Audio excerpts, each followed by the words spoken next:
Hello, hello. Let me see if I have everything. I'm not muted. Hello, Sanju. Bublicky. Yeah, I just saw the bot. I realized I had to do some dishes. So I was like, holy fuck. I remember before falling asleep, I promised to do the dishes. And they are done, but still.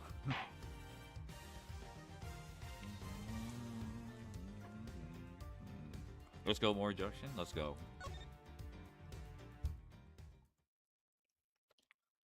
Fu scuba. Scuba. Hello, Balmandro.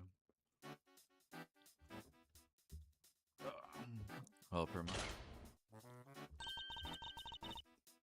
What shall we make today, kids? Okay, I did not expect. I did not expect voice acting here. Macarons, waffles with ice with cream, chiffon cakes that are light as a dream. Laugh and sing, smile, it's true. All that sweetness waiting for you. What, where? Over there. Lovin's got something special to share. Bing! Well, this is crazy. This face. Now let's see what you've got. It's cooking time. Are you ready to make something special together? Crazy. Crazy hamburger. Crazy hamburger. This is horrible. Wow, talk about a blast from the past. Hey, Gregory. I'm going back there tomorrow with your boy. I'm finally going to find out what happened 18 years ago. He was cute. Let's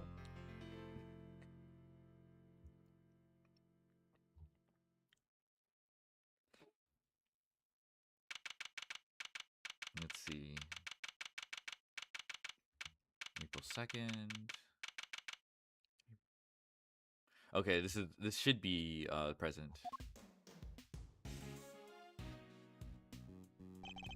Well, Fender, are you finally going to tell me what we're doing here? Why have you brought me to an art gallery, of all places? Hey, you had nothing going on. Seemed like the perfect chance to come and enjoy the magic of star sign stuff together. I'm leaving. Chill, big guy. I'm just joking. You know about the IS-7 incident, yeah? Your old man's last case? Of course, Von Karma took great pleasure in showing me the files as soon as I became a prosecutor. And I reviewed them again last night after your invite. See? I was also present at the trial all those years ago, although my memories of it are somewhat hazy.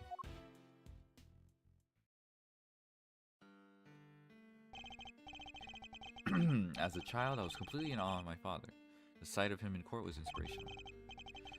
Gregory Edgeworth, attorney at law, and opposite him, the man who would become my mentor, Manfred von Karma. It was quite a case. However, it ended with the conviction of the accused.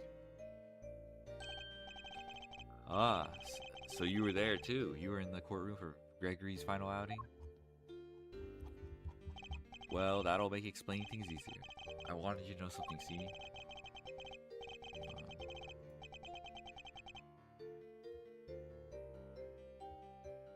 That's something being what really went down, not the truth in those files, but the capital T truth.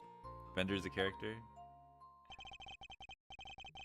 It was 18 years ago, smack dab in the middle of a real doozy of winter.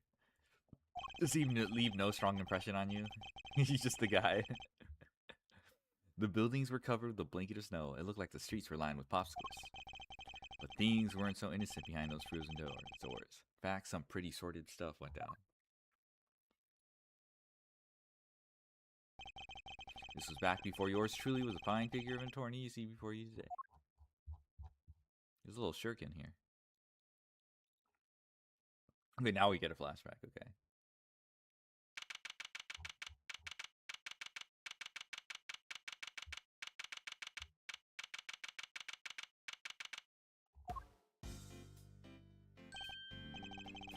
Hey, Mr. E, this one really came out of the blue, huh?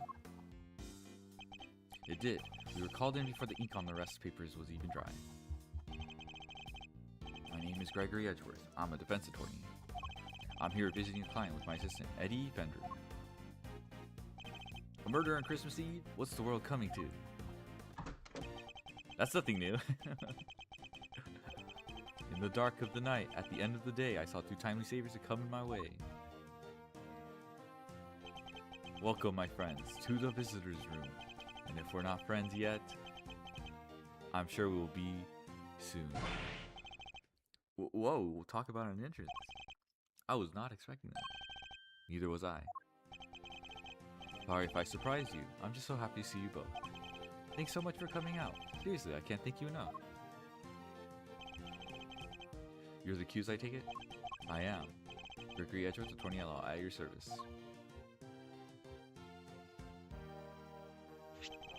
I look forward to representing you.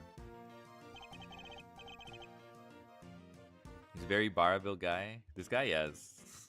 Yeah, it's the chin. Wide shoulders. I mean... This is my assistant, Eddie Fender. Pleased to meet you, sir. I'll do everything I can to help. Come now, Edward. Calm down, please. You'll have to forgive him. He's still new to this. He's been helping me out part-time, but he's far from fully fledged lawyer once you're yet. Fender a fraud? I don't know. It's 18 years ago. he's like potential man, but he actually realized his potential. Nonetheless, I'm hoping he'll be of some assistance in investigating particulars of this case. Gregory and Eddie, it is an honor to meet you both.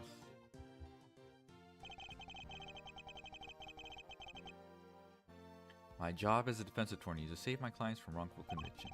So the first thing to do is establish whether or not he is truly innocent. Perhaps we could begin by having you tell us a little about yourself.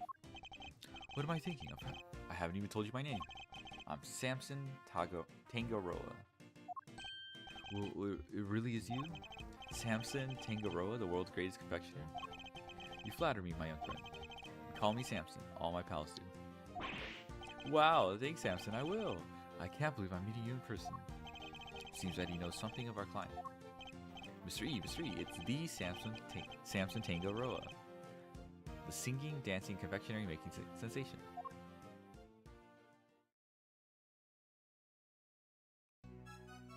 Oh. What shall we make today, kids? Macarons, waffles with cream. Chiffon cakes that are light as a dream. Laugh and sing. Smile, it's true. All that sweetness waiting for you. Look there, what where? Over there. The oven's got something special to share. Ping. Now let's see what we've got for you. The jazz hands from the guard, okay. I almost started dancing along. Fender, you're losing aura from the future. Sad. His last name is Raymond, the OG. Forgot his first name. I see. No way, I gotta sing with Samson Tangaroa. This is a dream come true. Heh, thanks, little pal. It means a lot to hear you say that.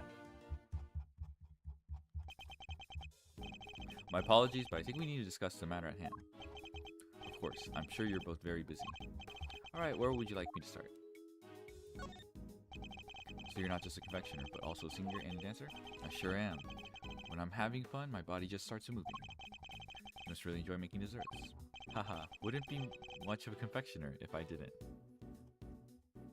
Wow.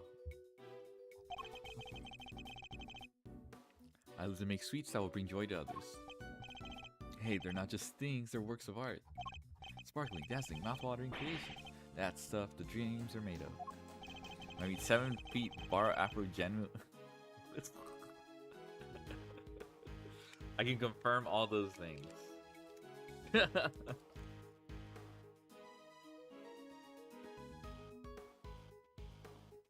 So he aims to create joyous and inspirational pieces, does he?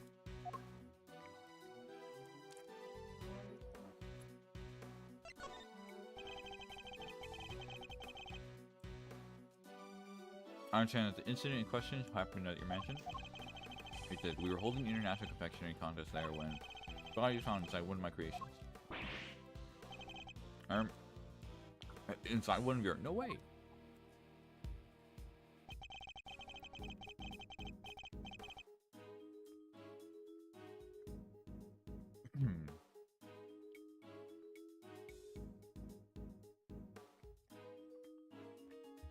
Detective in charge placed me under arrest because of it, and now here I am.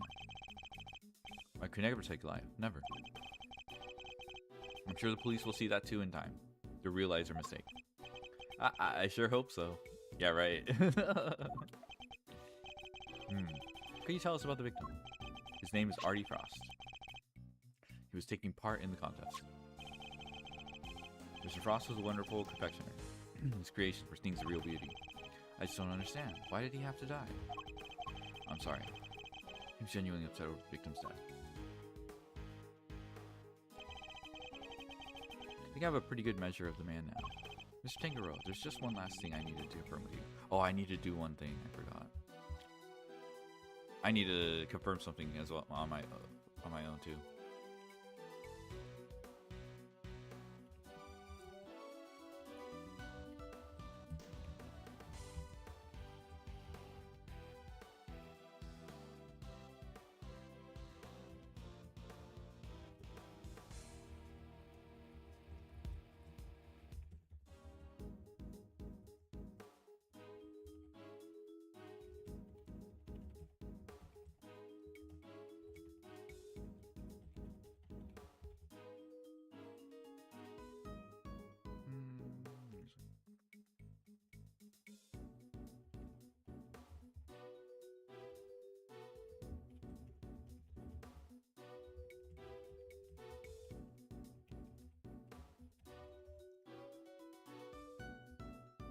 Give me a second.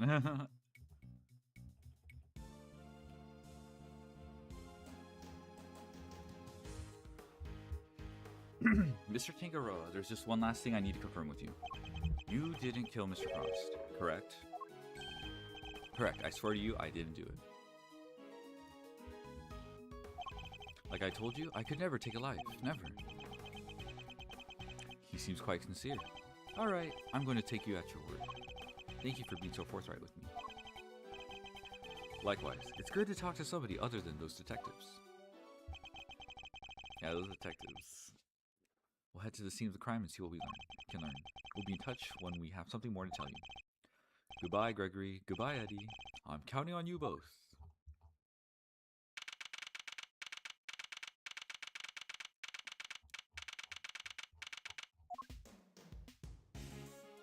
The chills, the parallelism, chills. Birds, pretty cold out there, huh, Mr. E? I never saw so much snow. Yes, it doesn't seem like it will be letting up anytime soon. But just look at this place. What a sweet house Samson's got. It's huge. Yes, big enough to hold an international confectionery contest, no less. Welcome, welcome everyone. Come on in. We'll have us some fun. Oh no! Are you alright? I'm sorry. Would you happen to be Mr. Gregory Edgeworth by any chance? I would. It's a pleasure to meet you. I'm Eddie Fender, Mr. Edgeworth's assistant. Mr. Edgeworth, Mr. Fender, welcome to our humble abode.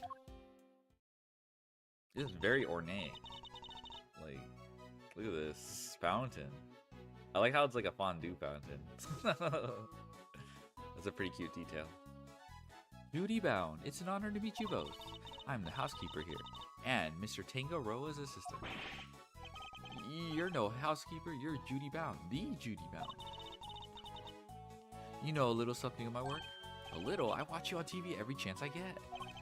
I'm Bacon Bop's biggest fan. Hee. It's very kind of you to say so. We'd be nothing without our fans. And what might Bacon Bop be?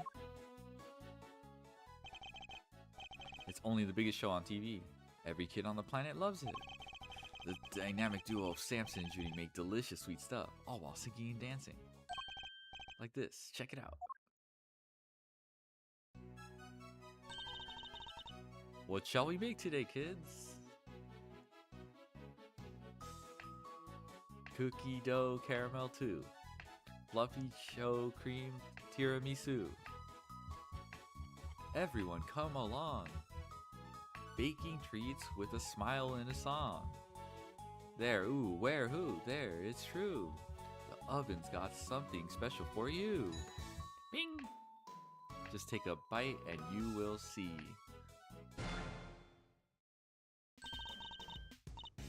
That was a wonderful performance, Mr. Fender. Bravo. My boy Fender losing art every second in this scenario. Judy bound doobie. Surely Eddie can borrow some of Judy's art. Come on, come on. I dance along every time I watch the show. Perhaps Miles might enjoy it too? I'll suggest it later. There's no way Miles likes this shit. He's like Steel Samurai. Die-hard Steel Samurai fan. But also he's in the closet about it too. But all this dancing really takes it out of the guy. Oh, I'm so sorry. I'm the world's worst hostess. Here, nothing relaxes the body-mind quite like a cup of tea.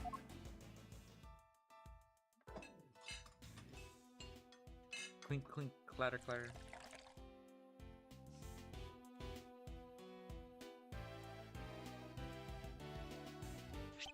Ah, this is Ceylon, correct? It's delicious.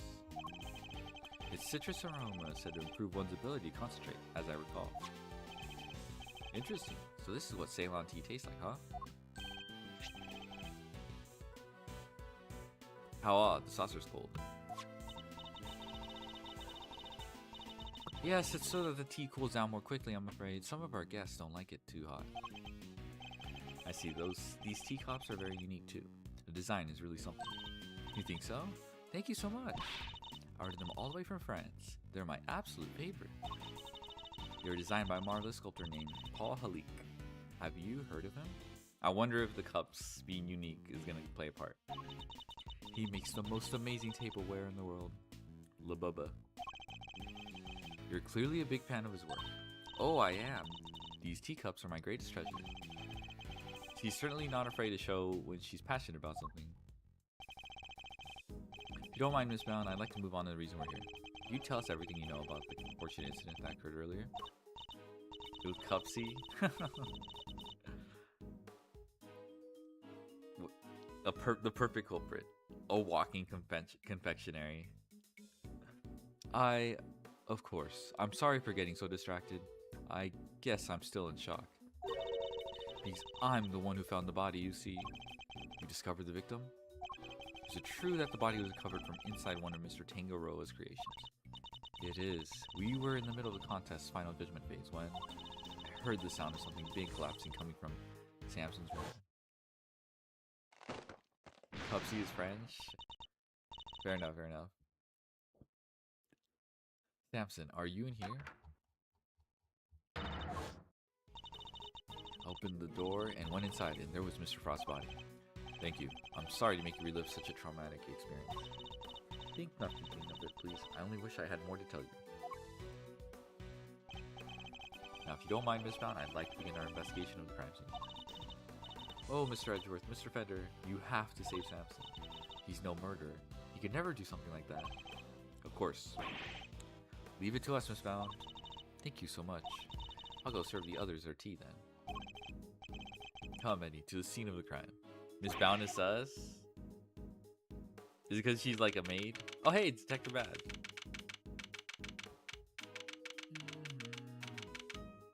If she's sus, then she was probably trying to frame someone else. Well, I guess it doesn't make sense. Why would she use Samson's confectionery to do that? There's more to the story than meets the eye, is all I'm saying. No way. Everything's in this room made of chocolate. Holy shit. Can't believe I'm getting to see so many of Samson's creations this up close and personal. That's pretty impressive. It's all chocolate and like not fondant, you know. I might be more excited myself if the room was an emergency. Ugh, just hearing you say that, it's a shiver down my spine. That might just be the temperature in here. It's rather cold. Yeah, now that you mentioned it, is pretty chill. Phew.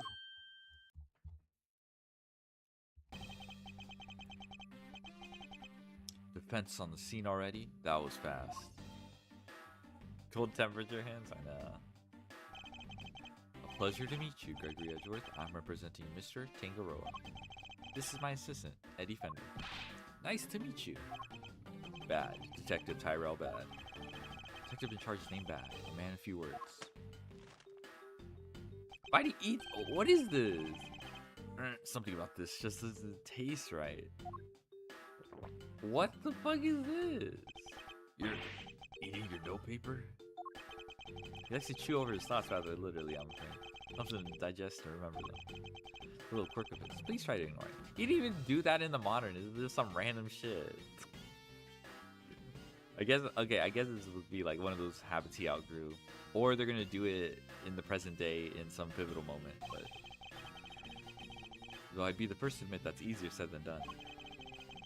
With introductions out of the way, it's bad. Would you mind if we joined you in investigating the scene? Sorry, not gonna happen. Well, how come? Mr. Edgeworth is Mr. Tangaroa's attorney. Yeah, and attorneys will do anything to get him off the hook. Even put words in their client's mouth. You think I need that on my crime scene? Mr. Edgeworth would never do something like that. I don't trust attorneys. Okay, kid? Detective, you established my client's supposed guilt based on an investigation of crime scene, correct? That's usually how it works, yeah. What of it? And extend the same courtesy. I believe he is innocent, and I would like the chance to prove it. You believe he's innocent, and you didn't even see the scene yet? That's some flimsy lawyering. Exactly why I wish to see the scene for myself. To ensure that my belief is based on solid evidence and sound reasoning. You about to tell me you're not leaving until I let you look over the scene? I am. Fine. Knock yourselves out. Thank you, detective. But I'm coming around with you. Like I said, I don't trust attorneys. If you're good with that, go ahead and get to it. That was a lollipop this whole time? I must admit, I didn't see that coming either. Better get started then. I'll need you to take notes, Eddie. On it, Mr. E. Let's get this over with. Is jacket no holes? That's true. No holes. Because I think the incident happened like 7 years ago.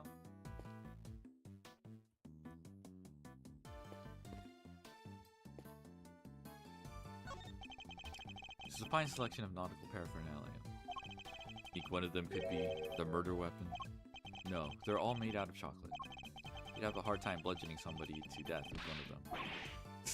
Can't tell what's real in here. They really do look genuine. I can hardly tell the difference myself. A true testament to Mr. Tangaroa's skills.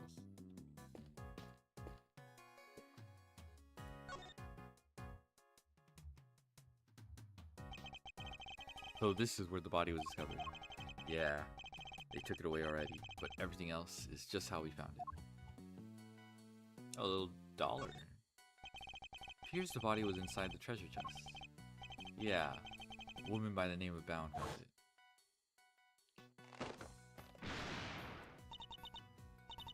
Samson, are you in here?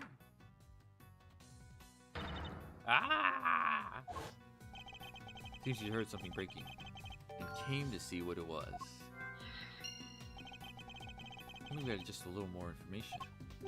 There's something else in here. Huh, looks like a seal of some kind with somebody's initials and intricate shape carved into it. Is it for making those fancy wax things on documents? You think it belonged to the victim? No idea, but it's gotta get logged anyway, so I'll take that.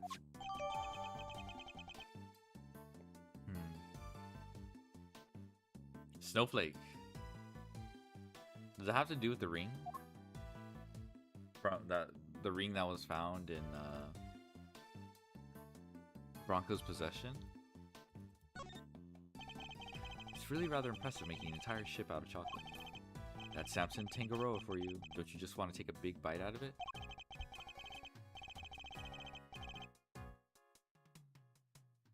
Which part to bite first, though? That's the real head scratcher, you know?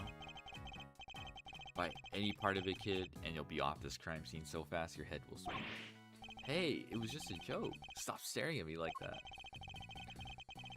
I do sometimes wish Eddie could keep his cool a little better. Yerm, yerm, yerm, yerm, glurm. Glurm, glurm, glurm. Glurm. What's this? Okay, I got that. Oh, there's more. Oh, I guess there's not. One of the stands for the ship is broken. It must have collapsed onto the treasure chest and smashed it open. Wait, do you think could that be how the victim died? Was he crushed by the ship? If he was, this becomes an accidental death and not a murder. You too serious? Don't worry, detective. For the moment, we're simply discussing a possibility. I was being serious, though. Detective, can you tell us a little more about the state of the victim's body? Let me see. Got a picture here someplace. You can see for yourselves. Death was from blunt force trauma. What about the weapon? Has it been found yet? You can ask the prosecutor in charge about that. Detective's not one for sharing much, I see. Would you mind if we borrow this? No skin off my nose. It's not like it's official. Bound took it with an instant camera when she found the body. An instant camera? Like it's disposable or something? Oh, like the Kodak film cameras from back in the day.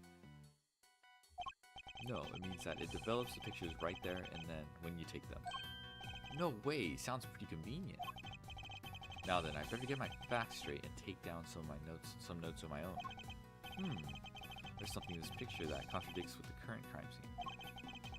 I'll need to call my powers of deduction to figure out why.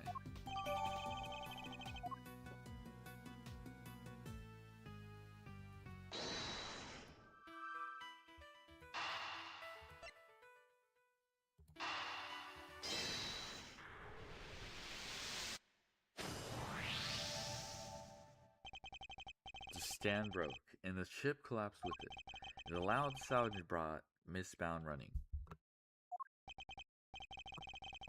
Yeah, said the ship had already keeled over by the time she got in here. Why did the stand collapse? What caused it to break? Maybe the whole thing was off balance from the get-go. Could that really have been the case?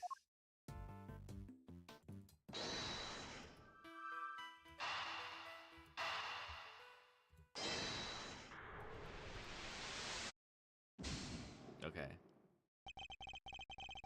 Really thought I had something. Let's go back to the beginning.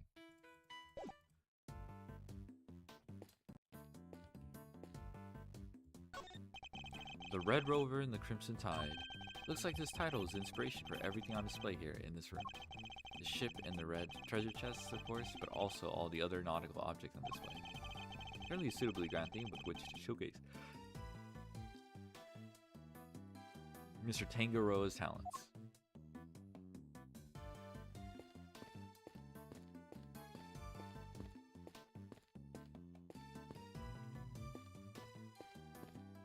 Oh, who the fuck are you? And you are? Sorry. Meditating. Did you want something, detective?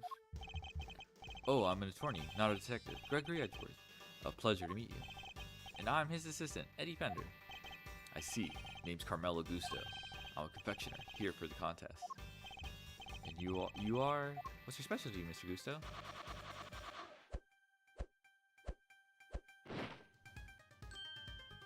The art of air and sugar. No way, look at that. It's a little baby seahorse. It's a dragon, a noble soaring creature of the skies. That's a dragon? It does look more aquatic than airborne. No need to sugarcoat it. My design sense is weak. I know that better than anybody. That's why I'm heading to Zhangfa. When this is all over, I need to train hard. Perhaps we should get off the subject of design sense for now. What are you doing here, Mr. Gusto? I didn't think they were allowing civilians on the scene yet. Detective wanted to know more about some of the pieces in here. Makes sense, seeing as he's a contestant. Perhaps I should ask him a few questions on my own.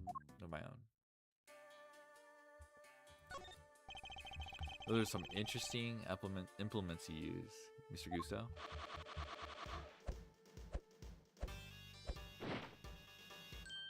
Chicken! Sugar blowing pumps. They put air into the sugar.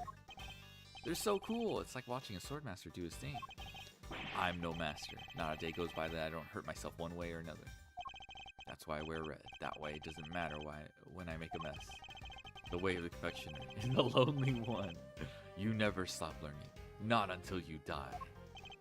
The way of the confectioner sounds like a long one too if he's still injuring himself on a daily basis. What can you tell us about the contest? Based on what we've seen so far, flavor doesn't seem to be the only criteria at play. The contest was Tangaroa's idea. It's about art. Confectionery as art. Confectionery as art? Art, you can eat every part of it. Every single item in this room is edible. Even the floorboards or the tiling? And even the cloths? The whole place does smell like kind of like chocolate. Tangaroa is a genius, a once-in-a-generation talent, flavor and flair. He has it all. You can't outdo the god of confection himself. You can't win. I don't know, man. Beating out the greatest in the world seems kind of hard, yeah? As it should be. Whoever beats him becomes the greatest in turn. That's the real prize here. Nothing else matters. So you're competing for a title, effectively. And a treasure. The ultimate cookbook. Tangaroa's most prized possession. Want to know more? It's all written down here.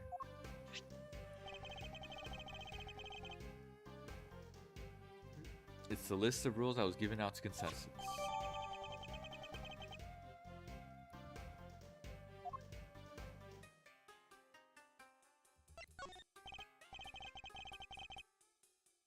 Sorry, I don't know much about what happened. I only heard about it after judging was over. How was the judging organized? Started at 3 p.m. Tangaroa began making the rounds right around then. He left his own room. Actually, let me check the evidence. Judging will proceed clockwise from the leftmost room. All contestants gather in Mr. Tangaroa's room when judging. Non-confectionery items may not be used as decoration. Standard display materials will be provided. Contestants may not enter another contestant's room until judging is completed. He left his own room, then worked his way around the venue clockwise.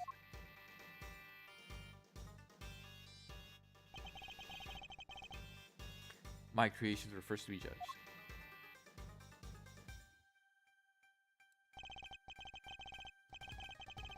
After that, he went to Scone's room. She's another one of the contestants. What could you tell us about her? Ruthless, brutal. There's nothing she wouldn't do to win. She was working with cream, some kind of dreamscape. Then, last of all, Frost's room. His thing was flavored ice. Sculptures this time, or so I heard.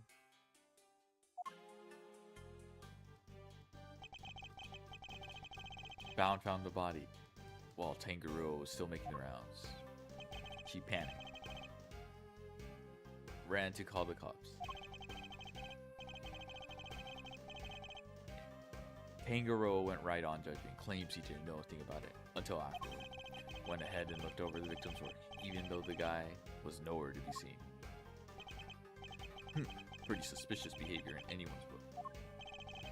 I don't have enough information to challenge him on that yet. By the way, Detective Bad, what were you and Mr. Gusto talking about earlier? I was gonna ask about the piece on the wall here, the one in the frame. It seemed like something was off. Thought I'd better ask somebody who knows about this stuff. But then you bozos showed up and pulled me away from my very important work. Bruh. Perhaps we can take a closer look at it together. Can't take a hint, can you? Mr. Gusto, would you mind helping us out? Of course, confectionery is my life. If you have any questions, I'll be happy to answer them. Thank you. That's very kind of you.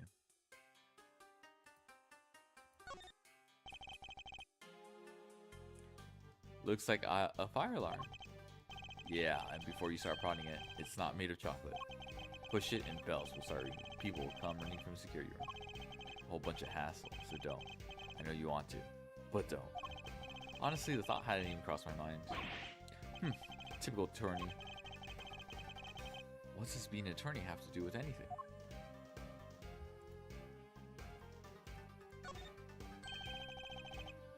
Who knew you could make a picture this pretty out of chocolate? Stamson's really is the god among men. Is it really made of chocolate though? It looks far too much like a regular illustration to me. You have a good eye. I'm impressed. It's no piece of candy. That's the ultimate cookbook. Oh, there's fingerprints. In other words, the grand prize. What? So it's not made of chocolate after all? No, the book is simply enframed inside. Tangaroa showed it to all of us when he gathered us to hear it explain the rules. Look, participants knew that the grand prize was in this room the whole time. Anyway, you see it too, right? The frame. Something's missing. Oh, this thing. Ah, the oddity Detective Battle was going to ask Mr. Gusto about earlier. Yes. You're right, Detective. Something is missing from this frame, so it's not just me. Huh? What's missing? I'd better show Eddie which part of the frame is missing some chocolate. Take that! Look at the decorative work in the corner here. Looks like something's missing, though. Oh yeah, it's different from the other side. That's not like Tangaroa. The balance is all wrong. That's not all. Take a look around.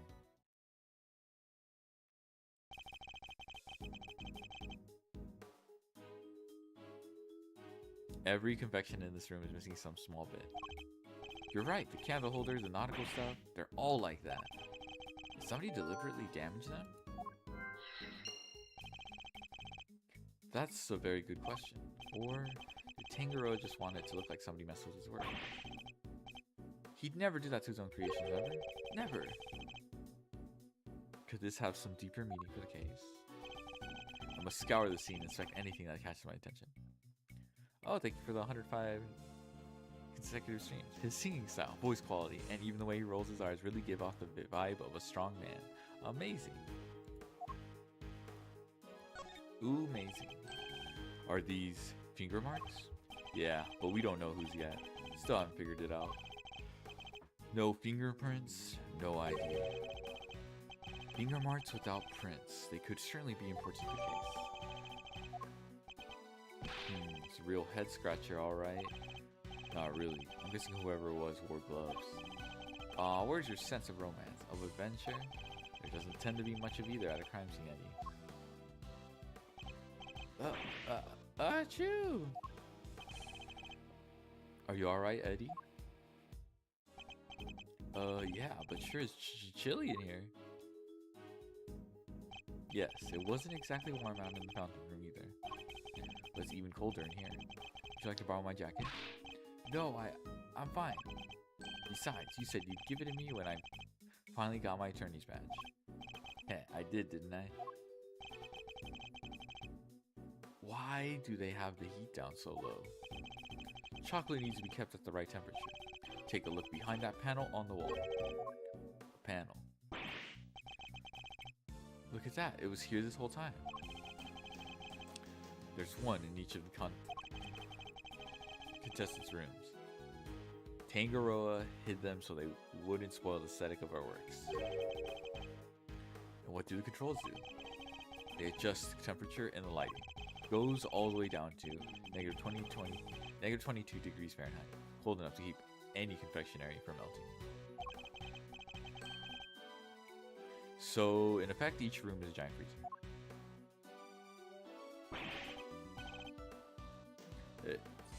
59 degrees in here? No wonder I'm cold. Hey, Detective Bad, you mind if we turn it up a little? Preservation of the crime scene is the foundation of detective. But I'm not a detective. Same goes for attorneys, Eddie. We must never disturb the scene of the crime. Get used to the cold. It's all part of your training.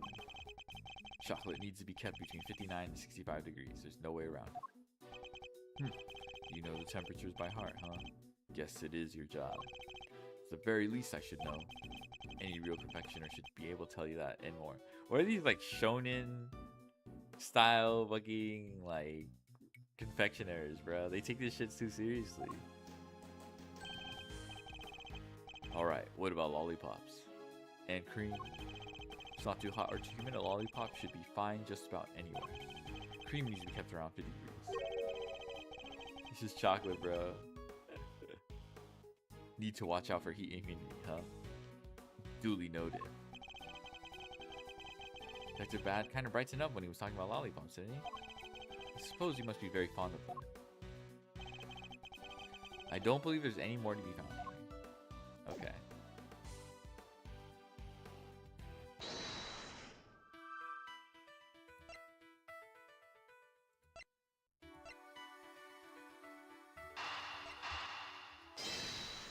Surely these are connected.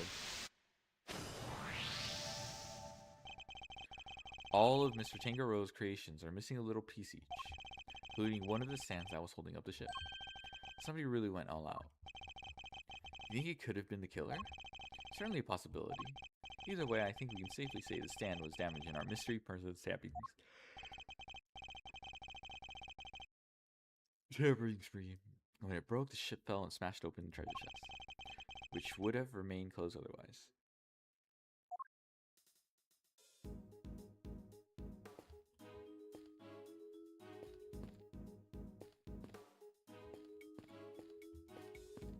Alright. Surely the time of death won't be affected by the temperature of the room. There's some very tasteful tableware here, along with some kitchen utensils. This tea set is of the same design as the one Miss Bound served us with earlier. You think Samson could have been drinking tea out of that? Okay, we know this is Judy Bound. The pot and cup were just super prints. His were the only ones they found. Was that the case for the utensils too? Everything else had been washed, so there weren't any prints to find. Mr. Tangaro was wearing gloves while he was working on his confectionaries. That could explain why prints were only found on the teapot and cup.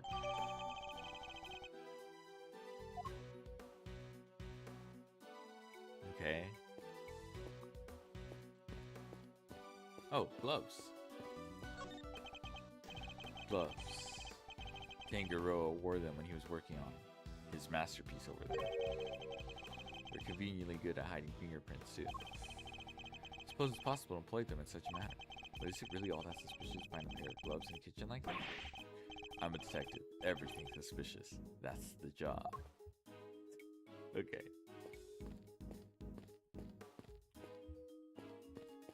Here we are.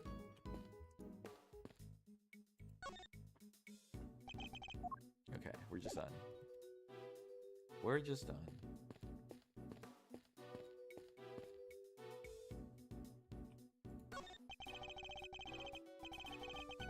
How's it looking over there, officer? Nothing of interest in that cupboard, or?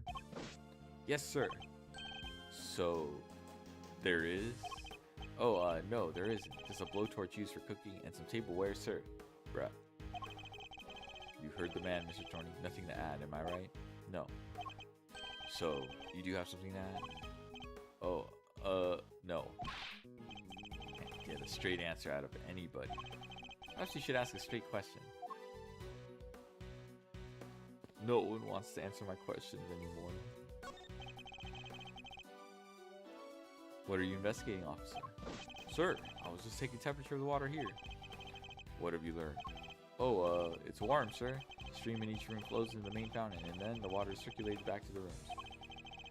Unusual to say the least. I've never seen a house quite like this one. Rich folks. They're all crazy.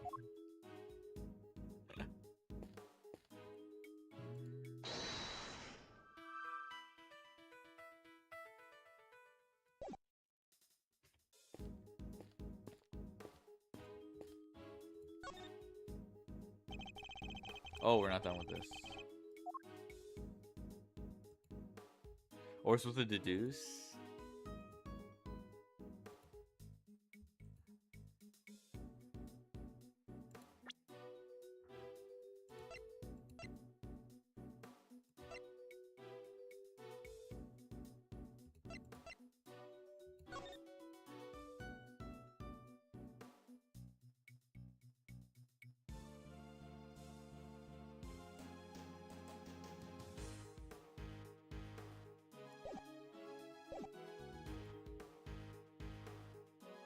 This is made out of chocolate.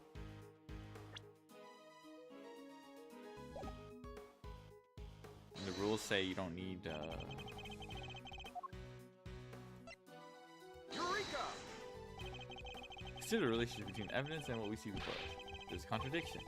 I'm considering this ship before us. And how you're lucky it's made of chocolate.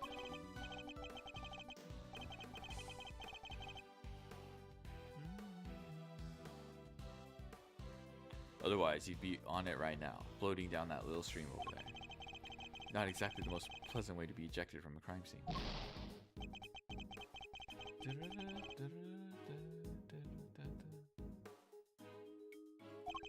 I'm certain there's something missing that ought to be here.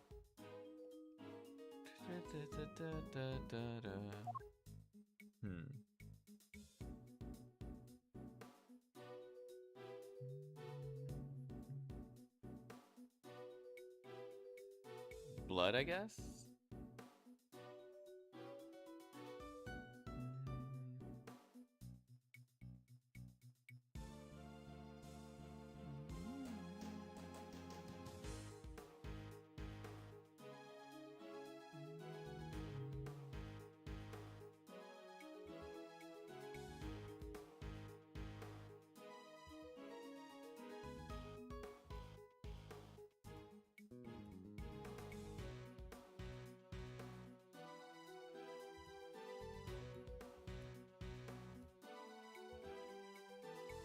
Let me check that first.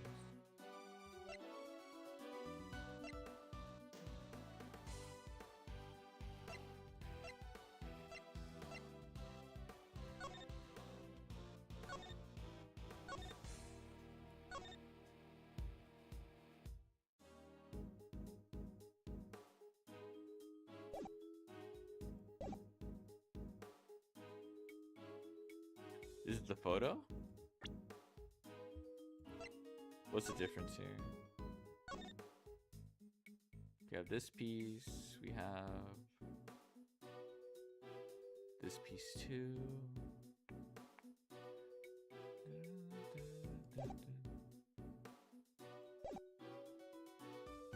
Oh, this piece. Actually, here. Okay, yeah. Okay, we're missing that. Okay, I see. Okay, that's exactly what this is. Okay, the crime scene, okay. Eureka! You said the only thing that has been removed from the scene is the body?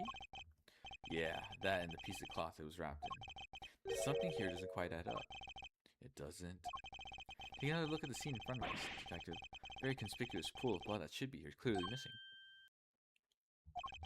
You're right. Don't remember anybody mentioning they'd removed the blood along with the body. Let me check with forensics. What is it, Mr. E? What did you figure out?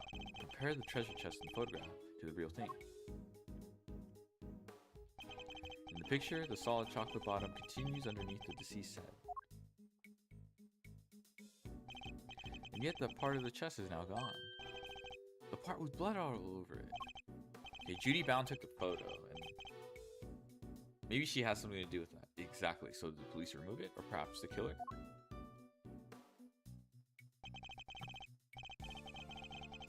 It wasn't forensics. They're saying nobody took anything like that away. Interesting. So somebody deliberately removed the blood from the scene. Could be. It's kind of a stupid. If it's Judy Bound, that's kind of a stupid thing to do. I wonder what's the reason. I think we're about done here for now. Well, if I wasn't convinced before, I am now. Tango did it. No two ways about it. What do you mean? All the rooms in this place locked from the inside. The only way to unlock them from the outside is with this key. I see. Who had access to that key? Who do you think? Tango. The only one. There aren't any copies. With the mansion key, Tango could slip into anybody else's room anytime he liked. Could be Judy too. And he could even lock his own room from the outside if he wanted. But Mr. Tangaroa's room wasn't locked, was it? Nope, which is exactly what makes him a suspect. Would you care to explain your thinking?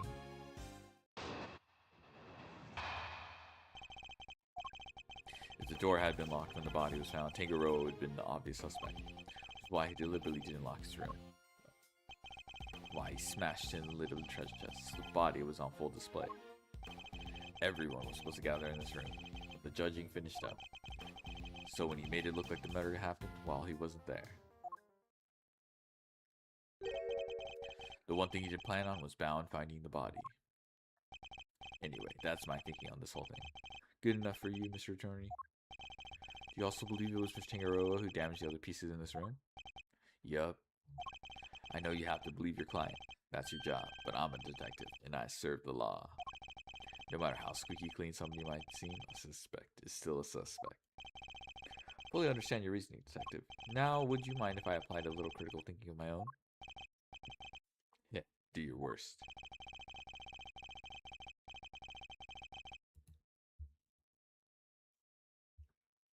Just as the detective won't compromise his devotion to the law, I won't compromise my beliefs either. And I'm not just about to accept his version of events. In fact, I'm going to show him the piece of evidence that highlights a contradiction in his claims.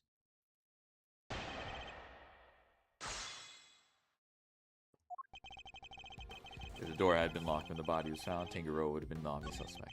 Why he deliberately didn't lock his room. Okay. Like smashed in the list.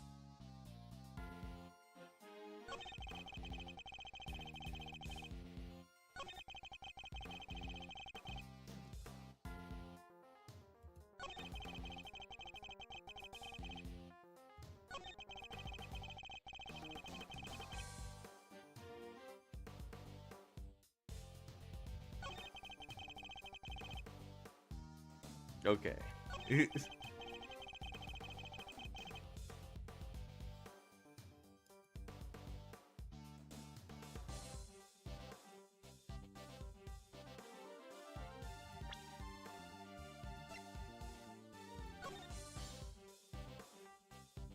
Part of the treasure chest was covered. Every other item was also missing piece. Victim's body was found. The lid was closed as the ship collapsed. Blood loss followed by blunt force trauma.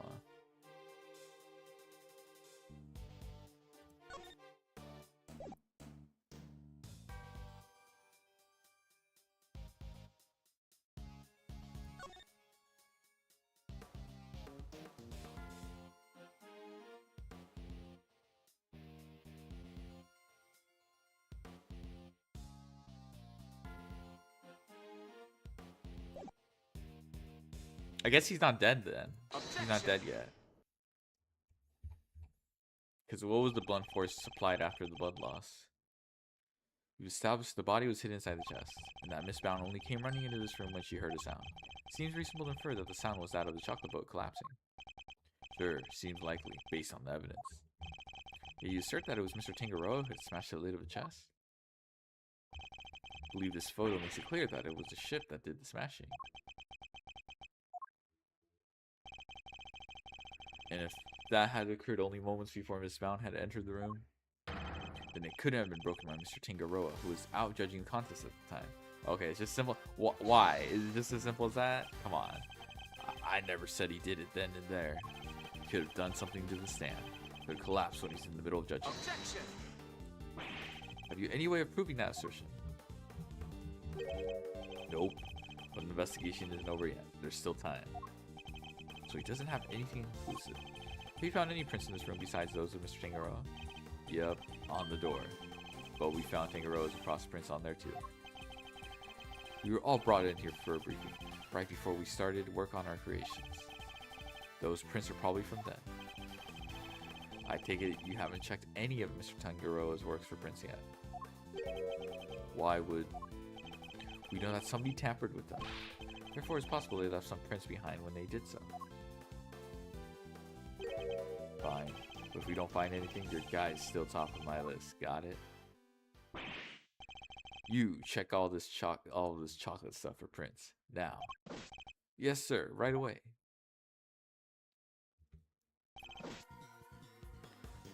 Detective Bad. We finished dusting chocolate, and we found prints that don't belong to Mr. Tingeroa, sir. Go on. Whose?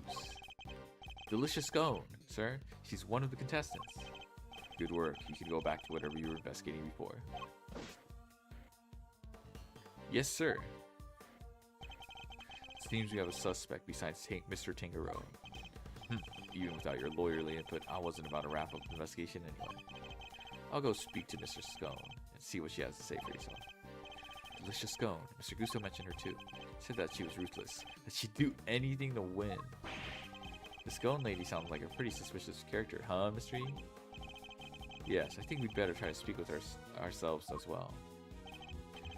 Detective Bad, would you mind if we accompanied you? Babysitting you is not my job. Oh, come on. But I guess you did pick up a couple of useful clues already. So you want to tag along? Be my guest. Thank you, Detective. You're too kind.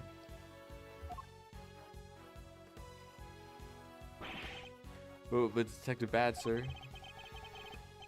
I don't think that's such a good idea. The lead prosecutor's so busy in there. It'll be fine. Me and him don't exactly see eye to eye anyhow. Who is this him? Who did they assign the case to? Manfred von Karma. What? They gave it to Von Karma? He hasn't lost a case in 25 years.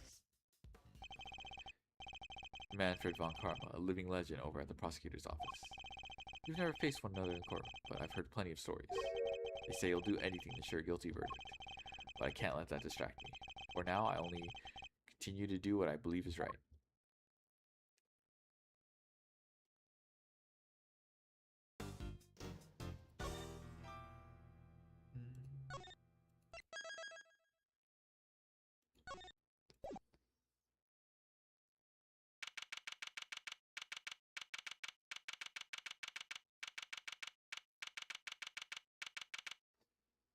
Oh my god, what is this thing? Looks like a little, like, billboard. Or like a cutout. Whoa, Candy Castle, and look, there are even little elves to go with it.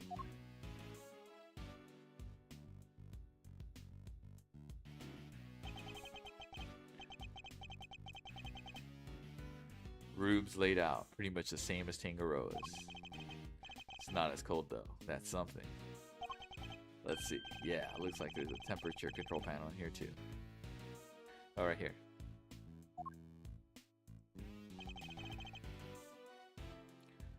Over there where that orange light is, right? We better take a closer look at it when we can. It's like a fairy tale storybook in here. This whipped cream covered construction must be the work of Miss Delicious Scone. Where is Mr. Scone? Me? Why, I'm just over here, dearie. Oh, just look at you lovely boys. Delicious Scone at your service. Some cheeky blighters back in Blighty even call me Miss Delicious. Teehee. Called a lovely boy at 34? Unexpected, to say the least. Lovely boys? Really? Even Mr. E? Oh yes, dear, you the detective over there. You're all lovely boys to me. I'm nobody's lovely boy, lady. Name's Bad. Wonder just how old she is. Finish this up so we can get out of here, Mr. Attorney. Yes, alright. Oh my god, it's Von Karma. What's the meaning of this? Chit-chatting with the defense? Well, Mr. Edgeworth, some scary guy just stepped out of the castle. Von Karma. What? He's Manfred Von Karma? He says sorry, mannequins. The notorious Prosecutor Von Karma himself. Pleasure to meet you, Mr. Von Karma. Gregory Edgeworth, attorney at law. I couldn't care less what your name is. Your job is to lose to me and disappear, never to show your sniveling face again.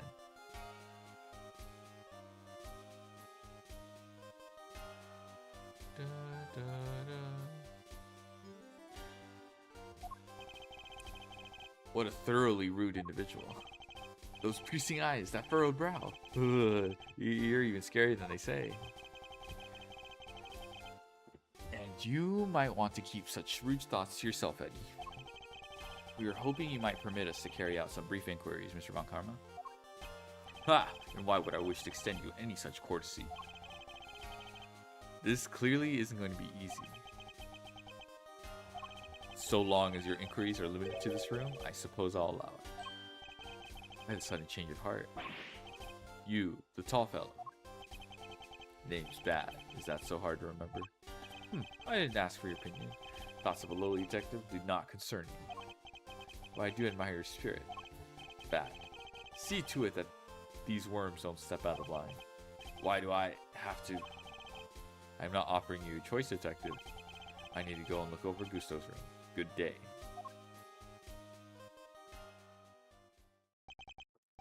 Great. More babysitting. Why aren't Detective Bad and Mr. Von Karma investigating together? They don't seem to know each other well enough for there to be bad blood between them. Well, looks like we have permission to investigate. Yes, we better get to it. Indeed, I'm not sure I trust Mr. Von Karma's motives, but at least we can do that much. Hold up. I haven't been over this room yet, either. You're not messing it up before I get my chance. You have to wait till I'm done. Huh? I thought you were the lead detective. How come you didn't take a look at this room yet? Because I wasn't the first one they signed. One of Von Karma's pets was on the job before me. Right up until just now, in fact. Got here not long before you did. The answer to my question is why they're working separately, I suppose. Let's say we look over the room together, detective. Then you won't have to worry about us messing things up. You can keep an eye on us as we go. What kind of screwball Tony asked to have a detective breathing down his neck? Guess I'm stuck with you for a little while longer. Yes, you're amazing, Mr. E. You have our thanks, Detective Bad. Don't be too grateful. This is my scene. The second you get in my way, you're out of here. Of course, we understand. Now, shall we begin?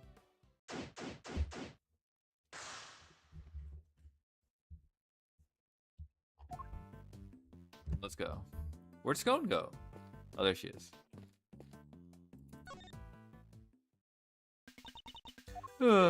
What's the matter, Miss Scone? You seem a whole lot less cheerful than you were a minute ago. Is it Miss Von Karma? Did something happen between you? Why, yes. Nothing happened at all. But you just said yes. Eddie! That was a hello yes, you silly boy. Aren't you just the sweetest little sugar dumpling? Remind me, what was your name again? Oh, Eddie. Eddie Lumpkin! You'll go far, dearie, I can tell. Eddie Lumpkin? Seems our English gentlewoman has taken a liking to you, Eddie. No small accomplishment. He's not exactly what I picture when I think of a gentlewoman, Mr. E. Never mind that now. We should ask her a few questions while we can. Can you tell us about what you did over the course of the contest? Of course, dearie. Let's see, it all started about 10 in the morning. That's when we set to work. And, well, I spent most of the time here in my room getting everything ready, as you'd expect. Oh, ooh, and then there was a lovely afternoon tea for an hour or so from around 1, I think? Afternoon tea. An English tradition. A chance to drink tea, enjoy a snack, and make small talk. So kind of like recess? I suppose you could say that. Ooh, you really know your onions, don't you, Greggy? Pegleg? Such a clever boy. Did I become Greggy? Where was this afternoon tea served? Out in the garden, of course. There's a lovely little one just outside. They do it at the same hour every break time during the contest. Lay on a nice little spread, you know. But today, only me, Samson Silly Pants, and Moody Judy were there for it. Sammy Poople had already finished his big creation, so he was there the whole time. But poor old Chili Winks and Gusty Pants had to miss out because they hadn't finished yet. Bless them. You're saying everybody except Mr. Frost and Mr. Gusto was present? That's right, dear. To tell you the truth, I hadn't finished yet either. But I was about to miss out on tea and cake served by our 2 TV superstars. I went right back to work when I finished, though. Tootled off while the others were still nattering away. Any point during the contest did you visit any of the other competitors' room? Well, no, dear, don't be silly. That's strange because your fingerprints were found in Mr. Tangaroa's room. Eek! Caught red-handed.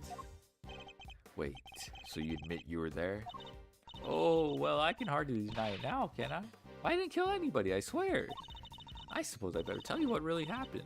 Just promise you'll believe me, won't you, dear? That was too easy. She's gonna be lying. What exactly were you doing in Mr. Tangaroa's room? Well, I suppose you'd call it research. Oh, this is the same Bow Thyla seen this? This is the same apron that Frank Solid was wearing. Research? Sammy Poople's a dab hand when it comes to the old sweet making. Everybody knows that. So when I noticed there was no one in there, I just popped in for a quick bit of research, like I say. What kind of research leaves fingerprints? Yes, well, it stands to reason I'd leave fingerprints, doesn't it? After all, it's hard to leave research if you don't have a little nibble now, is it? What? You ate little pieces of them? So, the traces of tempering in Mr. Tangaroa's room, that was all you? I'm ever so sorry, sweeties. I didn't mean to make a mess. I had to take a little bite here and there, didn't I? I didn't want poor Sammy Poople getting upset, so it was just the teensiest bits and pieces. And the stand holding up the ship, you took a bite out of that too, I suppose? Oh, yes, dear, of course I did. It was you. You brought the whole thing crashing down. Eek, I'm sorry, my lovely. Truly, I am. Hold on. Is that why you left the afternoon tea early? You were heading off for a second helping of sweets? Look! Just please believe me. I never killed anybody. I promise. Your actions were certainly suspicious. That's about all we can say for now.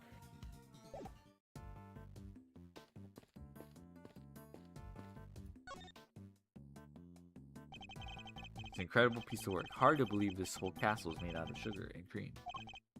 I know, right? This looks like we're inside a magical medieval story or something. I didn't know you were so into such fantastical things. So sorry, Mr. Edgeworth. Didn't mean to get so carried away there. No, no need to apologize. I admire your enthusiasm. Sometimes I wish my own son was as anime as you. You have a son, Mr. E? I do. He's still in elementary school.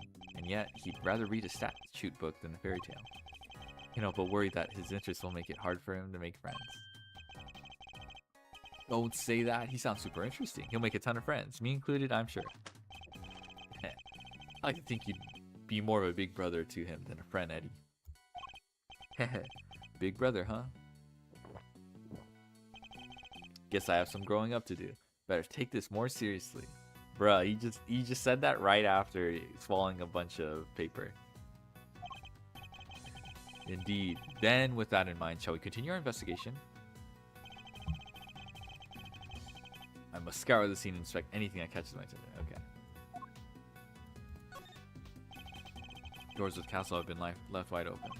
Yeah, was the guy born in a barn? He could have at least closed them behind him. I'd like to see you say that to Mr. Von Karma's face, Eddie. Wait, there's a bunch of stuff inside. Let's see. Hold it, kid. If anybody's gonna be handling evidence, it'll be me. Cream's going all runny. Okay, temperature. It's all over the detective's shoes. Why are all these items being stored inside a candy castle? Alright, tell me what you want to look at first. 2 big rock crystals. Looks like somebody was using the castle for storage. Kinda expected something a little more exciting behind those storage. Oh, I know. They're giant uncut gemstones. Maybe this whole thing is based on a story about a castle with priceless treasure hidden inside. I think I'd treat my priceless treasure with a little more care. There's something on the bottom of it. Looks like a little stand or something. Oh! The crystal stands? Okay, they match the hexagonal indentations here. I was right. They are gemstones. The stands must be so they can be put on display.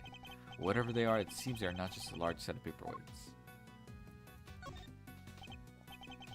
Huh, these pillars. They have hexagonal indentations. Looks like something's supposed to go in there. Well, whatever they were, they're long gone. Hexagonal indentations, huh? I wonder. Castle's covered in whipped cream, so maybe a giant strawberry. A giant strawberry with a hexagonal bottom? Look, I like strawberries, okay? Can't blame a guy for wishing. I prefer bananas myself. Blueberries for me. Okay. Oh my gosh. We got this.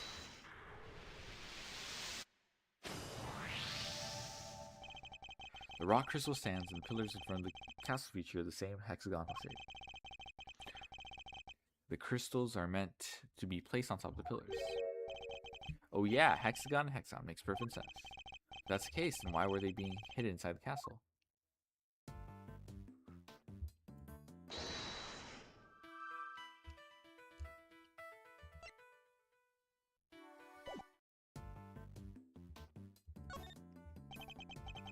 There's a bunch of blue cloth back there. 1, 2, 3, 4 rolls altogether. Well, they certainly aren't made of candy. No idea what this stuff is for. Almost looks like somebody hid it in here. And I think I've seen fabric of the same color somewhere else before. Rolls of blue cloth and rock crystals inside the castle. Imagine both must belong to Miss Scone. Miss Scone? What were you using the items inside the castle for? Oh, those? Sorry, Lambkin, but I'm not allowed to say. Let me guess. Bon Karma. Eek! How did you know? Please don't ask me to tell you. You'll have my guts regardless. Seems the prosecution really has no intention of sharing anything with the defense. Man, thought we were onto something with those giant rock crystals, but... What's that, dearie? You're interested in my little trinkets? Your trinkets? Yes, my sweet. I use them to make people all lovely and relaxed. Huh. Use rock crystals and cloths to do that? I do. It's wonderful. You should see it. And they're not just any old rock crystals either. They're great big lumps of salt with lights inside them. Wow, those things are lamps? Tee-hee-hee. Oh, that's not even the half of it. Those cloths hold an even more exciting secret. She really opened up the moment we started talking about her trinkets. Since you're here, why don't I give you lovely boys a taste of my relaxation magic? Oh, Batty Bumpkin, can you get it all out and set it up for me? The name is Bat. Is that a no? Why are you being so selfish, Batty Bumpkin? Have you finished taking photos of this room yet? Yes, sir, we have, sir. Then help Miss Scone here with the something, will you? Yes, sir. Right away, sir. Tee-hee-hee-hee. Oh, you're a sweetie at heart, aren't you, Batty B? That's amazing, Miss Scone. You got him to do exactly what you wanted. That's some talent.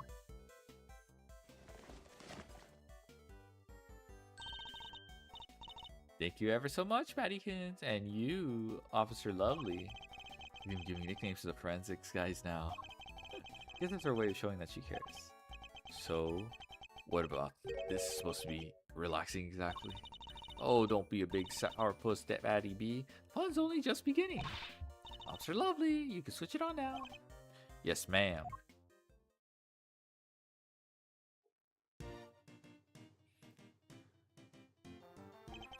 Huh. Wow, it's beautiful. It is. I wish my son were here to see it. Isn't it, though? Isn't it just wonderful? 4 adorable elves in the sweetest little castle made of sweets. That's my theme, you see. Oh, 1, 2, 3, okay, 4 elves. And I thought it would be extra lovely if it was all lit up. Isn't it the nicest thing you've ever seen? One of the elves must be feeling a little left out. Oh, because it's missing the tarp, or like the cloth. This is how it's supposed to look for the contest. I'm glad you lovely boys got a seat at least. Wait, shouldn't the lamps be lit up too? What's happened there? I wonder. You better take a look at the lamps and the elves one more time. Dun, dun, dun, dun, dun, dun, dun, dun, dun, dun, dun, dun. The elf doesn't have illuminated cloth over it like the others. It's not fair to leave the poor guy out of the scone. Well, I didn't want to, did I, dear? But one of my cloths and one of my little machines went missing. Cloth and what sort of machine exactly? Oh, you'll never guess how it all works. Those luminous cloths are connected to these little thingamajugs. They're called full spectrum light emitting devices. That's just LED. Oh, LED's light emitting diode. They send light down the main cable and into each optical fiber strand. That's what makes the cloth glow. With a little bit of fiddling, you can change the light to any color in the whole wide world. Bright red like ferocious fiery flames. Cold blue like clinking crystals of ice. They have these special batteries that last for donkey's years, and they don't mind the cold at all. Forgive me. These machines, they're what makes the special luminous cloth light up in all these beautiful colors, Mr. E. I see. So much new technology. I can barely keep up. So these light emitting devices, you lost one of them and a piece of luminous cloth. That's right, Lambkin. Heaven only knows where they could have got to. This cloth. It could have something to do with the case.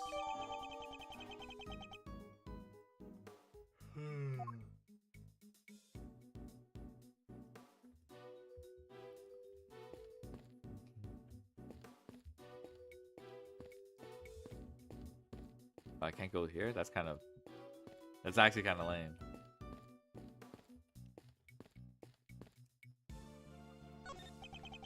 What's the matter? Something weird about the ladder? It's not a ladder, Detective Bad. It's a step ladder. Stay indifference. Far from it, actually. You'd know if you observed their basic natures more closely. Amazing mystery. I'll have to remember this for future reference. Okay, just step ladder jokes. Okay. What's this down here? These must be the various tools Moscone used to build a castle. Buckets filled with cream, trowels, and a brush. He a patissier or plasterer. Don't you go making jokes at my expense, you cheeky young devil. I don't just slap stuff on walls like a silly old plasterer. I have to spread the cream out lovely and smooth and work out all the rough patches. That's literally exactly what a plasterer does. Oh, well. I guess she got owned by Facts and Logic.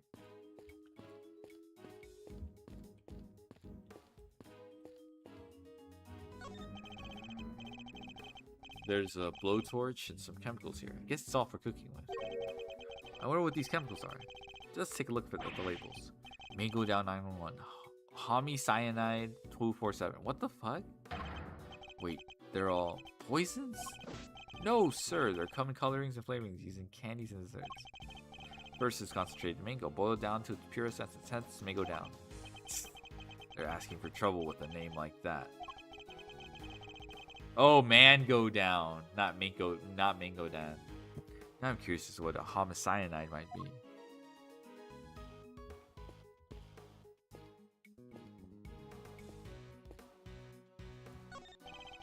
There's a small door on the wall here, just like Mr. Tangaroa's room. Here, I'll open it. Temperature 68 degrees. Lights set to green.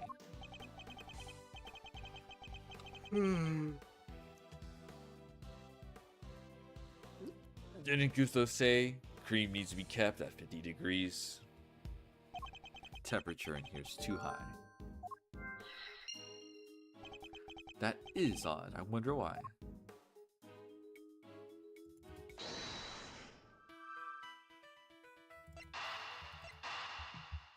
Alright, easy.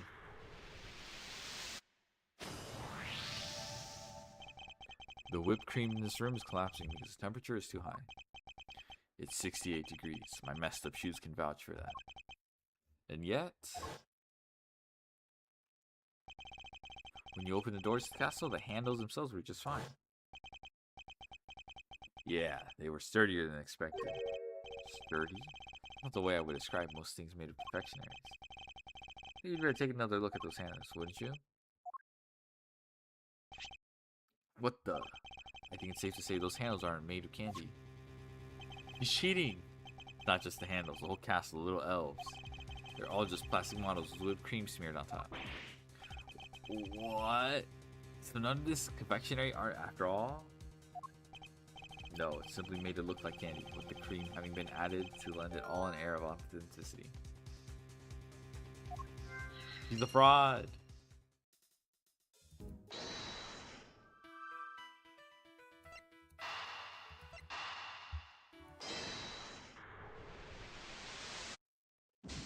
Oh shit.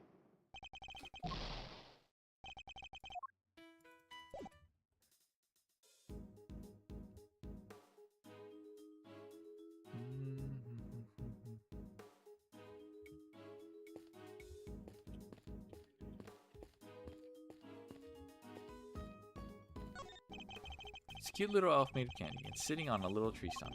There's fabric above it and the other decorations around it really add to the dreamlike atmosphere. Stare at it for too long and we might get swept up in the fantasy ourselves. Yeah, well, our job is to stay right here in reality and get to the bottom of all of this. Nobody's getting swept up in any flights of fancy on my watch.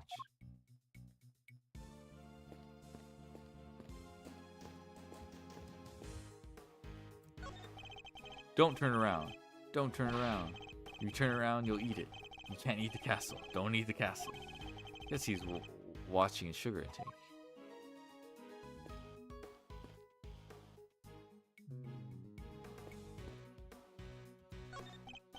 Ah, the thick, sweet scent of delicious whipped cream is in the air. Man, I eat it. Let's go. It's like a fairy tale, but in real life. And yet there he was, standing in the middle of it all, with that evil look on his face. This whole experience is wasted on a scary old creep. Come now, Eddie. You can't call people names like that. It's rude. Sorry, Mr. Edgeworth. I'll try to be more careful. It's just, he reminds me of this teacher I once had who was always super angry with me. A stern school teacher, huh? Now that you mention it, Mr. Von Karma does have the look of one. I shudder to think what it would be like for Miles to study under him. Okay, maybe we can talk to her.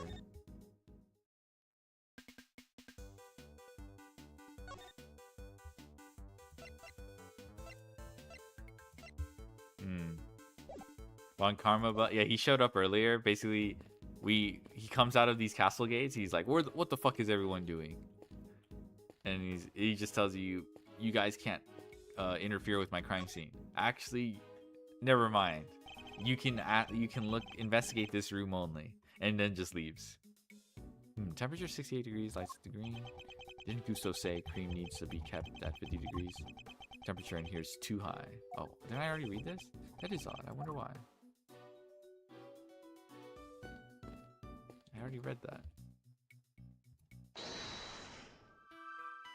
Bad tied with Gumshoe? Yeah, he's like Gumshoe's boss.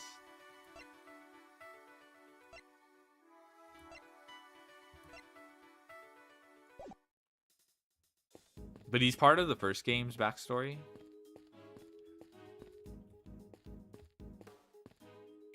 Oh, okay, I guess. What the fuck is this? Did I just like forget to check this?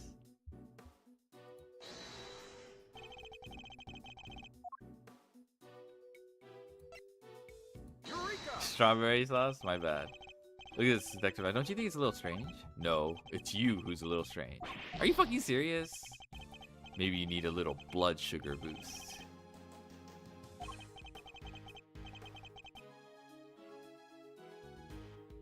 I bought a lolly, $2 a pop.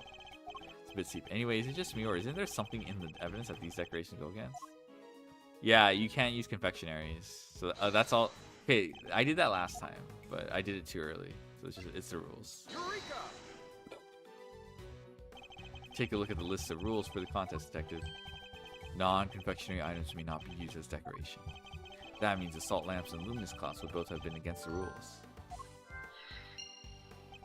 Is that why they were stashed away inside the castle? I think we need to dig a little further into this with Miss Scone before we say for sure. The lamps appear to be broken. Bulbs are smashed. Both of them. Maybe they fell and broke on the floor? Look, there's a red stain on one of the left. That's not just a stain. Yep, it's blood, alright. I can smell it. Figure building permits code? Yeah. What? Blood? Why is there blood on this lamp? Did it have something to do with why its bulb is broken? Better take a look at the other one too. How did no one see that when they put it on the fucking hexagon invitation? Why were they stashed inside the castle? Maybe because they're broken? Except there's plenty of other places she could have put them. The best place to hide some salt is in some sugar. Isn't that how it goes? Or perhaps the best place to hide a tree is in a forest.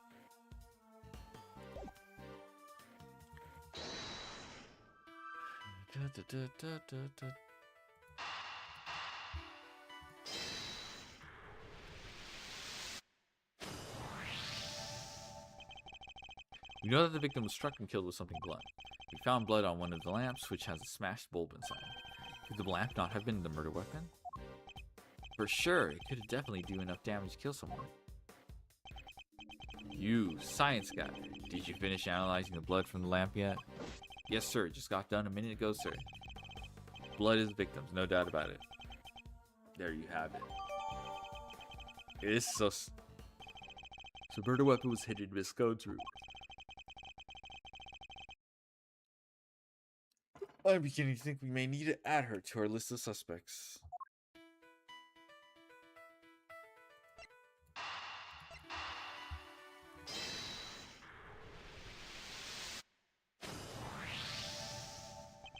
So not only did she use decorations that were against the rules, she didn't even make any real sweets.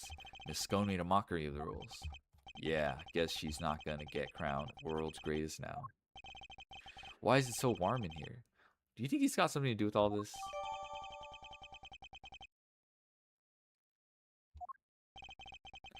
That's a good question. Guess we better go ask Miss Scone herself.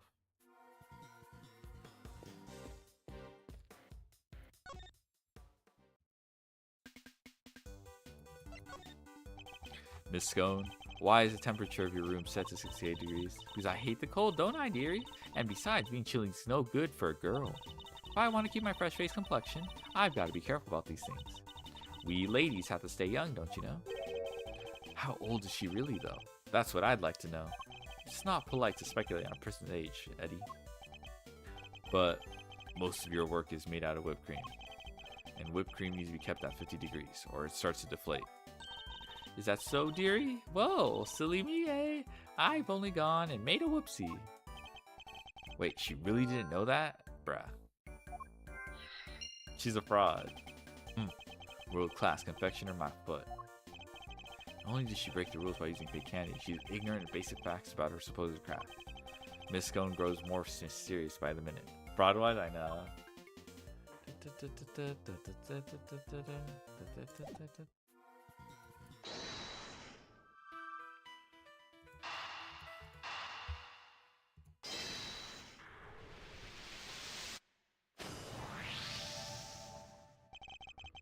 Miss Scone appears to lack basic knowledge about how confectionery is created. And she says that she snuck into another entrance room for research purposes. Hardly the actions of a world-class confectioner competing for a major prize.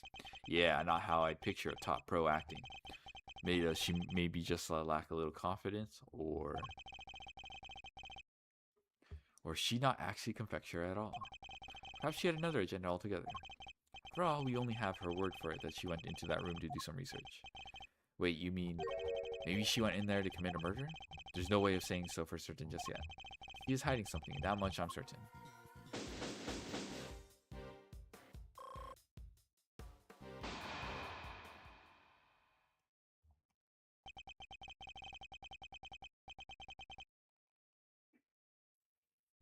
That's enough investigating for now, don't you think? Yes, we've certainly found plenty of interest. Something's been bothering me for a while now. Mr. Von Karma would have surely found the murder weapon when he searched this room. Yet he didn't arrest Miss Scone. He didn't even seem interested in questioning her. I think our first priority should be to find out what he's really up to. Detective Bat, I have a few things I'd like to ask Mr. Von Karma. Me too. Him and Scone. Eek! How could you, Batty Bumpkin? Just stop staring at me like that. It appears Detective Bat is just as suspicious of Mr. Von Karma and Miss Scone as I am. Miss Scone, would you be so kind as to accompany us? Of course, dear. Where are we off to? To find Mr. Von Karma.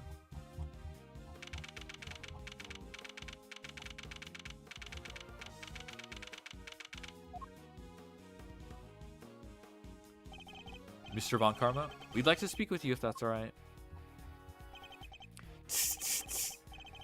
Judging by your faces, I'm guessing you found the murder weapon. We did. It was in Miss Scone's room. Which means that Mr. Tangaroa should no longer be the only person of interest. Ha! Nonsense. It doesn't matter where the weapon was found. Tangaroa is guilty. And as long as this is my case, guilty he shall remain. How can you be so sure of Mr. Tangaroa's guilt? You have an explanation, I assume? For why the murder weapon was in Miss Scone's room? Of course I do. And I'll be delighted to share with you. I guess framing Scone or whatever.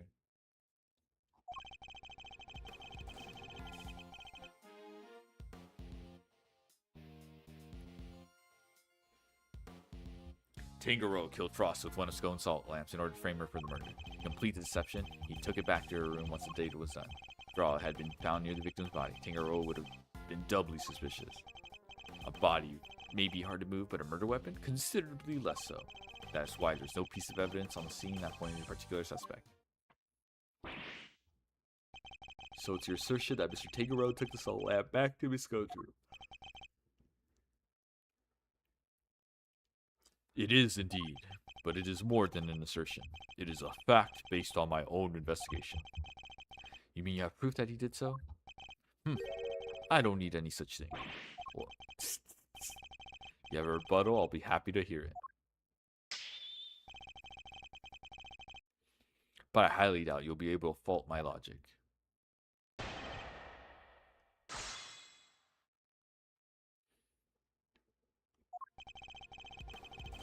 Alright.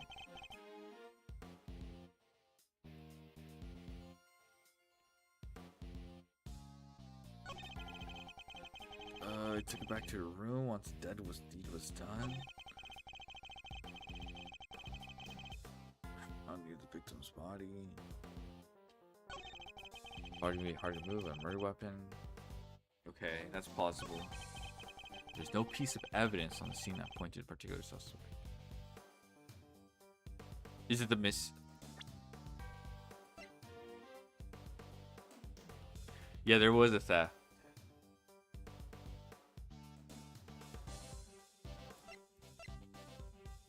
Oh, okay, that points to Tangaroa. That points to Tangaroa.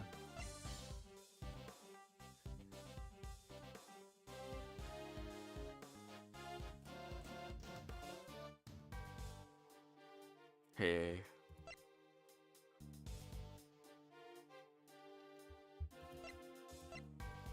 Objection. It's true that the murder weapon and the blood-stained chocolate were removed from the scene of the crime, but something else remained that does point to one person in particular. Take another look at the photograph of the body if you... Oh, yeah. That's the missing tarp. Okay. Cloth covering the victim's lower half. Is that not one of the same luminous cloths we found in Miss Scone's room? What's that, dearie? One of my lovely colorful cloths at the scene of the crime, you say? Luminous cloth. Nonsense, I see no light to speak of. I guess he doesn't know how it works. It may look like ordinary fabric at first glance, but attach one of these light-emitting devices. The difference soon becomes apparent. Look at his face. I don't think he was expecting that. The fact that the cloth can be lit up is neither here nor there. To show why it's important. One of the rolls of cloth from Miss Scone's room went missing. And if you look closely at the blue cloth in the picture, would you say it's clearly made of the same material, Mr. Von Karma? The salt lamp and the luminous cloth both belong to Miss Scone. Seeing as the body was wrapped in said cloth, surely even you have to admit that's suspicious. Mr. Von Karma, I think it's time to accept that a number of factors point to Miss Scone as a person of interest. Oh my goodness. Greggy Pegleg, how could you? You're accusing me of all people. I'm not accusing you of anything just yet, but I do think you're hiding something. That's not... Just to clarify, your assertion is that both the murder weapon and the cloth were in Miss Scone's room prior to the murder. Exactly. Is something funny? Only that you've walked so carelessly into my trap. Neither the cloth nor the murder weapon were in fact in her room. So sorry to have to break it to you. What does he mean? Tangaroa spotted them before the contest began and noted that the lamps and cloths contravened the rules.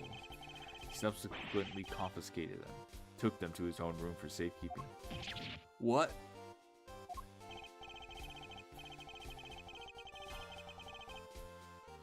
Then, after contest began, nobody saw hide nor hair of Frost as he had secluded himself in his room. The only person capable of entering his locked room was Tangaroa, possessing as he did the only key. And as you now know, he was also possession of the lamp used to commit the murder. So you see, I've had everything I need to get Tangaroa convicted all along. Well, how does it feel? You have lost to me before even setting foot in the courtroom. This can't be happening. Well, wait, all our hard work was for nothing? Miss Scone, why didn't you tell us your stuff was confiscated by Mr. Tangaroa? Well, dear, Mannequin said that if I spilled the beans, I'd end up being #1 under suspicion. Mr. Von Karma said that. And he wasn't wrong now, was he? You two accused me yourself just a second ago. This is pathetic. Curse you, Von Karma. You led us to the murder weapon knowing we'd make certain assumptions as a result. One more thing, my pathetic friend. There are 2 and only 2 sets of fingerprints on the murder weapon. 2? Yes, those of Delicious Scone and Samson Tangaroa. No others were found. Tangaroa used a lamp he had confiscated to murder Frost. He was foolish enough to hide it in Scone's room without first removing his fingerprints. At this rate, no one will even need to testify. My perfect evidence will do all the talking for me as I secure his loyalty verdict. Objection! But wait! What about the luminous cloth that was left behind in Mr. Tangaroa's room? What about it? He probably meant to return it after disposing of the body. I don't think I have enough to disprove any of what he's saying. No more pitiful objections? Then get out of my sight and close the door behind you. Mr. E! I'm not about to just give up. I see you mean to waste more of my time. Bad. Escort them off the premises now. This investigation is not over yet. Detective Bad. What is the meaning of this? Sorry, but I'm not in the habit of leaving cases half solved.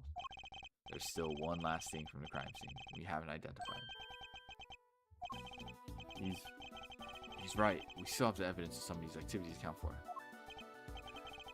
We can discuss your lingering doubts at our leisure, Detective.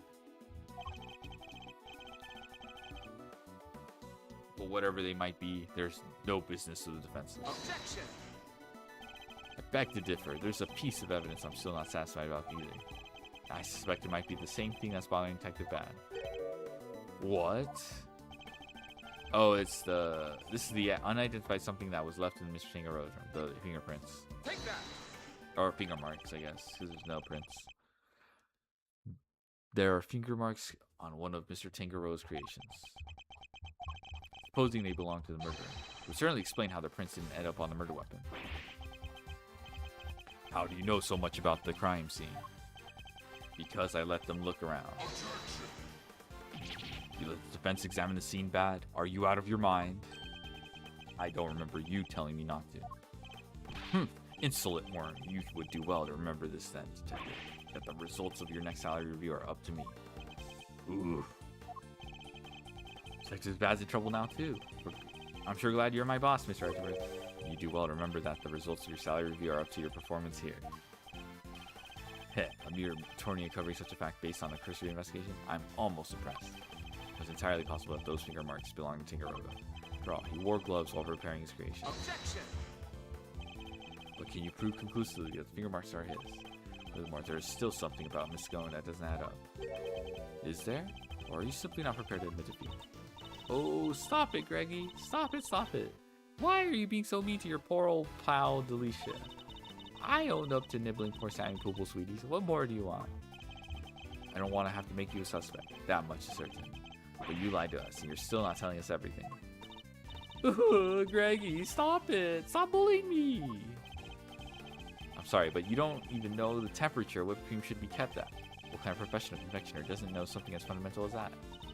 I'm sorry, alright? I'm sorry, I'm just a silly, muddle-headed girl. What more do you want me to say?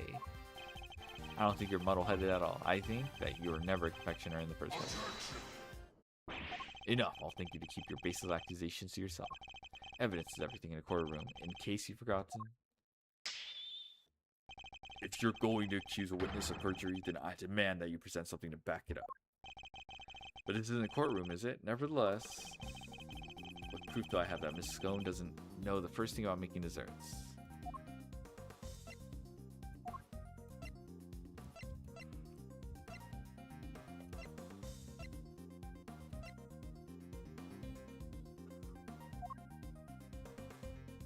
Okay. Take that. It's probably just this.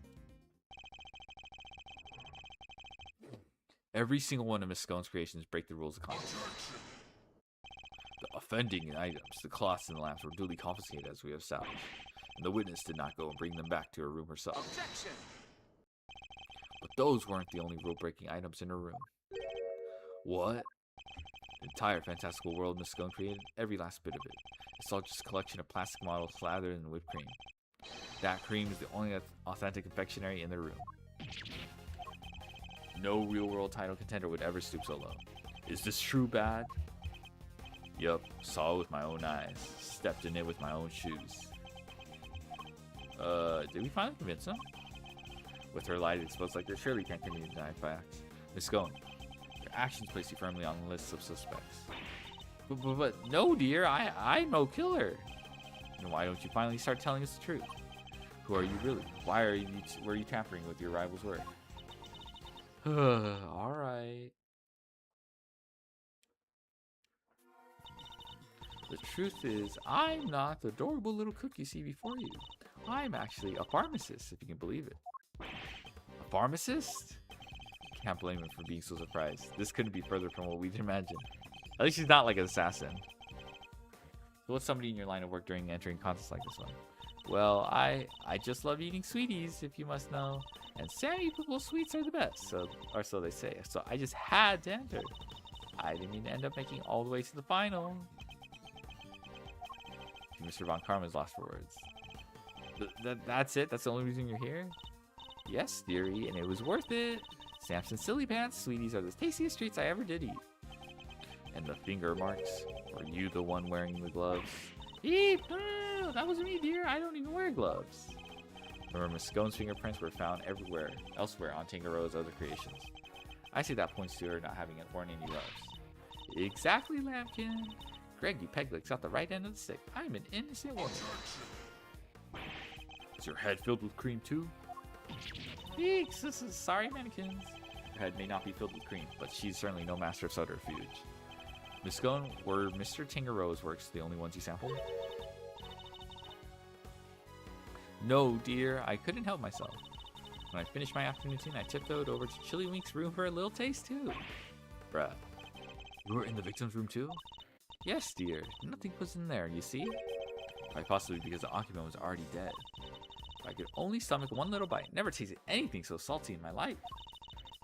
So I had myself one of the tasty starship bits off to the side to cleanse my palate.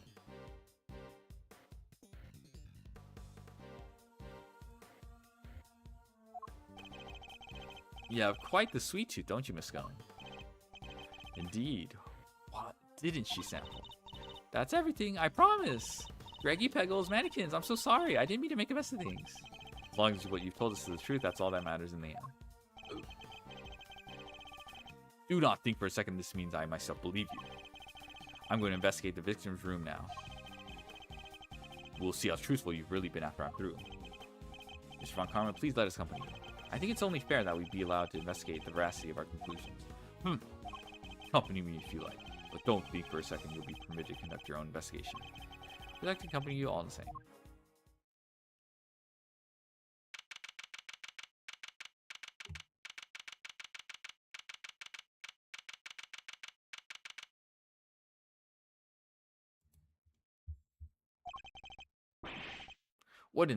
What is the meaning of this?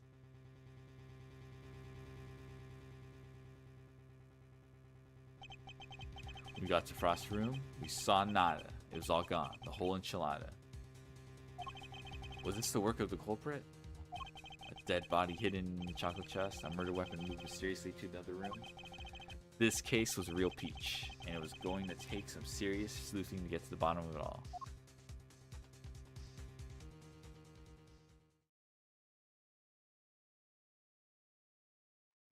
Okay.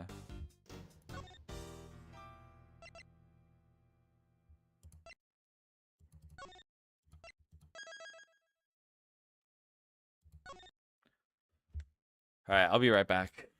Let me get some water.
Alright, I'm back.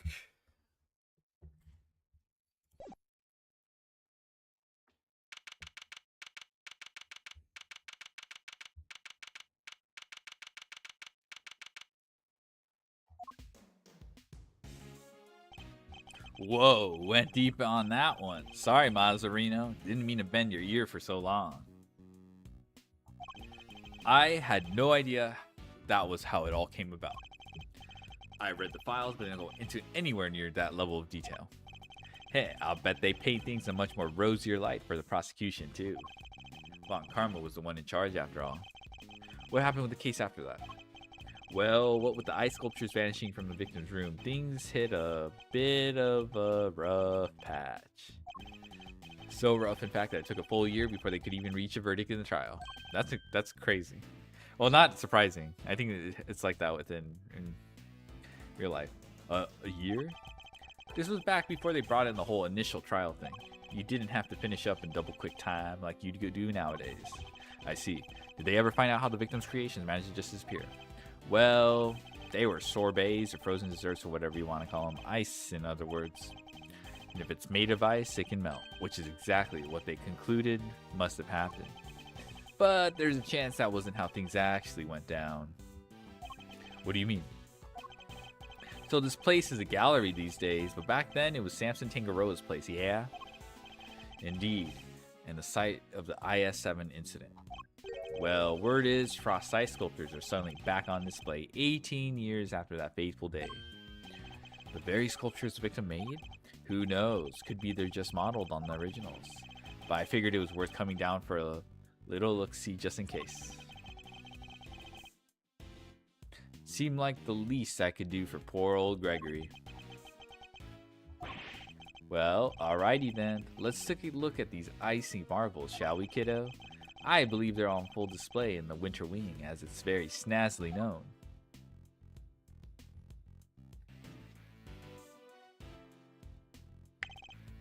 So, Winter Wing.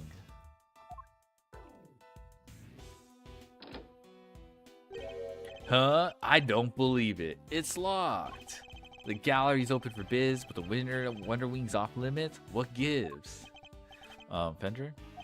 Perhaps you should look more closely at the pamphlet we were given. The Winter Wing is over there. Zodiac Hall? Huh.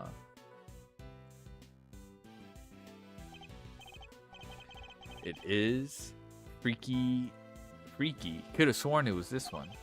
Anywho, shall we? Time to dive on in and see what we would have seen 18 years ago. That is the wrong. That is the wrong room. If they're trying to recreate the what's called the original.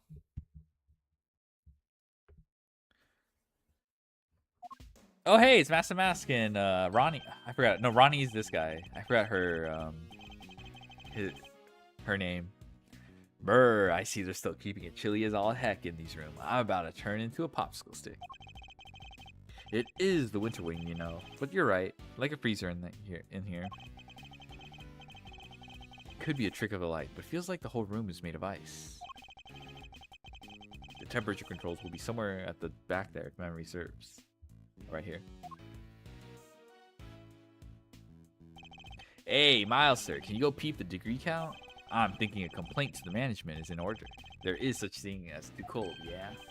Alright, if you insist. Take your time, mosey around and take in the sights while you're at it. I've got a camera I need to prep for action. Feel like your pop might appreciate a picture of all this. I'll put it on his grave so we can have a gander. Of course. So, how about this? I scream out, oh no, this must be the work of that villain to Mask. Yeah, and I go, that's me, the legendary Mask the Mask. Yeah, and then, oh, no, say that and you'll be in cuffs before you can blink, Ronnie. We've got to take this more seriously, otherwise, how are we going to get this to market to sell? What exactly are these two plotting?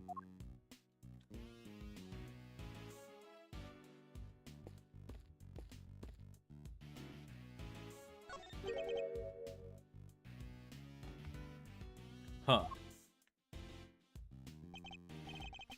Bender, I can't seem to find the temperature controls you mentioned. Oh yeah, it's a little tricky if you don't know where it's at. Here, I'll have it open for you in a jiffy. Huh? Dang thing's locked. Makes sense, I guess. Wouldn't want the visitors cranking up the thermostat and melting the art. According to the pamphlet, the winter wing is kept at a constant 27 degrees. Ooh, that's colder than the snowman's cold bits. I'm gonna freeze to death in here. Guess there's only one thing for it. Somebody's getting a snuggle. Hey, what's the icy stare? You want me to freeze? You want me to freeze to death? No. Okay. Okay, we have Castor and Pollux. Guessing that's Gemini. There are two large eye statues in display here. Guess these are remakes of Frostworks from 18 years back. Real eye-catching stuff. Ice Sculptor is a heck of an art form, huh? It is. These are the works my father never got to see. Think that I get to see them instead. So many years later. Sorry to butt in while you're deep in a think hole, Milester. Would you mind looking this way a sec? This way? Beautiful, yeah, just like that. Giga Chat's there. Oh my god, he looks so funny. He's so animated, but Bender. Really? Say cheese. Please don't do that again. I don't like having my picture taken. Heh, my bad, big guy. My bad. Had to check if this whole thing was still working is all. Now that you mention it, the camera does look rather ancient. Yup, vintage model. You ever heard of an instant camera? Develops a picture right after you take the shot. Still twists my noggin trying to think how it works. I know what an instant camera is, although I've never used one. Hehehe. Should have known Mr. Know-It-All would know it all. You really are your father's son. Alright, step aside. I need to get some good shots of the room here.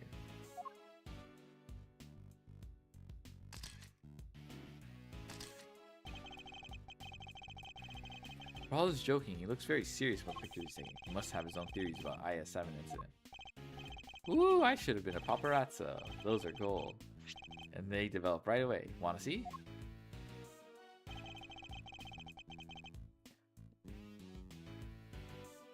You don't... Okay, dude.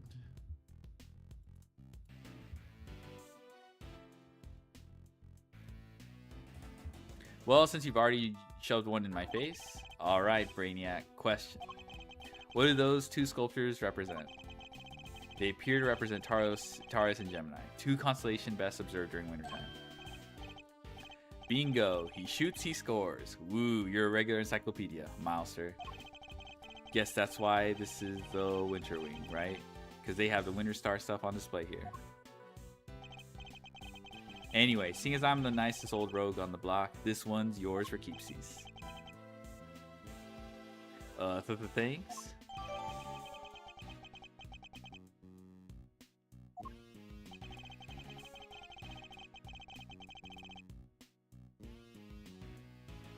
So the victim made these same Zodiac statues out of flavored ice for the contest 18 years ago. Sure did. Lovingly crafted like life-size desserts. I only ever saw the old ones in photos though. But these are spit out of the originals. So this is what you wanted to show me? Yup. Think Gregory would have wanted you to see him too. And I may not have had it in me to come here on my own. Sorry to drag you along. Not at all. I'm happy to be able to see where my father's final case unfolded. Good to hear you say so, Palio. Let's say we grab another quick snap to commemorate this heartwarming occasion. Absolutely not. Okay. Let's talk to this kid, who looks like the samurai kid, but he has horns. Boy wearing a backpack. What's he doing at an art gallery on his own? Ugh, she wanted to run a gallery so bad she just quit the industry. I don't get it. I just don't get it. Does this boy know the owner of the gallery, perhaps? Oh my god, if we run into, what's her face? Adrian Andrews? That's crazy. Statue of another ferocious looking bull. Not a gaze one would want to be fixed with. Then I was always taught to return a stare with a stare. I don't understand this quirk. They're trying to make this so hard, like a thing with Miles, where he stares at things back. I don't understand it, bruh. The Pleiades, a group of 7 stars just off to the side of Taurus, known to some as Subaru. Then I always taught to return a stare with a stare. Although in this case, discretion might be the better part of valor.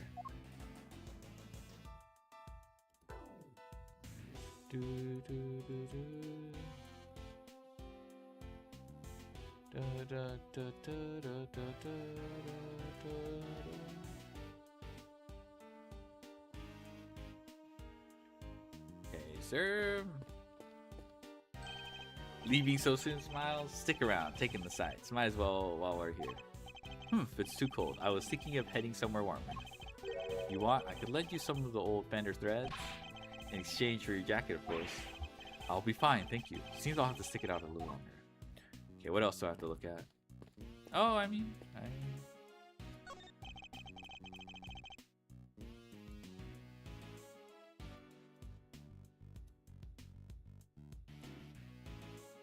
There's a huge block of ice on display here. Must be incredibly heavy, though maybe not, with it being hollow on the inside. The constellation engraved into the surface, along with some explanatory text. The Pleiades, known to some as Subaru, they form part of the large constellation of Taurus. But why cram so many stars into one tiny part of a single constellation? I guess people in ancient times weren't hugely careful about such things. Alrighty, I got the shots I wanted. Shall we scoot on over to another wing and see what's cooking? Might as well do the full tour while we're here. I suppose so. Ah! What was that? It came from the fountain room. Come on, let's see what's up. Oh my god, it's Larry Butts. And he's in his, oh, it's a confectioner. The guy who takes everything so seriously.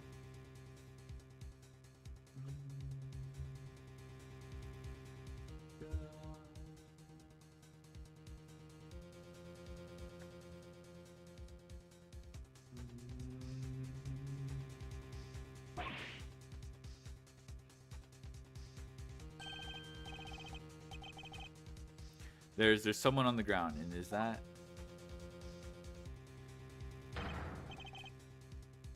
Larry, what are you doing here? Actually, never mind that. What on earth is going on? Edgy! You should have seen it. It was awful. Just calm down and tell me why there is an unconscious man on the floor. I didn't do anything. He just fell down in front of me. Wait, I know this guy. Is everything alright? Don't you know it's rude to make a racket in an art gallery, you naughty boys?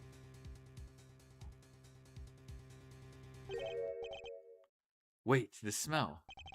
He's still breathing, but I know these symptoms. It's not safe, Miles. We need to get everybody out of here.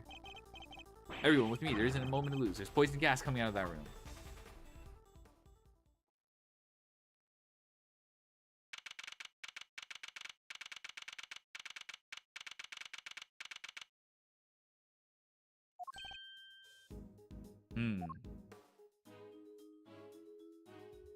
Dun, dun, dun, dun, dun, dun.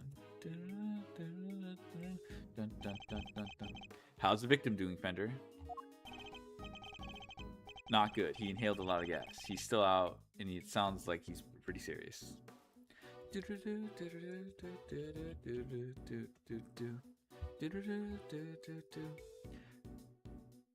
He's still out, and it sounds like it's pretty serious.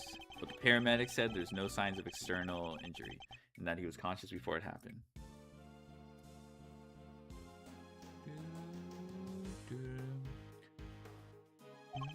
Anyway, he's alive, just barely. Lucky we found him when we did. But like I said, he's not out of the woods yet. They put him in the medical room with a specialist.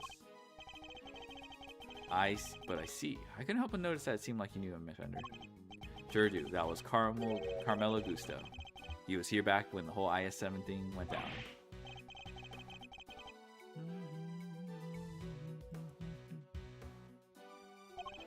Any hoozles, this guy here seems like he's in rude health. Old pal of yours, Miles Areno? Yes, something like that. Glad you're okay there.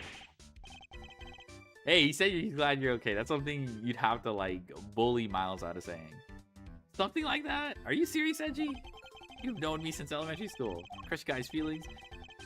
Anyway, you know you're supposed to call me Laurice Donim when I'm dressed like this. I realize this is supposed to be a pseudonym, which makes a lot of sense when you're when you think about what's called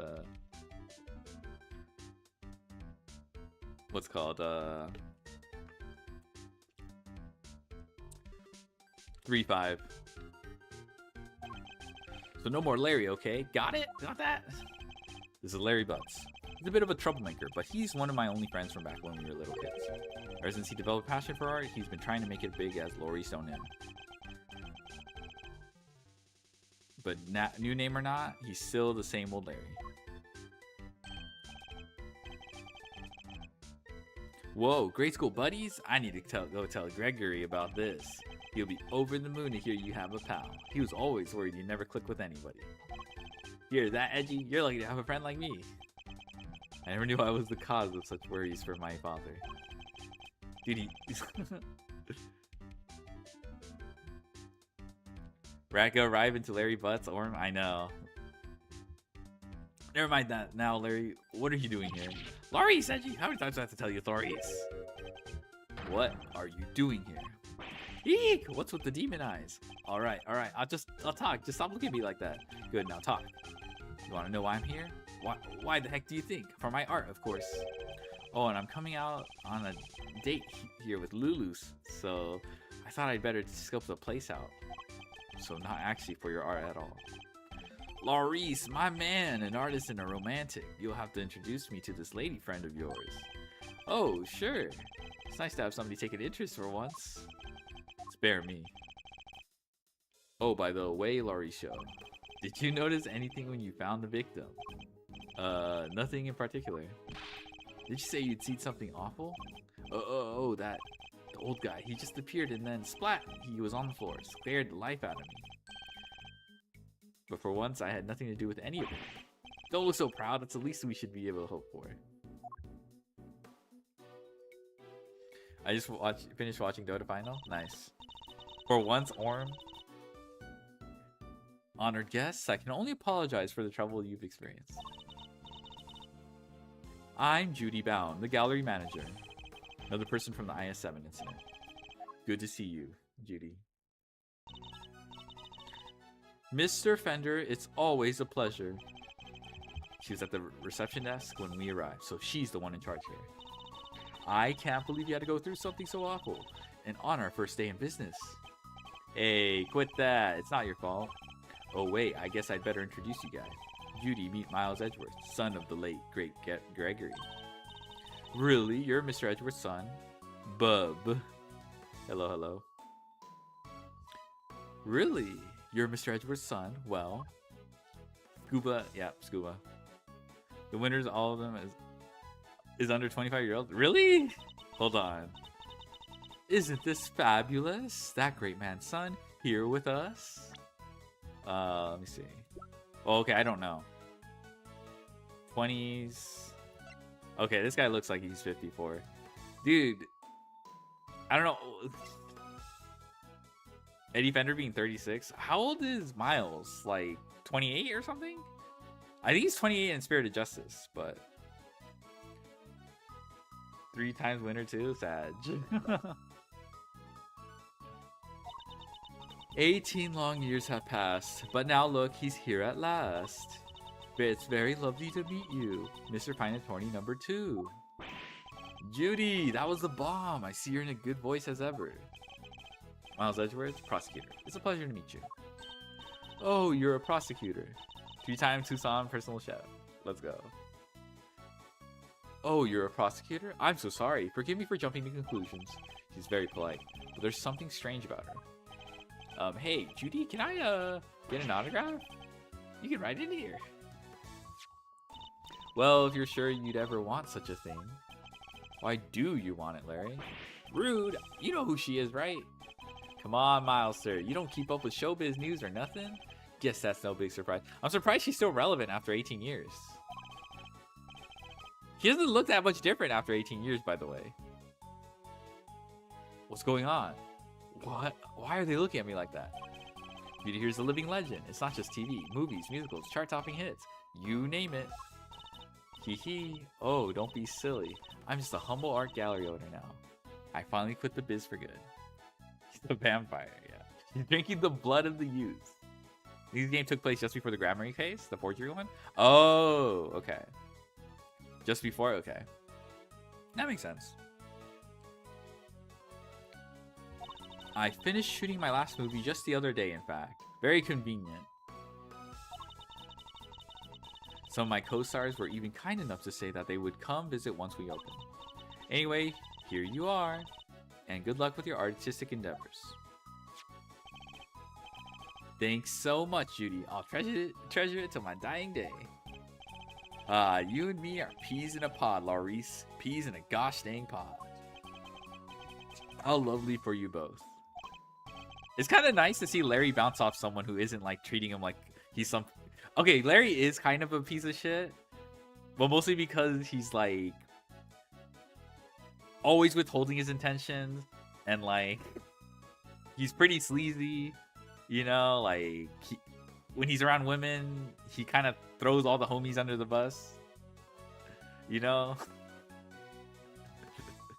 But like everyone around him calls him just like a dumbass, and like it's kind of funny.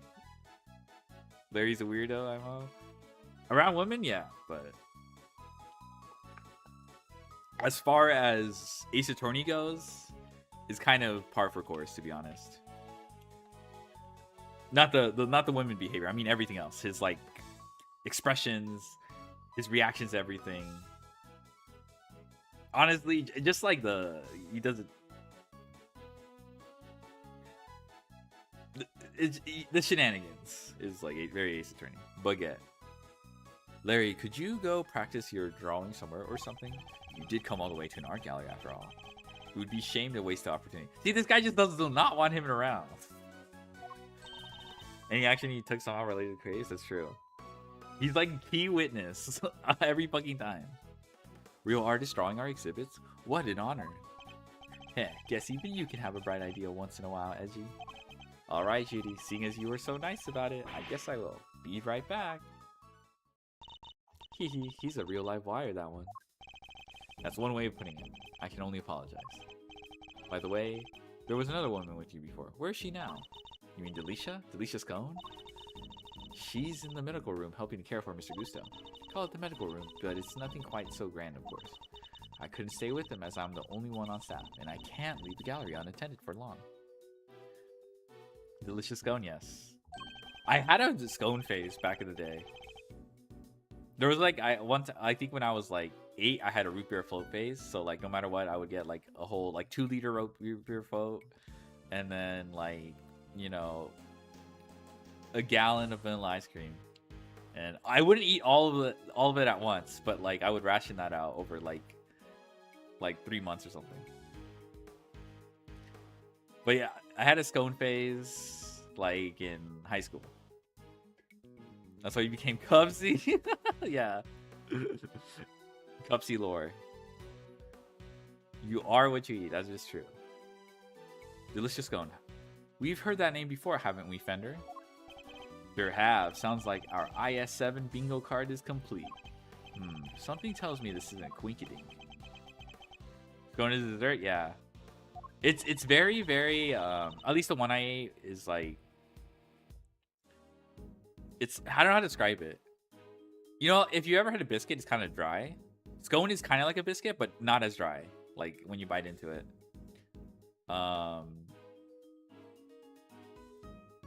Only know bread with jam and eat it? Ah, I see.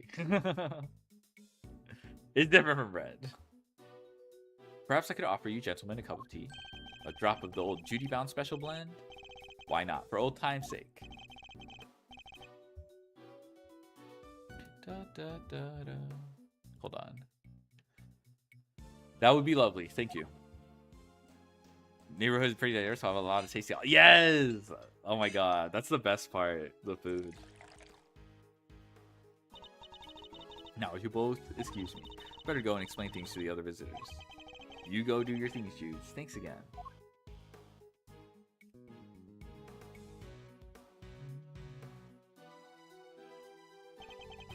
This aroma, Ceylon, I believe. Let's give it a try. This is a fine blend. A top quality Ceylon indeed. Citrus aroma is said to improve one's ability to concentrate, right? You have a lot of sweets? Nice. I've got big ass sweet tooth. I gotta stay away from them. Your old man said those exact words 18 years ago. Really takes me back. There's just one difference. Dudes cooled the saucers back then. Not today, though, it seems. Anyway. Hey, that is kind of a throwaway line, but I assume that's gonna be relevant. Like the saucers, the coasters or whatever, saucers being warm. Don't you think it's all a little odd? Every single person from an 18-year-old case all assembled in the same place at the same time? Yes, it almost feels as if an investigation is in order. Mr. Edgeworth, sir, you're alright. Mr. Edgeworth, Mr. Fender. We heard you got caught up in a poison gas attack, so we came as fast as we could. Well, if it isn't the cavalry, come on, team, bring it in. No way. Besides, you're both doing just fine. Gummy and I got ourselves all worked up over nothing. Detective Gumshoe, what were you thinking bringing Kay with you? So sorry, sir. I knew it was dangerous, what with the poison gas and all, but she wouldn't take no for an answer.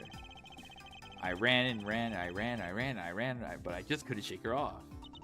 When it comes to running away, the great thief right here is the world champ. Then run away. Don't chase the poor detective. All set, sir. Just say the word and I'll head in there and start investigating. Oh my god, gas smack Gumshoe. You guys stay here. That gas could still be dangerous. Alright, we're counting on you, detective. Good luck in there, Dickie boy. No way, Gummy almost looked like a real detective. I'm so proud of him. But he is a real detective.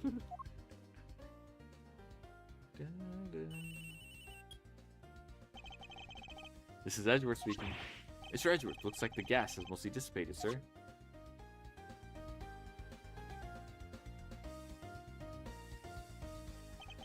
Very good, detective. Now calm down and tell me what you see. Yes, sir. First up, the exhibits. There's a statue of 2 people on the left side. Well, there's a filter in that gas mask? True. On the right side, some kind of 2-horned animal. Wait, a statue of two people? Oh, I realized Master Mask and his wife were on the left side of the exhibit because of Castor Pollux. And then the kid with the double horns or whatever matches with Taurus here. Oh my god. In fact, it sounds identical to the display in the Winter Wing. Other than that, the place is looking pretty damp. Sprinkler sprayed the place good. Must be what stopped the gas from spreading. The sprinklers? Are there any signs of a fire? No, sir. And the fire alarm hasn't been triggered either. Sprinklers look like the type that detect heat and smoke. Tara's gotta be shout out to the Chinese. Yeah. Niu Lu. No, it's Niu Lai. Niu Lai. Sprinklers look like the type that detect heat and smoke. When they detect something, they send an alarm. Either fire or smoke or the security room. Oh, I guess the different wings reference the different constellations. Guess they read the gas of smoke and triggered the smoke alarm that way. And was anyone in the security room when that alarm went off? This place only has one employee, and that's Judy Bound, the manager. Bruh. And she was at the reception desk across from the security room the whole time since the gallery opened. So she heard the alarm from across the way and turned on the sprinklers. Yup, seems they can only be switched on manually, and only from there. Wouldn't want the art getting soaked for no good reason, I guess. And if it's manual, you could even check how bad the fire was to try to get some stuff out first. Just break in the flow switch on the sprinkler line sends a signal to the fire alarm. True. The security setup is geared around protecting the exhibits. That makes sense in an art gallery, I guess.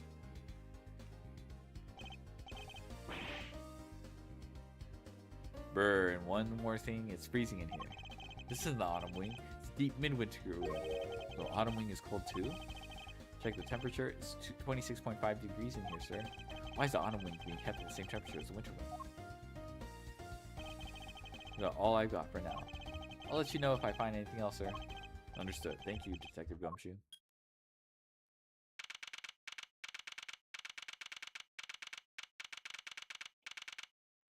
$26.5 is supposed to be cold. Isn't that below freezing temperature for Fahrenheit? Oh, yeah. What did Gummy have to say? He said that the autumn wing. There, Maker? Yeah, it got localized.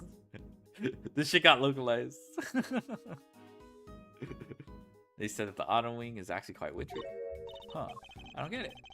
I'm wondering what it would mean myself, but it's a bit hard to tell from out here. It's like 80.5. Let me see. 26.5.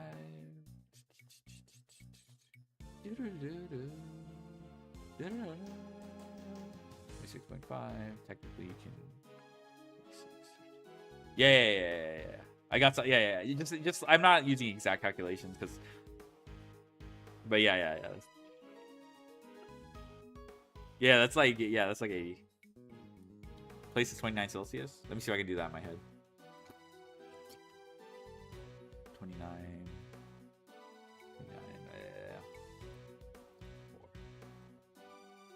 I'm guessing it's around 86 degrees. I estimated though. I didn't do something.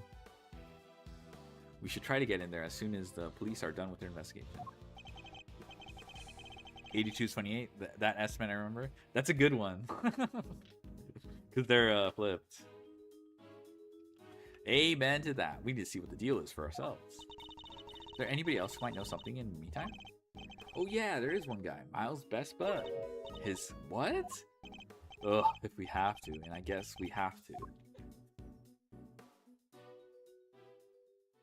I mean, if we have to talk to someone, he's actually a win. We're like 27.8, but it's close enough. Nice.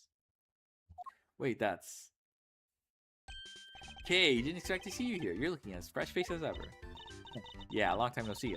Larry, right? So here's the deal, Kay. I'm Laurice right now. You see, I'm also a bit of an artist. Ah, so it's your alias. I like it. Good to see you, Laurice. I always knew you were a nice, thoughtful kid. Unlike some people, I knew he'd be petty. I have some questions for you, Larry. He just doesn't give a fuck. What the? How am I suspect? Just because I found the guy, that doesn't mean I did the crime. I never said you did. I just need you to tell us what you saw. You said you saw something awful. How so exactly? Look, I didn't see anything. I didn't do anything, okay? I don't think I did anyway. Whoa, Chief, you didn't sound too sure of yourself at the end there. There's something you should know about him, Fender. When something smells, it's usually the butts. We've been saying that about Larry for 26 years now. Lorries, yeah.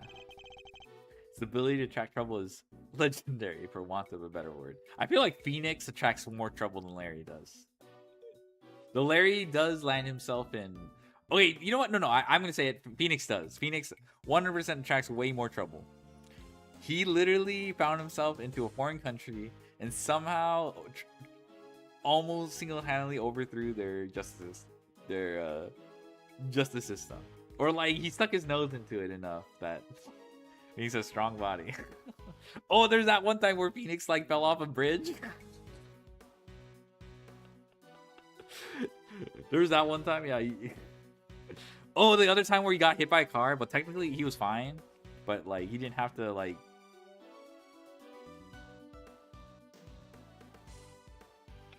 In Apollo Justice, he got hit by a car randomly. I mean, it ended up being relevant to the case, but like.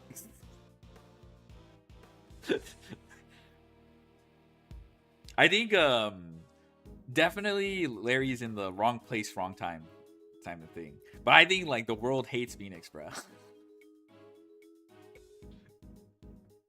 His ability to attract trouble is legendary, for want of a better word. His ability to cause trouble too. Okay, that's more Larry's. I better find out what he did this time.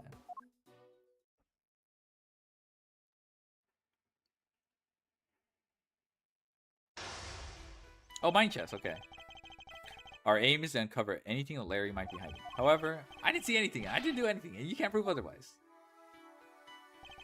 It's almost impossible for him to keep his cool. I need to bide my time when he gets agitated and wait for him to calm down. Let's start by asking him to go into detail about what he's doing here. Okay. He shouldn't prove to be too much of a challenge. Let's get this over with. Phoenix does more for others, but gets more respect, just a little bit more. Why exactly did you come to the gallery today? What kind of question is that? What did you think, I don't belong in the gallery or something? That's exactly what I think? Okay. Hey, if you're gonna ignore me, then I'm gonna paint your portrait. When I'm done, I'll scribble all over it. Is this the first appearance to Miles one? Already appeared in his dad's repeat? This is the first appearance. I'm joking, okay? I never scribble on one of my pieces. How could I? They're valuable artworks. According to you, perhaps. I imagine I might struggle to agree. Oh, laugh it up, funny guy. Luckily, some people actually believe in my work. She's called Lulu, okay? She says my pictures are masterpieces. So if she likes something, I'll drop for it. Anything at all. Where is this, Lulu? How come you're here alone? What? A guy can't be apart from his girlfriend for 1 second? I have my own life too, you know. Just admit it. Admit that your testimony was ridiculous. Oh my god, I fucked up. What do you mean, Edgy? Why do you always gotta say something like that? I didn't think it would upset you so badly. Guess I should watch what I say. Holy fuck. And you study my opponent's reactions, pick my responses accordingly. Okay, fine. So we just bide our time 3 times.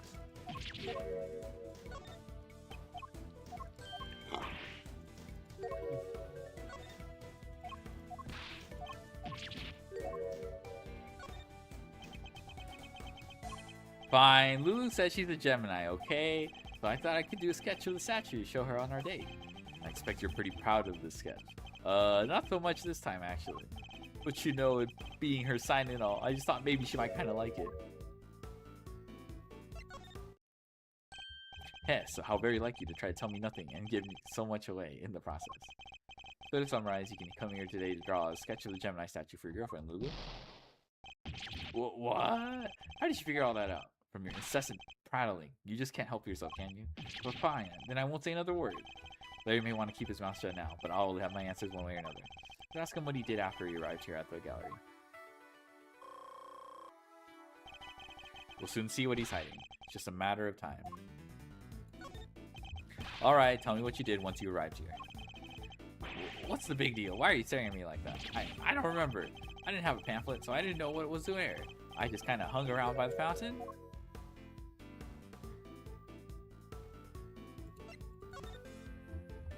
You didn't receive a pamphlet when you paid your entrance fee at the reception desk? Huh? You mean entry isn't, it's not free to get in here?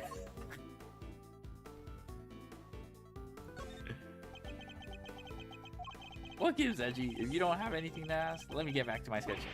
Oh, okay, we had to be more proactive. Okay, my bad. I didn't realize.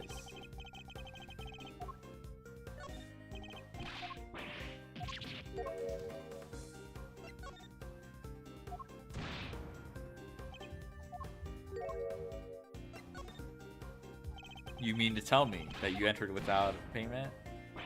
I'm sorry, okay? It wasn't deliberate. There wasn't anybody at the reception desk. Okay, that's helpful. I thought entry must be free. You're saying Miss Brown wasn't at the reception desk at the same time? No selling taxi to monkey, yeah. Yeah, but it looked like there was maybe somebody in the little room opposite. Interesting. According to Detective Gumshoe, Miss Brown had to enter the security room to activate the sprinkler system. I expect she wasn't at the reception desk because she was busy responding to the incident. And right after, she finally got the place open for business, too. Poor Judy. The Winter Wing, the gallery's greatest attraction, is going to be ruined now. You say you don't have a pamphlet, yet you seem to know all about the Winter Wing. For example, the Gemini statue you came here to draw just so happens to be in said room. However, therefore, it was your intention to visit the Winter Wing all along, wasn't it? How did you get me again? Fine, you're right. I came here for the Gemini statue. And yeah, I came here to visit the Winter Wing. And I won't deny it. Larry's not one to confess so easily. Again, he's always managed to surprise me in unusual ways. See what more you can tell us about the Winter Wing. I expect even Larry has found his feet a little by now. I'll have to watch his reactions more carefully and see what information I can glean from him. Done. I'm done with you. What did you see in the Winter Wing, Larry? You don't let up, do you? I told you, I didn't see anything. Galleries are nice and all, but I kind of changed my mind once I got here. Thought I'd go meet my girlfriend instead. If I want to learn more here, I'll need a clue of some kind. Okay, did you enter the room? Larry, be honest, did you enter the Winter Wing? Well, what is that? Is that suspicion I see in your eyes? I tried to get in there, sure, but... You tried to get in, but you couldn't? Yeah, exactly. I wanted to get in there, but that old guy came out and fell to the ground, and like I said, it was all pretty shocking. So you were unable to enter the Winter Wing because the victim emerged and collapsed in front of you. Yeah, he came out of the Winter Wing door, and then down he went. But wasn't it the Autumn Wing that the victim came out of? That stupid poison gas thing had never happened. It'd be in there, happily sketching away right now. Larry seems that the Autumn and Winter Wings mixed up. Regardless, it seems his aim really was to make a sketch of one of the statues. This could be a useful clue. Time to deploy my clue. Did you say you came here to make a sketch of one of the statues for your girlfriend? You gave up on that a little easily, didn't you? Clearly you saw something, even if you were distracted by the victim's collapse. Well, I did not see something. But that doesn't prove that I did see something totally terrifying either, does it?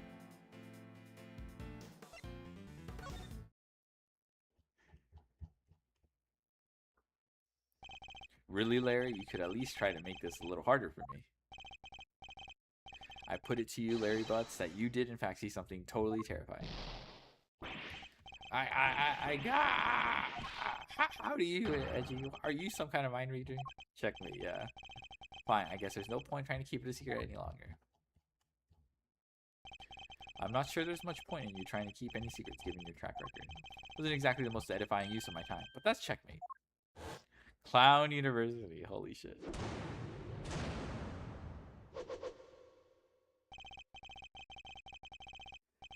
I just couldn't help staring at that Gemini statue. My eyes were drawn to it. You keep talking about a Gemini statue, but there's no way you saw what you think you saw. Simply not possible. Well, what do you mean? You think I saw a good ghost statue or something? Or are you still laboring under misconception that he was looking at the Winter Wing?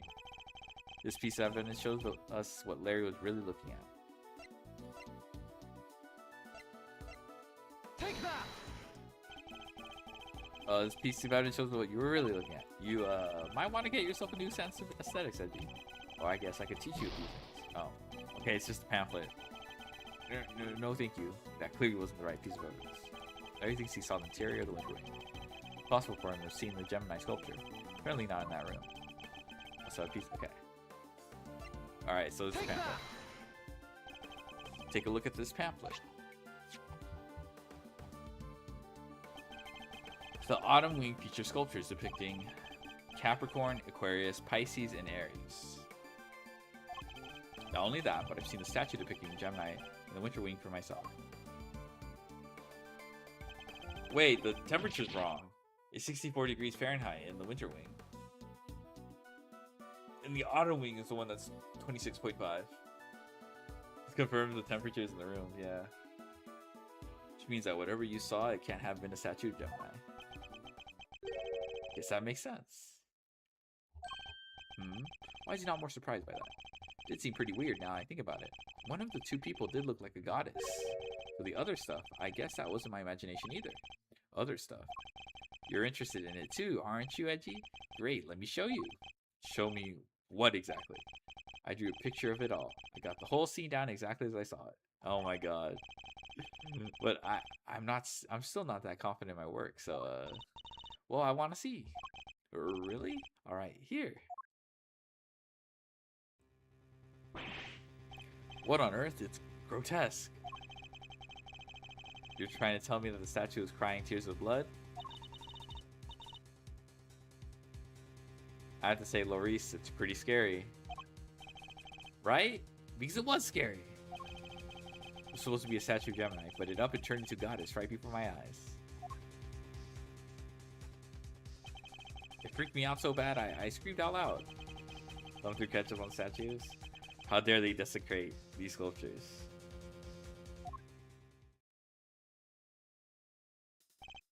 Wait, when you say it turned into a goddess, what do you mean exactly? What do you mean, what do I mean? The bottom half was suddenly a fish.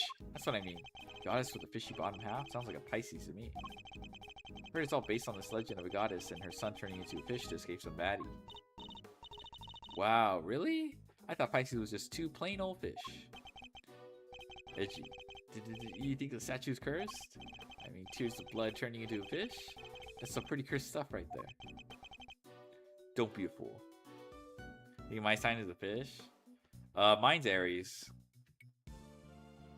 Don't be a fool. I imagine you simply mistook one statue for the other. Who's that man's name? Collapse next to you. It's fuck. It's like here we can look at the evidence. Oh, look at you, tucking carefully into your organizer. Carmelo Gusto.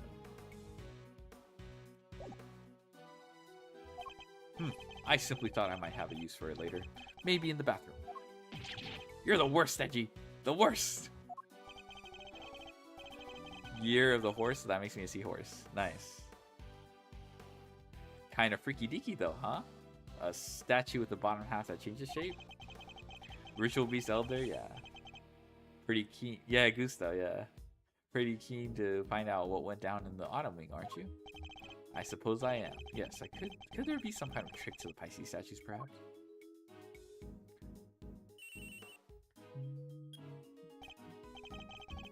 Yes, Edward speaking. I'm just about done in here, sir. There's no danger from the gas anymore. You can come in now. Thanks. Good work, detective. Seems we're finally safe to enter the Autumn Wing. The good detective sure has impeccable timing. Yeah, surely it's not game logic looking for, checking for,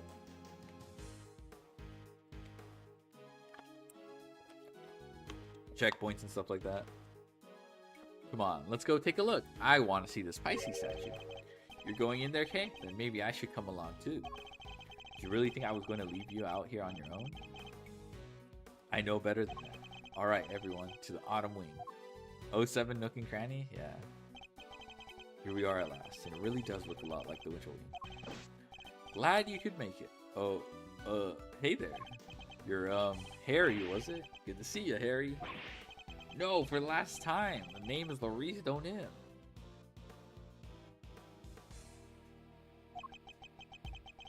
Detective, your report if you don't mind. Yes, sir. Okay, so first off, I found a blowtorch. Nozzle was still warm when I found it, so I guess it was used pretty recently. Somebody using it to heat something? Yeah, that might explain the gas. Was the step ladder already like that when you entered? Yeah, guess it was used by whoever let out the gas. Gas was inside the case until somebody opened the lid. Is that so? The Pisces statue. Huh? You're sure? You're sure up on your constellation, sir? You know what the other one, what the one in the other case is too? This is the Autumn Wing. Oh, is this Capricorn? I imagine it would be Capricorn. Ah, okay. Guess there's no fooling you, sir. I thought it was supposed to be Taurus. That weird cloth that's draped around it kind of tripped me up. That piece of luminous cloth from way back when? What's that doing here? Now we have evidence from the IS-7 incident too. Taking a look around. Flowing water from the base side to this room was probably not intended to be kept at a freezing temp. Yeah. Seems there's a piece of luminous cloth on each of the other cases too. And that just makes me want to see what's hiding underneath real bad. Here, let me whip them all right off for you.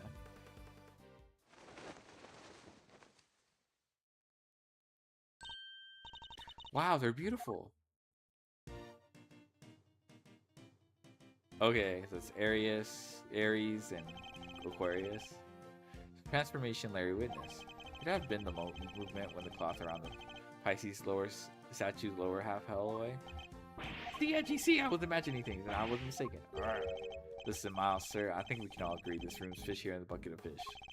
My hunch is that somebody deliberately tried to make this room look just like the winter room. Yes, I was thinking exactly the same thing.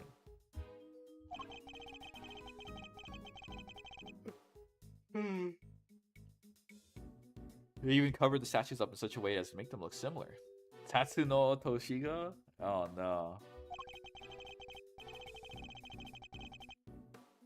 With a cloth over the bottom half, the Pisces and Gemini statue look almost the same. Ditto for Capricorn. Covered his bottom half up and he looks pretty much like Taurus. Other two can't be fixed as easily, so covering their cases up completely was the only answer. Somebody went to some lengths to disguise the Autumn Wing as the Winter Wing. I'd say we need to take a closer look at things in here. Wouldn't you, Fender? No! Oh my god. Mr. Winter and Judge Govell. What the heck are you guys doing here? You're the last thing I need. This is my senior year. Mr. Edgeworth, it seems I have failed in my duty yet again.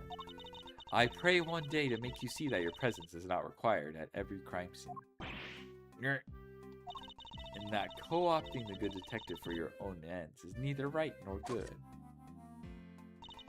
Looking. You don't want none of this, bruh.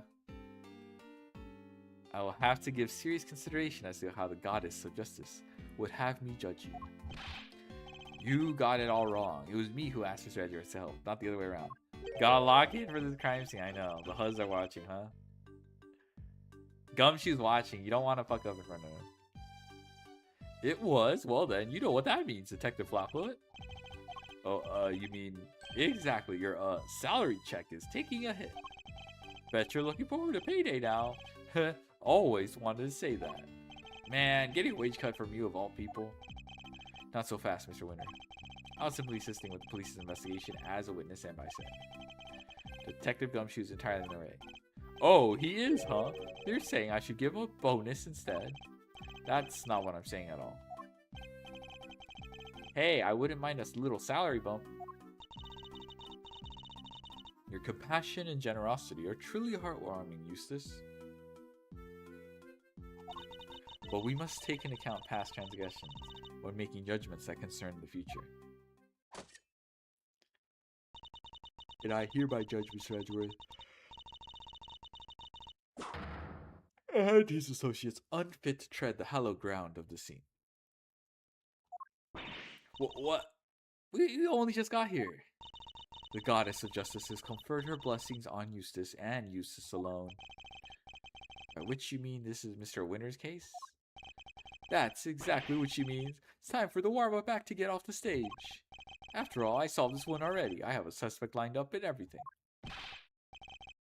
What did you say? A suspect? Already? Who? Who else but your artist friend over there? Huh? Me? Me? What's going on, Edgy?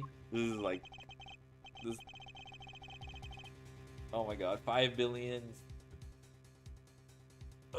5 billion years of Larry being the suspect. Your guess is as good as mine. I can't even imagine how the boy's mind works. Hold on. I need to make sure I don't unplug my... I'm trying to get into a comfortable spot. If I... There was one time where I, like, turned off my laptop by just knocking the surge protector.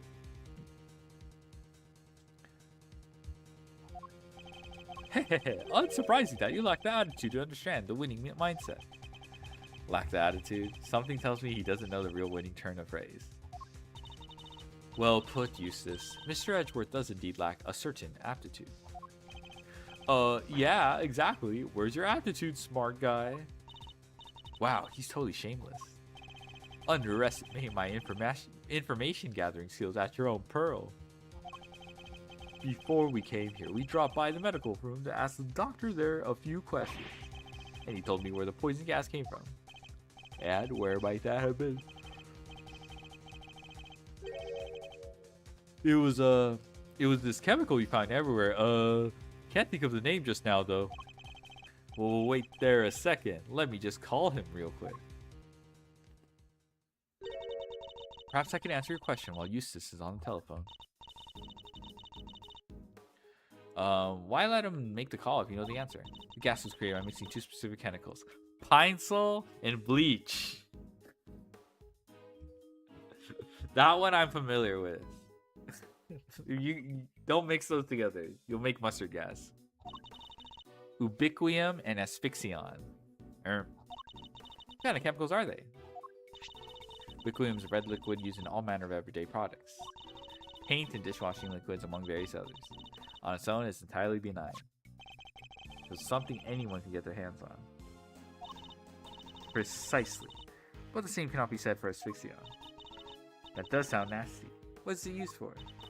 It's the main ingredient in a product called infesticide ultra. It's pure white in color, and so it's unable to the average consumer. In fact, it is nigh impossible for members of the public to obtain it here in this country. As such, we are currently investigating where it might have come from.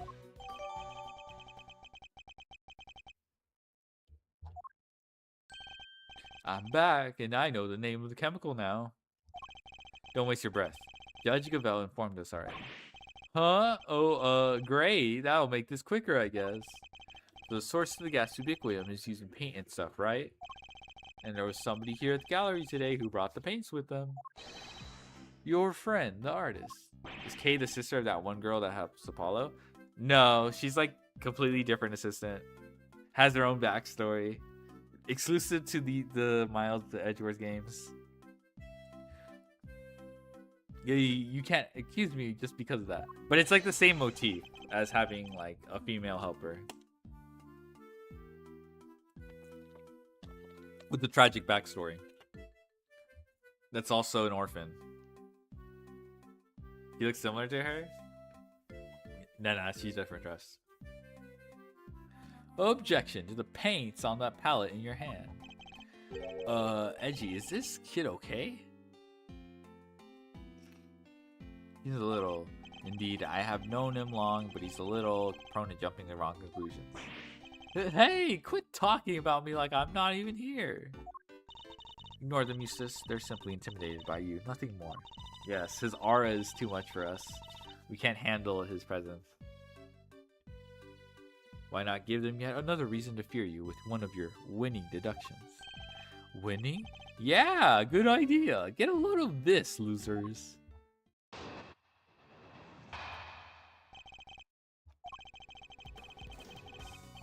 Our friend the artist here won the race to find the victim and was first on the scene, correct?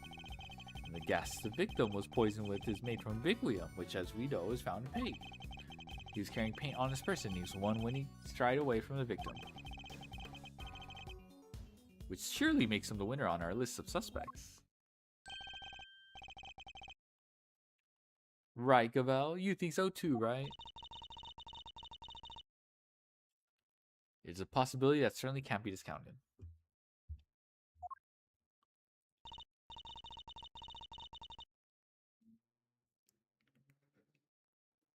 Well, would the artist like to share his version of events? Did you leave red paint on the scene of the crime? Or something more sinister? Catalyst for a cloud of toxic gas, perhaps? I think I might have left my heart there, you know. And you might have picked it up. Heh. No, he's so shameless. I would be careful what you say to me. My gavel is already primed to deliver guilty verdict. Objection! Or don't do that. Elriz. Ignore him, please. Your honor, it's for the best. Objection! Quit stalling. You can't run away from the fact that my reasoning is flawless. Admit defeat and crawl on out of here with your tails between your legs. Because I win. Objection. Hello, Sarah. Ha! I have better things to do than pick holes in your faulty logic. But I don't suppose I have much choice. Tell this chud Larry to back off. He is a chud. He is a goofy chud. Gas the victim was poisoned, which made from biglium, which is found in paint. Okay, but he still has to produce the other. Hold it! We do indeed. It seems it's found in a number of everyday products. Right, which makes your friend's paint. Makes your friend's paint pretty darn suspicious. But isn't it also found in a bunch of other stuff too? She has a winning point, I guess. Right, Gavel? I suppose she does. The other side of biglium is also found in dishwashing liquids, among other things. In other words, paint is the only possible explanation. No, but just listen to the rest of my amazing deduction, will you? Paint on this person.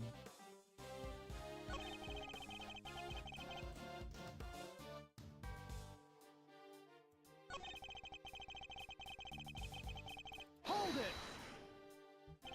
It's by no means certain that the paint was a source of the poison gas. Ha! Well, it's by no means certain that it wasn't either. My guys scared me? Yeah. Pretty creepy. What's that supposed to sound? Was that supposed to sound clever? Copying Mr. Edgeworth's speaking style isn't a shortcut to looking cool, you know. You make it sound as if you think there's something wrong with how I speak. Anyway, to bring it all home, my winning deduction shows he had paint and he was closest to the victim. Which surely makes him a winner on our list of suspects. Okay, I guess we'll just press. That's really all you're basing your suspicion of Mr. Butts on? What? You have a problem with that? Then show me some proof, loser. Put up or shut up. He's literally asking for it, Mr. Edgeworth. He is. So let's find the right piece of evidence and really give it to him. We know that Mr. Winter isn't much of a listener. We also know that his reasoning is likely to be based on a flawed assumption. Yeah, he even phoned the other guy and he still got it wrong somehow. Let's get this over with as quickly as we can. He's a waste of all of our time. Would you say there's something wrong with how I speak?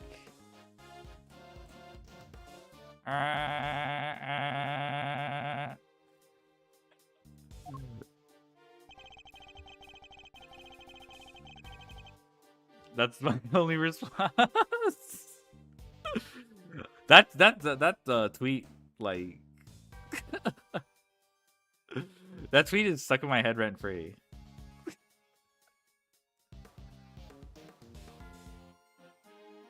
Our friend, the artist here, won the race. It is pretty good.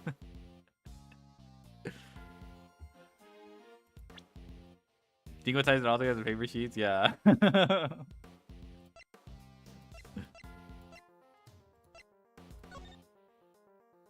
Oh, so there's some pink down here.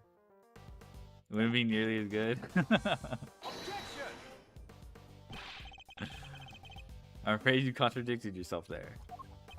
What? Is that true, Gavel? Of course not, Eustace. The only contradictions I see are in Mr. Edgar's own basic claim. What?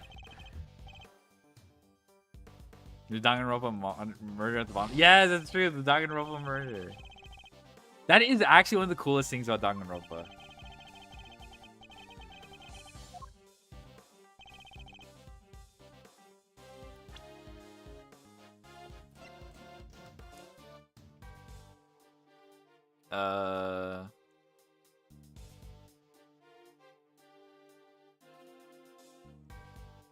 Bright red, ubiquium, pure white, asphyxia. Oh!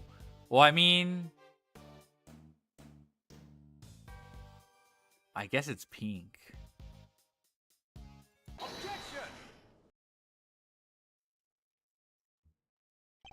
Your deductions are anything but winning, I'm afraid. Unless you're... Oh, it's because just the presence of red paint isn't there enough. But like... Because it's actually not mixed. The paint isn't responsible for the poison gas unless it's pink. But I don't know. You still have to explain the puddle. Your deductions are anything but winning. But I'm afraid unless you're looking to win a prize for incoherence. Heh, so you agree that I deserve a prize? What you deserve is to be set right. The gas came from within the case containing the sculpture of Pisces. It did, and it was created by the artist guy. Mahjong Soul. So red plus white when mix equals pink. Yeah, I think that's what they're trying to. That's what they're trying to do here. Orm. Yeah. You know what? That's pretty good. That's pretty good. I'm not gonna lie. It does. If you start, you can actually set this up. Anyone can do this. 6-7. Yeah. Ricci or not to Ricci? That is a question. This is kind of cute.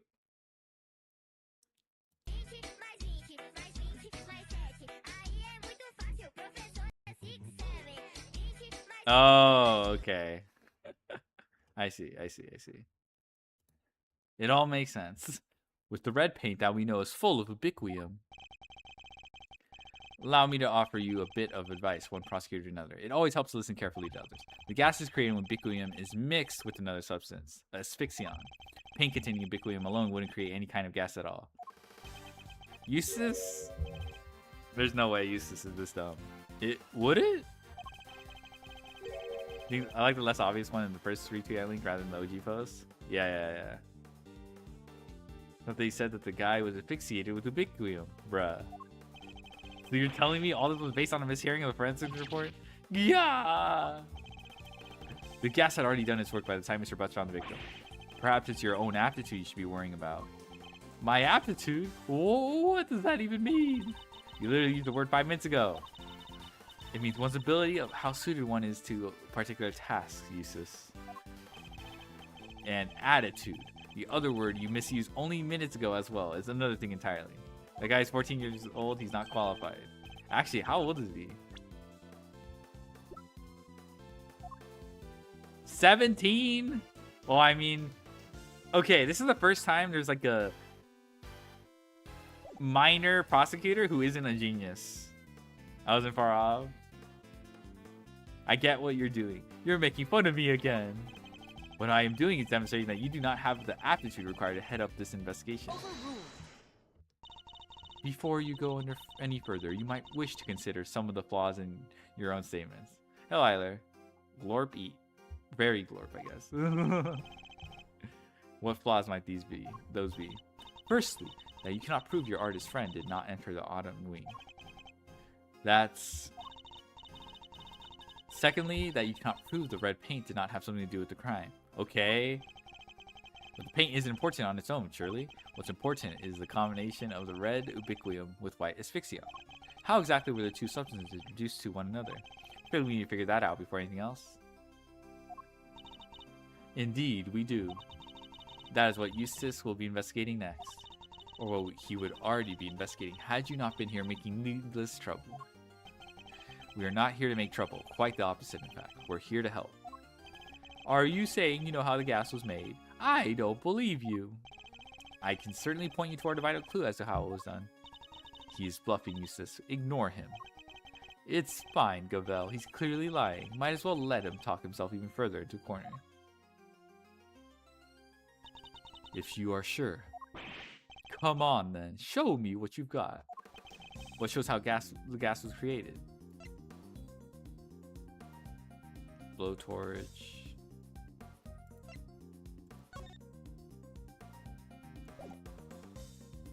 Is it just a sketch? Take that! You're saying this somehow shows us the chemicals were mixed to make the poison gas? Heh, that's exactly what I'm saying, yes. Thank you for noticing. Well, they do say I have a good eye. The red tears Mr. Butt saw, that was ubiquitous. Huh? Well, wait a second. You're saying the statue cried the stuff out? What, so our culprit is some kind of evil spirit? How much time am I gonna have to waste talking him through this step by step? The red tears alone would not have been enough to create the gas. They must have mixed with something else inside that case. What? And what evidence do you have that what happened? Evidence is right there in the sketch I just showed you. I need to point out the part that shows that the two liquids have mixed together, bruh. Okay. I know it's like we're doing really basic stuff because it's useless, but it's like, okay. Observe the pool of pink liquid beneath the Pisces statue's glass case. This clearly shows that two chemicals mixed. No, wait, I don't get it. How does that prove that some ubiquium mixed with some asphyxion? We have an artist with us. Why don't we ask him? Larry, you claim to be something of a painter. I imagine you have some experience mixing colors. What happens when you mix red with white? Don't treat me like I'm a dumb edgy. I did graduate from junior high. Okay, for what it's worth, chemical reactions don't necessarily follow like the colors of you can have a clear liquid. Yeah, you can have two clear liquids like form what's it called? Like purple. Don't treat me like a dumb edgy. I did graduate from junior high, you know. Any idiot knows that red and white make pink. I mean, there's variations. You got your rose pinks, your baby pinks. Okay. That'll be more than enough. Thank you. You see what I'm getting at now, Mr. Winner? Oh, I think I do. His little ahoge. Ubiquium is red, asphyxion is white. Mix the two together, and you get pink. That's what the pink liquid is. Yes, very good. We got there in the end. Yes. Interesting. I think you finally convinced him. Overruled. Mr. Edgeworth, you have raised the possibility, nothing more. We cannot know for sure that this shows the results of two chemicals having mixed. And besides, the sketch you are attempting to enter as evidence was drawn by a suspect. How could we possibly hope to rely on his veracity? Hey, I drew everything exactly as I saw it. A true artist never lies or embellishes the truth. Forgive me, I did not ask for your opinion. Oof, she's a cold one, but I like it. You may rest assured, Your Honor, that I mean to prove my theory to all of your satisfaction. It may not be wise to jeopardize your position any further, Mr. Edgeworth. Especially as there is another question to which you have yet to provide a satisfactory answer. How can you prove that this man did not enter the autumn wing? Until you are able to, there is little more to discuss. Wait, maybe the victim could help us out. Mr. Gusto, he is still conscious and in a critical condition. He is? Oh. Now, if you don't mind, Eustace needs to carry out his own investigation of this area. You would be so kind as to leave him in peace.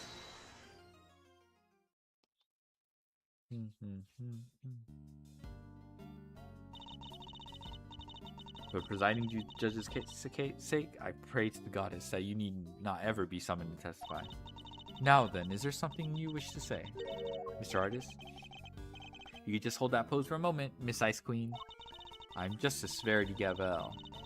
I would be grateful if you would dispense with the childish epithets. Oh ho, finally she tells me her name. Nice to meet you, Verity. Name's Laurice Donim, but you can call me Laurice. If you would stop wasting the court's time, Mr. Donim. Oh yeah, sorry, it's just there's something I forgot to mention. The door was locked. I tried to open it, and then the old guy came tumbling out. It does appear that the door can be unlocked from the inside. However, that does not necessarily mean that it was locked at the time you claim. Without proof, your statement carries little weight, I'm afraid. Objection! Well, as it happens, I can back our pal here up on that. Well, yep, we tried to come in here too, but it's just like the guy said. It was locked up tight. Ain't that so, Miles Areno? It is. I distinctly remember how it went. So, Winterwing.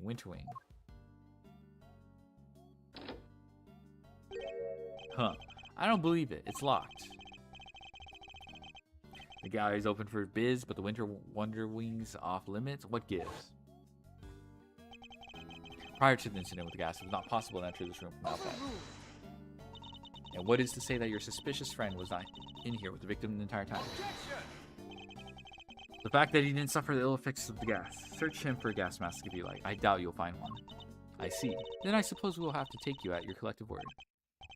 That was a little too easy. Well, Judge Gavel, do you accept that Mr. Butts is no longer a viable suspect?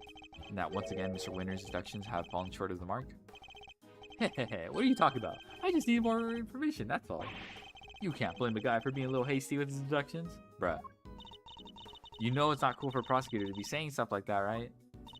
Very well. Then perhaps we should call our next suspect. They're okay with moving a case along without victims, and some of the victims recovering from something. Surely that wouldn't happen IRL. True. Mr. Donim, you may step down from the stand. Huh? Go, you mean? But I was enjoying your time together, Verity. Let me stick around, please. Overruled. Show no mercy. Squish my heart into goopy mush. I love it.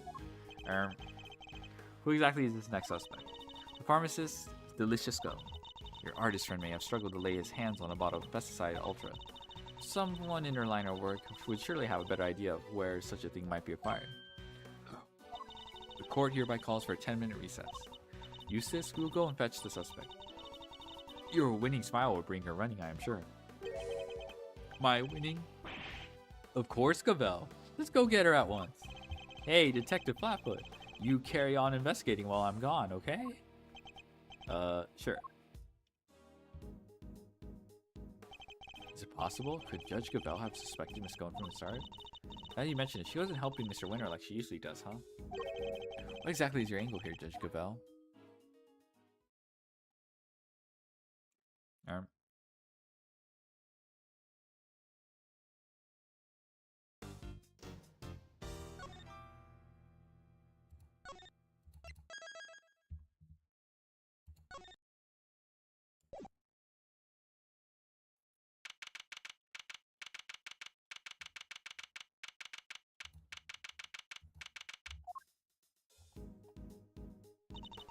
They sure are taking their time. I thought this was supposed to be a 10-minute recess. Courtney, the junior prosecutor? Yeah. I think the last case was very good. Like very, very solid entry to the Ace Attorney series. But oh my god, those two slow the game down so much. Right now it's not so bad, because they were just introduced and we barely know shit. But like I like at the end where you're in the yard and you're like, you pretty much finish your investigation and they show up and they come up with their theory. It's just like obviously so like they're so behind, and it's just like catching them up on everything is like, that's the whole point of like disproving. I think Sebastian Vest almost called his name. Ah, I see. But like, I don't know, just like, okay, there's no time for this, man. So it does drag it out. And the last case was pretty long for what it's worth, so I did like the villain, I did like the characters. But yeah, just like the investigation was interesting, but it's just like the testimonies involving Gavel and Eustace They just take, they just drag out. The polar bear? Yeah, the polar bear. That was cute. I like the polar bear. Heh, sorry to keep you losers waiting. But wait no longer. I won the race to find Delicious Scone. And here she is. Hello, dears. This lovely young man said you wanted to speak to me. Delicious Scone, purveyor of the most wondrous wares a pharmacist can offer, at your service. Delicia to my pals, and even Miss Delicious to some. You can call me the winner, and I'll call you whatever I want, bruh.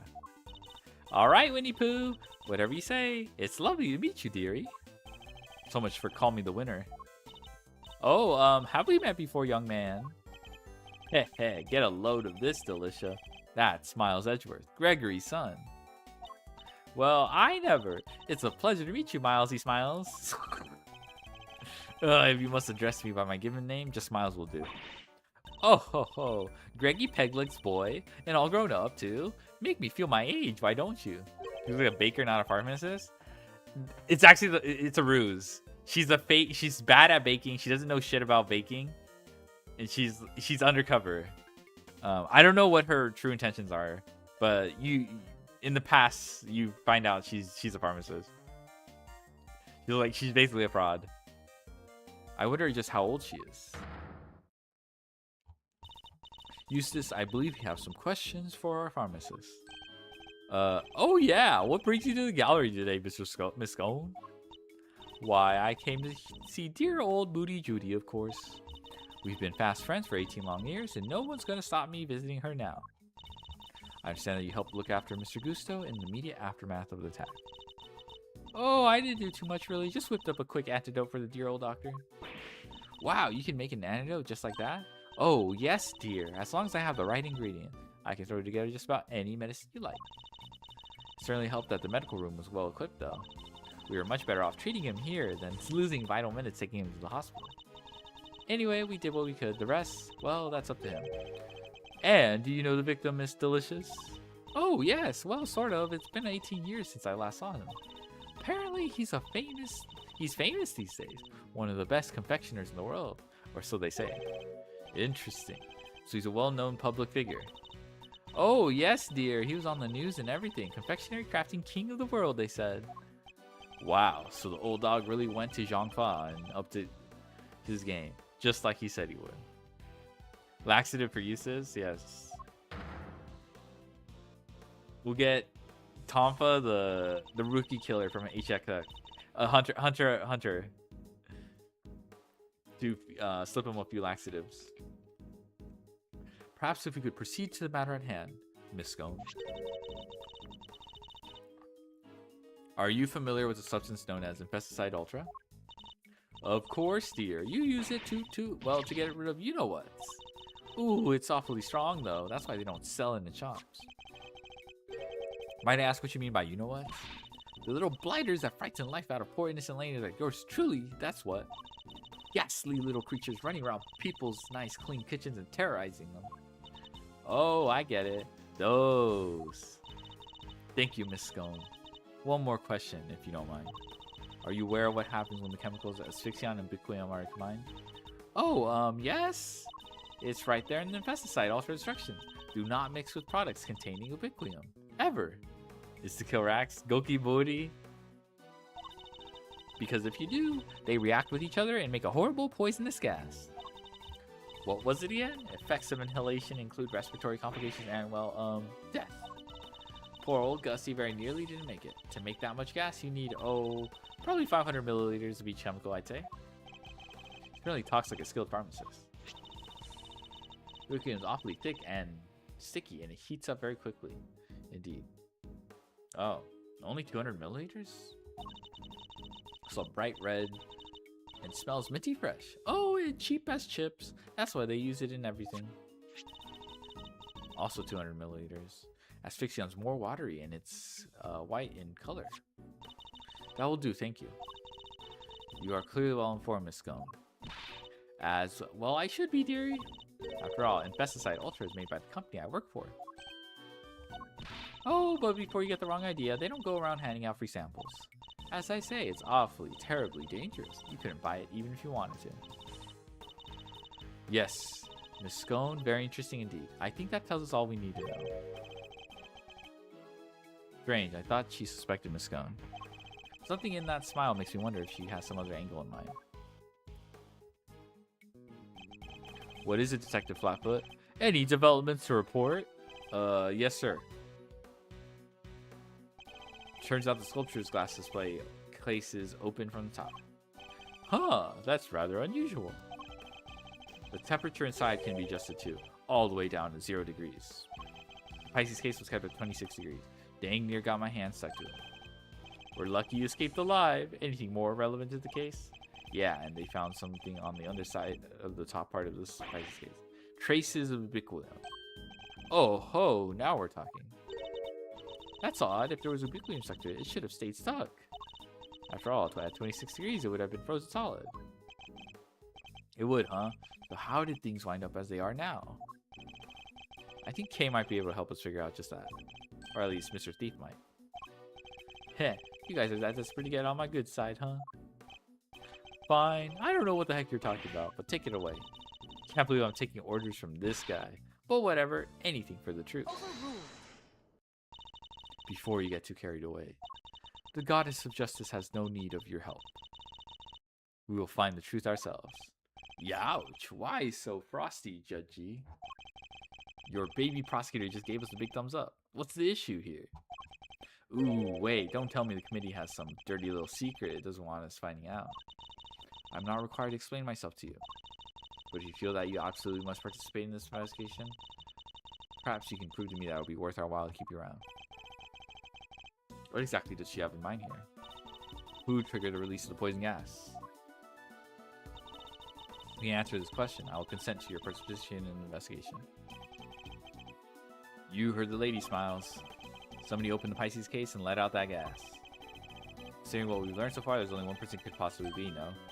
Yes, the answer is indisputable. Gusto? In that case, please kindly provide it now. Smiles at yours? Yes. Okay, it's probably Gusto. Take that! The victim, Carmelo Gusto, is the only person to have entered the Autumn Wing. Thus, only he could have opened the case. Correct. That appears to be the only logical answer. Very well, I will permit your participation in this investigation to continue. However, if at any point I feel you're contributing nothing of value, you are removed immediately. Understood. Even if Mr. Gusto did open the case, we still have no idea why. Alright, Mr. Edgeworth, tell me what you want to see. Let's use the data we collected to recreate the scene before the poison gas went off. On it!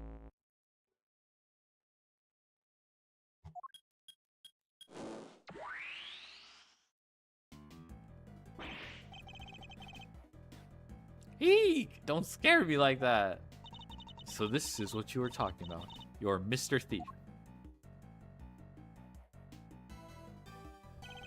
Let's begin by examining the Pisces sculpture. There's a generous amount of ubiquitin frozen to the underside of the top part of the case. Yeah, which is what's keeping the lid on real tight. The actual glass lid is all cracked though, right? Somebody really went to town on your little house there, huh, Pisces? And do we have any idea how the glass lid might have become so cracked? Well, it doesn't look like the outer facing side of the glass suffered any damage. I see, so we have a cracked piece of glass that we know was ice cold on its inner facing side. Also know that it wasn't damaged in any direct way on its outer facing surface. Thoughts? Ice cold makes me think of the way you glare at people, sir. Cracks make me think about those deeply etched lines on your forehead. Again, with the forehead. It was cracked by heat expansion. Applying heat to ice cold glass from outside will cause it to crack. Huh. Well, I appreciate the science lesson, but why is it all heat cracked in the first place? Oh, someone messed with their thermostat. Why, indeed, a heat cracked glass lid lined on its underside with frozen ubiquitin? You look like the cat that got the cream, Mazzarino. You know what happened, don't you? I certainly do, and what's more, I know how Mr. Gusto opened the case. What? But you didn't give me a chance to figure it out. It would have been quite the wait. Well, don't keep it to yourself, Edgeworth. I want answers.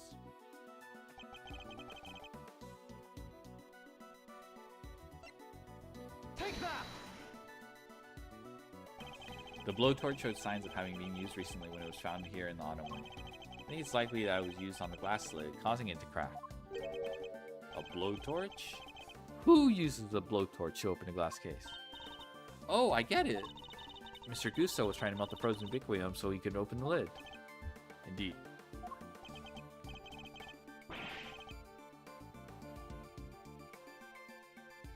Ugh, you beat me to the answer by a second, but we'll see who wins in the end. Don't try and tell us you nearly had it. You didn't have a clue. Nuh-uh, it was Edward making things hard to understand. Okay, would you mind updating the recreation so that Mr. Winter can follow along too? Sure, just for him. Alright, here goes.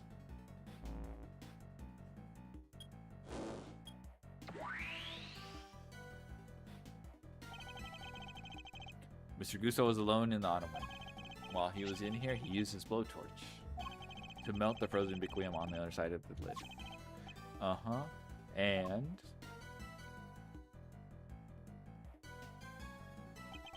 as the biquium melted, it mixed with the asphyxion that was already present inside the glass case.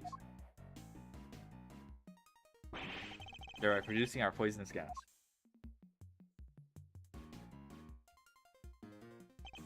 When Mr. Gusto had finally managed to open the lid, he would have released the gas and poisoned himself. He made it as far as the fountain room, where he collapsed.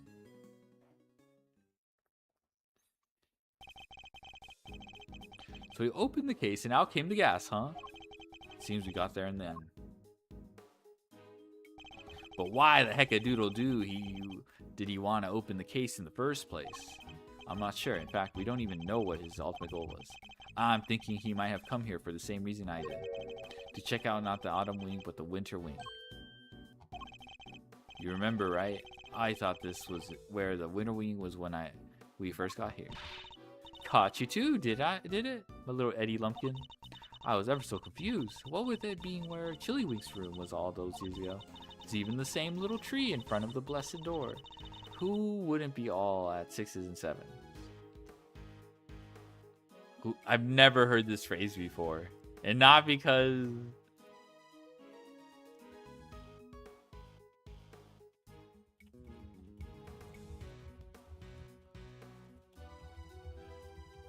oh my god. At 6s and 7s is an English idiom used to describe condition of confusion or disarray. The most likely origin of the phrase is the dice game Hazard. This is a real English idiom or phrase. Bruh. Did everyone involved with the IS-7 make the same mistake? I think we need to go and take another look at the winter wing. Time to see how quickly I can convince Mr. Winter, I suppose. Eureka! Ladies and gentlemen, I have the answer. Answer to what exactly? The man was going to end it all. A dramatic exit stage left. Sort of artsy-fartsy farewell.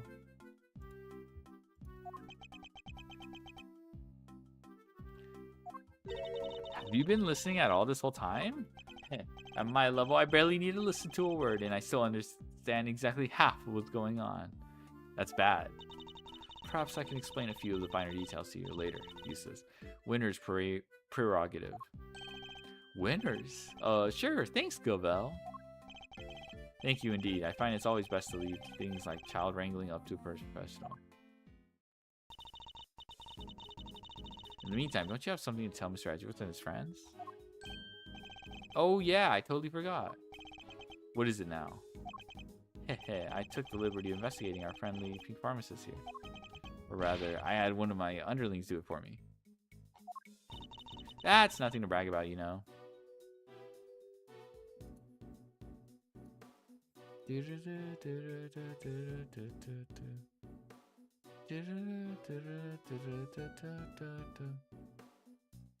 Get his ass K. True. Shut up! Can't you see I'm talking? Anyway, let's put a pin on my suicide theory for now. Yeah. I have something more important to tell you. It was Miss Delicious who set up the poison gas trap. How could you say that? I was greatly saddened to learn of this, Miss Scone. Your profession is one dedicated to saving lives, and yet you use your expertise to try to take one. Bruh. He just made shit up. How are we believing this? I beg your pudding. How dare you? I did no such thing. Perhaps you could explain, Mr. Winter? Heh, you bet I can. Get a load of this. This is Miss Delicious Pharmacist's license. And it says it right here that she's authorized to handle Pesticide Ultra. The product that we have established contains asphyxion, one of the ingredients of our poison gas. Exactly. It's almost impossible for ordinary people to get a hold of that stuff. But Miss Delicious is no ordinary person. She's a card-carrying pharmacist. I didn't do it. This is all just a terrible misunderstanding. Objection!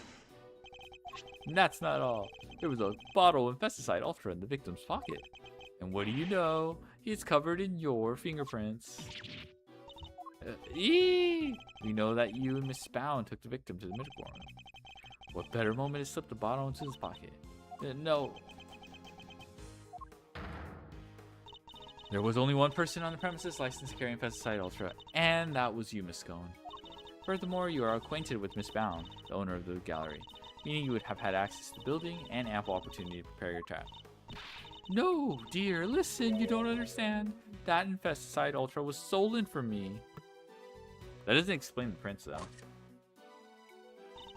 Lying will only lengthen your sentence, Miss Scone. I am not lying. Oh, it's in my bag somewhere, I'm sure of it. What is she looking for? That's not it. And that's not it. That cloth looks familiar. Ah, here we go. I knew it was here somewhere. Look. What is this? There's something written on it, I think.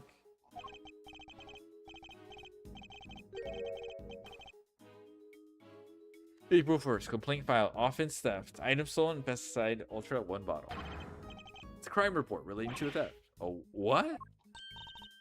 See, you silly billies, I told you somebody pinched it off me a week ago, no less. By which you mean to say that it was not in your possession at any point today? That's exactly what I mean to say. I think the bottle you found might be the one I lost. I always have some in my medicine bag, just in case, you know. I'm supposed to keep my bag locked up tight, but well, I'd forget my head if it wasn't screwed on. Now, thanks to silly old me, someone's gone and mixed up a cloud of poison gas with the stuff. I see, but why on earth would you carry such a hazardous substance around with you? Like I said, just in case. You never know when one of them might appear. You mean the ghastly little creatures that run around in people's nice clean kitchens type of them? You could just roll up a newspaper and whack, one and done. Psst, Gambit. What do I do now? Ah, of course. I think perhaps it might be wise to confirm the authenticity of the crime report, just to be safe. Can't hurt to verify Miss Scone's story after all. She may be lying to us. Good idea. Alright, I'm gonna go give the precinct a call. Don't go anywhere. So Miss Scone might not be the guilty party after all. Indeed, if she really were the one who set up the poison gas trap, then I highly doubt she could have used a method that directly implicates her. So who do you think did it, Smiles? Someone with knowledge of the victim's likely behavior, and the time and the means to prepare. Two factors which point to one very specific person. Oh yeah, and who might that be? Don't leave us hanging, big guy. Who had the means to steal an Pesticide Ultra and dress one rune up to look like another? Oh, Judy. Take that! Surely only Miss Bound, the proprietor of these premises, could only have prepared in such a way. Well, we'll need some solid evidence to support such a theory, nonetheless. So was her, huh? Strange. It's like he already knew. Whew, nice shooting, Miles Areno. I might have to make that associate position a permanent deal. That is not what I was hoping for. I'm back with results. The police have confirmed that the theft really was reported and logged, which means we may have been a little hasty with some of our conclusions, team. You mean that every single one of your conclusions proved to be hogwash? No, I mean we're only just getting started. Oh, and then what's our next move? Well, first we need to go talk to Miss Bound, and then I'll think about what to do after that. Eustace, Mr. Gusto's real destination appears to have been the Winter Wing. Perhaps it would have been worth having someone investigate that room more thoroughly. Oh, yeah, we should totally do that. Flatfoot, go investigate the Winter Wing. Yes, sir. Gavel, we're going to talk to Miss Bound. Very good, Eustace. We'll join you if you don't mind.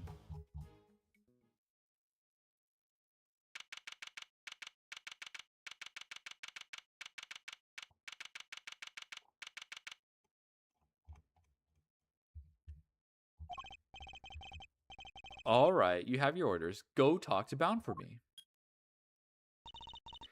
Hey, Mr. Winter, weren't we going to talk with Miss Bound ourselves? Sure, but I thought why not let the grunts handle the grunt work, you know? Means I can just sit back and wait for the report. A winning strategy. You spoiled little. Oh, he's so exhausting. I need a break. Huh? There's something in the fountain. Eee! God, it's a body! What on earth? Order in the court. Somebody call forensics. Bad news, sir. Real bad news. Order. I will have order, detective. The ice sculptures in the Winter Wing. They've all melted. What? Huh? Stay? Dang. Eustace Mrs. Q. What is the meaning of this? Now we have 2 victims? Yeesh, talk about deja vu. Just like 18 years ago. Even the ice is melted again. Again? This is like some weird rerun. Same people, same everything. I said it before, I'll say it again. This is no coinky dink. You're with me, right, Miles Arenas? I am. And I think the answers lie in the IS-7 incident itself. In fact, I'm convinced of it. Great minds think alike. Alrighty then.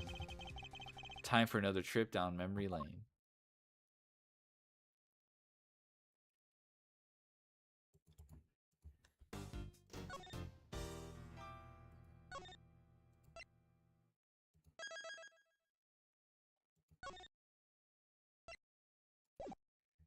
Alright, I have to go to the bathroom, so I'll be back.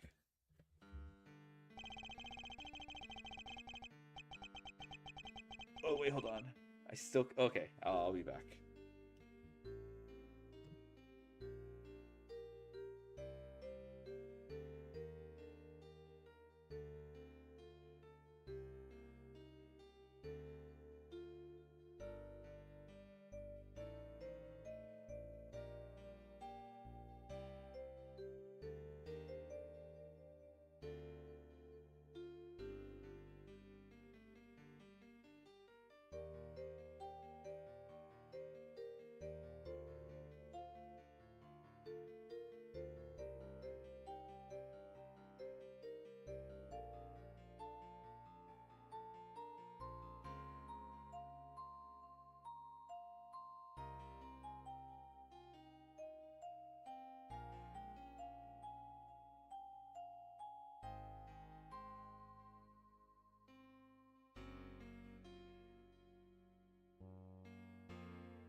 Indeed, cock.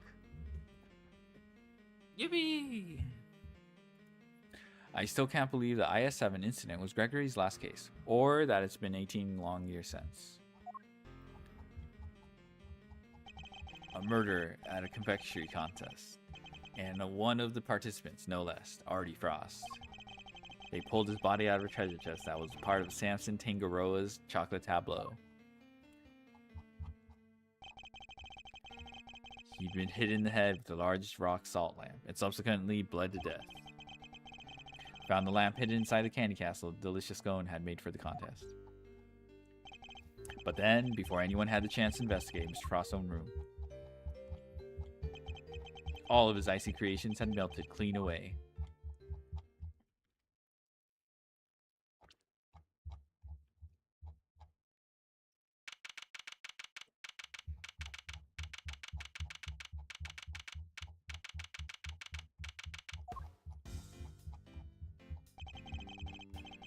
All of Mr. Frost's work destroyed.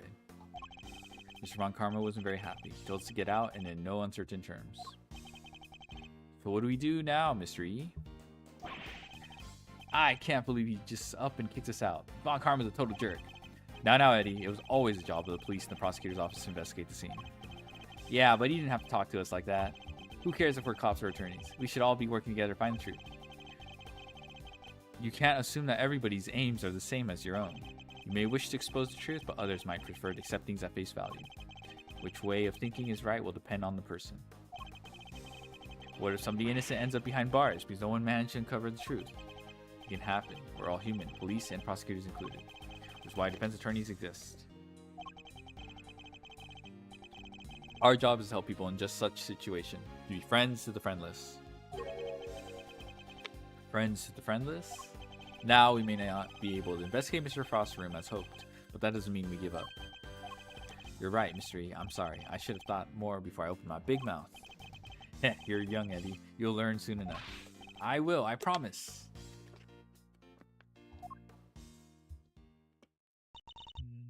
Mr. Edgeworth, Mr. Fender, look like you use a little pick-me-up.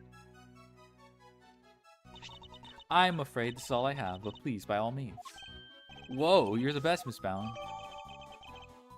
Kangaroo is handed me by Bound, rather shaken and careless. Okay, so these came up in the second case, but it was just like it felt like a throwaway line too. They might be related though. Thank you. A little sugar boost might actually help, although those are a little too sweet for my liking. And a little uniquely shaped. I'm sorry if they're not to your taste. No way, they're great. They're so sweet. Hee, you're very kind. Oh, imagine me of all people, a mediocre confectioner. What, you mean you made these yourself? Yes, Samson loves chocolate, so I had to learn. Keeping him supplied with his favorite treats is just one of my many duties. Although he does spend most of his time coaching on me on how to improve my technique. Mr. Tangaroa sure is a lucky guy. Getting to eat homemade sweets made by the one and only Judy Bound whenever he wants sounds amazing. I'm sorry. Did you say something? Nope. Nothing at all. Dear sweet Eddie, you really do still have a lot to learn. Seems you're quite committed to the work you do, for Mr. Tangaroa, Miss Down. Of course. What right would I have to say here otherwise? What do you mean by that? I was abandoned as a baby, and Mr. Tangaroa took me in. That's right. One snowy Christmas Eve many years ago, he found me on the steps of this very mansion. He saved my life and became the father I never had. I can never repay him, so my work for him is the least I can do, and I'll be here for him for as long as he needs me.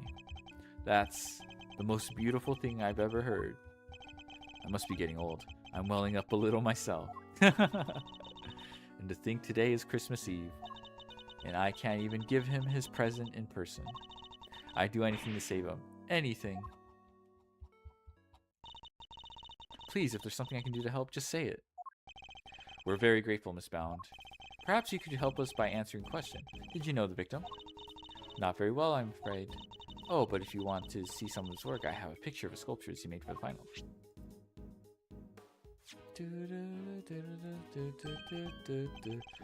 My, they're stunning. Aren't they? I think they're masterpieces.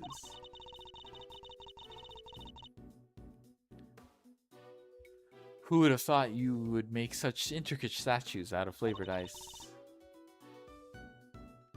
Samson adored them too. Oh, hey, that's Taurus and Gemini, right?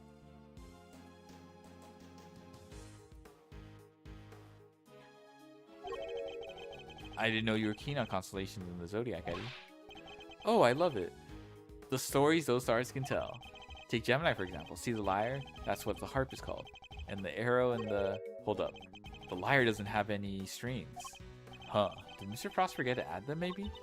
Doesn't sound like something he'd forget to do. Wait, really? But I thought you just said you didn't know him very well. Oh, well, he didn't seem like the type. Seems she's got something to hide, too. You took this photograph yourself, Miss Bound? Yes, I use this instant camera here. Develops the pictures as soon as you take them. So useful. Ooh, I'd love to see it in action. Hehe, then why don't I take your picture? Yes! Come on, Mr. E, let's get a shot of both of us. Well, alright then. It would be a shame to waste a good hair day. Ready? Say cheese. There, all done. Picture's yours to keep, Mr. Fender. Oh my gosh, thank you so much. Thanks, that's such a cool camera. Well, it's only one we've got, so we use it for all our picture taking needs. It's very convenient, but lack of negatives is something of a shame. There aren't any negatives for us to reference, huh? I assume Mr. Tangaro used the same camera during the contest? Yes, you assume correctly. Used it for some work-in-progress pictures of his seascape. And later, to take some photos of the other contestants' work. But didn't you take a picture of the body when you discovered it? Didn't you discover the body while the judging was still underway? Ah, yes, Samson wanted pictures of all the entrance completed rooms. But the film ran out just as he finished photographing Mr. Gusto's work. So he asked me to go put in a new cartridge. He seemed to think there should have been more shots left than there were. In other words, the film ran out sooner than expected? Yes, the number of shots he took didn't line up with the number of shots remaining. But he thought maybe he just lost track somewhere along the way. But had he really, though?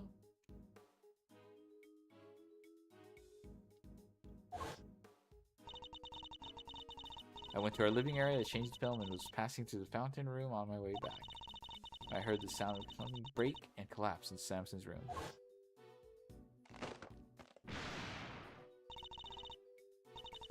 Samson, are you in here? Ah! Mr. Frost's body was just lying there.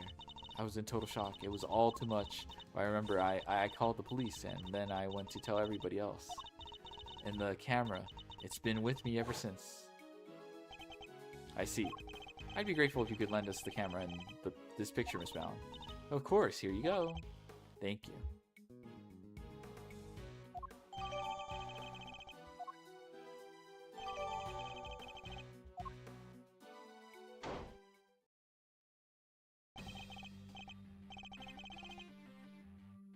Detective Bad, Miss Scone, are they done investigated?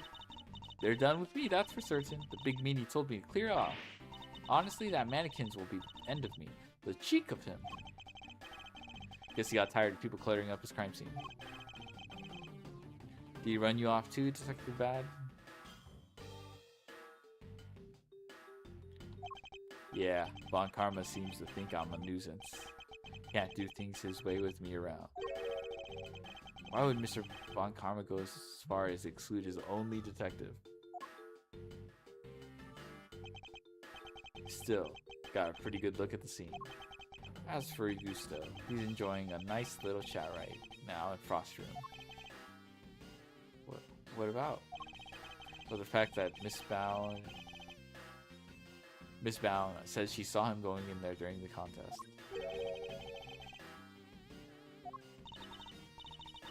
Oh shit. Mr. Gusto went into Mr. Frost's room? That's right, and I have to say he looked very much like he didn't want to be seen. I don't know what he could have been up to. Well, he's candidate number 1 at the moment. Guy who melted Prosperous would be doing... Oh my god. Would be... That's the guy who melted Prosperous. Is that really why Mr. Gusto went into Mr. Frost's room? Got a photo of the room right here. If you need it, it's all yours. Wait, what? Why would you just give it to us? Do I gotta spell it out for you, kid? I'm offering to help you guys. I want the truth about this case to come out. Detective. Really, Detective Bad? Mr. Von Karma won't be happy about this. Yeah, well, I'm not Von Karma's stooge. If he's gonna stonewall my investigation, then I'm not gonna play by the book either. Can't let some pesky rules keep me from finding the truth. Now, can I, Mr. Edgeworth? Indeed, thank you for Detective Bad. Wow, I can't believe you won him over, Mr. E. Well, I haven't the foggiest idea what you're all going on about, but here's two new friends, eh? It's definitely nice to have a good detective on our side, that's for sure. Alright, let's take a look at that photograph. Here.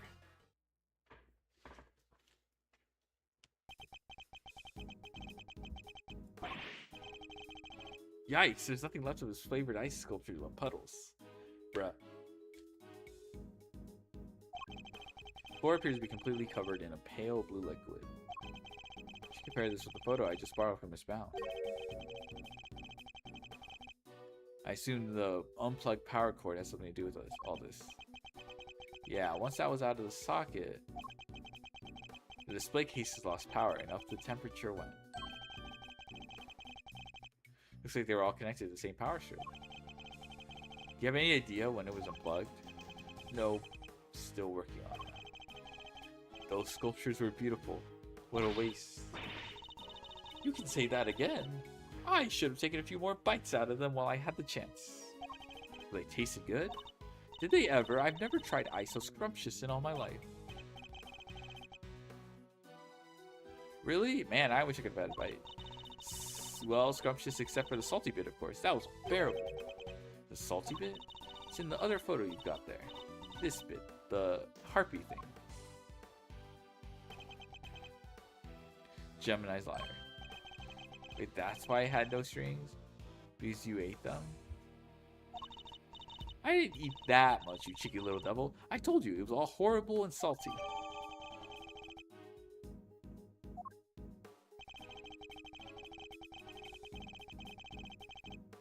It's interesting that only one particular part of this one particular sculpture tastes different from the rest. Could somebody other than Miss Scone really be responsible for eating the rest of the strings? Did you notice anything else, Miss Scone? Come to think of it, I did. There was a funny little mark on Chillywink's work. It was 2 little letters.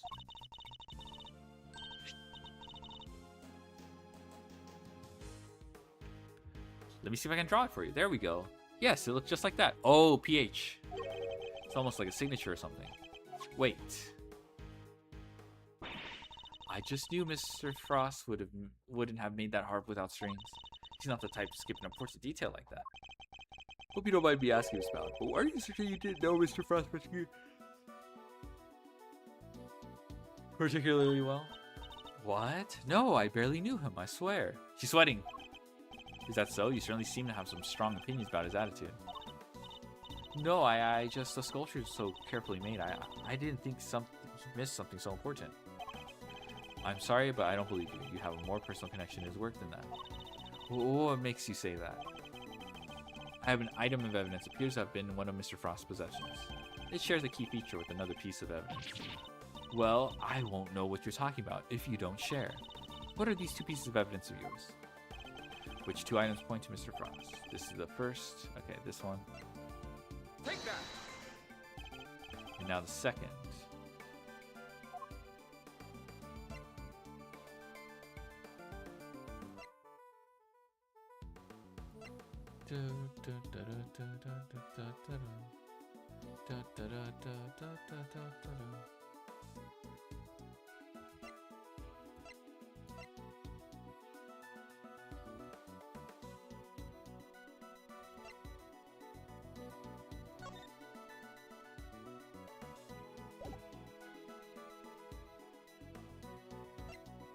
Is this photo?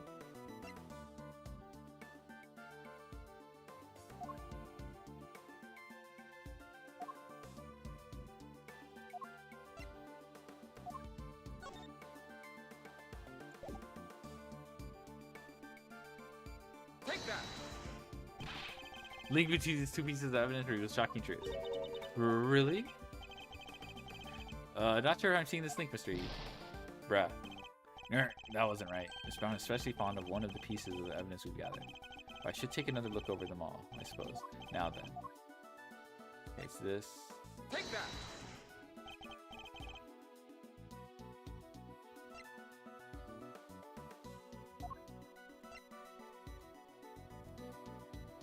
Misshapen and incredibly sweet. Is it this?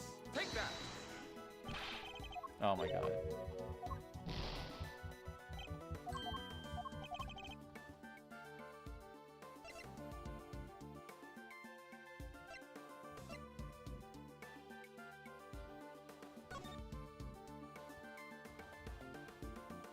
Oh my god, I would not have known if I had... Okay, I see.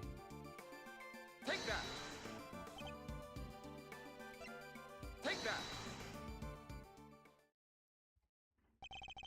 Miss Scone found 2 letters carved into Mr. Frost's eye sculptures.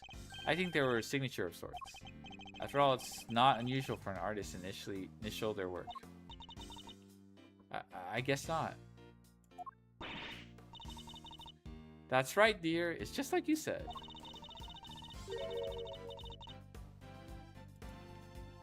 Chillywink statues had the letters PH carved in them, plain as day. PH? Shouldn't it be AF?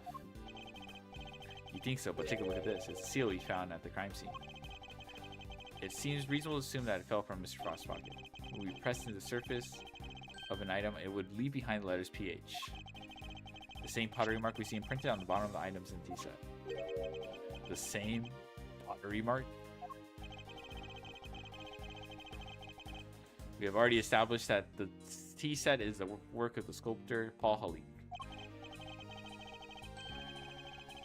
From that, we can assume that these same letters would mark any item out as a piece of his work.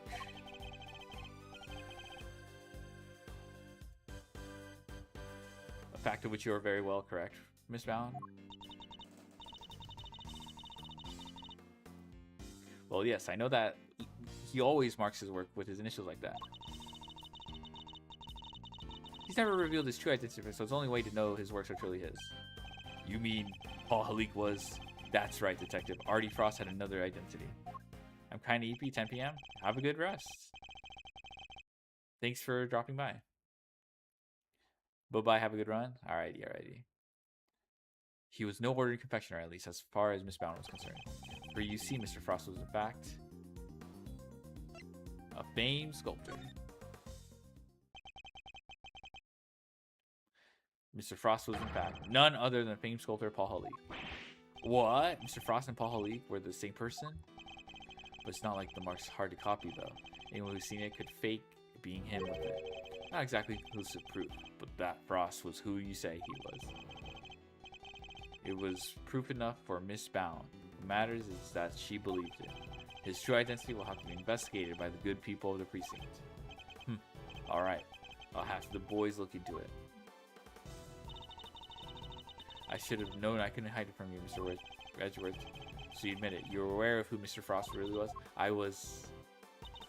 When I discovered his body, I saw the seal you found. Don't ask me how, but I just knew straight away that he was my dear Paul Halik. Imagine, his entries in confectionery contests were his final legacy. A great man like that. And be honest, did you enter Mr. Frost's room at any point? What? Why are you asking me that? Photograph of Mr. Frost's room. I'd like to know when it was taken. I must have gotten mixed up with the one Samson took during the judging. I'm afraid I find that rather hard to believe. You said yourself that the camera ran out of film during the judging, and that you've had charge of the camera since before Mr. Tangaroa had the chance to visit Mr. Frost's room. That's how you were able to take that picture when you discovered Mr. Frost's body. I suppose so. This suggests that you took only 2 pictures with the new film, one of Mr. Frost's body and one of his room. I have a piece of evidence that says otherwise. You do? Which piece of evidence contradicts the assumption that Miss Bound only took 2 pictures? Take that.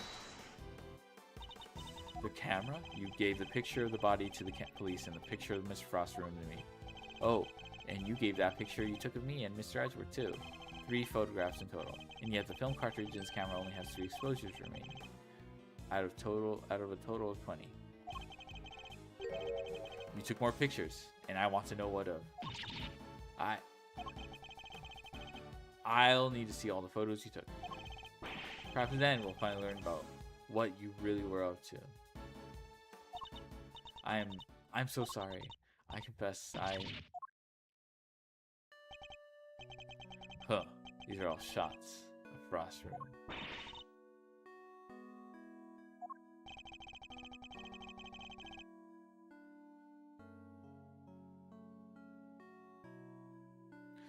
Looks like she took pictures of his work from every possible angle. And when they were taken, the ice still hadn't melted yet. Wait, don't tell me. It was you? It was. At least, I'm pretty sure it was. You are? Why? Well, you see, I'm a huge fan of Mr. Halik's work, as you know. I was petrified that they might be ruined, what with the investigation that was going on and everything. So I thought I should at least capture the sculptures on film for posterity. And how did that make them melt? I think perhaps I was so intent on getting the perfect photographs and that I might have tripped over the power cord without noticing. My mistake? Are you sure? I noticed that all this time. Well, how could I have been so careless as to cause the loss of his final masterpiece? Chud Teto Plush. That seems a little convenient to me. I'm not sure I believe it. But I'm not in a position to refute it either. I'm so sorry. I didn't mean to cause any trouble.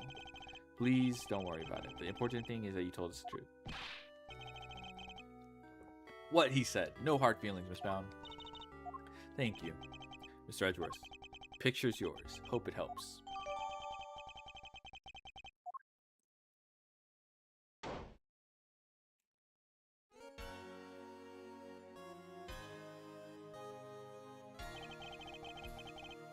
Are you infernal nuisances still here? You don't know when to give up. Linger for as long as you like. The answer is still the same. You are not part of this investigation. Whether we're part of it or not, we'll cover the truth nonetheless. It seems you don't know when to shut up either. I commend you on your stubbornness. Mr. Von Karma, I'm afraid I'm the one responsible for Mr. Frost's work melting. What? What is the meaning of this? I'm so sorry. And to you, Mr. Gusto. No concern of mine. I didn't do anything, and Mr. Von Karma agrees. Nothing at all, Mr. Gusto? You went into Mr. Frost's room, didn't you? Perhaps you could tell us why. Sure, I was... Silence! You're not to give the attorney even the tiniest shred of information. Judy Bound, you're coming with me. I have reason to believe that you are an accomplice of the accused Samson Tangaroa. Big Bum, maybe you should do voice acting? My range's not great, and I don't have that much practice. But I appreciate the vote of confidence. I don't know. I do my best. One of my favorite voice actors is Keith David. Obviously, he has a very unique voice that I could probably never mimic. I like Kevin Michael Richardson. Obviously, another unique voice that I can't. Very deep voice. XDD. Who's another one that I like?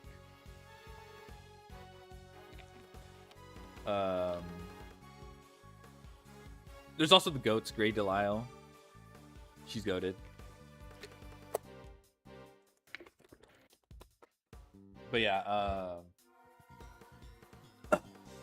it hurts though. If I do this for too long, I'll explode. So I can't see myself. Oh, Alex Lay, but he's kind of troll. Alex Lay is he's great. He's kind of one of the newer voice actors. I like Steven Yeun a lot, actually. He does a very good, like, I like how he does his like high pitched voices. He's one of like the high pitched male voices. Like Alex Lay is kind of meme though. He's like everywhere now. He does a lot of Alex Lay's meme guy. Yeah, I like him though. But you could when I suss him out in some like anime dub, I'm like, oh my fucking god. It's hard to take him seriously. Like I'm just like I'm so distracted by Alex Lay. But he's cool. I like him a lot. Bro is everywhere, yeah. No, I will be interrogating you personally, so you had better get your story in order. The reason why I'm like hesitant to like take the compliment is because there's like other people who play Ace Attorney who act, like, I'm trying my best, but there's like people who are like phenomenal. I'm not trying to compare myself with them, but like, okay, I am bringing them up, but I'm just doing my best. Cool guy, yeah. He's chill. He's chill. I understand. Wait, please. I'm not done questioning her myself. You have good acting? Oh, thank you. I appreciate the compliment. I'm sorry. I'm just being like, I'm being difficult. Sorry. I'm so sorry. I can't take a compliment. I appreciate it though. You think I care because?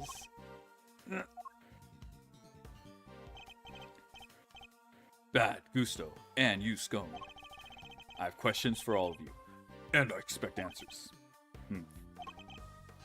Fine by me. Ooh, you could at least ask nicely, mannequins.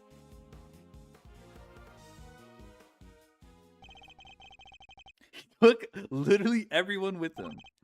Indeed. Well, I suppose that means there's little point in us hanging around either. Perhaps it's time we got going anyway. It is rather late. I hope the snow has let up. You're right. Home time. That's gonna be me in a couple hours. I'm gonna get hungry. I guess my stomach's in agreement too. Haha, alright. Let's go grab a burger. That is not something I would expect him to eat. I don't know why. He was already talking about watching his sugar. Now Unk is talking about getting a burger. Before my own stomach starts grumbling too. Sounds good to me. Let's eat up and rest up. We'll need to be fighting fit for tomorrow. We will indeed. And our first port of call will be with Mr. Tangaroa. Wait, this was quick. This to be continued was really quick. I swear I don't feel like I spent that much time. That was like 8:09. That was like 30 minutes. Okay, I'm not gonna complain. Okay, we're on the ladder, so we're almost done. Okay, by almost done, it's probably like 2 to 3 more hours. I will say people have complimented on my regular voice, and that does make me. I'm not self-conscious about my voice or anything like that. It's just the typical like, oh, speaking in front of a bunch of people, you know, that kind of anxiety. That's just the typical stuff. But I've never really had people like say nice things about it though, because I just assume it's just like generic male voice number 100. So I will say that. So that does mean a lot when people like. I don't know. Though I don't, not that people are being facetious, but I don't think I have dulcet tones or anything. I'm just like, thank you. Hey, it's Miss Bound. Oh, Mr. Fender. Mr. Edgeworth. I'm so sorry about what happened yesterday. She looks rather tired. Has Miss Von Karma, Mr. Von Karma finished interrogating you? Yes, though he really only seemed interested in how I melted those sculptures. Are you here to see Mr. Tangaroa too? Yes, I'm terribly worried about him. For a second, I thought we were just, I don't know why, I thought she was across the room from the detention center, and we were just seeing from her POV. But, okay. You haven't seen, okay, actually, we haven't seen Tangaroa in a while. Detective Bad, what are you doing back there? Oh, just happened to be here. I'll be heading back to the scene soon. Not sure how anyone just happens to be at a detention center, but okay. Good morning. Wait, his hair was not white before. Mr. Tangaroa, what happened to you? Oh no, Samson, what did they do to you? They didn't seem to want to let me sleep. I had no idea interrogations could be so involved. Sorry if I seem distracted. I think I'm a little tired. They're not letting you sleep? That's not police work, that's torture. What's going on here, Detective Bad? I'm not the one doing the interviewing. It's the guy they put on the case before me. Who is this guy? I like Von Karma's methods about as much as you do. Oh, Arthur, thank you so much for the... Bub, yes, Bub. Oh my god, Bub moment. Thank you so much for the... Okay, let me see if I got... I'm not looking at your name. I think I have it. Bub. Yes, thank you so much. Pog Arthur Raid. Bub. Truly a Bub moment. Let's celebrate with Bub. Thank you so much. Pogther Bub. Bub has very unique aura. I don't know what it is about Bub. When you append your statement with Bub, very unique aura. I cannot no other emo can capture what Bub does. My Bub is Reggie. True. Bub. I don't know, just seeing him split in two and real, oh my god, he's so weird. Okay, but I like Bub. W emote. I like Von Karma's methods about as much as you do, which is why I'm doing what I can to help. I hope stream was went well. I'm just doing Ace Attorney. I'm just in the mood, you know. If Ace Attorney's not that, you know, I'm just chilling. But if you have other things to do, feel free to take off. I was doing Genshin World Quest. Okay, how does that go? Do those take a while? Is there like a lot of dialogue? I know that shit has voice acting, so you don't have to read it out loud. Yes? Oh my gosh. At least it has voice acting. That's the one thing I liked about playing Persona. The voice acting was also really good. Actually, that's something about Danganronpa. If I ever actually play that, it has voice acting, so I don't have to read everything. 2 hours for a single world quest? Bruh. Oh my god. Alright. That's pretty involved. It was Detective Bad who got me out of there. I'd still be in that interrogation room right now if it weren't for him. Detective Bad really is trying to look out for Mr. Tangaroa in his own way, it seems. Hope you're doing great. Yeah, I'm doing good. I'm just chilling. I'm not really productive today. Not that I have to be. I'm just chilling. That's all I'm saying. All right, Eddie. Let's share yesterday's findings with Mr. Tangaroa. Me neither? Let's go. Let's go. Let's enjoy the weekend. You got it, Mystery. My notepad is at the ready. The nice thing is I did all my chores on like Friday. So I'm like I really do have nothing. You got it, Mystery. My notepad is at the ready. Bub. Mr. Tangaroa. Bub. Mr. Tangaroa, we found out quite a bit if you'd like to hear it. Of course. Thank you. Are you alright, Mr. Tangaroa? You seem kind of spaced out. I'm fine. I think my blood sugar might be running a little low. Oh, do we need to give him chocolates? Samson. Do we have anything that might give him a little energy boost? No way. No way the chocolates are becoming a plot point. No way. We found out quite a bub. Bub sugar, yeah. Huh? Is that chocolate? For me? Oh, those are the chocolates I wish I could just give them to you, Mr. Tangaroa. But the rules here don't exactly allow me to do so. What the fuck is this? Here. Just... Oh, that's a shame. But rules are rules, I suppose. Okay, Bad's gonna be a sweetheart and then give him the chocolates. There must be some way we can hand them to him. I hope Detective Bad is not noting the meaningful looks in his direction. Let me take a look at them. If they seem legit, I might consider passing them on to the suspect. Thank you, Detective Bad. My hero! I'm touched. Thank you, Detective. Yeah, whatever. Just sit tight. Oh my god, if these chocolates end up being poisoned, I'm gonna fucking scream. Here. You don't know how much this means to me. Yeah. Keep it down, will ya? For both our sakes. Of course, Detective. I wouldn't wish to put your livelihood at risk. Now to sample these treats. Detective, I apologize for putting you in a tight spot. I didn't do it for you. It was my call. Guess you're not such a bad guy after all. Oh, the sweetness. I feel like a man reborn. Haha. Were they your handiwork, Judy? Yes, how were they?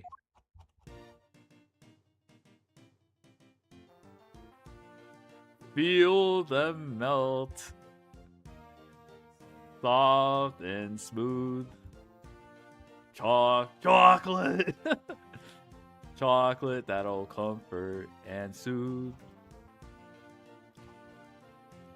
Ear to ear. Head to toe. Smile and savor the taste as it flows. Bub. Delicious. You could have just said all that, bruh. Why do you try to RF farm like that? They're not exactly beautiful, but they're sweet and oh so flavorful. Thank you, Judy. I'm so glad you like them. And I'm glad you're back to your old self. My apologies, friends. The food they serve here is just so flavorless. Bruh, are you serious? What do you expect? Between that and the lack of sleep, I was about ready to collapse from sheer despair. This is not Danganronpa. Wow, is the food here really all that bad? Just the usual. French fries, ham sandwich, stuff like that. Yes, and yet I couldn't taste a thing. Anyway, I'm heading back to the scene. Wait, was he poisoned? Is he, like, experiencing a symptom? Before you go, Detective, do you have any new information to share? Okay, never mind. Never mind. That was just a red... Okay, maybe I'm just reading into that moment. This guy really likes chocolate? Yeah, it is. Chocolate! Oh, yeah, you were right about the victim's identity. Frost worked as a sculptor in France, where he was known as Paul Halik. Artie Frost was Paul Halik? What does Halik mean? Bub.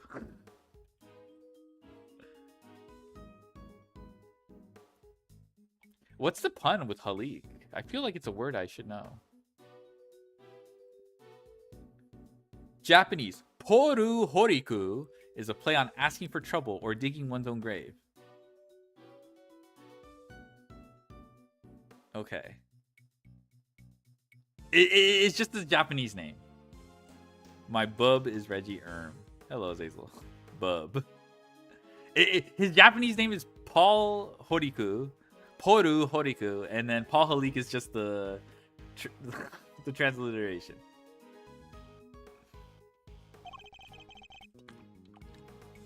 I never would have imagined. Poor Mr. Halik. So the famous French sculptor wasn't a Frenchman after all, huh? This all would certainly explain why Mr. Halik was such a recluse and refused to show his face in public. He was busy working on his greatest masterpiece, apparently. A bunch of Zodiac statues. Guess he'll never finish them now. He never finished his greatest masterpiece? Nah, seems he was making statues for each season. But he never got around to the Winter Constellations. The Winter Constellations? You mean Taurus and Gemini? So the two he made out of ice would have completed the set. Yeah, and they're nothing but puddles. What a bummer. I'm so sorry. Oh, no, Miss Bowen, I wasn't blaming you. One last thing. Seems he had himself a bit of a spending habit when it came to his work. What does that mean?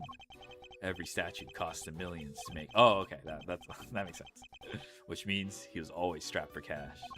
We're checking to see if there's any chance someone called into debt. I guess not even famous artists are safe from money problems. Do you have any idea why he entered the confectionery contest? None. Guy didn't even tell his family. I see. Alright, I really gotta get going. I'll go fetch another guard. But I can't be hanging around here any longer. Understood, Detective. We'll see you again shortly. Dude, I'm waiting for something bad to happen. I'm like... It's not that tense, but I'm like almost convinced something bad's gonna happen. He's a good man. He certainly is. An uncompromising one. Somebody who can be trusted to stand up for what he believes in. And to scare the pants off of anybody new he meets. Now you were going to tell me about what you learned yesterday. Of course, allow me to give you a full report. Thank you for that, and allow me to apologize on Judy's behalf. I'm so sorry. It's fine, Mr. Tangaroa. As I told her yesterday, the important thing is that we learned the truth in the end. Now, would you mind if I ask you a question or two? By all means. I'll gladly share all that I can. Holy shit, I forgot we were supposed to talk with him. We had a whole sequence triggered by the chocolate. He was like, chocolate! Okay. What can you tell me about the contestants who took part in the final round of the contest? Let's see. There was Miss Scone. I loved her design concept. Unfortunately, her entry was in violation of the rules, so I had to disqualify her. Mr. Gusto's creations were a perfect balance of flavor and design, at least up through the semifinal. But disappointingly, his entry for the final was subpar on both counts.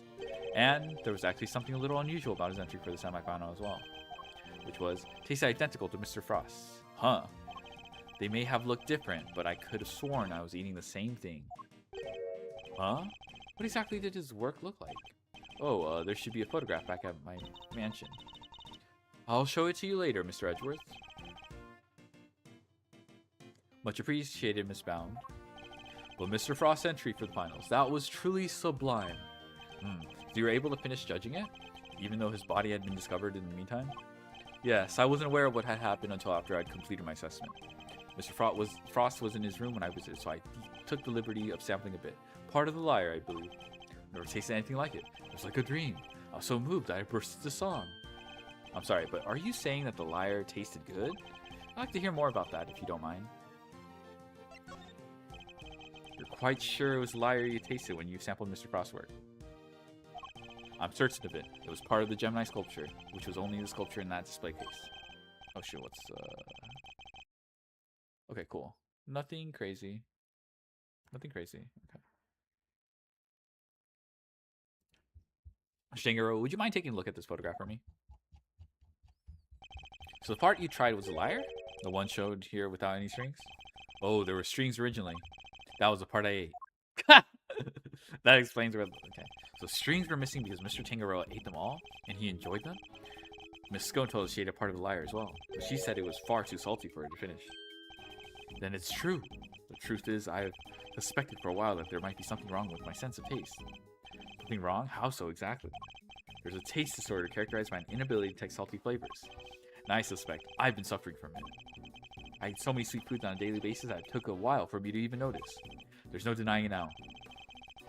That would explain why the food here seems so bland to him. Okay, so it's actual disorder. My bad, king. What? But your taste buds are your livelihood. Even if there's some long-term treatment option, I highly doubt a total cure for your condition exists. Nevertheless, you should put in a request to the police for a proper evaluation.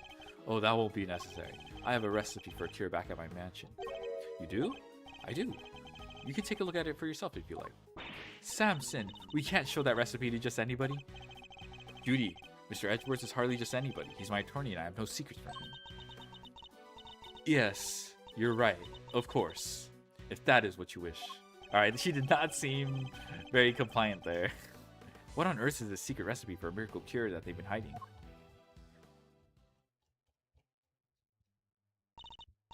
Well, I suppose I should be getting back. Alright, we'll be right behind you. Judy. Yes, Samson?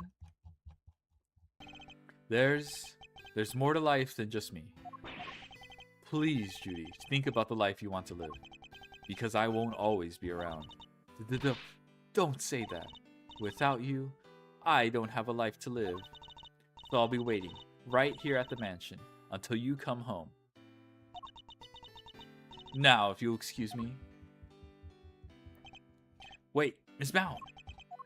Judy. Whoa, she seemed really upset. I thought I saw tears in her eyes. Why'd you even say all that to her? Because I worry about her. She can't keep putting my needs ahead of her own. What do you mean? The Halik collection, the candy making. It's all because she thinks these things will make me happy. She never thinks about what she wants, what she likes. I just want her to be her own person and to choose her own destiny. The last thing I want is for her to miss out on all that life has to offer because of me. I guess that makes sense. That's pretty tricky, I'm not gonna lie. He really does see her as his own child. What parent wouldn't want their child to walk their own path? And what parent wouldn't do everything they could to protect them? I know exactly how he feels in this moment. I think I've asked of you everything I can for now, Mr. Tangaroa. We should be getting back to the scene of the crime. Oh, you're leaving? I see. I suppose I'll be going back to the interrogation room for another session. Ah yes, we'll have to do something about that. You'll speak to police for me? That too, but I'll be putting something else in place as well. An ace up our sleeve for when the time comes. Heh. I look forward to learning more. I'm counting on you, Mr. Edgeworth. We'll be back to brief you, Mr. Tangaroa, every day. And Judy, too. Thank you, Eddie. I'll look forward to it. Mr. Tangaroa, your interrogator will do everything in his power to extract the confession from me. I hate to see an innocent man suffer like this. But please, you have to do everything you can to hold out. If you can't, Mr. Von Karma will use that confession against you for as long as this case lasts. It will make it that much harder for me to save you. Damn, this Von Karma guy sounds like a mean hombre. I understand, and I'll try. I won't give up until you're out of there, Mr. Tangaroa. You have my word on that.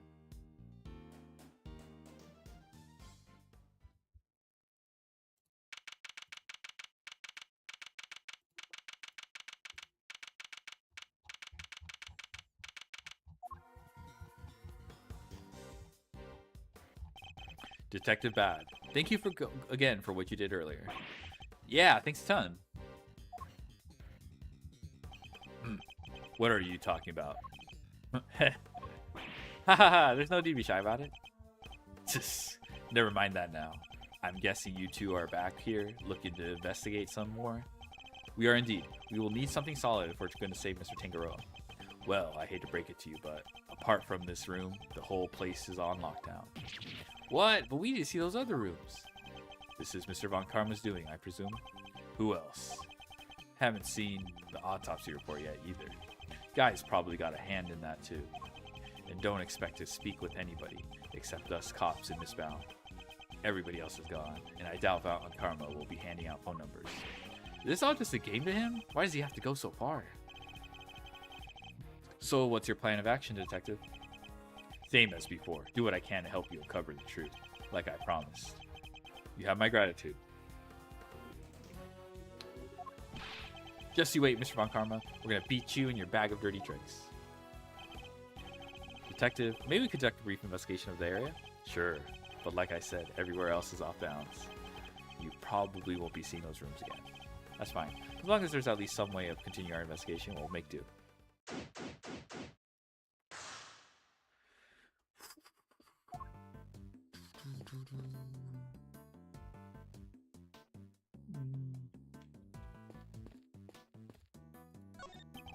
Excuse me, may I ask what you're investigating?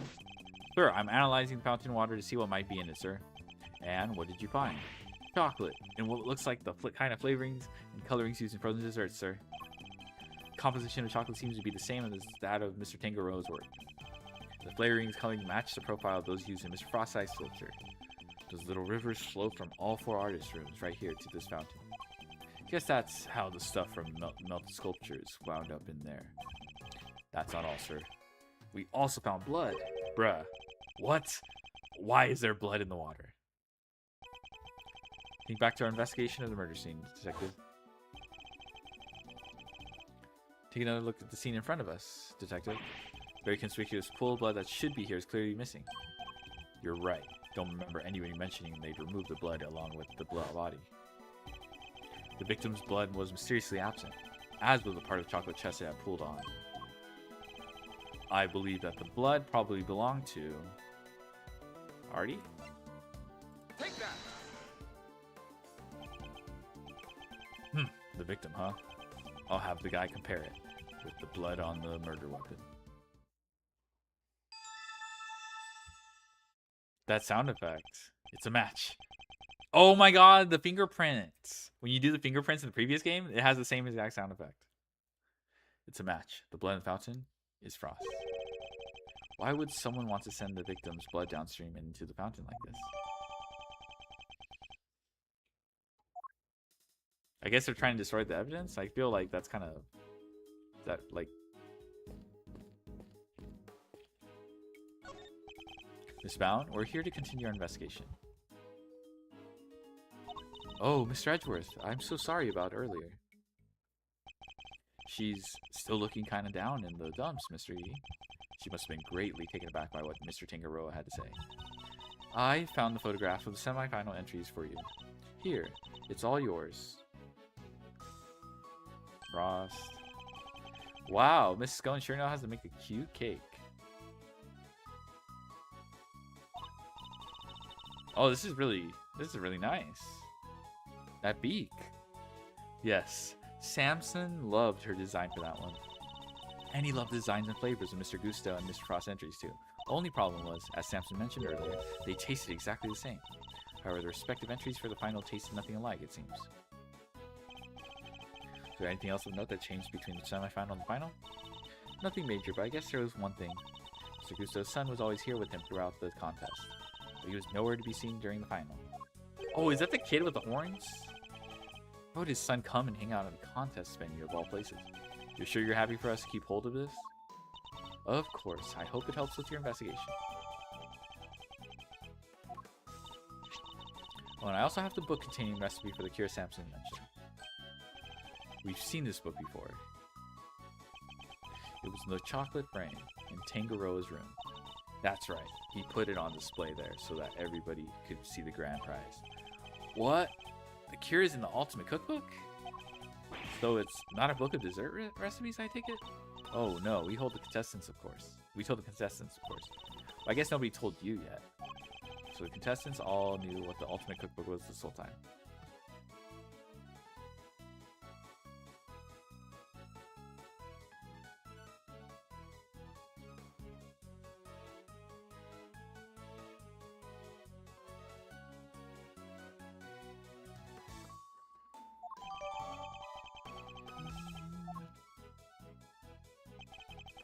I'd like to hear more about the cookbook, if you don't mind, Miss Bound. If I understand correctly, the Ultimate Cookbook is actually a collection of recipes for different medicines. Exactly, or rather, totally new medications that haven't made it to the market yet, to be precise. Oh, so does Scone have some involvement with the cookbook? Because she's a pharmacist? Or does she have, like, a superior that authored it? Probably a motive. I don't know if Scone is that sus, though. I'm not sure if I buy it. To the right buyer, a pharmaceutical company, for example, it would... Okay, yeah, this is a good motive, though. Yeah, okay. But why make that the grand prize in the confectionery contest? Mr. Tangaroa is the sole heir to the Tangaroa family fortune. Perhaps you've heard of the Tangaroa group? The Tangaroa group? Yeah, I think I've heard of them somewhere before. The major pharmaceutical corporation sells all kinds of pills and poisons. Oh yeah, that new Cold Killer Pro has been oh my god. Reference to 3-1 has been making some real waves since it went on sale. Actually, the one on 3-1 is Cold Killer X. I always reach for a cold killer when I'm feeling under the weather, which is never as far as I've seen. I'd like to hear more about the Tangaroa group if you don't mind.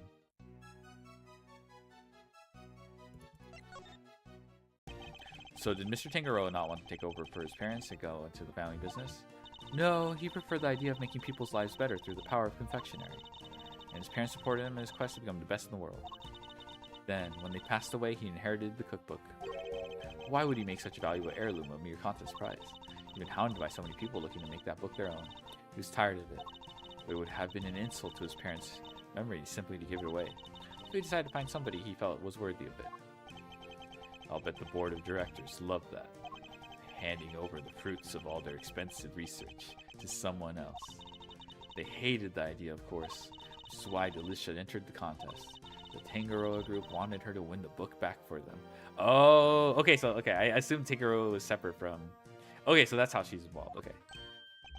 So you knew she was a pharmacist all along? Yes, and not only that, I told her how to appeal to Samson's taste. Oh, it's the OG suspense music. I tried to help her win. But why? I wanted to protect Samson by protecting the Tangaroa group. That cookbook fell into another company's hands, the board would never forgive him. So I wanted to find a way to keep it with the company, but in a way that Samson couldn't object to. That's how Miss Scone managed to make it so far in the contest she had no business taking part in. But Miss Scone wasn't the only one pretending, was she? Mr. Frost wasn't really a confectioner either. He still made it all the way to the final just like she did. Not bad. Yes, it's unbelievable, isn't it? Such a talented sculptor and a gifted crafter of desserts too. Gifted indeed, judging by the standard of his work in the final. But how did one man produce pieces of that size and quality in such a short period of time? I'm not sure I have much more to tell you, but if there's anything else I can help you with, I'd be happy to, of course. She's certainly very keen to ensure that she does all that she can for Mr. Tinkerlilla. I could certainly use a cup of the tea you made us yesterday if you wouldn't mind. I think that might help move the investigation along nicely. Ooh, I'll have some too. Your tea is to die for, Miss Brown. Well, how could I possibly refuse? I'll bring it right out. You know, I think that cheered her up a little.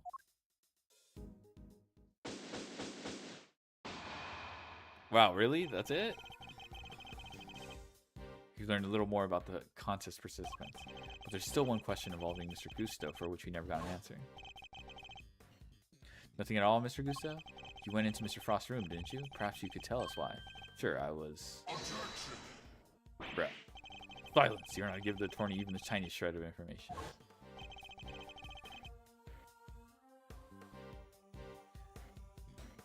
Well, what was he doing in Mr. Frost's room?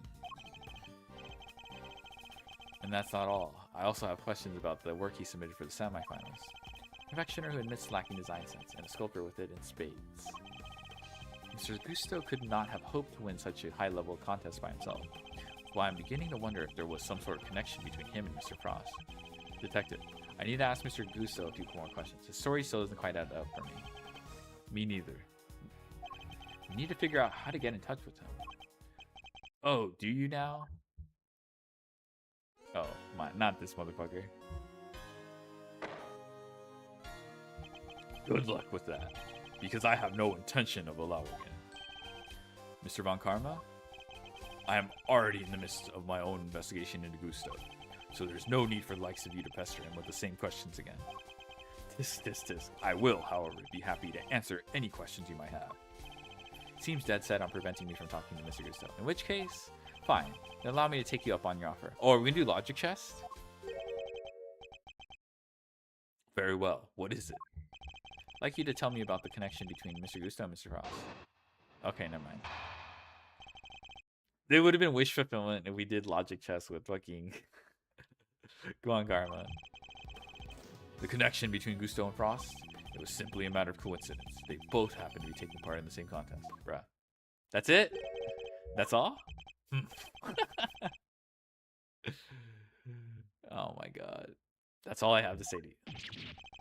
What? But that doesn't help us at all. Wait. Let me check the... Okay, could be the cookbook. That is a link, actually. We'll have to confront him with evidence if we want to draw the truth out of him. It's imperative that we do. He's clearly hiding something. This is so funny. Oh my god. I love when the testimonies have characterization like this. Oh my god. I couldn't have think of a better way to cross-examine Von Karma. Okay, so it's got to be this to highlight the connection. I wonder if you could look at the two confections in the foreground for me, Mr. Von Karma. They were made for the contest semifinals. Both are quite exquisitely crafted, wouldn't you agree? Get to the point. As the nameplate suggests, these were Mr. Gusto and Mr. Frost's entries. Mr. Gusto told us that confectionery design was far from his strong suit, and yet his work in the picture is just as good as Mr. Frost. Exactly as good, in fact. We learned from another witness that their two entries also tasted exactly the same. What are you suggesting?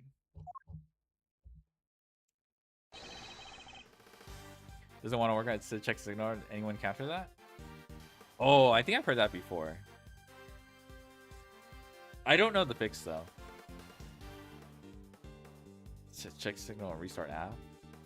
Yeah, I'm not sure what the fix is. So PC does have those issues every now and then. I'm suggesting that they were helping one another out. Let's take a closer look, shall we? At first glance, these may appear to be superficially different. It soon becomes apparent that there are significant similarities in how they were put together.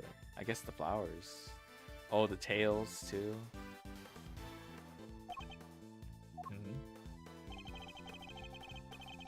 They're made of same ingredients, taste the same, and share a similar design style. The pictures prove positive that the two are working together.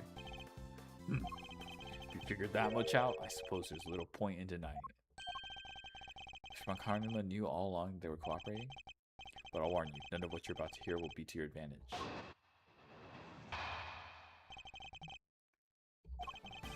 Let me confirm what you seem so desperate to prove. Gusto and Frost were indeed working together. Gusto spelled out the details of his relationship to Frost during his questioning last night. It seems they were helping one another right up until the day before the final. So you knew that the two were cooperating. Mr. Von Karma, why are you trying to bury the truth? Please, enough with the petty slander. I merely wanted to avoid you poking your nose around before I could provide proper context in court. It simply slipped my mind to explain that to you. I can explain why he's being so slippery with the facts, though. You need to figure out what it is he's hiding. I can't let things end like this.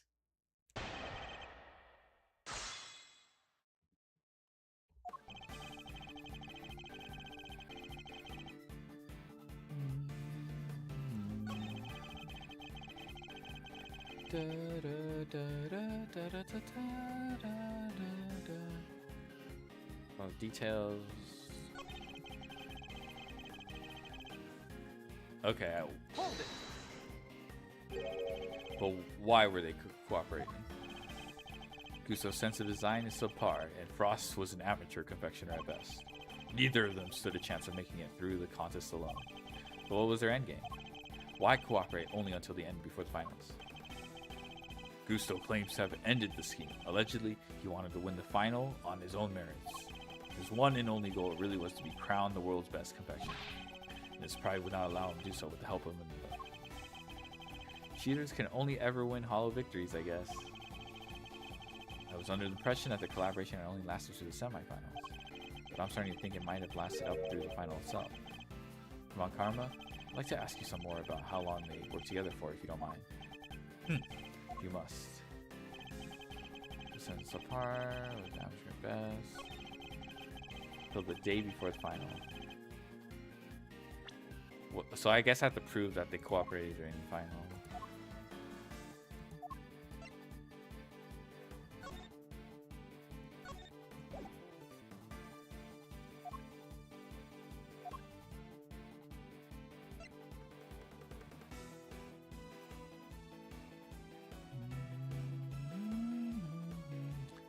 It's probably this. Objection.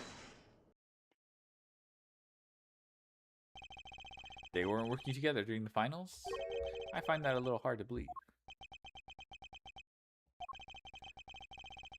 Miss Scone is on record as having described Mr. Frost's creation as scrumptious. While he was certainly skilled, I doubt even he could have become a world-class confectioner overnight. He's far more likely to me that he and Mr. Gusto were still cooperating during the finals. How many times must I explain this to you? Assertions require proof, and one person's entirely subjective statement is not proof of anything. Besides, even amateurs can occasionally make delicious food. Perhaps Frost was simply lucky. My wife, for example, is an amateur whose cooking puts first-class chefs to shame. What is this supposed to, what the? How is that not an entirely subjective statement? Furthermore, you are ignoring another crucial part of the pharmacist's testimony. Namely, that she also described some of Frost's work as having been unbearably salty. In other words, your evidence actually shows that Frost failed to produce the perfect confectionery. Tis. No more objections, I take it. There must be some way I can prove that Gusto and Frost were still collaborating. Mr. E? There's something that's been on my mind. Yes, what is it, Eddie? Mr. Frost's entry for the finals. Wouldn't it have taken a while to make? I would imagine so. Making flavored water, freezing it all, and then carving 2 whole sculptures? Could he really have done all that and helped Mr. Gusto with his work? If it was me, I'd have barely gotten as far as setting the flavored water up to the freeze part. I just can't see how Mr. Frost could have pulled it off. Perhaps there is some lawyerly instinct in you after all, Eddie.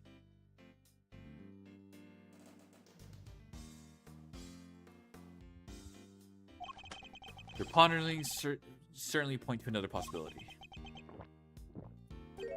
Why does he do that? Eddie's right. Mr. Frost would have needed to freeze his own large blocks of flavored ice to create his art. There wouldn't have been time to do that during the contest itself. So what must Mr. Frost have done in order to finish his flavored ice within the time limit? Make it out of something else entirely. Maybe it wasn't made out of flavored ice at all. Maybe Miss Scone simply has such strong teeth that she was able to crunch through whatever it was. Okay, never mind. No, that doesn't make... I'm sorry, I'm trying to be all smart. Okay. I'm trying to predict some twist and some bullshit twist. My bad. Like, actually, my bad. I was trying to be 5 steps ahead. Make the ice the day before the final? Must have made the flavored ice the day before. All he would have had to do was sculpt it. What are you muttering about now? Oh, I'm sorry. I just realized something. That's all. I realized that you're correct. What? Mr. E? I do hope you know what you're doing. Oh, accepting defeat at last, are we? Heh.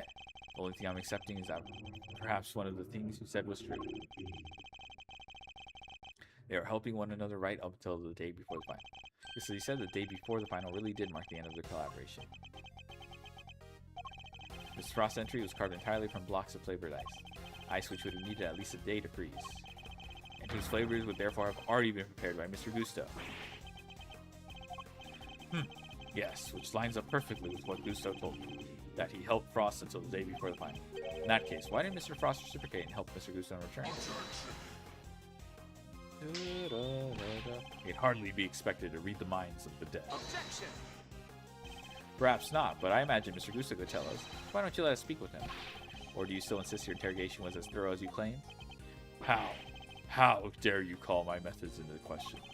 That's not my intention. I just don't understand why you would obstruct a perfectly valid line of inquiry. Give me one good reason as to why you're keeping Mr. Gusto from me. One good reason? Certainly. The how and why of Mr. Frost's and Gusto collaboration have absolutely no bearing on this case. Objection! How can you possibly say that with any certainty? If the relationship had broken down for some reason, that could very well have been the motive behind the murder. Could it indeed? Then why did Gusto himself tell me all about it? Why did the man you seem so keen on accusing sharing the details of his collaboration with the prosecution? Please tell me you have some proof to back up your preposterous suspicions this time. Mr. Gusto only acted suspiciously one time that we know of. I imagine Mr. Von Karma is aware of exactly what that suspicion action was. It means this is probably a trap. Heh, well, cat got your tongue. But even if this is a trap, can't back you down now. Mr. Gusto snuck into Mr. Frost's room, and we still don't know why. That fact alone is reason enough to suspect him. Tis. If that's your only concern, then allow me to clear it up for you. I knew it. It was a trap. I was saving this for the trial, but consider it a taste of things to come. Plus, I'd hate for the proceedings to drag on because of your needless interjections. Here, take a look at this. What the?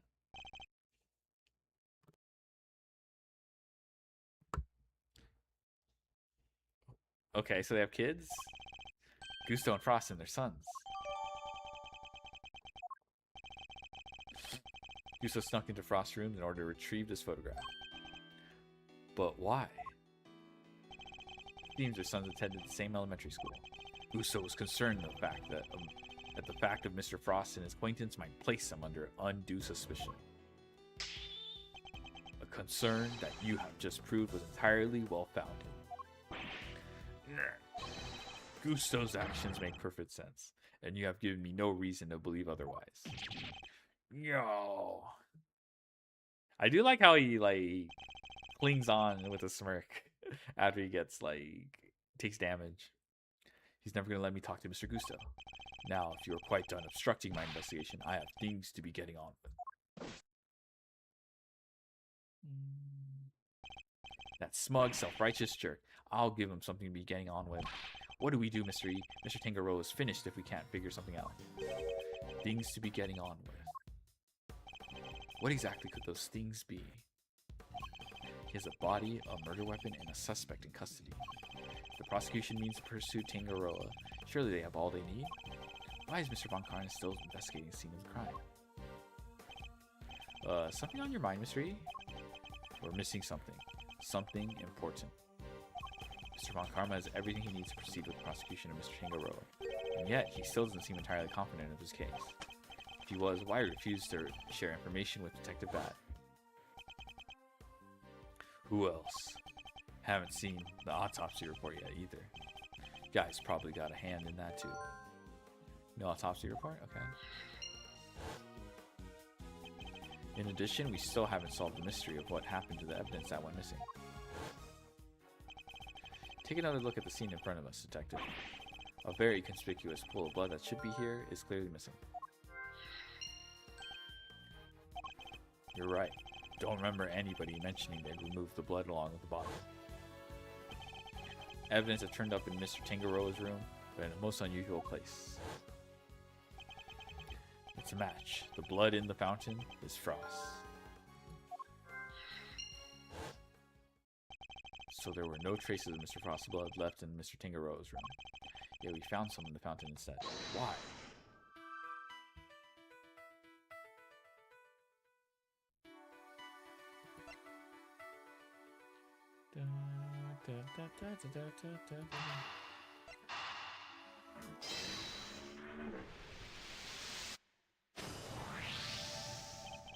Mr. Frost's blood went from missing from the crime scene. Oop. Traces of it showed up in the fountain. Why go to the trouble of removing the blood from the scene after the body had been discovered? Why only the blood? Surely the body would have also been in the way. Wait, did someone have moved the body aside to get to the blood?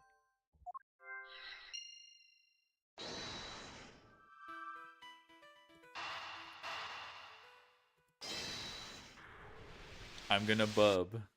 So the body might have been moved aside or even removed from the scene of the crime entirely. After all, as far as we know, there's still no autopsy report. We learned plenty about the murder weapon and the suspect, very little about the body itself. Our assumption thus far has been the body had been recovered by the forensics team. What if that assumption is false? What if Mr. Von Karma wouldn't show Detective Bad the autopsy report out of something other than spite? Oh, the body disappeared. What if we've been thinking about this the wrong way around all along? The question isn't why did Mr. Von Karma hold back information about the body? It's did Mr. Von Karma even have any information about the body in the first place? How do things look from that angle? Perhaps the body hadn't been removed by police in order to carry out an autopsy. Perhaps it had already been removed and hidden away by the culprit before their arrival. Mr. E? We've both heard the rumors about Mr. Von Karma's questionable methods. Fabricated witness statements, shady deals, forged evidence even. Sure, everybody's heard of that stuff, but what's that got to do with us right now? I would never judge a person on the basis of rumors alone. You, Mr. Von Karma. I've tried my best not to let my preconceptions color our interactions with him. Nonetheless, it appears he may be willing to twist the truth to his own ends. To twist the truth? You mean he's been playing dirty? I fear he might have been, and still is. I'm not about to let him get away with it.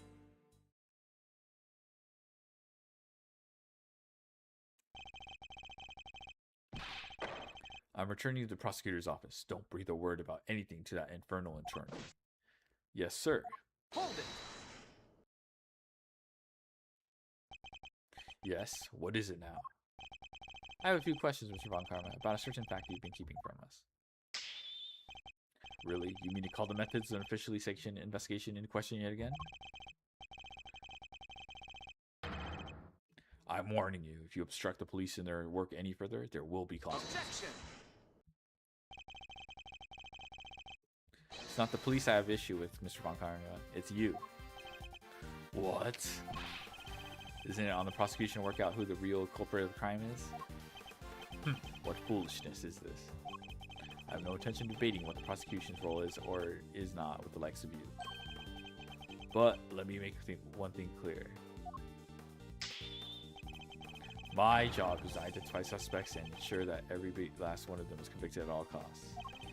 Believe me when I say I leave absolutely no room for doubt when I present my perfect, unassailable cases. Objection!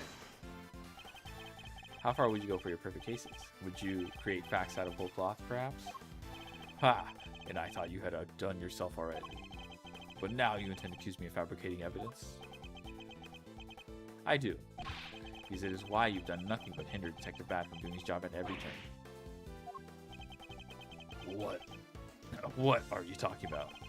You didn't shut him out of an investigation because you wanted him to keep an eye on us. You just saw him find out that you don't have the body. What? He doesn't have the body? Ridiculous. You're clutching at straws. I'll tolerate no more of your preposterous slander. And allow us to examine it. Prove me wrong if you can. Tis. I'm afraid you'll have to try a little harder than that. I'm under no obligations whatsoever to prove your baseless accusations one way or another. Objection! As you must have seen for yourself, a piece of bloody chocolate is missing from the scene of the crime. Why did it disappear? Where did it go? What does it matter? Some blood went missing from the chest where the body was found. So what? So what indeed? That's precisely my question. If the body was still at the scene when the police got here, removing the blood would accomplish nothing. However, let's suppose for a moment that the body... Oops. But tis. I will not tolerate this behavior. True. Hit him with the tis.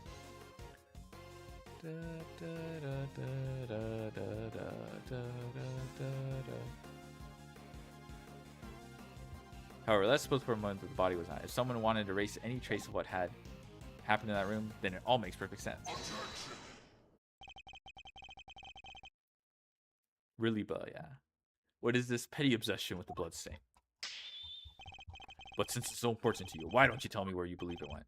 Of course, after all, evidence is everything, as you never tire of telling us. I believe this should back up my theory quite nicely. I suppose it's the blood in the fountain. Where is it? Where the fuck is it?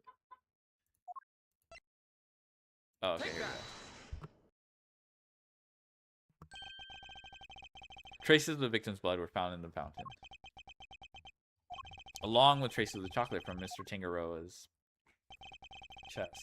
I believe the missing piece of blood-stained chocolate was dumped into the stream that flows to the fountain, which strongly points towards one certain fact. Someone purposely disposed of the blood after the body had been removed from the chest.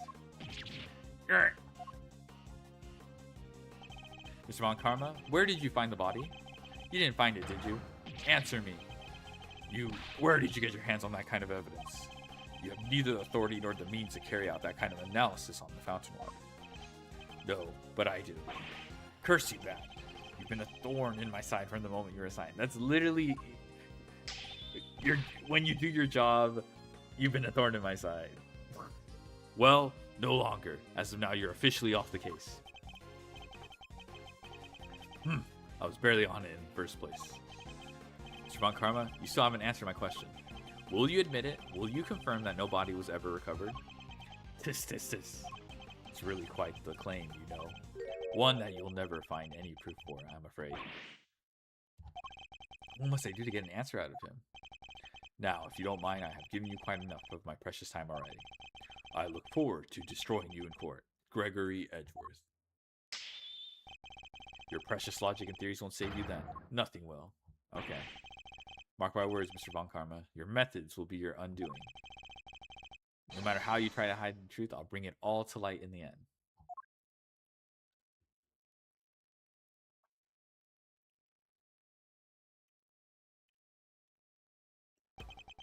Forgive me, detective.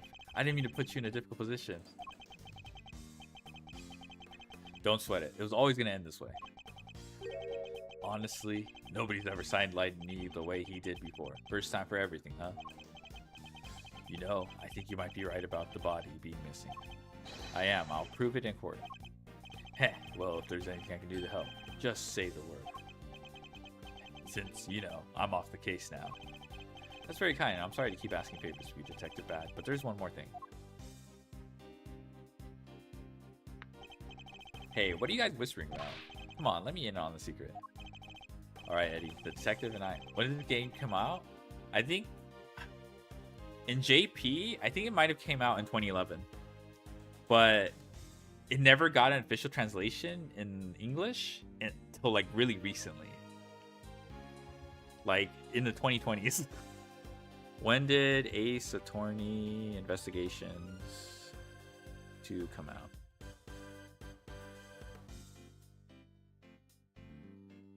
Yeah, so it came out on Nintendo DS for JP and Japan.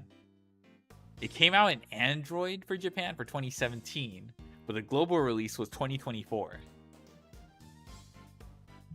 Pretty good for a 2011 game, bub. This is people say this is one of the best entries into the Ace Attorney series. I'm enjoying it. Right now, pretty crazy glaze, but I'm enjoying it for sure. Android, I don't even know, man. They released I remember playing the 5th game on no, it might have been. There's a mobile version of the 5th game. I remember seeing that. I remember playing like a demo for it. All right, Eddie. The detective and I were just rearranging a little insurance for the trial. I think we have enough to see Mr. Tangaroa acquitted, but I'd prefer to have an ace in the hole just in case. And what is it? Heh. You'll find out in the courtroom. Bruh, what the? Wait, what? You're letting me join you? Of course I am. You are my assistant after all. I'll be more than that by next year. I'll be a full-fledged attorney, you know. You take on Mr. Von Karma. How old is he right now? 18? Okay. 39? 16?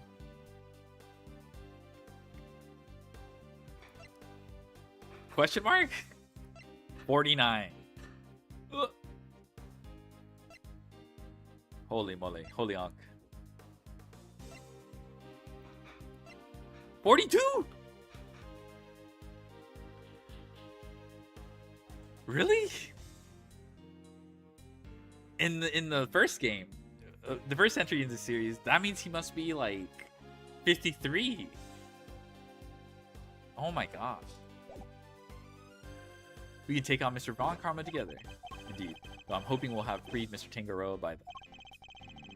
Well, if we're up against Mr. Von Karma, I guess we can't rule out the possibility that this might take some time. Right, but we'll do everything we can in the meantime. I know you can beat Mr. Von Karma, Mr. E. I believe in you. Well, we know because of 1-4 that Von Karma still hasn't lost. Can't allow Mr. Tangaroa to remain in prison for a crime he didn't commit. And we won't. I'll expose Mr. Von Karma's lies if it's the last thing I do. Also, Tangaroa doesn't show up in the present, so... Who knows? Who knows what happens? Okay, I think this is the present now.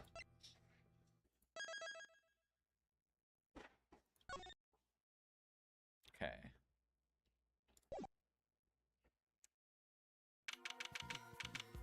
Yeah, we're in the present now.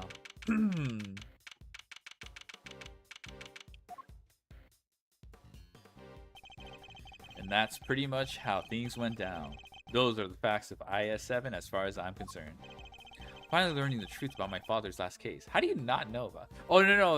Okay, they're saying that he's read the case files, but Eddie's elaborating on more details that the case files never mentioned. So what happened at the trial? Well, we lost.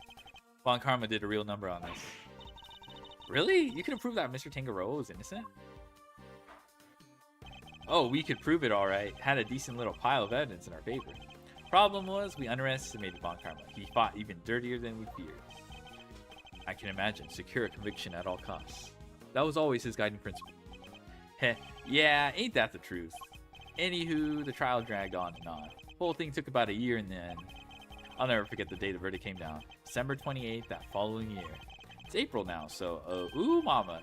We're talking about over 17 years ago. Time sure does fly, huh? December 28th.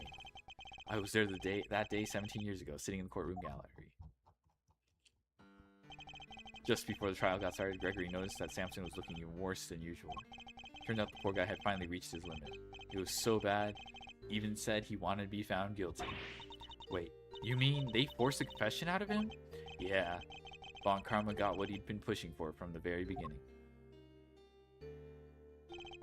And when Gregory tried to drop the bombshell about there being no body to speak of, he learned that Von Karma had used the power of the police to head him off at the pass. He even had himself a fake autopsy report. But that wasn't the end of it. Von Karma had gotten Samson to falsely testify against himself to be an accessory to murder in court. Combined with his confession, the poor guy's goose was well and truly cooked. But Gregory still had his ace in the hole, though. The same ace he asked Detective Bad to help him with. Exactamundo. He knew he needed one last card to play if they squeezed the confession out of Samson. So he had the Bad record record all of Samson's interrogations. I guess Detective Bad really wanted to know the truth too, huh? We all did, but he was a trooper, stayed with the case even after Von Karma took him off it. He was tied up in some other big case too. Good old Bad. They don't make them like that anymore. Anyway, Gregory presented the recordings as proof that Samson's confession was coerced. And you know what? It almost worked. A cop named Ian Seidman got fired. Samson's interrogator and the initial detective before Bad, he took the fall for pretty much the whole thing. But Von Karma didn't get away scot-free. In fact, he was disciplined by the chief prosecutor for the one and only time in his 40-year career. Still, Samson himself couldn't stomach another day in court. So when that guilty verdict came down, it didn't just signal the end of that day, but of the whole sad affair. I remember a lot myself. My father's face when they declared Mr. Tangaroa guilty I was a young child at the time, but even I could tell how much he was hurting inside. Dang, off-screen. Gregory wanted to appeal the ruling, of course, but he wouldn't have done anything to clear Samson's name. But then, well, you know what happened next. Poor guy, he never got the chance.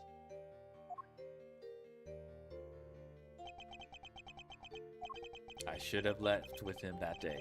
I always blame myself for not doing that. But I shoved that aside and obsessed over something else instead. Or rather, someone else. I hated what you did. Hated you for choosing to stick with Von Karma.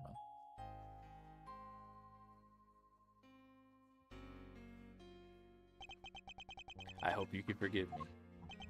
No, you had every right to hate me. I went on to become a prosecutor as planned, and that's when Mr. Von Karma showed me to hit this case file. According to these records, Mr. Tangaroa was convicted as the main culprit in Mr. Frost's murder. Nope, that's not right. Samson was convicted as an accessory to murder. Strange. The file clearly states that he was the perpetrator. Plus, I'm fairly certain that all of Mr. Von Karma's cases were successfully solved. Mind if I take a peek at those? This file's been doctored. The part about the verdict has been changed. What? Here, feast your peepers on this. Organizer confectionery contest. Victim's body was found inside one of his creations, leading to his arrest. While in detention, Tangaroa discovered that he had the taste disorder, which was subsequently cured via medication. Verdict: convicted as accomplice based on his confession. Convicted as an accomplice. That's a copy of the file they have on record at the courthouse. Damn. Then why is my copy so different? What do you think, bro? You got it from Von Karma. Well, you said it came from Von Karma, yeah? Guesses he didn't want Gregory's son thinking there was a murder out there still at large. He didn't want you looking into it again for the statute of limitations. So everything I believed about the case was a lie? Like they say, we all gotta start somewhere. What's important is you know what's what now. The statute of limitations may have run out, but the truth's still out there, you know? I inherited Samson's case when your old man passed. Prosecution handed it off to somebody else, too. The great Von Karma wasn't going to bother facing off against a rookie like me, was he? Anyway, long story short, the killer was never found, and Samson was found guilty instead. That's terrible! Is there really nothing we can do to help him? Not without the real perp, I'm afraid. Till then, his confession stands. Speaking of which, I didn't find out until after the verdict had been handed down, but Von Karma had threatened Samson and made him a deal. Told him if he didn't confess, he'd make sure Judy was convicted instead. How could he? Samson knew there was no way Judy could have done it, of course. But he wasn't going to take any chances, so he did what he was told and confessed to keep her safe. Now riddle me this, Milesy boy. Why do you think your Uncle Eddie just happened to be in the prison the day Bronco and I died? Ah, that's right. You were there to see Mr. Tingaroa. Bingo! Judy and I both promised we'd visit him every day. I didn't quite keep that promise, but Judy did. She never missed one visit in all these years. Come rain or shine, she always showed up. But none of that changes the fact that Samson is still being unduly punished day after day. Okay, so Samson's still around. Okay. That's kind of a small comfort. How heartbreaking. We've got to do something, Mr. Fender. Well, kiddo, that's actually why we came here. The ice sculptures are back on display just like they were all those years ago. We're going to see what we can find out. Right, Miles Areno? I'm a prosecutor, Fender. I don't look at these things in the same way as you or my father. Miles. But that doesn't matter right now. Speaking not as prosecutor, but as Miles Edgeworth. I want to know the truth behind both of these cases, and I'm not leaving until I do. Heh, you really are old Gregory's son. Through and through. Alrighty then.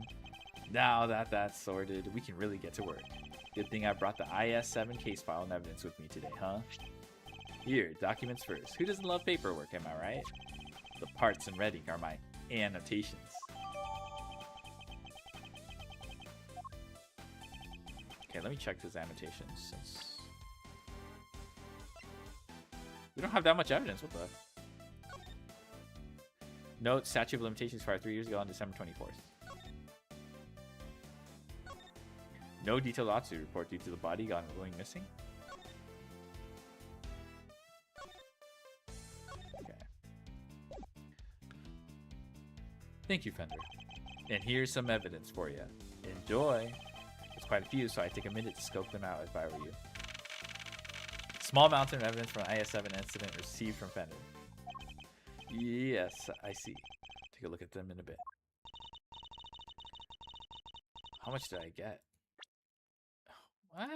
Not that bad.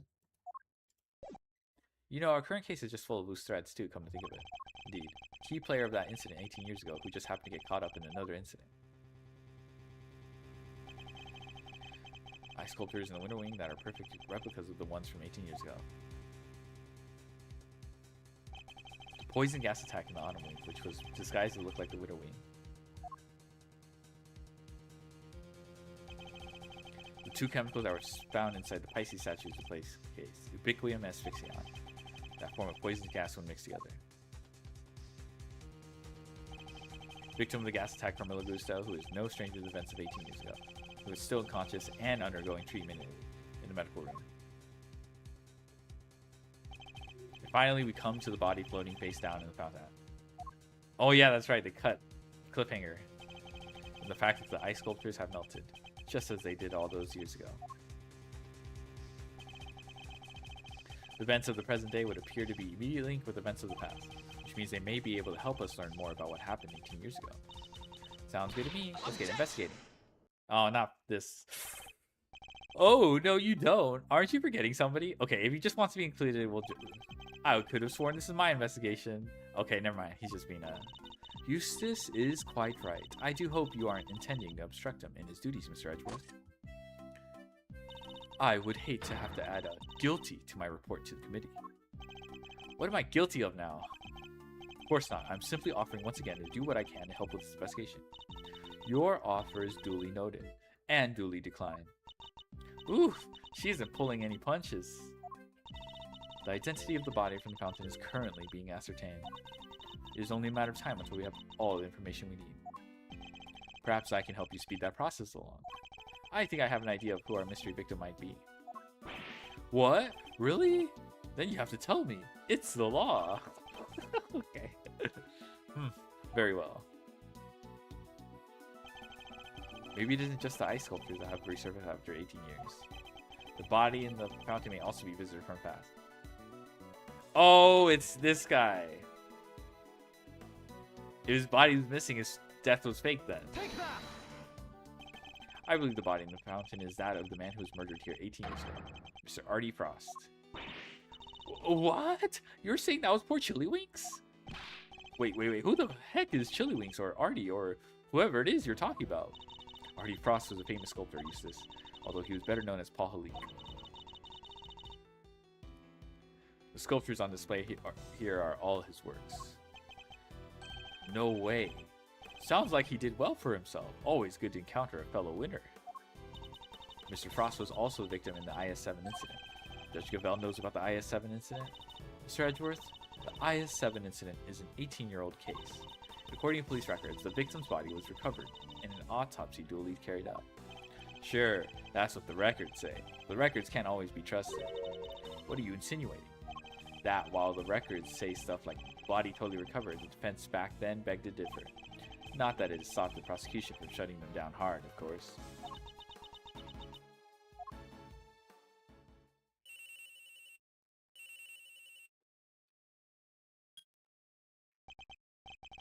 Yeah, this is winner. What? Really? What is it? What is it, Eustace? The body. We've got an ID. Some sculptor called Frost or something. So I guess Edgeworth called it? Goddess of justice. So my father's deductions were right all along. Well, Judge Gavell, I'd say this changes things, wouldn't you? Perhaps now you'll admit that I might be of use to this case, more than the searching junior prosecutor anyway. No fair. You're trying to steal the win. I'm doing no such thing. All I want to do is to uncover this truth. And if we're going to get to the bottom of what happened here, we'll need to work together. We do not need to do anything, and you do not need to know the truth. This case is none of your concern. Objection! Whoa there, Judgy. I think you might be wrong about that. Another of your interruptions, Mr. Fender?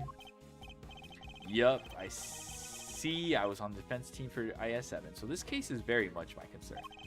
I was one of the pesky kids pushing theory that the body had actually gone missing. The prosecutor at the time may have brushed this off, but you can't deny the testimony of your eyes. Or to put it a little more bluntly, the prosecution's case was rotted from the ground up. When there's been a miscarriage of justice caused by the prosecution, it's committee's job to fix it, no? Ugh. And who better to help you unpick the mess than someone who was there at the time? Unless you have an ulterior motive. Judge Gavell seems to know the facts of the IS-7 incident in some detail. In which case, I suspect she must be here on the committee's behalf. Your connection to the case is noted, Mr. Fender, but I fail to see how it concerns Mr. Edgeworth. He's the son of the original defense attorney and the protege of the case's lead prosecutor. And if that's not enough for you, he was at the trial too. I think it's just possible he might have a little something to bring to the table, don't you? Very well. You may both assist in the investigation. Only if you refrain from interfering with the work of others. The winter wing is off limits for now. This room, however, is all yours. Alrighty. Great to hear we're on the same wavelength, G. Why don't we bring it in and show we're all on the side of justice? Do not test me, Mr. Fender. Your permission to investigate can be revoked at any time.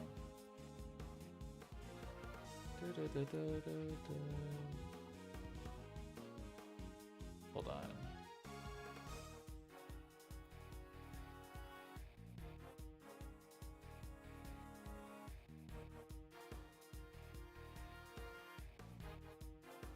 Your permission to investigate can be revoked at any time.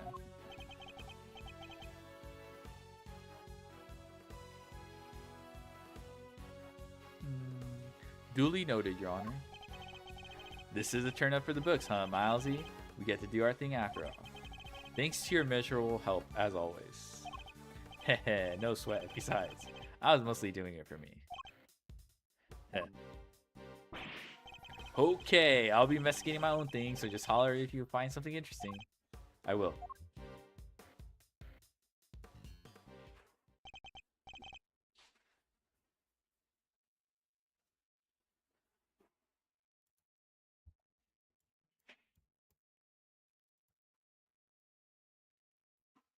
Well, okay, shall we?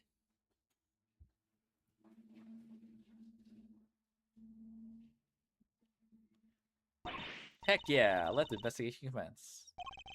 We're still unclear on two key facts. How Mr. Frost's body came to be where we found it, and the source of the ubiquitum. You're right. We need some more intel. Indeed. Let's focus on the ubiquitin first and foremost. It's used in stuff like dish soap and paint, right?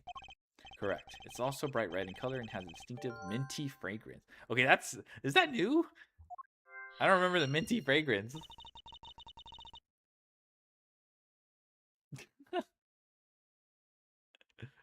Okay, sounds like we know what we're looking for.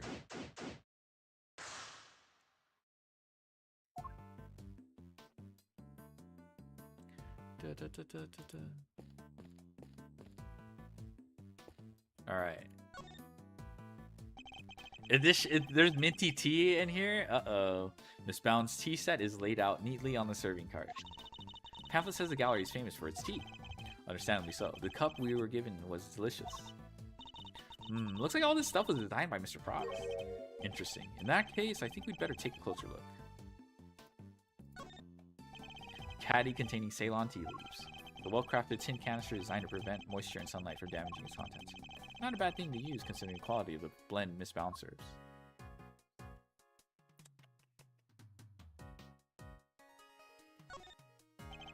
So this dishware was made by Artie Frost. Hold on. I just thought of something. You know how they mentioned at the very beginning, they mentioned how the coaster is always kept cold and the ubiquitin responds to heat or whatever? Actually, does it? Hold on, I need to double check. Does it? Okay, never actually. No, they were just mixed together. Okay, never mind. I'm trying to tie in the detail that these coasters are cold previously and they're hot now. But I don't know. Maybe Edgeworth wasn't aware of that detail to begin with. This dishware was made by Artie Frost. Looks very fancy. Oh, it is. I'm willing to bet that this set can fetch something in thousands of dollars. Let's try not to touch any of it unless we absolutely have to. Whoa, this stuff's really worth that much? Stop it, Kay. I can see your eyes lighting up. Miss Bound must really be a fan of Mr. Frost, like Bender said, to still have this. Okay, teapot. Hey, Edgy! What is it? You bet be careful with that teapot, you hear? Why is Larry so concerned all of a sudden? Honored guests. I can pour you a cup if you like. But, Miss Bound. Judy. I'm good, thanks. Thank you for the offer. Yes, why not? A quick break won't work. 2 cups coming right up. This smells great. Wow, it tastes even better than it smells. What type of tea is this, Mr. Edgeworth? Ceylon, I believe. It's usually identifiable by its citrus aroma, but Miss Bound, is this the same blend you served this morning? Why, yes. Is it alright? There isn't anything wrong with it, is there? Oh no, not at all. It's just that the cup you gave me earlier had a slightly different aroma. Oh my god, it's minty. Alright. Really? That's odd. I use the exact same blend both times. Can't see what would account for the difference. Hey, what's a big idea? Quit being mean about Judy's tea, will you? What's gotten under your skin, Larry? Nothing. You're just rude, that's all. You don't even try to call me by the right name. It's Laurie's don't name, dang it. You know what? I'm done. I'm not talking to you anymore. Well, that was childish, even for him. Wow, what happened there? Let's ask him about it later, shall we? Talking to Miss Bound is more of a priority right now. We may not have any evidence to prove that she's the culprit, but it does seem like that poison gas was her doing.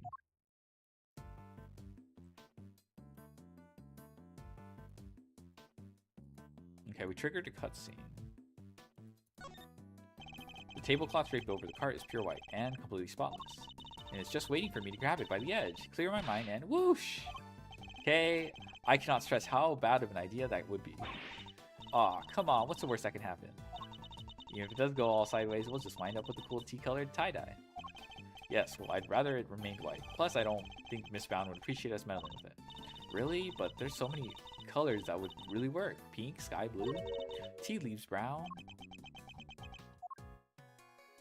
Okay. Do you have any more logic? Oh my god, okay. This was okay. It is the tea. Oh! Never mind, I'm stupid. That's not quite right. I need to consider the information I have. Okay, my bad for doubting you. Oh my god. Okay. Okay, there's nothing more to do. Okay.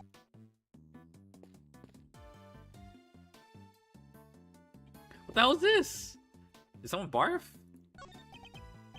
From the color and aroma, I say this is a puddle of spilled tea. And look, there's a small chunk of ceramic in it. Alright, the pH. Guess somebody must have broke something. I know that insignia, and a certain high-strung somebody just might know a little something too.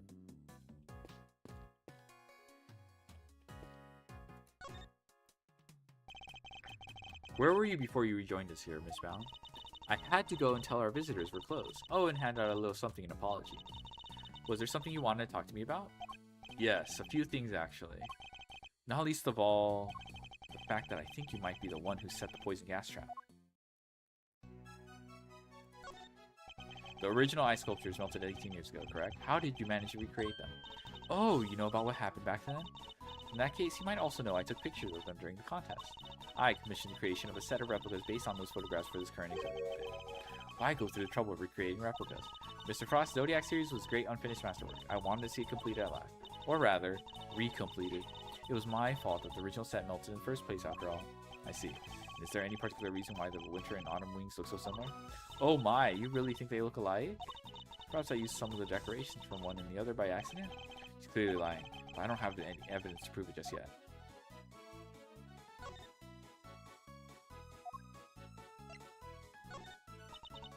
The hunt is on. The truth will come out, but I don't know what that's about.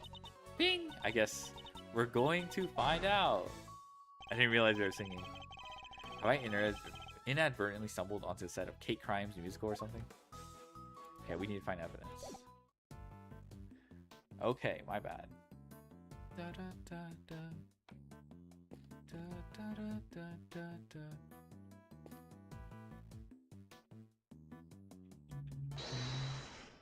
Oops.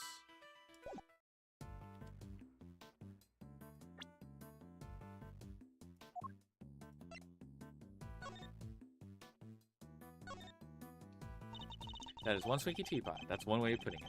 I lean more towards eccentric myself. Whatever it is, it won't be due for a great thief to remain so ignorant about such chic things. Actually, your ignorance is my bliss. These letters say PH, right, Mr. Edgeworth? Yes, they show that the teapot was made by Paul Holy.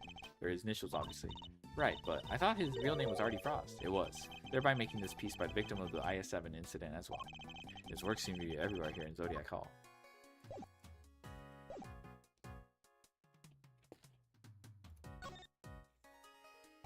Hey there, Miles Arena. What's the situation with the investigation?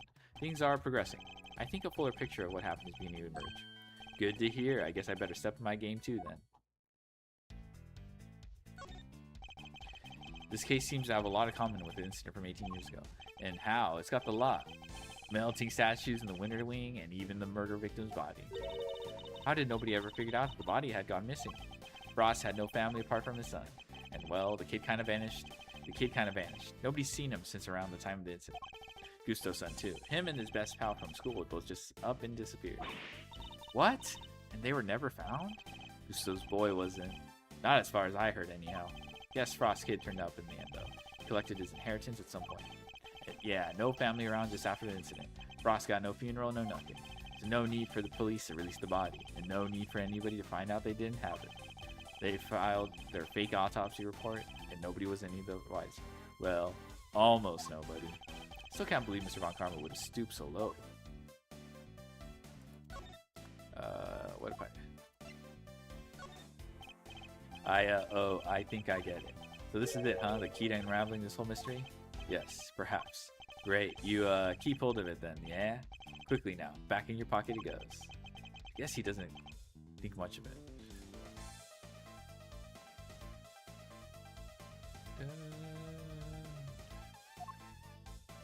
Okay.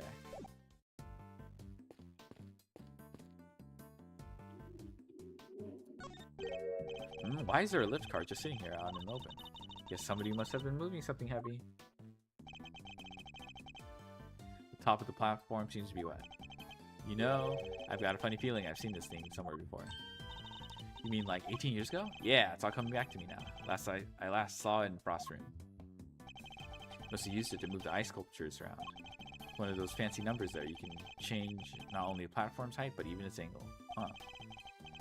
Yeah, one of these, you can move giant lumps of ice around, no sweat. Okay, top of the platform is wet. Oh, just think of the possibilities. I could really use one of these. Still doesn't explain what it's doing here, though. Bit of a head scratcher, but we should give it a think, yeah? Indeed, after all, it just might have something to do with our case. Did I get a logic for that one? No.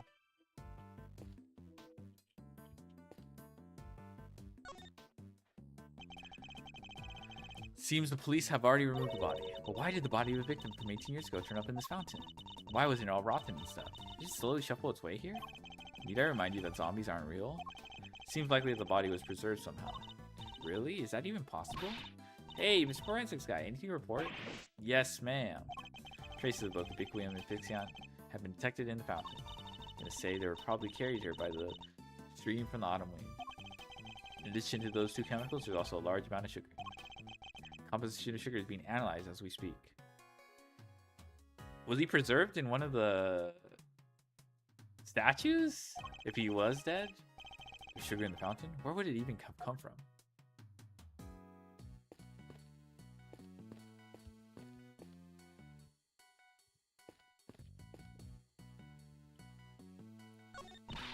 Hello there, dearies. Dearie, still investigating away, are you? Found anything interesting? No, dearie. No, nothing much anyway. Silly girl, that wasn't a dearie moment. That was more of a lambkin. Sweetheart is for when you're being sympathetic, of course. And treasure is for when they're in the tiz. Love is for people you're not that keen on. And petal you use when you're trying to get someone's attention.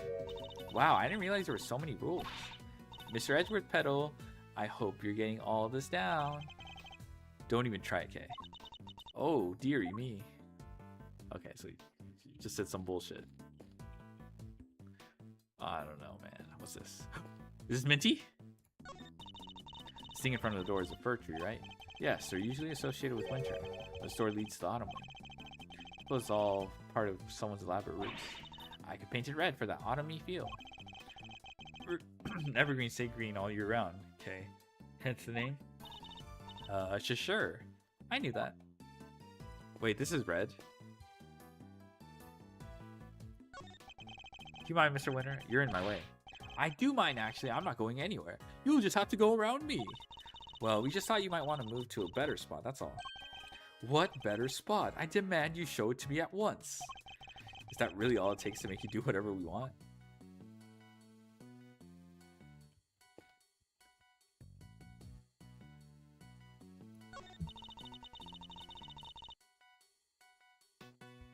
The door here is marked with a nice autumny looking tree, and yet it leads to the winter wing. It was all part of the deception. I could seal leaves if you like. Make things a little more wintry? I think you'd better leave them alone, Kay. Give me a second.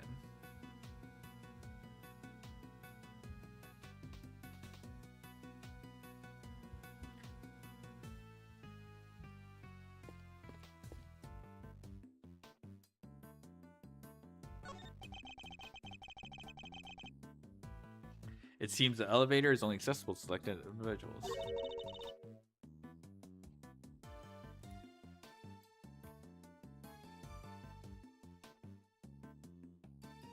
Wonder what's upstairs. Among other things, a medical room. That's where Mr. Gusto is being treated. Hope he's alright. Hope we've got some questions that need answering as soon as he wakes up. Since there's no way of knowing what that might be, we should explore other avenues in the meantime. Alright.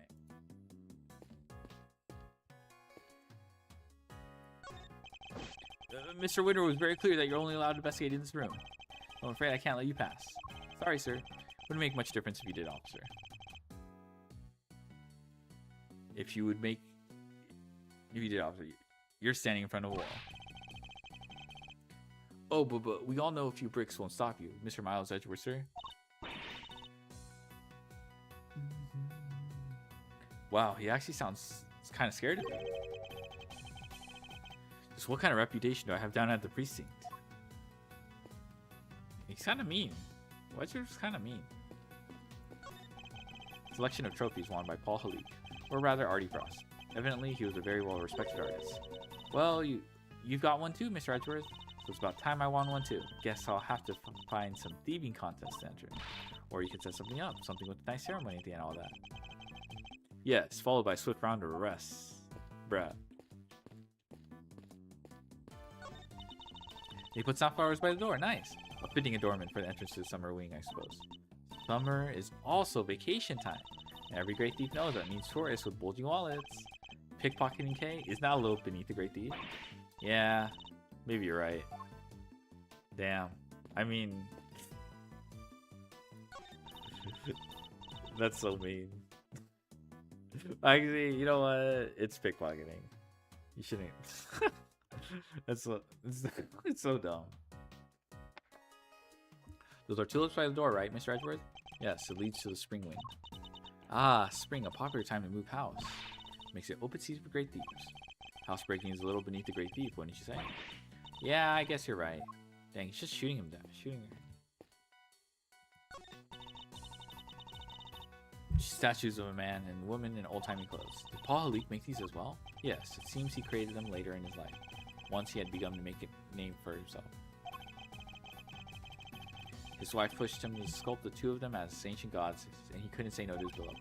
Title is The Beautiful Goddess Venus and Her Humble Servant. Wow, talk about putting your goddess on a little pedestal. Let's see. The man with a moon-shaped head and a woman with a sun-shaped head. Man's got a real painted look in his eyes, though. Is another Paul Halik piece? Yes, from his younger years when he was something of a dreamer.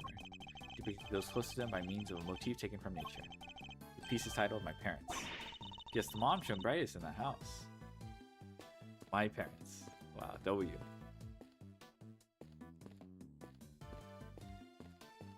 Am I missing anything?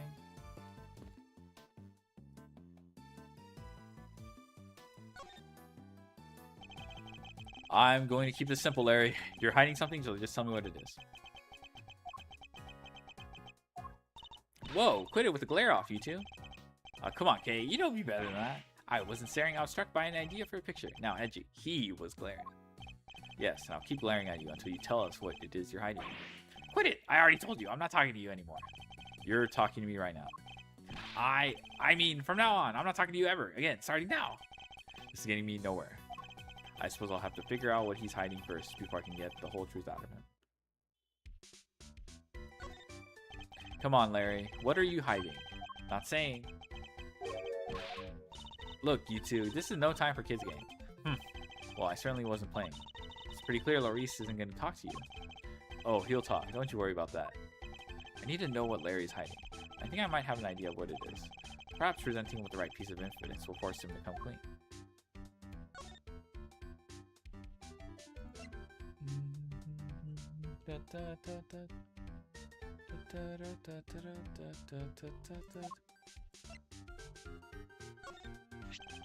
Would you mind taking a look at this for me, Larry? Why would you show me that?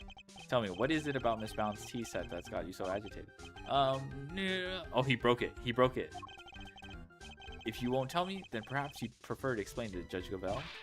Wait, don't make me look bad in front of Verity. She thinks I'm a sensible, cool, clean-cut guy. I don't want her to see the real me. The real low-down, dirty me.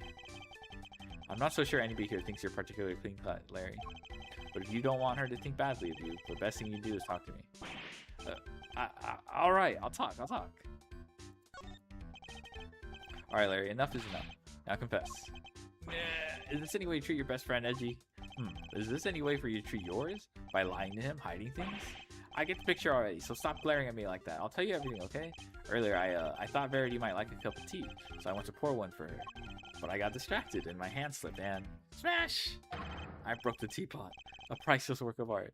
It's in pieces because of me! The words exist to describe how far away I saw this coming from. Ouch, you really messed up this time, Maurice. See, Edgy, everyone's going to think less of me now. Judy's never going to forgive me for this. Crying to me won't do you any good. I think you need to apologize to Miss Bound. My teapot? I see.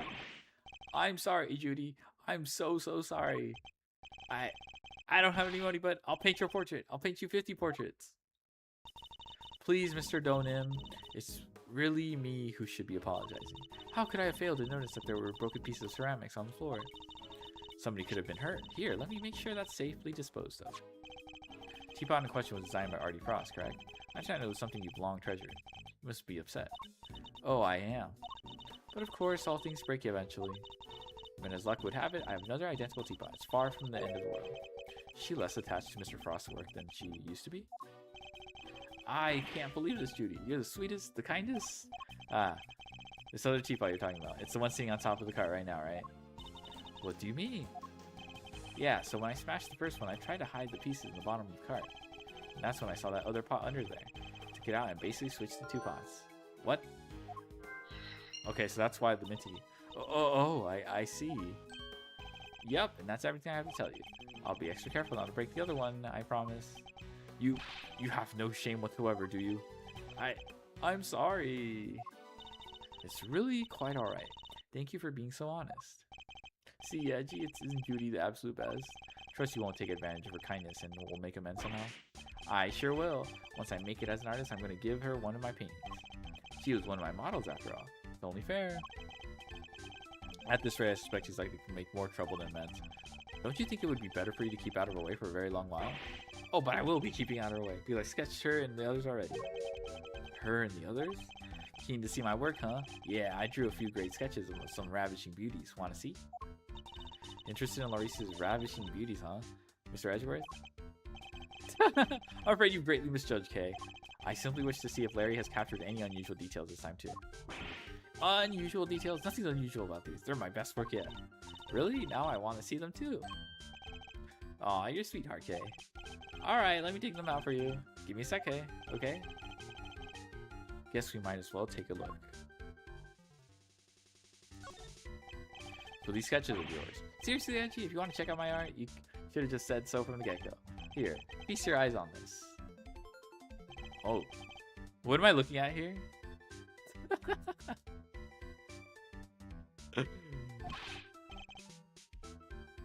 I told you already, ravishing beauties. Just a few of the fair faces that have caught my eye since I've been here, you know? There's Verity and Judy and somebody else. Why did you draw them all on the same page? But I meant to draw the room at first, just something to pass the time.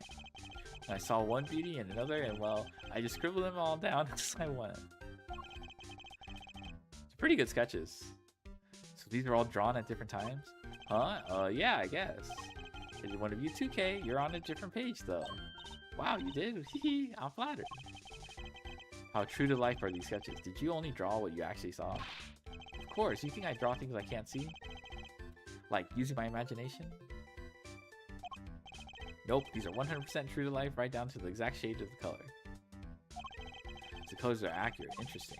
What it pains me in a minute, Larry may have provided me with a useful piece of evidence. Yet again. Oh, is it the flowers? Serving card in the sketch, for example. When compared to the one here in the room. There's a clear contradiction between the two. I think a little deduction is in order. Can I borrow this page for a while, Larry? Sure thing. You want me to sign it for you? Just the page, please.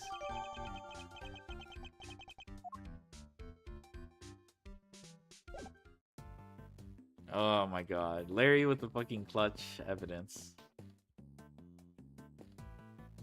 Larry is aggressively het.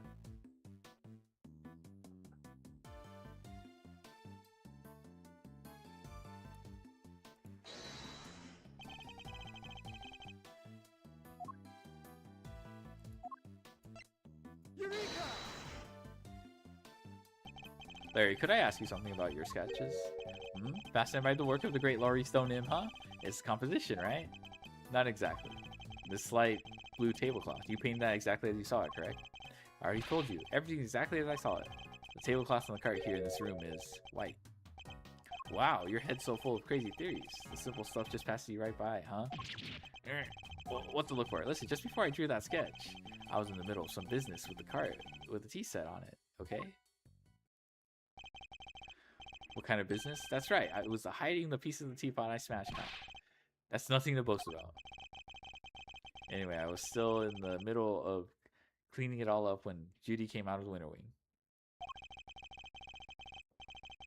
I didn't want to get busted for breaking the pot, so I quickly dove out of sight.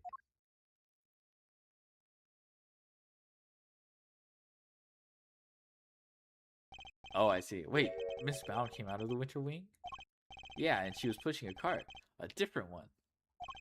That's the one with the light blue tablecloth on it that I drew.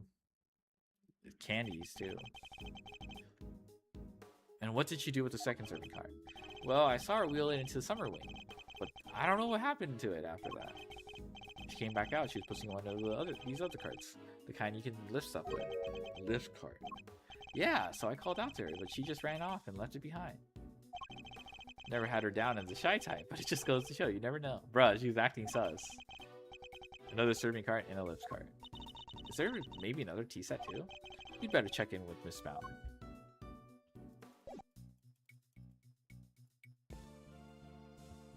Okay.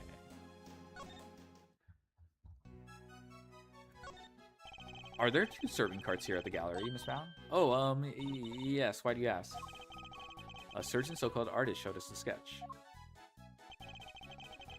I couldn't help but notice the color of the tablecloth. It's light blue. Light blue? I'm afraid your friend must be mistaken. I only use white tablecloths, freshly laundered and starched. Like the perfect wrinkle-free one on the cart here in the fountain room, right? Exactly. If I see so much as a blemish, I would replace it right away. Could the color of the tablecloth in the sketch simply be a mistake on Larry's part? Do you have any idea what you might have been doing when the sketch was drawn? Let me see. I appear to be carrying out my usual duties. I'd like to ask you a little more about these duties, if I may.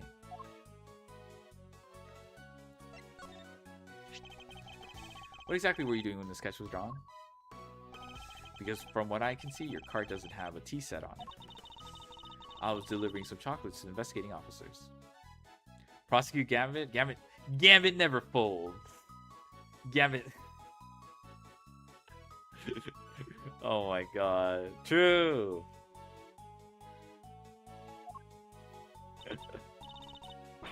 Oh my god.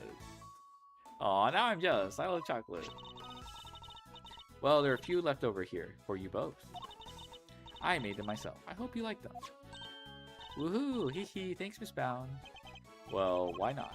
They're a little melted, but I suppose that's because they've been sitting around in her pocket.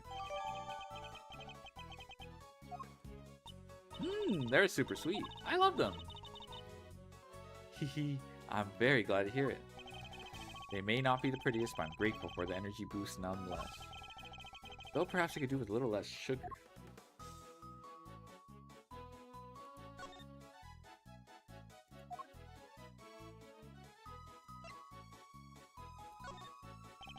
This lift cart. I heard it was in use 18 years ago too. That's right. It was in another room earlier until I brought it out here. It's very useful for moving large heavy objects around. But why is it wet? Why is it used to carry something wet?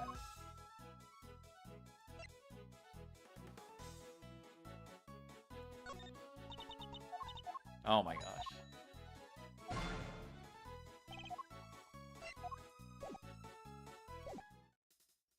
I did get...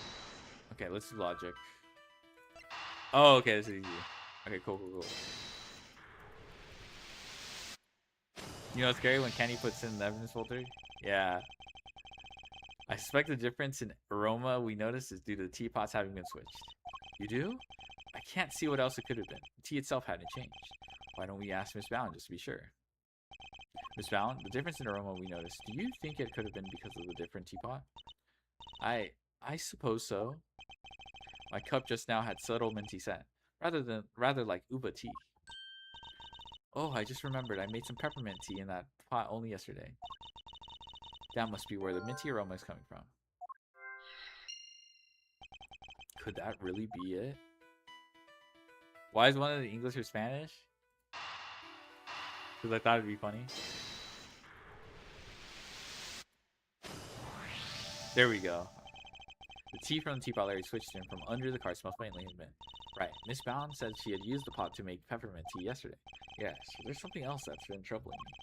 Miss Bound seemed more taken aback by the switching of teapots than the breaking of one. You're right. You'd expect it to be the other way around. I suppose she might have been deliberately hiding the teapot underneath the cart. But why? One of Ubiquium's key characteristics is its mint tea fragrance. What if she had been hiding something in that teapot? What? In the teapot? Simply a possibility, but one worth investigating, I believe. Mr. Winter, any luck finding that Ubiquium? Huh. Oh! My people are searching the entire gallery, but they haven't found anything yet. And what about you? Don't tell me you know where it came from. I may have an idea. Ha! I knew it. If I can't find it, there's no chance of use. What? You do know where it came from? Where? Miss Balance teapot. Wow! Nice piece. I like it. Yeah, this looks like a fitting prize for a natural born winner. It's not a prize. It's a vital piece of evidence. Oh, is this evidence? Then I'll have one of Rensen's people check it out.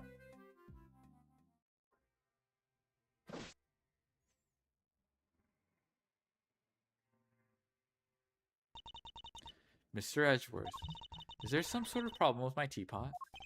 Possibly. The minty fragrance we noticed coming from it. I think it just might be the scent of one of the chemicals used to make the poison gas. But Mr. Edgeworth, surely you don't think I had anything to do with that? I'm afraid I do. The method used to create gas would have required considerable preparation. Nobody would have had the time or the opportunity to set that up except you. That's not strictly true. It took around a week to get Zodiac Hall ready for the exhibition. There were all kinds of people coming and going through here during that time. Delicia, for one. So you see, I'm not the only person who could have set it up at all. Miss Scone is on our radar too, of course. You needn't worry about that. And besides, I wouldn't know the first thing about making poison gas. So even if you did some ubiquium in my teapot, I wouldn't have any idea to do with it. I suppose we should see what the test results say first. Miss Brown claims she doesn't know the first thing about making poison gas. I need to find a way to prove that she's lying. I guess...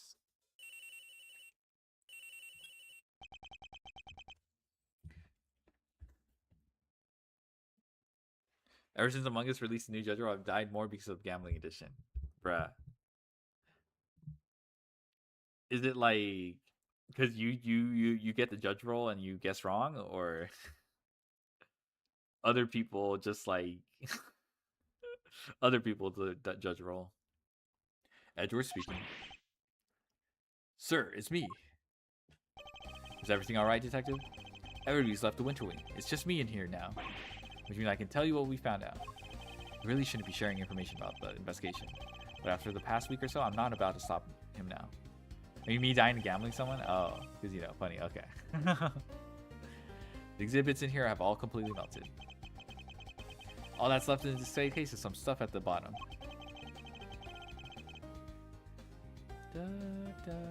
More of it in the Taurus case than the Gemini case, though. Describe this stuff for me if you can. It's like a pale blue liquid. I had lab runs and left tests just now. Sample from the Taurus case just had a bunch of sugar in it.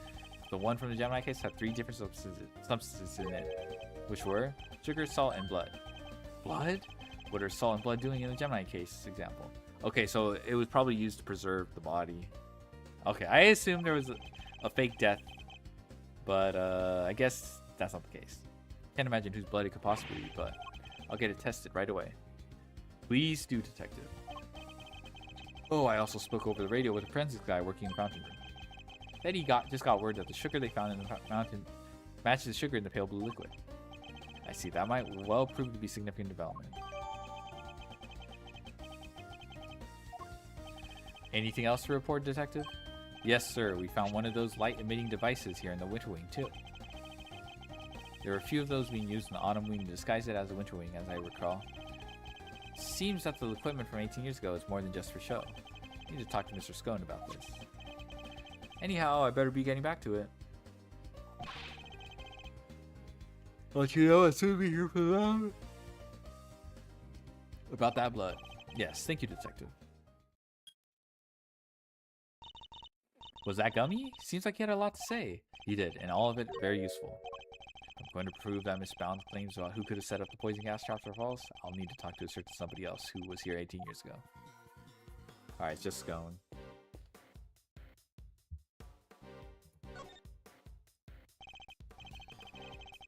Miss Scone, I'd like to ask you a few questions if I may. Of course, dear. Fire away. Anything for you, Smilesy, and dear sweet little tooth decay. Bruh. I guess she's saying she's so sweet, she'll cause tooth decay or something, but that's... I'd appreciate it if it was the last time you called me Smilesy. I'm not a fan of tooth decay either. Well, you just have to like it or lump it. I can't change a nickname once I've settled on it. Ugh, well, I guess we tried. What can you tell us about the various devices? Used to decorate the gallery's exhibits. There seem to be some pretty specialized items in use. Light-emitting devices, luminous fabrics. Oh, I can tell you all about those, dearie. After all, I'm the one who gave them to Moody Judy. It was my way of saying sorry after I broke the rules all those years ago. I bought her 4 lovely new salt lamps, and I gave her 4 pieces of luminous cloths I used for the contest. Wow, that's super generous of you. Tee-hee-hee. Well, us girls have to do our best, don't we?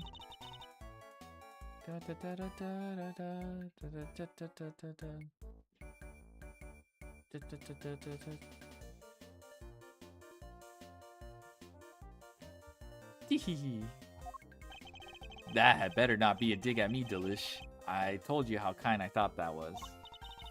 Yes, back when you were a dear, sweet, innocent baby boy. What happened to you, eh? A dear, sweet, innocent baby boy, Mr. Fender? Can't quite picture that, I have to say. So these decorations are all the same as the ones you saw 18 years ago, correct? Yup, salt lamps, glowing fabric, light-emitting doodads, the whole bit. There are 4 luminous cloths in use in Autumn Wing, but I'm sure I saw another one somewhere. I'm not lying. Oh, it's in my bag somewhere. I'm sure of it. What is she looking for? That's not it. And that's not it. That cloth looks familiar. Maybe I should jog her memory with something so Miss Scone will tell us more.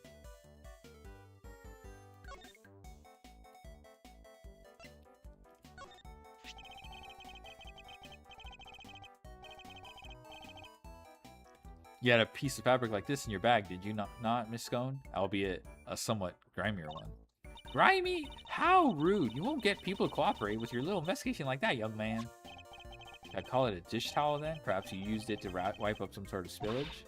A spillage, he says, the cheek. That's a piece of highly specialized luminous cloth. Oh, I probably shouldn't have told you that.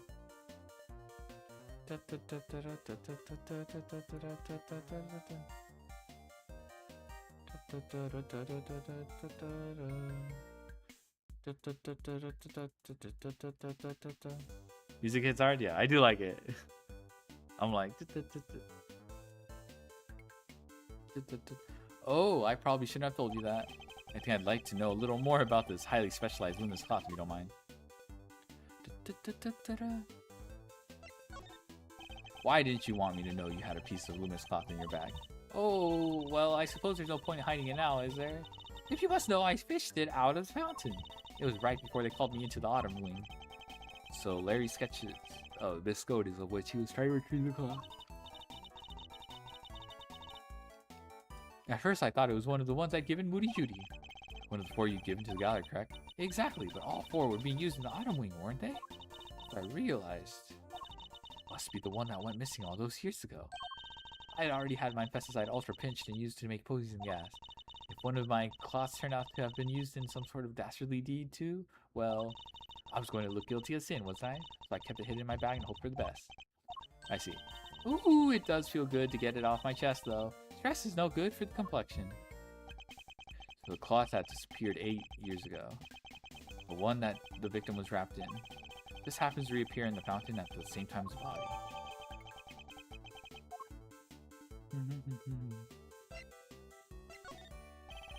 Miss Scone, you're something of a specialist. How might someone learn to make the poison gas that was used in the attack?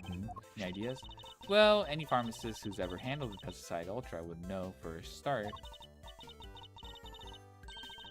After all, it says right there with the label, do not mix with products containing ubiquium. Ever. But what about a layperson? It's unlikely they'd know, wouldn't you say? I suppose so, yes. Well, not unless they had a nose through the Ultimate Cookbook anyway. Eyes from the contest 18 years ago.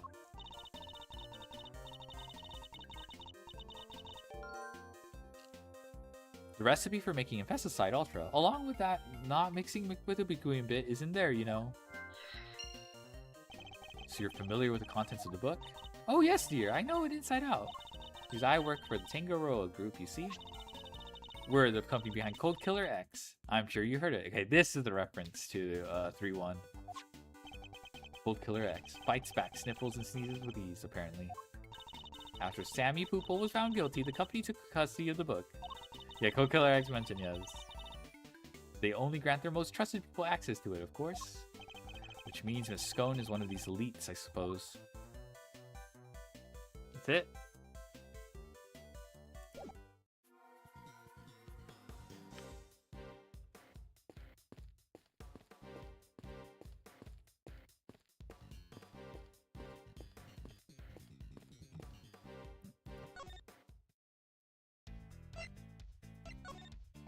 Tell me, Fender, what kind of person is Miss Bound? Huh? Wait a minute. Don't tell me you've got a thing for her, Milester. I do not. Chill, chill. I'm just yanking your chain. Anyway, what can I say about Jude's? Well, she's a real brave trooper for one. What else do you call someone who waits around for 18 whole years? Yes, for Simon. Or Simon. Samson. Even after his extended family kicked her out of this place. What? They threw her out? Yep, Jude's wasn't technically part of the family. There was nothing she could do. She had nothing. She's nobody. And no job after Samson took the fall. She had no choice but to take what he taught her and make her own way in showbiz. She's retired from all that now, though. Yes, why did she retire? She finally made enough to buy the old place back. She even got the Ultimate Cookbook back from the Kangaroo group after they basically stole it. Guess this place and everything to do with it is all she ever cared about. So she just wanted it back. All of it. And it seems very sympathetic to Miss Bound's plight. From a less charitable perspective, she has, in a way, taken everything of Mr. Tangaroa's for herself.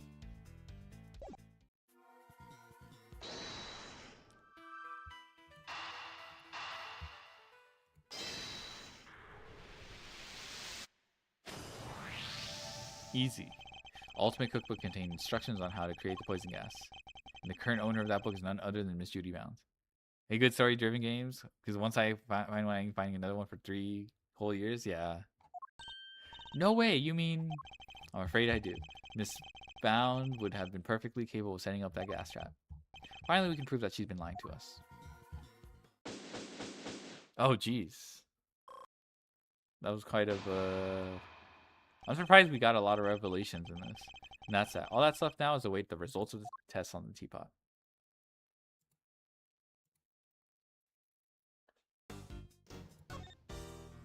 Oh, easy.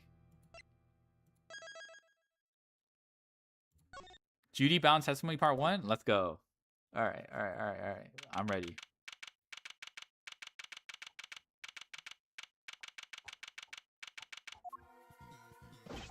Test results have just come in, sir. Traces of Bikuin were found in the teapot.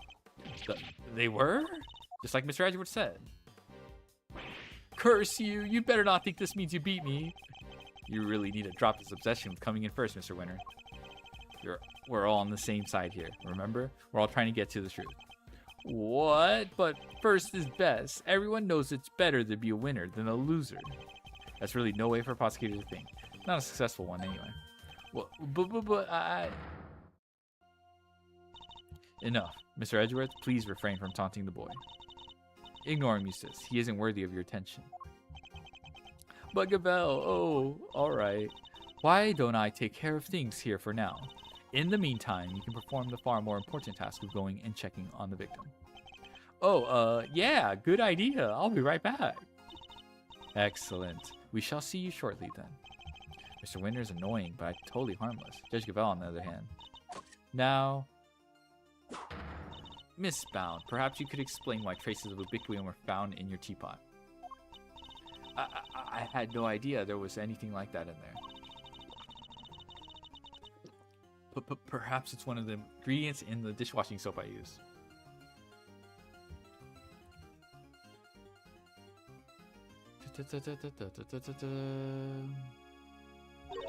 So you're telling the court that you did not intentionally put ubiquium in the teapot? Yes, exactly. Why would I? Until today, I had no idea that I could even be used to make poison. That's a lie. Objection! You're a trained actress, are you not, Miss Bound? I'd have thought you would be a more convincing liar. Well, what do you mean? You have access to the Ultimate Cookbook, correct? A book that just happens to contain instructions on how to create the poison gas used in the attack. Meaning it's perfectly possible for you to know exactly how to make it. You're very well informed, Mr. Edgeworth. Miss Bound, is what Mr. Edgeworth said true? The book does contain information on how to make the poison gas, yes. The fact that I have seen it doesn't make me guilty. Can I ask exactly how the gas was triggered? The victim used a blowtorch to heat the lid of one of the display cases, thereby melting the bequeath.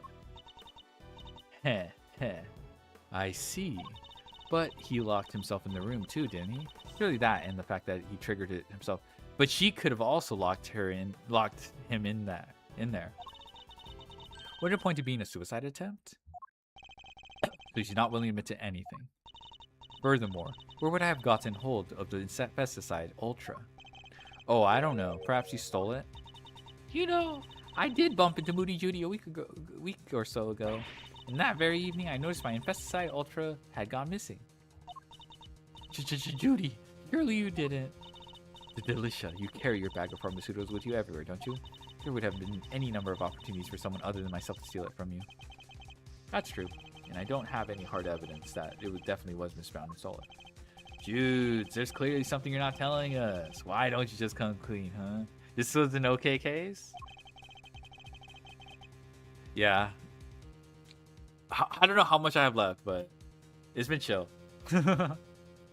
Gavel has not been annoying me, at least.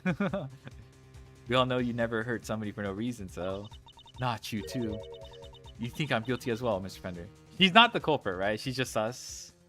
Okay, you don't have to spoil, but I'm just assuming he's responsible for the poisoning, but whoever killed someone else.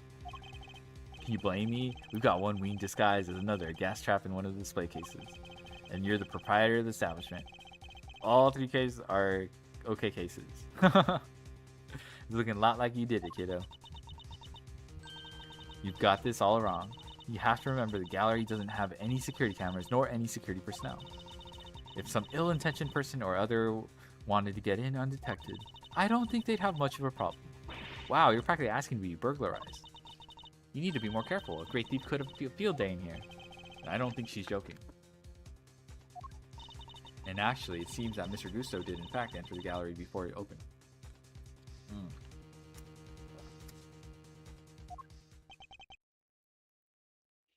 Sheesh. Judy's one-tough cookie. She's not budging an inch. Maybe it's time to rock a little technique Gregory taught me back in the day. What technique might that be? So hear me out. Everything's connected to what happened 18 years back, yeah? Since we're not getting anywhere by focusing only on the here and now, maybe we ought to approach these from a different angle and look to the past for clues instead. Turnabout and thinking. So my father used this method as well. What is this? Me when I think outside the box. This ancient technique from the Heian era. Not many of you employed this. Only my ancestors were capable of this. Alright, let's run this through the old Thinkatron. How was Jude involved in what happened back then? According to Miss Bound, it was because of her that Miss Frost's flavored ice sculptures melted. And yet, his sculptures are here on display at this very gallery today. Is it possible that she... Thank you, Fender. I think I know what I need to ask Miss Bound now. Heh, don't thank me, thank your pops. Now, take it away, Milesy. I'll grab the popcorn. You would know about the ancient techniques? My bad. Miss Bound? Remember when the designer turned Big Top like Satoru Gojo? Every case in this game is best, with the exception Turnabout Big Top, of course. 07. You say that you were the one who caused Mr. Frost creations about 18 years ago, correct? I'm afraid so. I was young and foolish, and it was a terrible accident. And yet, what you did allowed you to open this exhibit, no? What do you mean? Yes, what do you mean, Mr. Edgeworth? You're going to ask questions. Perhaps a formal testimony from Miss Bound might be the best? Yes, perhaps it might. I'd like to know a little more about the Zodiac Home. About why Miss Bound decided to dedicate this space to Mr. Frost's works. Very well. If you believe it to be relevant to the case, I will allow it. Miss Bound, would you mind? Not at all. I'll do whatever it takes to prove that I'm innocent. Then please, if you could give us some background on Zodiac Hall and the pieces on display here.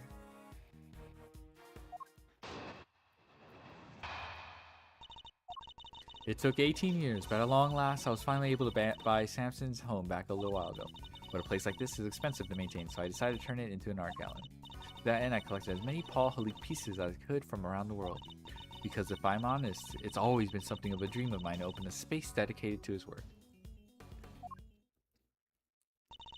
Thank you for your testimony, Miss Bound. How wonderful it is that you were able to fulfill your dream. Well, Mr. Edgeworth, everything seems entirely above board to me. What? We didn't even cross-examine.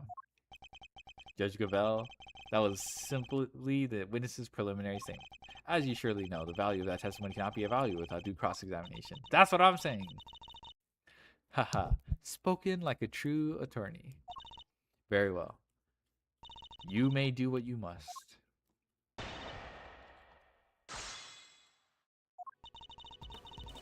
Took 18 years by a long last. Okay. For a place like this is expensive to maintain, so I decided to turn it into an art gallery. That end, I collected as many Paul Halik pieces as I could from around the world. If I'm honest, it's always been something of a dream of mine to open a space dedicated.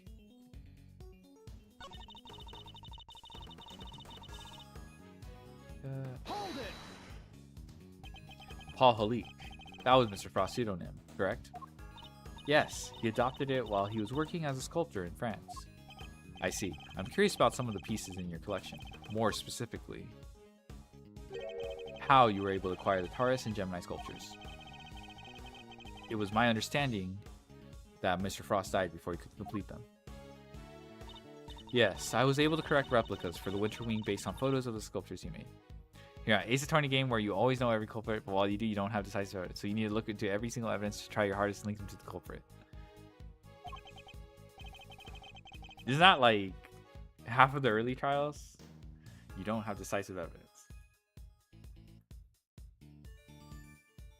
Really? Perhaps you could go into some more detail on that. Oh.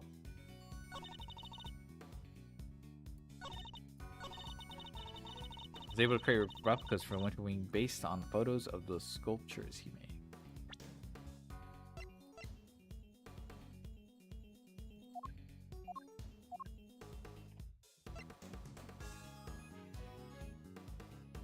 Winter Wing. What was the Winter Wing again? Okay, so Winter Wing. That was like. It's harder to see. You see this dent on the pipe? That's because culprit pressed against it at the time of the crime. Oh shoot, hold on. Winter Wing photo. Nope, it's not this. Fuck! Really, it will? You seem determined to paint me as the perpetrator. This is crime, Mr. Edward. Why else would you resort to tactics like this? Miss Bound, please don't cry. Fine, then shall we continue? Though her tears were all an act, I suppose she is an accomplished actor.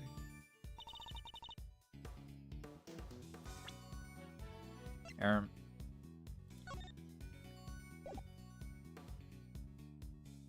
da, da, da, da.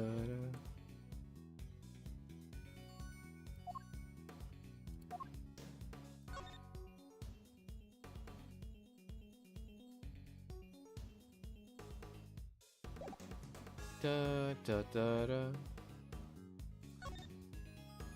Sugar composition matches that of sugar found in pale blue liquid in Artist Frost's room 18 years ago. Sugar detected in fountain, all water also seen.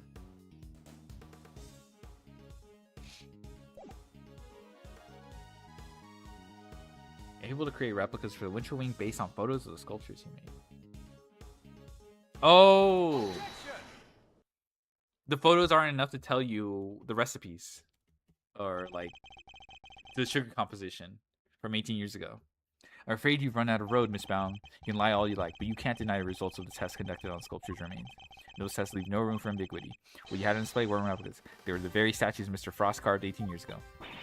Ooh, I can probably help explain how they worked it out if you like, dear. It's the sugar, you see. You might think sugar is sugar, but the composition is actually very unique. You could probably recreate the statues, but the sweet secret of their chemical makeup? No chance. Thank you, Miss Combe. I don't recall her asking for her help, but still. What? She's qualified to talk about this. To put it simply, the statues didn't disappear back then because they melted. They disappeared because you spirited them away and kept them hidden for these 18 long years. Ah! What? You have a pair of flavored ice sculptures around somewhere for all that time? Heh. It's not the most out there idea in the world, assuming you had a big enough ice box. Quiet. All of you. Miss Bound, have you anything to say in your defense? You've already learned that much. Do I take it to mean that you admit to having hidden the flavored ice sculptures in question? No, I admit to no such thing. You haven't proven that I was the one who took those statues away. And you won't, because it would have been impossible for me to do so in the first place. Police were already here when they disappeared. How could I have done it without them noticing? Oof. How indeed. I don't yet know exactly how you did it. I'm far from ready to say that it was impossible for you to have stolen them away. You're a very persistent man, aren't you, Mr. Edgeworth? I am indeed. I won't stop to get to the truth. I see. And I'd better tell you exactly what I did that day 18 years ago.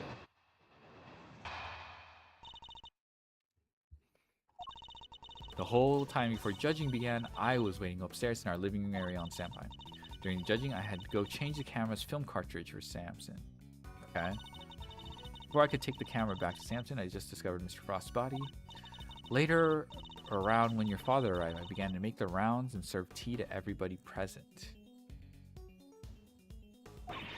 That was when I saw Mr. Gusto entering Mr. Frost's room. Those were my movements on the day it all happened. I hardly see how you could take issue with any of that. That's for us to decide, Miss Brown. Are you saying there's a contradiction in her story, Mr. Edgeworth? I'm more focused on proving the fact that she did indeed steal those statues. Question is when she would have had the opportunity to do so.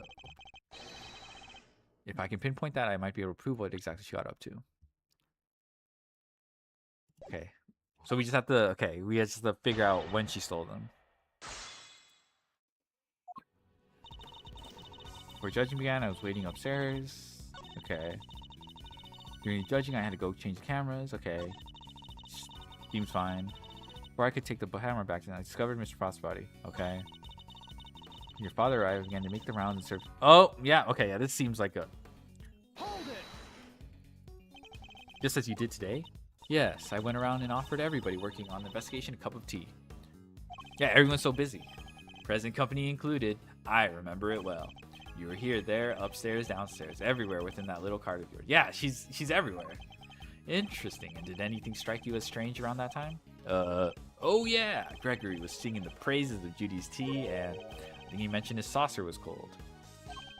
His saucer was cold? Was this the moment when Miss Bound stole the sculptures? The ice cooled down the saucer. Oh, yes. Miss Bound, I believe this was when you stole the sculptures.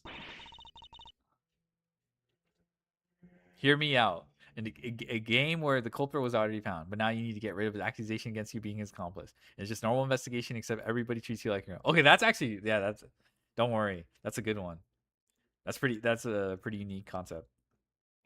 I hate to contradict you, but the fountain room was full of witnesses at that point, Mr. Fender included. Are you suggesting that I somehow got the sculptures out of Mr. Frost's room right under everyone's noses? Yeah, the tablecloth. That is precisely what I'm suggesting. Miss Bound stole those ice sculptures, and she did by hiding them here. Take that.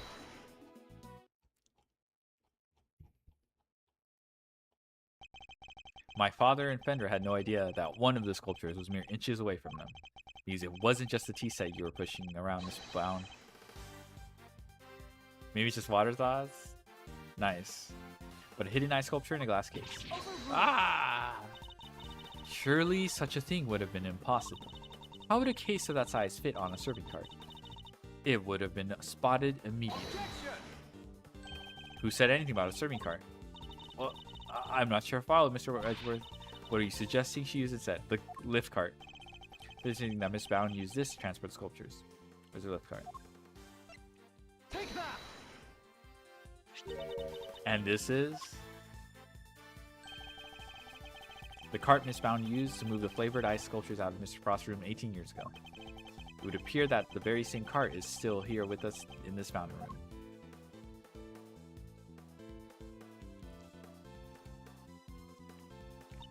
We originally bought it for use in the contest. And you're saying that Miss Bound loaded Mr. Frost sculptures onto this cart and carried them off? I am. As you can imagine, all one would need to do is lay a case on its side. Add a tablecloth. And it looked exactly like a normal serving cart, thus allowing her to move sculptures around. Wait. Can it be? Holy moly, of course. That's why those saucers were so chilly. They were sitting on top of a big block of ice. Dudes, how could you? Impressive. Then again, you are Mr. Gregory Edgeworth's son. I should have expected no less. There isn't a scrap of evidence I stole the sculptures all those years ago now. And yet, I knew that no matter what I said or did, I'd always be under a cloud of suspicion. So you admit it? You admit that you stole them from Mr. Frost's room? Yes, I do. I took those sculptures and their glass cases out of that room 18 years ago. As Mr. Edgeworth correctly deduced, I dressed up at the lift cart as a serving cart to do it. And slipped in and out of Mr. Frost's room while I was going around serving tea to everybody. In the end, I'd removed not only sculptures, but the flavored ice Zodiac blocks as well. Zodiac blocks. I feel like I've seen them for myself before. There's a huge block of ice on display here. 4 blocks? That's crazy. Must be incredibly heavy, though maybe not, what with it being hollow on the inside. If the Winter Wing really is an exact replica of Mr. Frost's room from 18 years ago, then even though my father never saw them because they already melted, the Zodiac blocks must have been in the victim's room back then as well. When I had finished moving the 2 ice sculptures and the 2 Zodiac blocks out, I took 2 fresh empty cases in Mr. Frost's room, put them where the original 2 had been. Only the sculptures had been kept in glass cases, you see, to prevent them from being damaged. The blocks were a little more robust, so they had been displayed as is. As stated in the contest rules, we were responsible for providing all display materials, including cases, meaning it would have been easy for her to prepare those empty spares she swapped in. Mr. Frost's room contained quite a few other flavored ice works in progress. Figured if I melted them down somehow, the resulting puddle would look like it came from the sculptures. That is how the sculptures from 18 years ago came to be in the Winter Wing today. I have to say, Mr. Edgeworth, that's quite the confession. I think she offered it so willingly because she knows there's nothing we can do with it. That's all I have to tell you. However, despite everything I've shared, you can't charge me with anything now, can you? What? How do you figure that? Oh my. Oh, the statute of limitations ran out. I would have thought you might know at least this much given you were at a crime scene. I suggest you memorize this various statutes of limitations outlined in the book. There is a line earlier that said statues of limitations. Statues for dummies. So statues of what? Simply put, K, prosecutors only have a certain amount of time within which they can put a suspect on trial for a given crime. Let's take a closer look, shall we? Theft, 7 years from the date of the crime. Separate time frames to play with regards. Oh, okay, well, whatever. It's different for every crime. Murder, 15 years. Theft, 7 years. Ah! Yes, Miss Bound stole the ice sculptures 18 years ago. It was too late to have her arrested for that crime. I don't believe it. Theft is a serious matter, especially when it involves the removal of evidence from a crime scene. However, as you yourself just pointed out, Miss Bound, you can no longer be prosecuted for a crime. Rendering your revelation rather pointless, wouldn't you say, Mr. Edgeworth? 07. Heh, I wouldn't be so sure about that. For you see, the theft of the ice sculptures is my principal interest here. I find the body that reappeared 18 years ago after the theft to be of considerably more interest. Are you suggesting that I also hid Mr. Frost's body? I am indeed. But how do you keep a body hidden for 18 years without anybody finding it? By hiding it in a very unusual way, in one of the sculptures, or the blocks. Now, this is interesting. Are you telling me that you know where the body has been for all this time, Mr. Edgeworth? It's not such a big leap if you think about it, what Mr. Brown has told us already. Let's just say it wasn't just flavored ice that she removed from Mr. Frost's room back then. Very well. If you're confident in this claim, let us put it to the test. Mr. Edgeworth, tell me, where exactly was Mr. Frost's body hidden? It's got to be the Gemini, right? Take that! Is the pace for M1 climb still good with Worlds on the weekend? Probably not. But I'll worry. That'll be a problem for future me. And of the victim's body, Your Honor. You will have to forgive me, but I don't see what you mean. Where exactly in this photograph is Mr. Frost's body? The victim's body is hiding right here. Take that! The Gemini sculpture? Yes, it may look like a sculpture at first glance.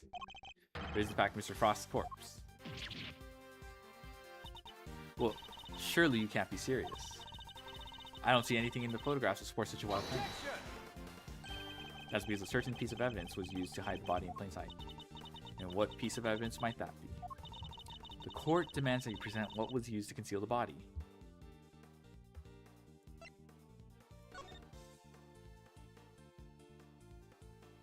Oh, is it the tarp? It's a tarp, it's a tarp. Take that! One of the cloths from In the Autumn Wing? Yes, when it's made to glow in just the right way, it's so visually convincing you might mistake it for ice. Isn't that right, Miss Scone? Well, yes, dear. You can make it look just like about anything, really, even blazing fire. And the right shade of blue would make it look like ice, yes. Exactly like it did back. Overruled. Is it not the case that certain special devices needed to generate these colors, though? Objection! Heh. If you would care to take a look at the photograph of the Winter Wing, Your Honor. You'll notice there's a small box connected to the bottom of the Gemini display case. Oh, there it is, yeah, right here. That's one of the very light-emitting devices in question. Detective Gumshoe even confirmed its presence. In fact, this particular device went missing 18 years ago. Back then, it was no doubt firmly connected to the cloth inside the display case, which means Miss Bound had no choice but to take it with her when she removed the sculpture. So you see, this cloth and the light-emitting device were being used to create the illusion that Mr. Frost's body was in fact a statue carved from ice. No, this can't be. Wait, so you're telling me that when we took the photo of us in the Winter Wing, yes, we were standing right in front of the body.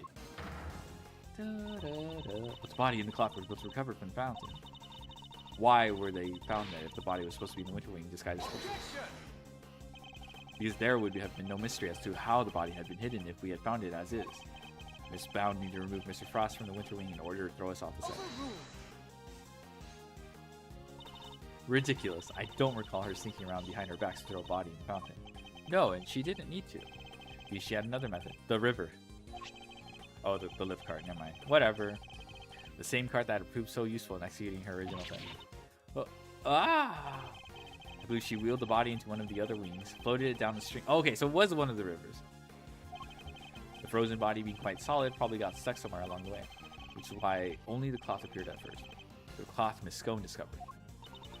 And then the body followed afterwards once it had thawed enough. It's an ingenious theory, Mr. Edgeworth, but can you prove that it was me? Seems a little unfair to expect me to accept your accusations without proofs, don't you think? What about an eyewitness? Do you think someone might have spotted her when she was moving the body? As a matter of fact, I do. The contradiction in the piece of evidence I was provided will shed light on exactly how Miss Bound moved the body as well. Well, Mr. Edgeworth, do you have any evidence to support your allegation? Of course, I have a piece of very compelling proof right here. Then please present it. If it's Larry's sketch, I don't know how we accept those. They end up like moving the needle in these cases, but I genuinely. Take that. It's the tablecloth, the blue tablecloth. More drawings. And is that me? Okay, I didn't realize she hasn't, like, seen this. Yes, Mr. Butts drew sketches of people as they passed through the fountain room. What I'm interested in is the cart we can see here. Miss Bound's serving cart? What about it? Heh, you don't see it? She's using the same trick she used 18 years ago.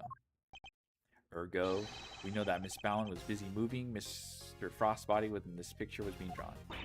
What? If I may, I don't see Mr. Frostbody anywhere in that sketch. All I see is a picture of me delivering chocolates to everyone. Really? Then allow me to direct your attention to the color of the tablecloth Miss Bound. I'd originally thought that Mr. Butts had made an error, but he assured me that couldn't possibly be the case. This tablecloth appears to be light blue. Yes, a shade of tablecloth that Miss Bound doesn't seem to own. The cloth only appears to be light blue due to the body hiding just underneath. But the shape of the card is perfectly rectangular, just as one would expect.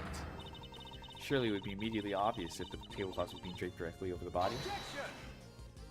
Not if the body had been placed inside one of the hollow zodiac blocks in the winter wing. This is a little bit of a stretch. It's plausible, though. Place one of those on lift cart and it easily pass muster as a regular serving cart. Wouldn't you agree? Goddess of justice. Miss Bound, surely now you must admit that it was you who moved the body, just as you did 18 years ago. I didn't expect you to do all that from a single simple sketch. But that sketch alone isn't really enough to prove your theory, is it? Not really. You needn't worry on that front. My case doesn't rest solely on Mr. Butts' art. Once you disposed of the body, your serving cart became a simple lift cart once more. It is exactly what we discovered here in the fountain.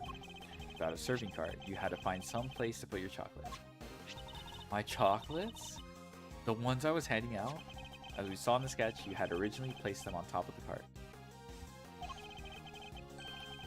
But the chocolates you gave us came from your pocket. Oh, yeah, mine was half melted. It was still super sweet and tasty, though. Why did you suddenly feel the need to put the chocolates in your pocket, Miss Bound?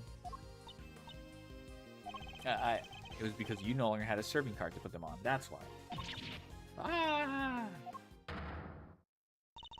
One moment, please. You have explained what Miss Bound did with the chocolates in the lift cart. But what about the tablecloth? Where did it go?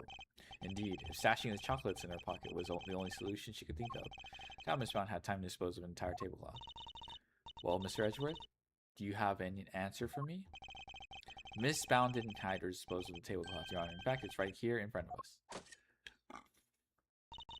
Perhaps you would care to enlighten us. Where exactly is the tablecloth Miss Bound used to hide the body?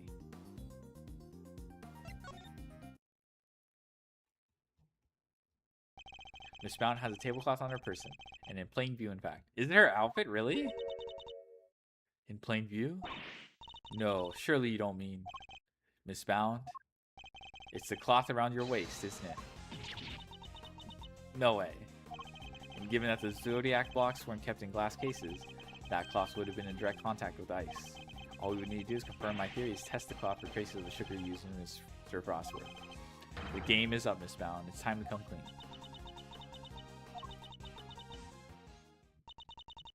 You won't need to test the tablecloth. Everything you said is true. I stole Delicious Infesticide Ultra, and I moved Mr. Frostbody. It was me. It was all me. Delicia, I'm so sorry. Last week I went into your bag and I took it. And then I put it in his pocket, hoping to make it look like he had tried to do himself in. Is this a revenge plot? Are we gonna get the true culprit reveal later? I also made sure to leave no fingerprints but yours, just in case the police suspected foul play. Judy, you? Oh gosh. But Judes, why?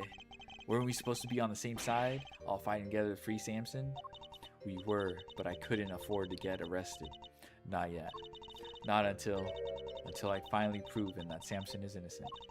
I always plan to give myself up in the end, I swear. I know it's easy to say that now, but why do it this way, though? It's not like you. I'm sorry, Mr. Fender. I've caused you so much trouble. I've been the guilty party all along, ever since that day 18 years ago. Are you trying to tell us that the true culprit in the IS-7 incident was you? I committed a terrible crime. I took those sculptures and I sold them purely for selfish reasons. The moment Mr. Frost died, they became more than mere entries in a confectionery contest. They became the final works of Samson's favorite artist. I couldn't allow them to just melt away, not before he just came home. And that meant I couldn't let anybody near them, not even the police. So I hid them. I knew it was wrong, but I just had to. I put them in the cold storage room for safekeeping. But what I had actually done was far worse than everything I could have possibly imagined. Because who would have thought that Mr. Frost's body itself was posing as one of the sculptures? So she didn't know about the body when she stole the sculptures? Samson is a kind man, a saint. He could never kill anybody. Never. And yet, because of what I did, police never found Mr. Frost's body, and Samson was found guilty. 07. After all he'd done for me, he was my family. The only family I've ever had.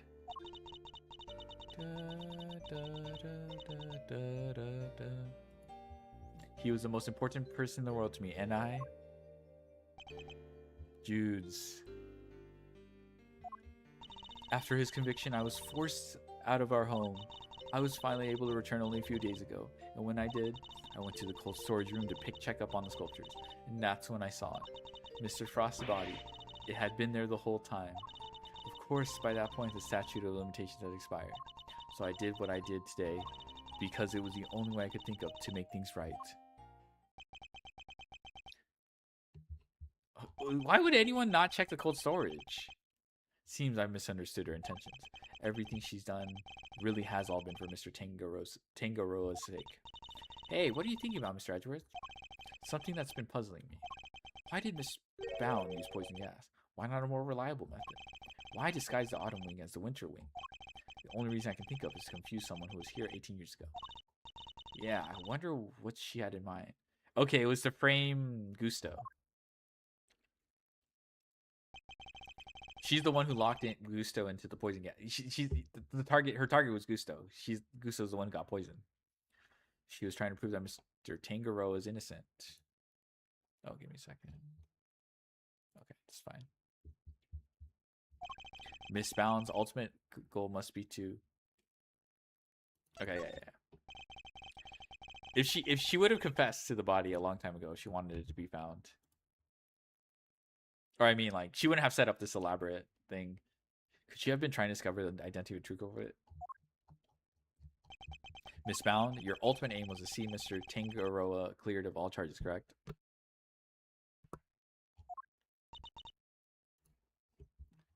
And to that end, you had to expose the real killer and have the police find the body from 18 years ago. Is my understanding of your intentions correct? Exhibiting the sculptures was sure to force the killer to return to the crime scene. After all, they were the only person apart from you who knew that the body was hidden in the icework. So they would have freaked out thinking the body was about to be discovered and come running, yeah? Exactly. So, but Miss Bound ran the risk the killer might successfully cover the tracks this time. In the worst case scenario, they might even have been able to remove Mr. Frost's body from the scene. But how could she lure the true killer into revealing himself without putting vital evidence at risk? Oh, I see what you're getting at. You're saying that's why the Autumn Wing was all Winter Wingy. I am. You were betting on one thing, Miss Bound, weren't you? That whoever opened the Pisces case you had so carefully disguised as the Gemini case would be the real perpetrator of the IS-7 incident.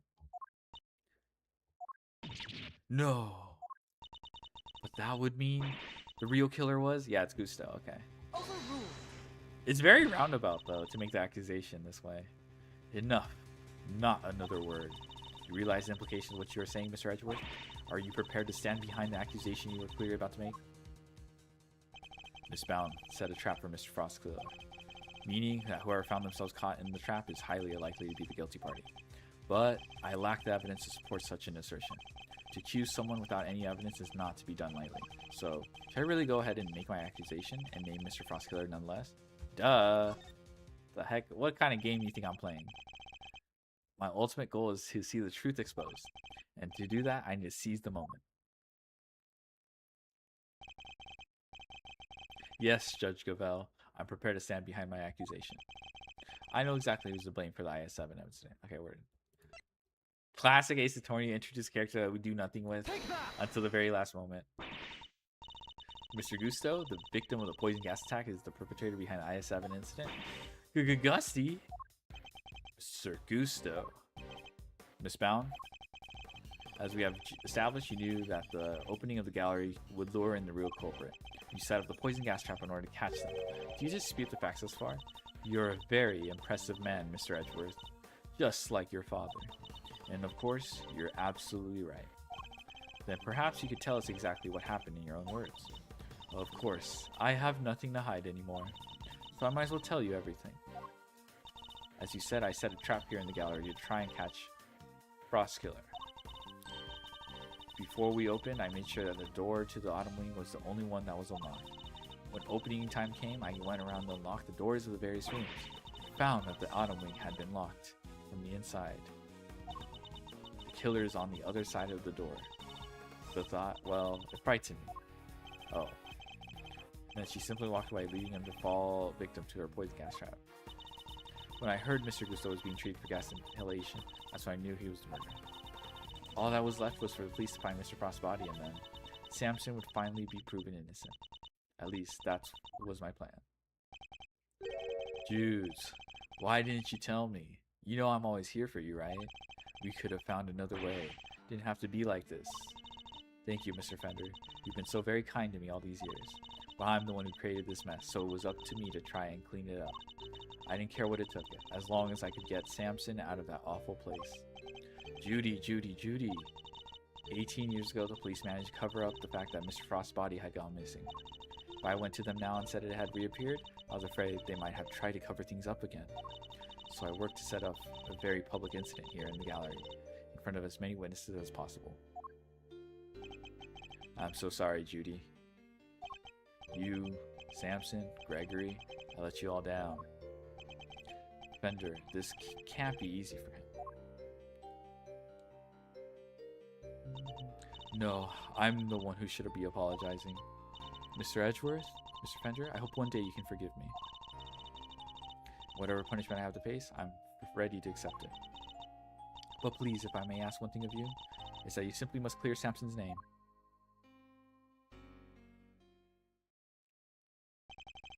The way the truth of these past 18 years had come to light was unexpected to say the least. And yet, it had only set us down a path towards an even more shocking end. Alright, here we go. This has got to be the final stretch.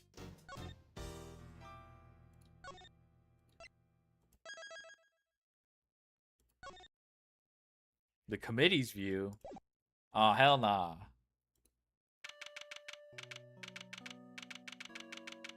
Are you serious? I don't give a shit about the committee. Miss Bound, are you feeling a little calmer now? Yes, good. Then allow me to get to the point. Regardless of your intentions, you broke the law. Yes, I understand. Nevertheless, I understand what you did in order to prove Mr. Tangaroa's innocence. Therefore, if the culprit really is someone else, then we have a duty to reinvestigate this case. Oh my god. There's nothing to suggest that anything nefarious took place in the official IS. Are we serious? It's because she has the official records or whatever. And right now, there's nothing to suggest that we should take Miss Bound at her word either. So our first order of business should be to arrest the culprit of the case before us, Miss Bound herself. Objection! Official records cannot always be trusted, Judge Gavel. Especially since there are those prosecutors who would think of nothing twisting. PMO time? This is PMO time. Oh my god. I mean, there's probably a couple reasons. Like, oh, she's trying to be a cover-up. Which still sucks because it's like... That's a bullshit... I don't know. That's like a... Why is someone like this in charge?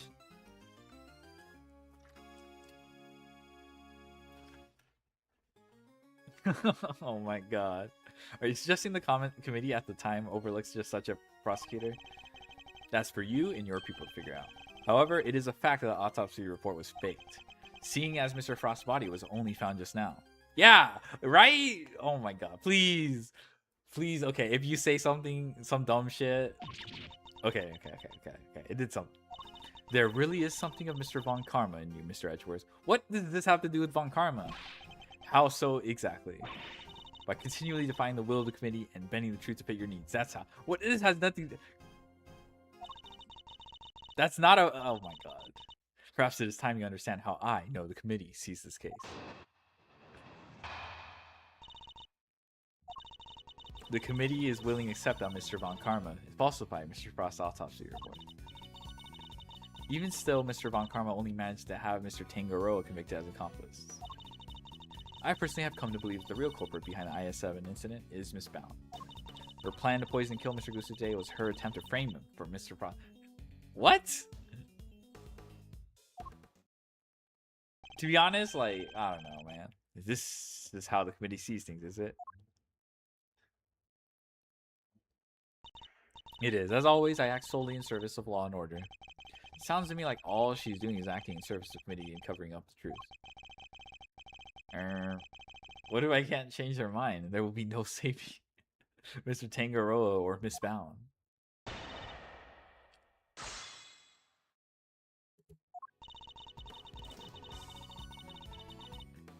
Was willing to accept Mr. Wong's autopsy report. Okay.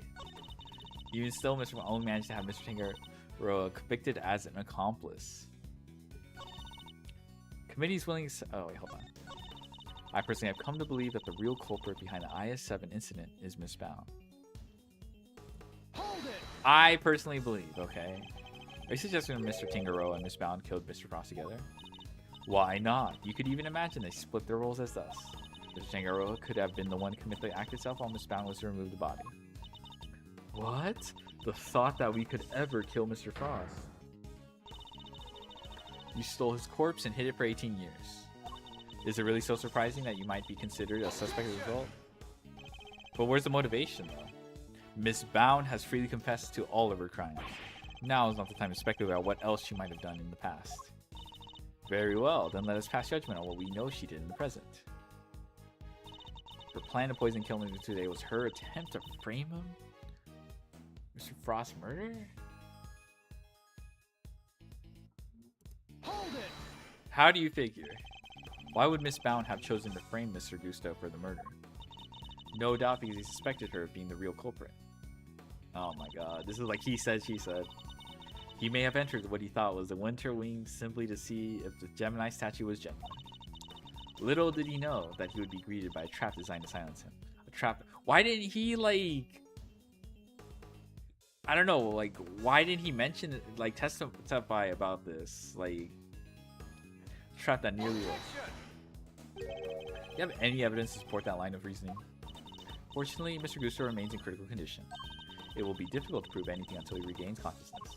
In other words, there is little we can do for now. On the contrary, there's plenty we can do. You still have not grasped the situation, have you? Then allow me to spell it out for you. We have all the evidence we need to explain both the IS-7 incident and the poison gas attack. We have therefore determined that there's no need to investigate either case and... What the fuck?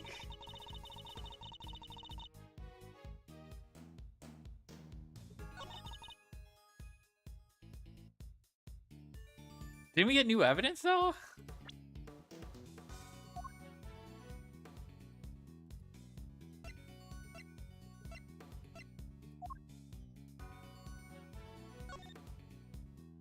Seven years from date crime. Okay.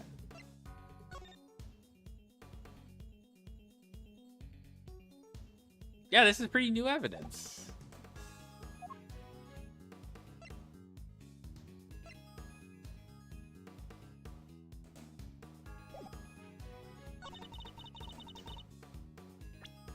All right.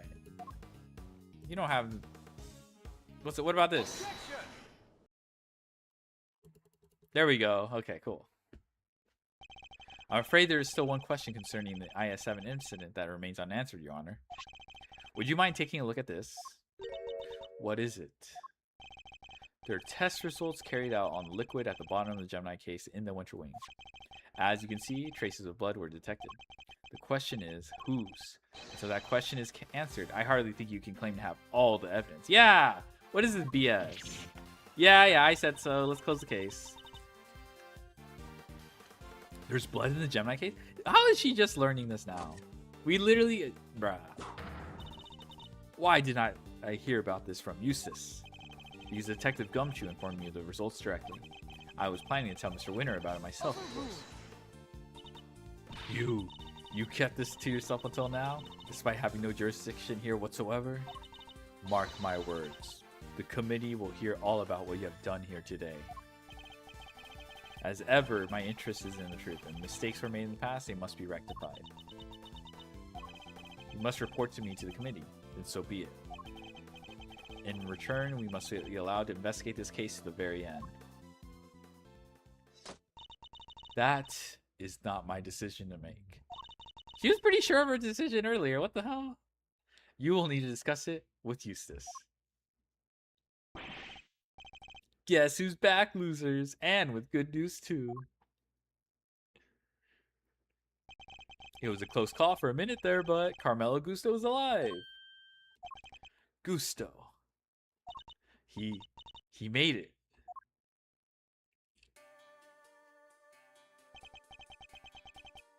You're the ones who found me? Yup, long time no see, Gusto. You're the attorney's assistant? You've grown, and you've had an assistant of your own now? Assistant? No, he is an assistant. He hasn't got the gig just yet. This is Gregory Edgeworth's son. Prosecutor Miles Edgeworth, at your service. Fate moves in mysterious ways. I am in your debt. If you hadn't found me in time, I would be here to thank you. Oh, you're very welcome. After all, if you hadn't lived, we wouldn't be able to ask you what really happened 18 years ago. What are you talking about? We figured out quite a bit while you were out cold, including the fact that you're probably the guy who offed poor Artie Frost. What? Is that true? Miss Bound set up a very elaborate trap to catch Mr. Frost's murder. A trap that involved rigging the Pisces case with poison gas. Perhaps in light of that fact, you could tell us in your own words what happened back then? Or perhaps you'd rather exercise your right to remain silent. Oh, it's not that. Gusto here is a fan of the old meditation, you know. And all that jazz. I know he's talking about the chant.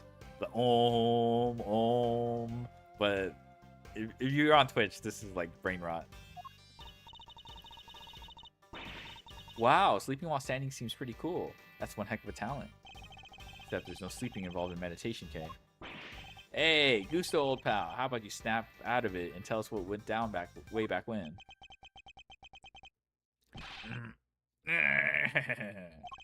I was caught in the girl's trap, so I must be the killer? Is this your idea of joke? I'm the victim here. Indeed you are, Mr. Gusto, and there's no evidence I have done anything wrong yet. Mr. Edgeworth and Mr. Pender are merely speculating. Rest assured that they have no authority here and that you may pay them no heed. At least somebody here seems to be on my side. Judge Verity Gavel. It's a pleasure, Mr. Gusto. I will assist you in any way you may require. Perhaps you could begin by explaining what actually happened 18 years ago to Mr. Edgeworth. Fine. You want me to prove I'm innocent, Mr. Prosecutor? I'll be happy to. Objection! So this is how you mean to play it, Judge Gavel. You're hoping Mr. Gusto will help you to hide what happened instead of trying to correct the record. I believe only in the infallible judgment of the Goddess of Justice.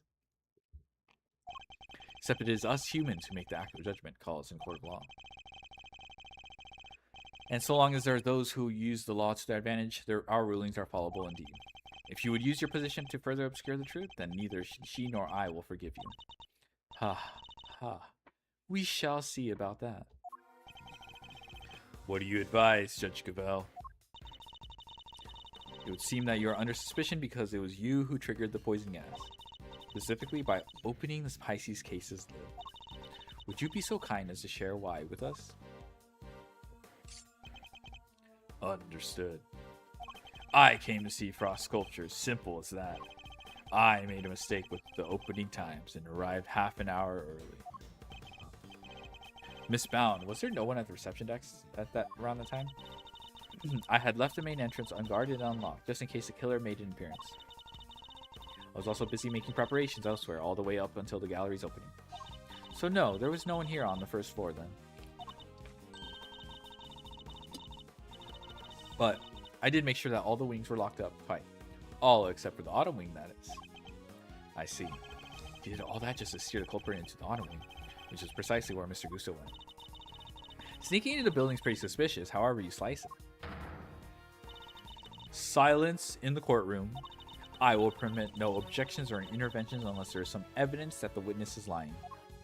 No one's saying that he's lying. It's just like, they're just saying it's suspicious that he went early. The courtroom? You know there's an art gallery, right? Mr. Gusto, if you could please continue by explaining why you opened the Pisces case. I wanted to see Frost's work up close. So I went up to the Gemini. Sorry, guess it was supposed to be the Pisces statue. And I saw that the lid was frozen on tight. So I grabbed a blowtorch from nearby and tried to open it. Okay. When I finally got it open, gas came pouring out.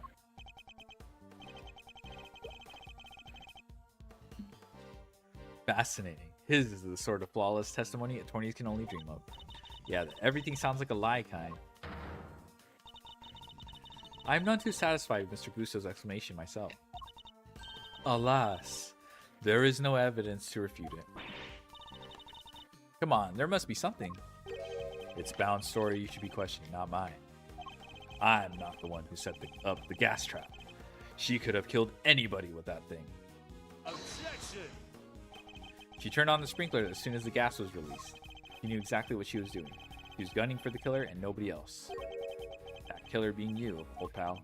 So you believe that self-confessed criminal?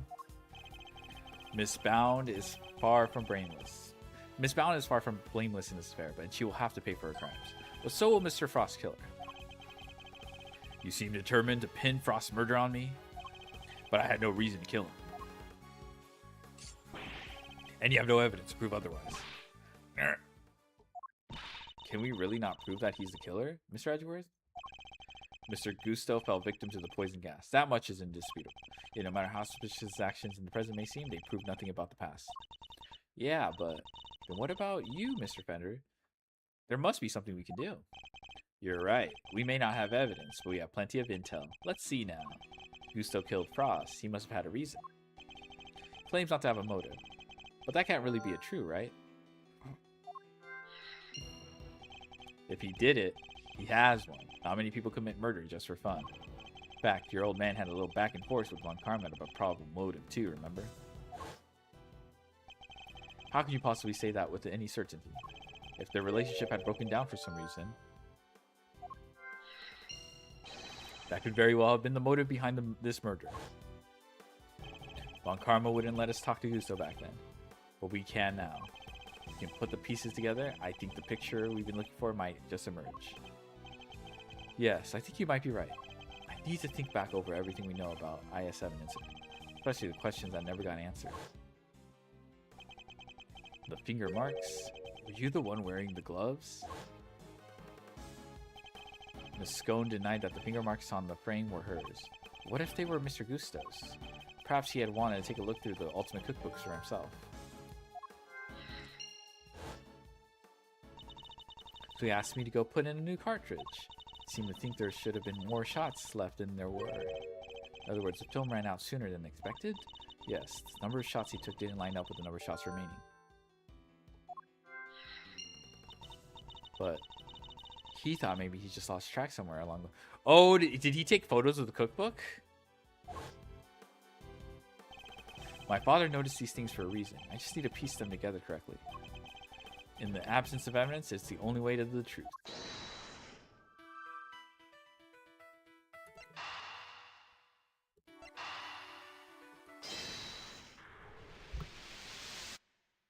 Yes! He took photos of the cookbook. Yes, okay.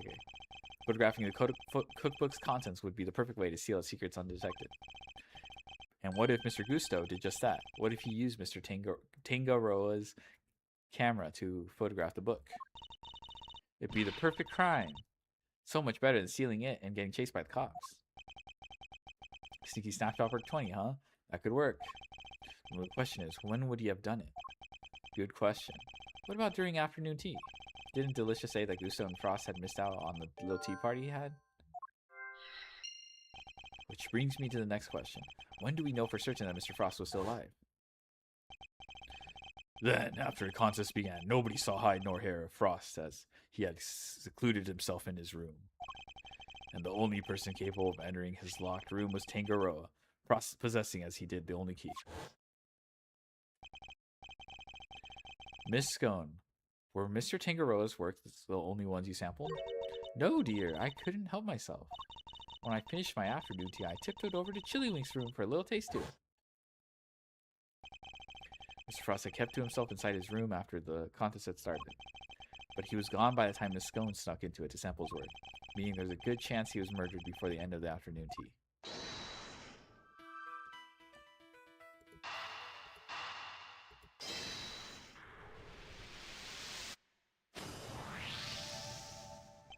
Mr. Gusto, you and Mr. Frost conspired to create works for the contest together, did you not? So you know my little secret? Mr. Fender was kind enough to inform me.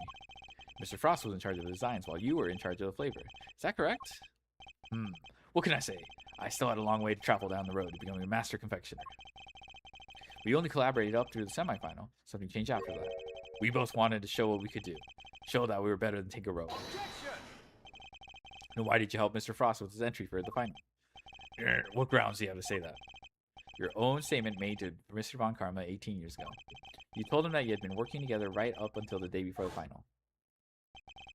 Mr. Frost's entry was carved entirely from blocks of flavored ice. Ice which would have needed at least a day to freeze. Whose flavors would therefore have already been prepared by Mr. Gusto. Yes, which lines up perfectly with what Gusto told me, that he helped Frost until the day before the final. In that case, why didn't Mr. Frost reciprocate and help Mr. Gusto in return? I can hardly be expected to read the minds of the dead. So why didn't Mr. Frost help you in return, huh? I submit that your relationship broke down for some reason, and that became the basis of your motive for murder. That's how it was. Sure, we stopped working together, but it was all perfectly friendly. You stopped working together? In a friendly way? Kinda hard to imagine, but okay. Besides, how do you think I did it exactly? You think I just strolled into Tangaroa's room and killed Frost? I couldn't have killed the man while Tangaroa was in there working on his chocolate pieces, could I? So you see, it can't have been me. Afternoon tea, right? How would it be so sure? There must have been a window of time when Mr. Tangaroa wasn't in his room. And if I can prove that, I can prove that Mr. Gusto had the opportunity to kill Mr. Frost. I guess he was discovered while taking photos, and so he had to silence Frost. You can be sure that Mr. Frost was alive until the beginning of the afternoon tea. Making tea time the only window during which Mr. Gusto could have killed him. Are you satisfied with Mr. Gusto's story now, Mr. Edgeworth? Sadly, I'm afraid I'm still rather unsatisfied, but things are finally starting to become clear. And the truth will soon come to light at last. You mean to say that you have recovered new evidence? Evidence? No. I was hoping to convince Mr. Gusto to open up to us about it instead. Oh, is it Mind Games time again? It is. Mr. Gusto, I have a question for you. Oh my god. This is new. Logic chess for the final boss? I don't know if I'm ready for this. I said I have a question for you. What is it? You choose to make your entry for the final on your own. I told you I wanted to test myself. I wanted to prove I was the best in the world. If that were the case, then surely you wouldn't have chosen to cheat in the first place. So tell me, Mr. Gusto, why did you feel the need to team up with Mr. Frost?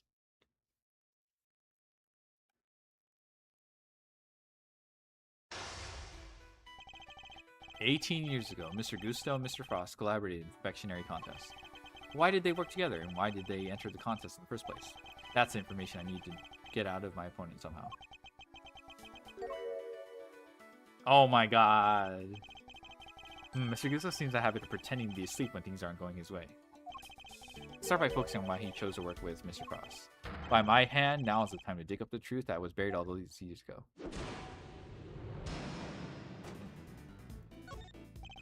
Mr. Gusto, what inspired you to collaborate with Mr. Frost?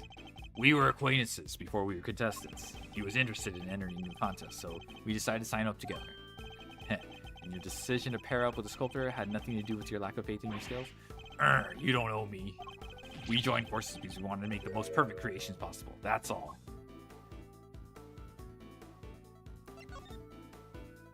I will expose all your lies in the end, Mr. Gusto. It's only a matter of time. Oh, we just bide our time? Bruh. Sorry. Want to see if I could do an impression of you. Turns out it's easy. He's happy to bide his time as well, it seems. I'll need to pick my words more wisely. Alright, I need to study my opponent's reactions and pick my own responses accordingly.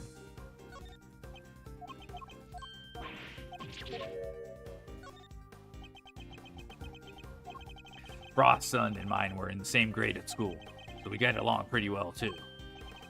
Oh, so you were just two friends who happened to try for the title of World's Greatest Confectioner.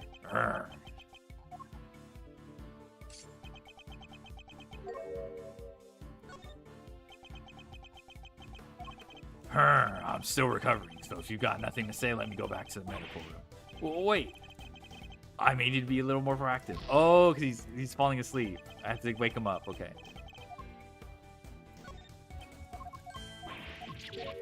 I see. Okay. Okay, so he's falling asleep. I didn't realize he was sleeping. Heh. Pretending to be asleep when the going gets tough won't work on me, I'm afraid. Mr. Frost was a sculptor, Mr. Gusto. I doubt he cared much about winning a title for confectioners. In which case, he probably had a different motive for taking part in the contest, wouldn't you say?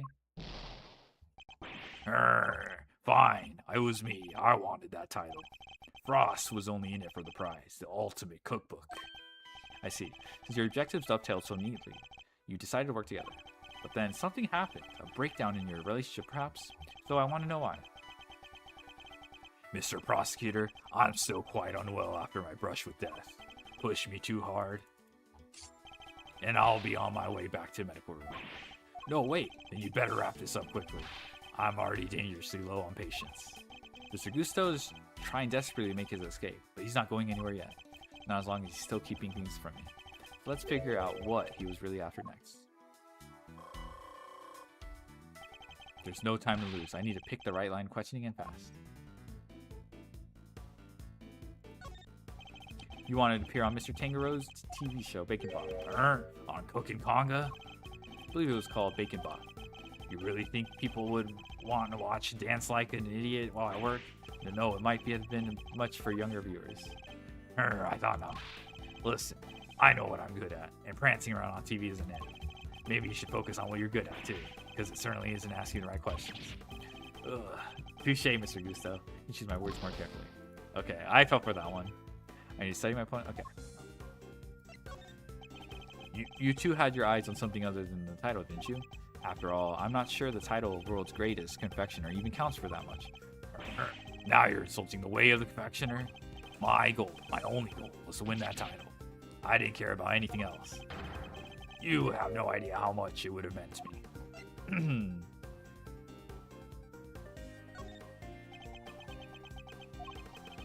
Look, my sense of design may not have been up to snuff back then, but you should see me now. Oh, so you've improved? You bet I have. I didn't do all that training in Zhongfa for nothing.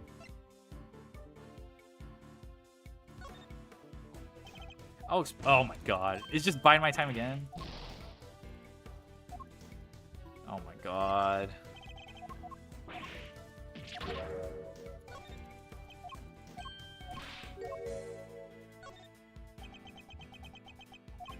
I looked up to Tingaro, you know, spent hours poring over the designs of his work. Even used to watch his show with my son. Sounds to me like Tingaro's work was especially influential in your early studies. And with his recipe book, you might have even become the best someday.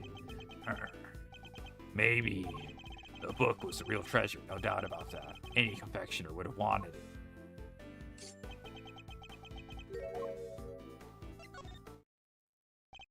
Heh, so you claim that your only goal was to win the title. Yet you also seem to have had an interest in the contest prize, the Ultimate Cookbook. The greatest collection of recipes by the world's greatest confectioner. I can't say I had absolutely no interest in it. And even if I did, what exactly is so wrong with that? Nothing, I suppose. Only that the book contained recipes for medicines, not desserts. And everyone who entered the contest supposedly knew that. I feel like I'm finally getting somewhere. I can't let him slip from my grasp now. I just need to stay calm and keep the pressure on. Next, let's find out why he wanted the cookbook. Did you know how valuable the cookbook really was? What kind of question is that? It was a collection of Tangaroa's recipes. There wasn't a confectioner in the world who wouldn't have wanted to get their hands on it. I don't have a clue as to how to proceed with this line of questioning. Better try another tack. So your plan was to win the cookbook and use it to help you with your own creations? What else? A book like that could have improved my craft tenfold. You could have made a lot of money if you sold it. I don't know much about what was actually in there, but it was worth more than money, I'll tell you that.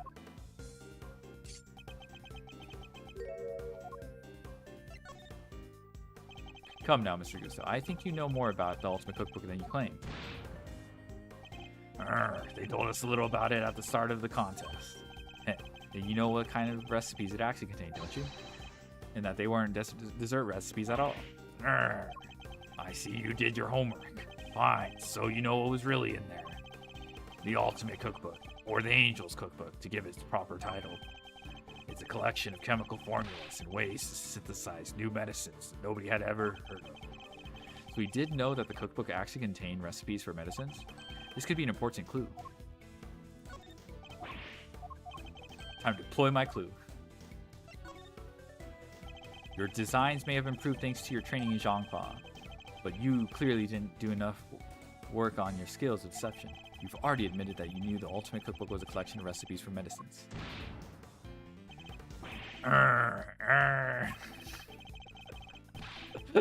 Thereby making your interest not gastronomical, but pharmaceutical in nature.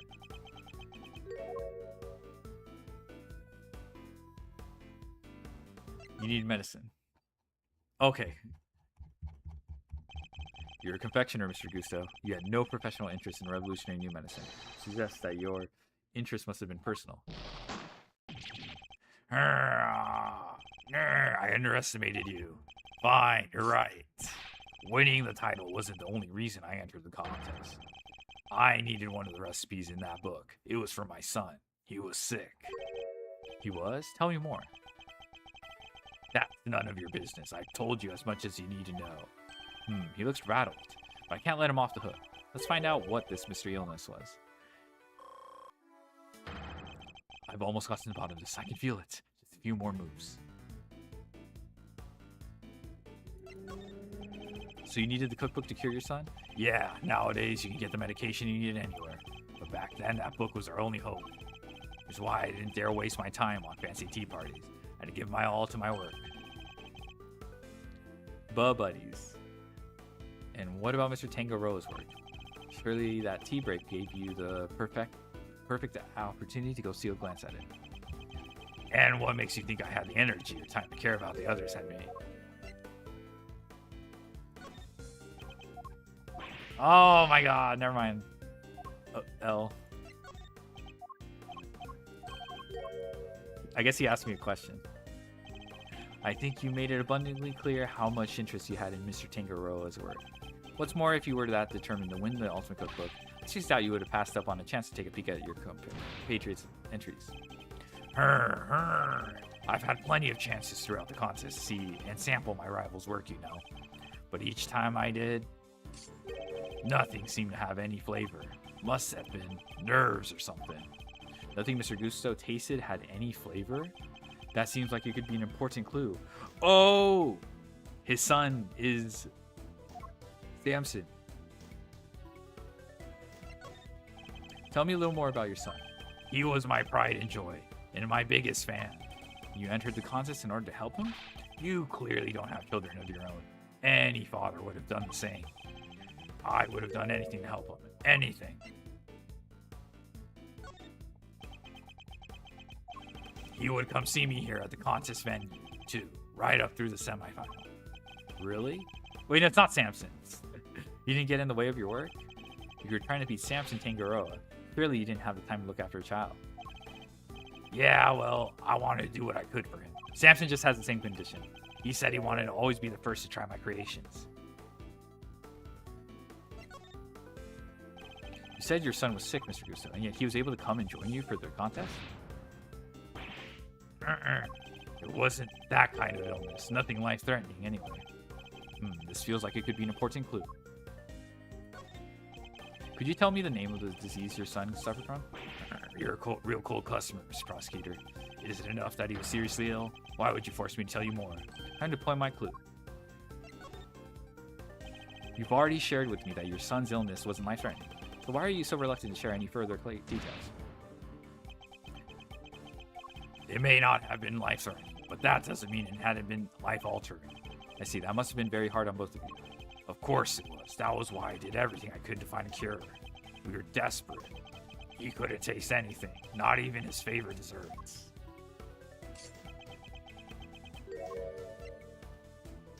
Was he overweight? As I understand it, the Ultimate Cookbook contains a recipe for a very particular medication. One that Mr. Tangaroa used to cure himself of his own taste disorder. So we had it too. Two, you say? If your son has a taste disorder, then am I correct? How did I let that slip? You've been asking me to believe that you needed to win the cookbook in order to cure your son. But was that really the case? Oh, but he did get the cure. Of course it was. What are you saying? I'm saying that I'm not sure that's true based on everything you've told me. Time to deploy my clue.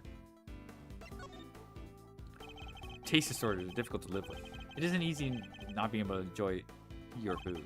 You should know, after all, you just told me you'd experienced something like that during the contest. You said that nothing you sampled had any flavor. Those were your words, correct? Which would seem to suggest that you were suffering from a taste disorder.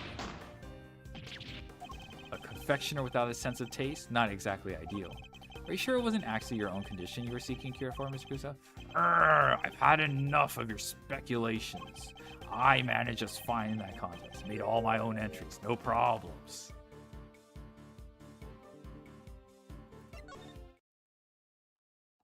Oh my god. Sorry, but I'm afraid you're contradicting yourself own testament. You already admitted that you and Mr. Frost had worked together during the contest. It's too late to claim you did it all on your own now.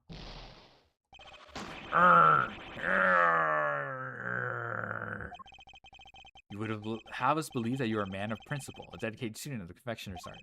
Yet you abandoned those principles and conspired with Mr. Frost to rig the contest. All so you could cure your own taste disorder. You got me, Mr. Prosecutor. As you said, my sense of taste was shot. My son's was fine. I'd kept it hidden for so long. 18 years and nobody knew. Sadly, you can lie to others, but you can't lie to me. Both Mr. Gusto and Mr. Frost entered the contest hoping to obtain the ultimate cookbook. For the medicine that would cure Mr. Gusto's disorder and the money it would bring in for Mr. Frost. Thus, an uneasy alliance was forged. And that, I believe, is checkmate.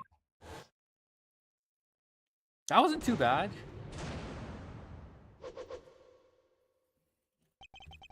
Alright.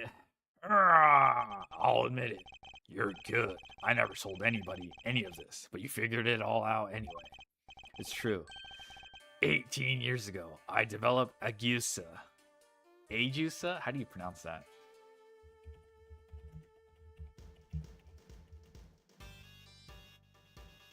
How do you pronounce that?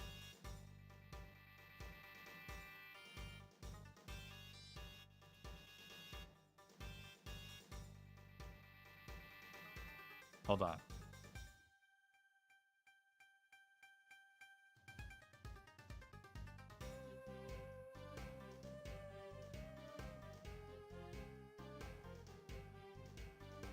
Oh my god. Agusia? Okay. I had to watch a YouTube video. One of those like... What's a gusia? It's a taste disorder that makes it so you can't taste anything at all. Confectioner's worst nightmare. Mr. Fender, is this what Mr. Tangaroa had as well? No, the big man had what they call a dissociated taste disorder. Basically, some things he could taste just fine, while others had no flavor at all. So he suffered too. Can't have been easy.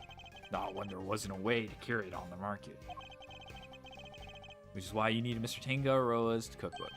Do you admit now that that was the real reason you entered the contest? It was only one of the reasons. I wasn't lying when I said I wanted the title. When I put my mind to something, it gets done, and I won't lose to anybody. I may not have been able to taste it then, but I still knew my stuff was good enough to win. Oh, so you went into the final thinking you stood a good chance of winning? Of course. What's that Fender said about Mr. Tangaroa thought of Mr. Gusto's creations? Mr. Gusto's creations were a perfect balance of flavor and design, at least up through the semi-final. But disappointingly, his entry for the final was subpar on both counts. We were told that your entry for the final was far from the prize-winning taste sensation you described. What happened, Mr. Gusto? What went wrong that day? Fine. You want me to talk? I'll talk. But you're not going to like what I have to say.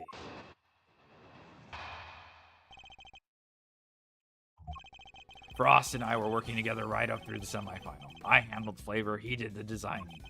But I wanted to face Tangaroa in the final on my own. No help, just me and my skills.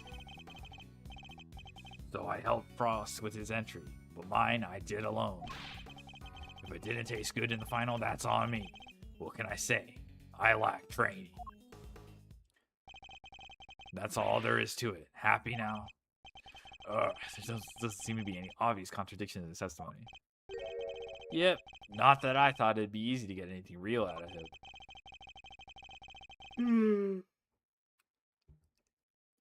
He's managed to not let slip what really happened for 18 years after all. Why don't you try pushing him a bit, Mazarino? See if you can't shake something loose. I think I just might have to, Mr. Fender.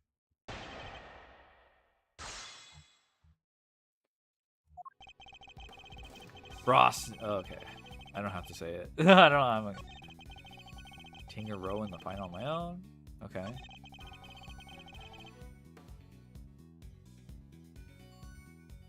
Hold it. So you're saying Mr. Frost didn't help you at all? But he'd helped you up until then, correct? It's a bit strange for him to stop so late in the contest, no? Strange or not, it's true. Could be he had his reasons too. I wouldn't know. He's lying. It's going to be a headache to prove. 18 years is a long time. Not unless that gizmo of yours has a built-in lie detector, Kay. If it did, I'd have stolen the show from Mr. Edgeworth long before now. Don't worry, Fender. I can tell when he's lying. No Doohickeys assistance required. Please, Mr. Gusto, continue your testimony. If it didn't taste good in the final, that's on me. What can I say? I lack training. Hold it. And yet, I heard that your creations prior to the final were scored highly for their flavor. So what went wrong? Was there some kind of cooking accident on that day? No, nothing like that. It was, I told you, I had a taste disorder. My sense of taste failed me. It's as simple as that. Mr. Frost's entry was complimented on its flavor. Your sense of taste hadn't failed you then. Did something happen overnight? I don't think he's going to spill any more beans, Mr. Edgeworth. Perhaps I should ask him about something else.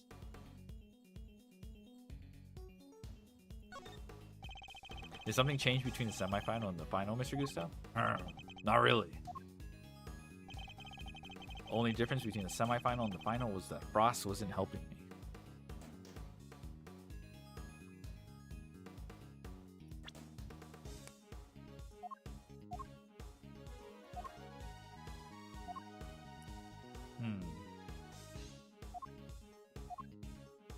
Is it this?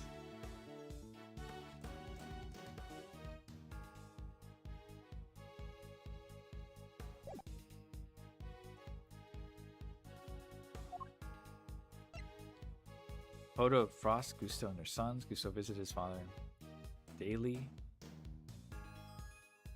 Oh! His okay, it was his son. His son is what drove this. I can think of one significant difference between the semifinal and the final, Mr. Gusto. Your son. This is him in the photograph, correct? You told me he was here with you up through the semifinal. He was. What of it? Would indeed. He was here with you until the semifinal, until he suddenly wasn't for the final. And just as suddenly, your work went from being lauded for its flavor to being lambasted for it. I don't think that's a coincidence, do you? He wasn't just spending quality time with his father. He was playing a much more pivotal role than that. Oh, he was the taste tester. I just wanted to see me hard at work, to show him I was trying my best for us. Who knows? Maybe it was him being here that helped me do so well in those early rounds. Talk's a good game, but nothing about this guy screams super dad to me. Indeed, thankfully, we only have to give such an idea credence if his story were true. After all, how much could the encouragement of one small boy affect the taste of a grown man's work? Mr. Gusto prided himself on the flavor of his creations, but then he lost his sense of taste. He's had a tough time maintaining his high standards after such a devastating loss, unless... Your son was here to cheer you on.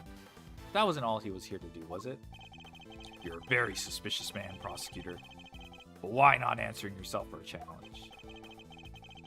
What was an elementary school kid doing here other than to support his father? Taste your creations. Your son knew the taste of your work pretty well, I imagine, Mr. Gusto. He was my biggest fan. Of course he knew it. In which case, he would have been a good judge of whether something tasted on brand, so to speak, no? What are you implying?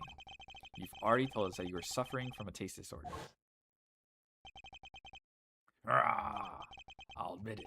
You're good. I never told anybody any of this, but you figured it all out anyway. It's true. 18 years ago, I developed agusa. No one knew about your condition. Indeed, I doubt Mr. Frost would have wanted to continue collaborating with you if you found out. After all, it was your job to make sure his creations tasted good.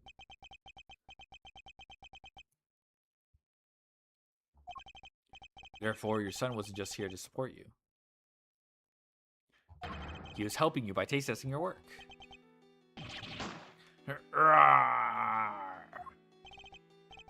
Dang, now it all makes sense. Frost stuff tasted good because it really was finished the day before when the kid was still here.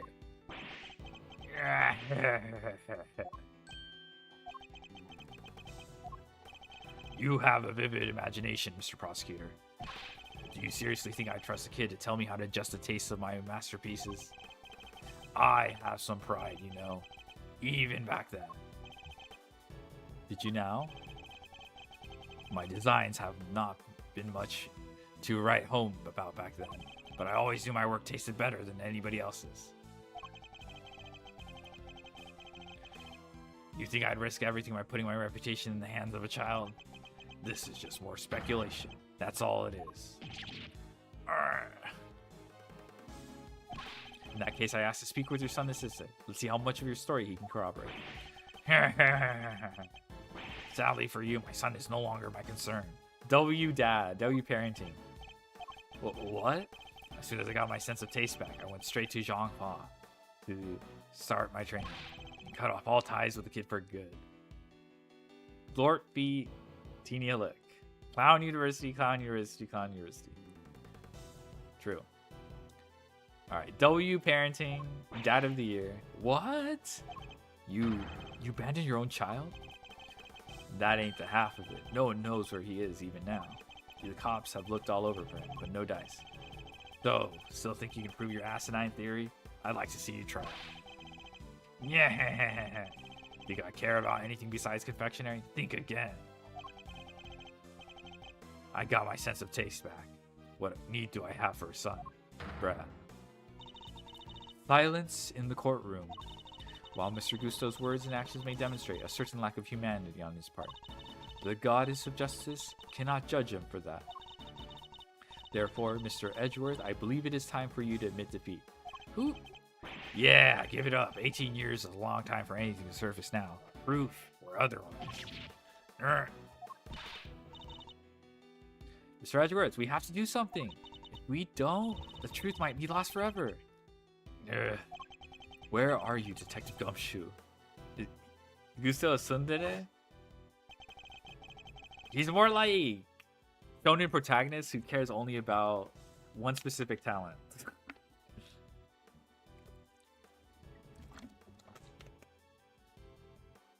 Like Goku. Can't imagine whose blood it could possibly be. But I'll get it tested right away, sir. Please do, detective. That's the last piece of the puzzle, I'm sure of it. Once we know whose blood it is. Hey, Miles, sorry to cut in on your mind, Palestine, but I was pondering something myself. Our friend Gusto didn't come here to just check up on the body, did he? You mean because he tried to open the case? Exactamundo. Think we have anything that might explain why he tried to do that? We might, if Detective Gumshoe make it back in time with a certain piece of evidence. That's quite enough idle chatter, Defense. Now if you... Mr. Edgeworth, sir. Sorry to keep you waiting. Speak of the devil. I take it you have the test results, Detective? Yes, sir. The lab just got back to me. Detective, please. Court is in session. Now then, am I right to assume that you're bringing us the evidence Mr. Edgeworth was just speaking of? What? Hey, no fair. Why didn't anybody tell me about any of this? Is indeed the evidence in question, Your Honor. It needed testing, so I asked him to carry it out. What the? Why is everybody always helping you? I'm supposed to be the one in charge here. Mr. Winter, I'm sorry, I didn't involve you, but this is important. Can we at least hear what the detective has to say? Well, alright. So Detective Gumshoe, what did the tests have to tell us? You're not going to believe this, but the owner of the blood we found in the liquid at the bottom of the Gemini case is Carmelo Gusto, the victim of the poison gas attack. What are you talking about? Thank you, Detective. You've been very helpful. Well, it looks like my suspicions were correct. What do you mean, Mr. Edgeworth? Yes, what do you mean? Explain yourself. What is the significance of this blood to this case? It's only the very thing the perpetrator of the IS-7 incident has been trying to hide all these years. You. The fact that your blood was found inside the Gemini case, Mr. Gusto, is as good as us finding your blood lying right next to Mr. Frost's body.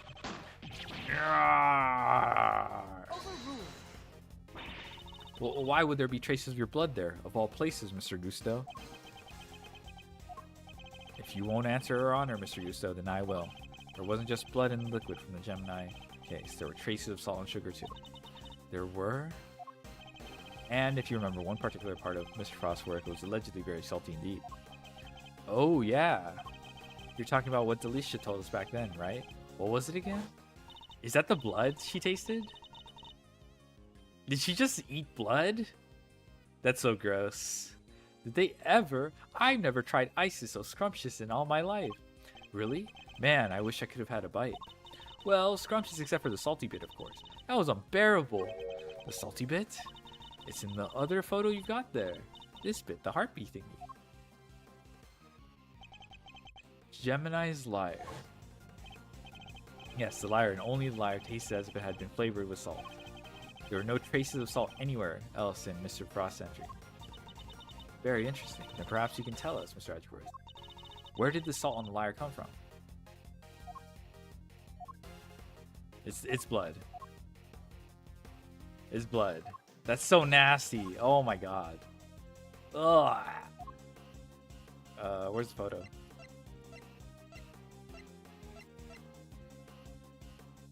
Take that! This is the lamp from the IS-7 incident. Indeed, I believe that the salt that gave the liar its flavor came from just such a lamp. Mr. Von Karma had established that both salt lamps were in Mr. Tenga Aroa's room at the time of the crime. One of them was used to kill Mr. Frost, and it was stained with his blood, but no corresponding pool of blood was found in Mr. Tenga Aroa's room. Right, his culprit had chucked a piece of chocolate with that into the little stream.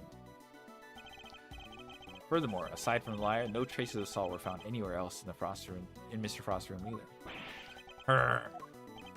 Hey, come to think of it, the lamps we found in Delicious' room were both broken. The lamps appear to be broken. Bulbs are smashed. Both of them.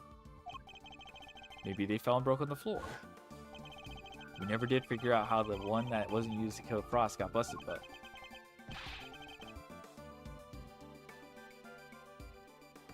That was loud as fuck. Are we thinking maybe it had Gusto's blood on it at some point? Anyone whose blood was found on one of the lamps would have been a person of interest to the police. The killer needed to hide the blood somehow, and in a way that wouldn't arouse suspicion. And you are seriously suggesting that the lyre was used to do just that? I am. I suspect the bloody salt was somehow applied to the lyre so that it could be hidden inside the case. Because unlike the fountain water, the sculptures would have needed more time and care to test properly. So we waited and waited for his chance to dispose of the lyre undetected. Then the reason he's here today is 18 years ago, Mr. Frost's body and the evidence pointing to his killer were taken away together. This, of course, was not part of the perpetrator's plan. Thus a new dilemma arose. Possibility that the body, the incriminating evidence, or both would resurface one day. So back he comes 18 years later, sneaking in bright and early to try and cover his tracks.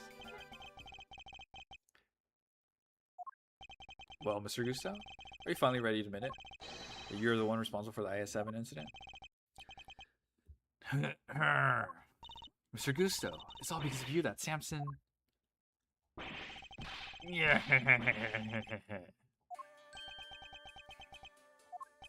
Gusto. So I finally got caught, huh? All these years later. Nobody came close back then. Not even the big shot prosecutor. Or the attorney. That's some impressive work, Mr. Prosecutor. I have to hand it to you. You admit it then? Then you murdered Artie Frost? Yeah. Sure I do. I did it. I killed him. But...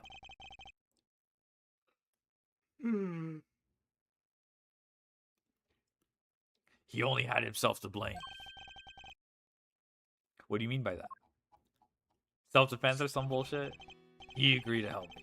We were supposed to help each other so that one of us could win. Whoever won was supposed to let the other use the cookbook. But on the day of the final, the rat finally showed its true colors. Seriously, Frost, we had a deal. Sorry, I'm not helping you in the final. Our little agreement is over, Gusto. But I helped you. I spent all day yesterday making the ice for your pieces. Did you? And you can prove that, I suppose? Wait, you were planning to betray me right from the start, weren't you? After Frost double-crossed me, I had to make my piece for the final by myself. And like you said, my son wasn't there, so I didn't have any help with the flavor either.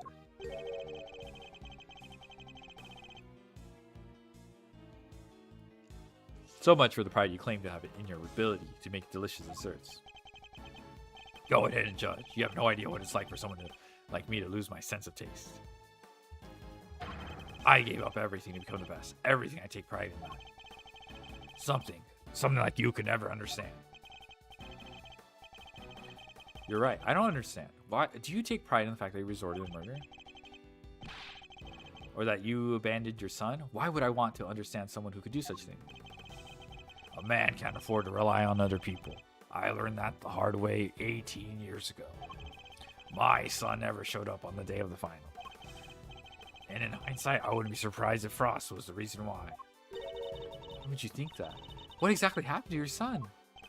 How am I supposed to know? I told you, he's none of my concern anymore.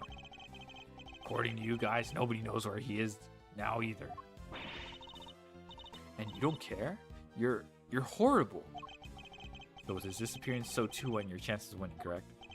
Yeah, I had to find another way of getting my hands on that book. That's when inspiration struck. I decided to skip afternoon tea and snuck into Tank Garo's room. It should have been so easy. All I had to do was photograph the formulas I needed and get out of here. But then Frost showed up. Yeah. Frost showed he stumbled upon him taking cameras, and then he had to silence him. I thought I might find you here. Stealing recipes from the famous cookbook. Tut. Frost! What's this? A cure for taste disorders? Oh, no. That's just too tragic. Confectioner who can't taste anything? What will people say? If you tell anybody, Arrgh! You'll what? Can't even hit me, you miserable worm. Why, you... Frost shoved me hard when I went to punch him. Knocked me clean off my feet. I crashed into one of the lamps. Must have been when my blood got on it. So Mr. Frost wasn't the first to get hurt. When it was all over, I realized I had to get rid of that blood somehow. So I scraped it off all the bloody bits. Dissolved those salt shavings in a flavored ice mixture. Brushed it all over the heart. That's how you made the evidence linking you to the murder vanish. Frost was going to blackmail me. He would have made me give him money to keep quiet about my condition. He decided he had to kill him. Yeah, I guess I did. Why would I let him live? Why would you want someone holding something like that over your head? Besides, he's the one who drew first blood. Makes for a solid case of self-defense, don't you think? That was the impetus behind it all.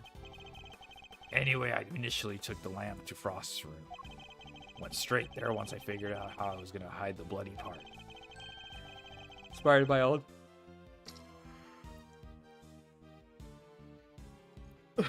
Inspired by all the ice sculpting tools lying around the place, I guess? You're not as dumb as you pretend to be. Yeah, I figured I could use them to chip it off and grind it up. Once that was done, painting the stuff all over the harp was easy. But why, Samson? Why did you have to frame him?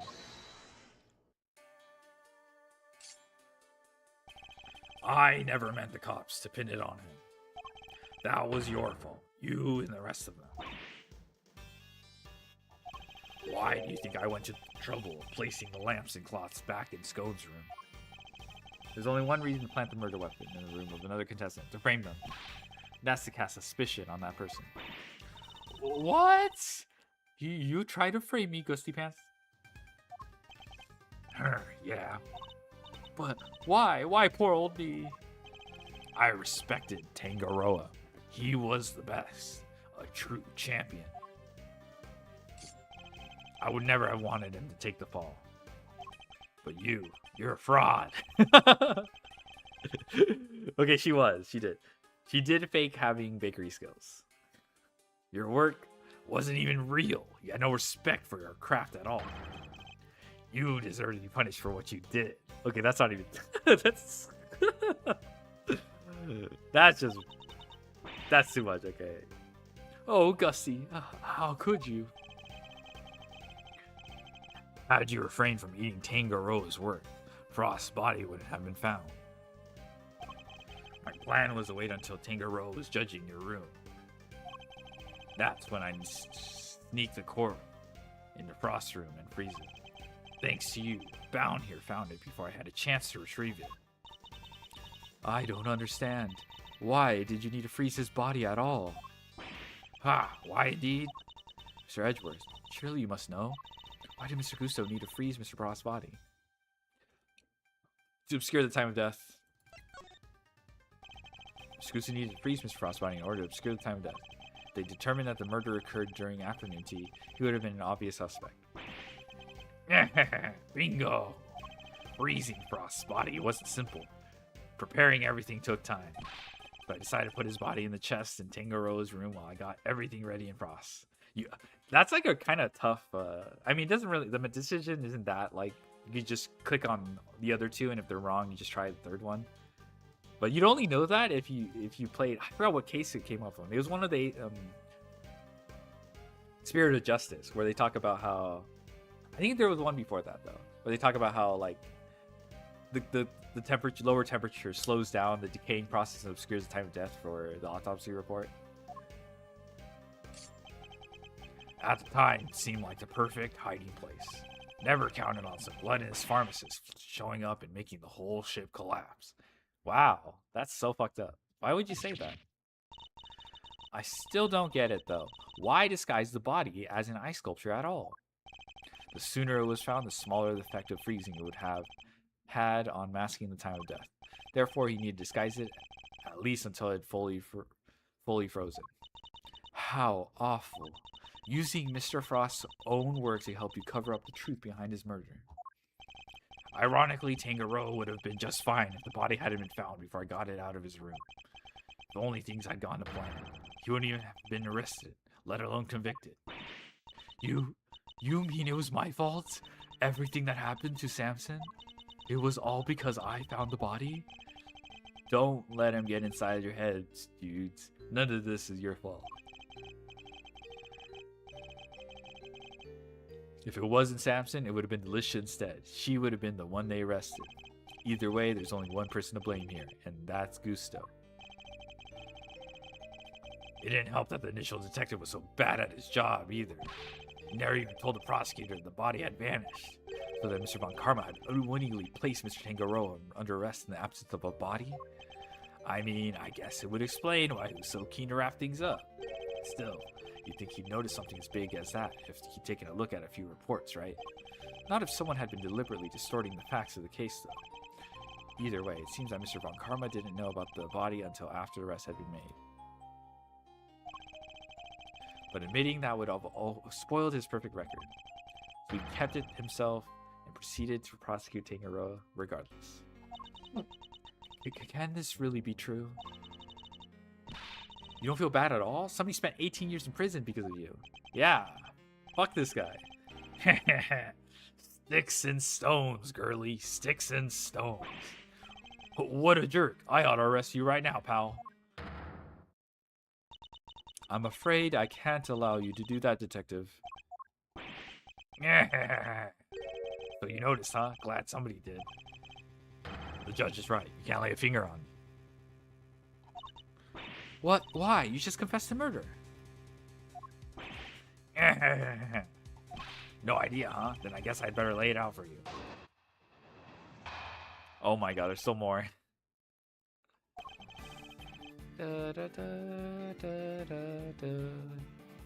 I killed Frost 18 years ago. It's just the statute of limitations, okay. The statute of limitations for murder in this country is 15 years.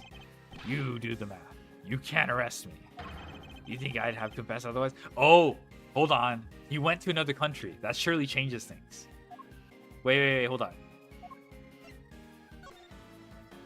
Statute is suspended should the suspect flee to a foreign country. XDD, oh my god. That's right. That's statute of limitations, only 15 years. Is this really the end of the line, Mr. Edgeworth?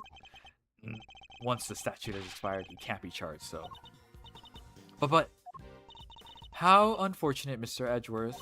I'm afraid that both Mr. Gusto's confession and your deductions will have to be struck from the record, and that Mr. Tangaroa's conviction will remain in place. But we've finally proven that the police never had Mr. Frost's body in their possession. Even if we can't arrest Mr. Gusto, surely Mr. Tangaroa has grounds for a retrial on that basis. Does he? I wouldn't be so sure. Why? Oh my god. I'm afraid that the goddess's judgments are somewhat harder to overturn than you might imagine. The committee meets for the verdict from 18 years ago stand no matter what. Bad luck, Mr. Prosecutor. There must be something we can do. Something to bring Mr. Gusto down. Alright. That's crazy. Statute of limitations for murder in this country is 15 years. Where did he mention Zhang Fa?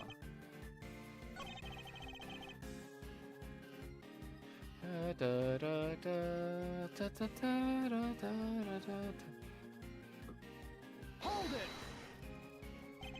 Depending on your actions over the last 18 years, the statute may not have expired yet. This ought to be good. Alright, I got nothing to hide. If there's something you want to ask, ask it. Very well. Tell us where you've been and what you've been doing since the incident. Sure. Not long after the contest, I was able to cure my taste disorder thanks to the formula from that book. And not so long after that, I went to Zhangfa to really buckle down and hone my craft. Okay, we got his ass. That explains a lot. We tried to contact you after the fact, but I guess you were long gone by then, huh? Could be. I left. Let's see. Around a year after the murder. It was before Tangaroa's last day in court. Zhangfa was the best thing I ever did. Flavor, design. I'm the full package now. Objection! And all on the backs of those whose lives you destroyed. What's an omelet without a few eggs? Nothing, Mr. Prosecutor. Nothing.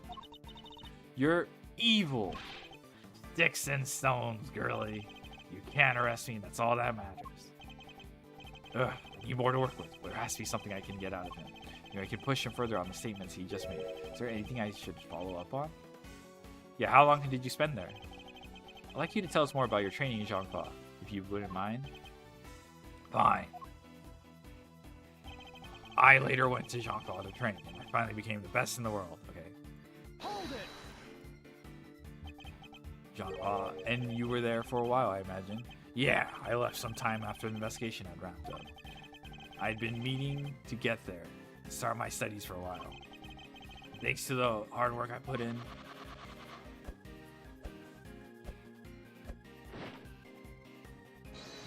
Whoa, shit! Yeah, that's insane. My designs are now world class. Whoa! That's amazing! You like it? It's yours. Really? Alright. So you spent some time in Zhangfa training.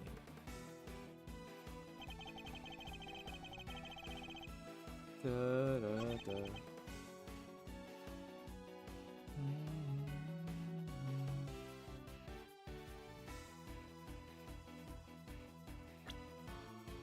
Okay, he didn't. I didn't pay attention to how long he spent, but it should be this. Easy. Okay, okay. The statute of limitations for murder is subject to the following condition.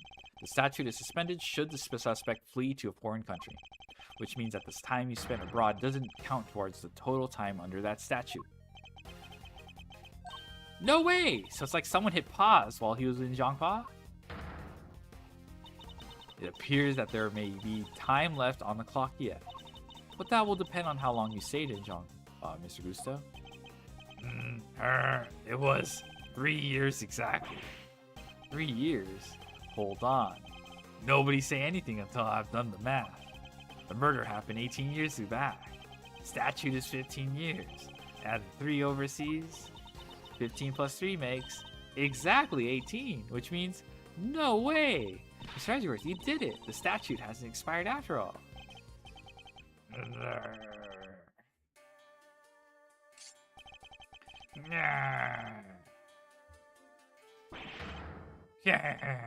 Bingo! 18 years exactly. Glad you worked it out for yourselves. He's been stringing us along this whole time. Why is he laughing? We're good, aren't we? We can rest him now. I hate to break it to you, little sis, but IS-7 went down at the end of December. It's April now, which means, strictly speaking, it's been 18 years and 4 months since Frost's murder. Damn it. Gusto's stay in Zhangfa really lasted 3 years on the nose. It's not enough. We're a few months short. Not enough, but... What did I tell you? You can't touch me. Hate to admit it, but he'd read the board... But he'd read the board well when he'd made his confession. How unfortunate, Mr. Edgeworth. Only the statute had been suspended for another year.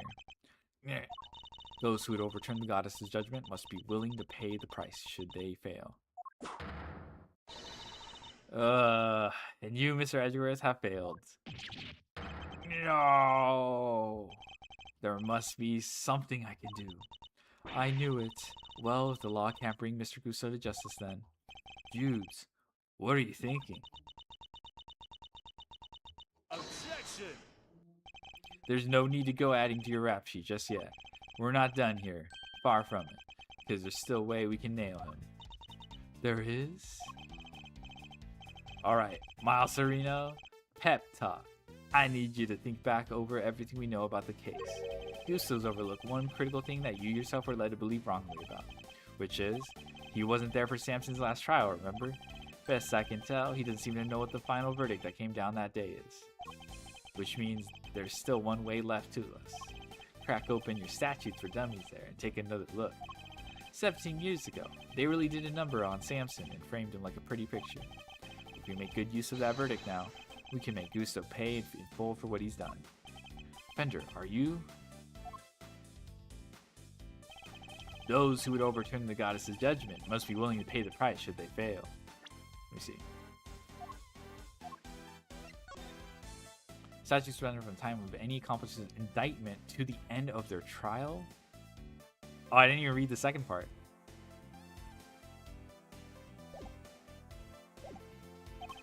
Samson's my client, Miles, and I can't bring myself to use the source of his pain as a weapon in this fight.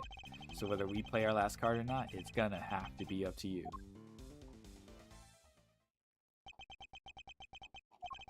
Bringing Mr. Gusto to justice can only happen if I use the outcome of that hard-fought trial. So, should I raise an objection and play that card? Of course.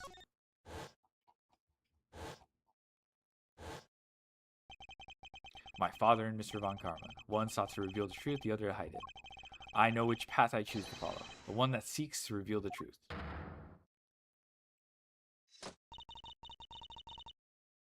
This court has reached its final verdict.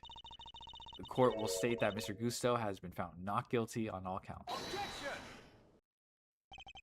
No, Your Honor, Mr. Carmelo Gusto is absolutely guilty, and I refuse to let him walk away. His crimes are too unspeakable to go unpunished. Do you mean to suggest that you have grounds upon which to call for his arrest? I do. Now to show Judge Gavello something that proves the statute of limitations hasn't yet expired.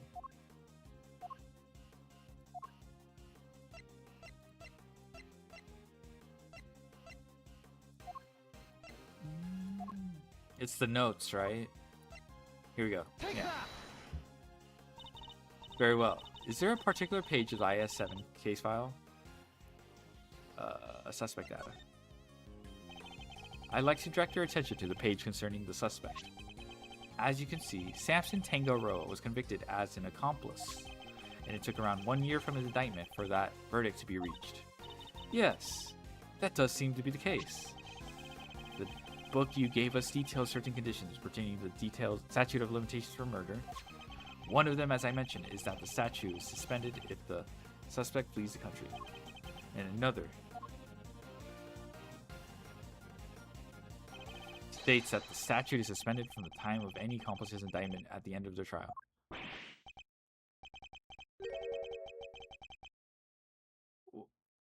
Well, what? Tangaroa was convicted as an accomplice.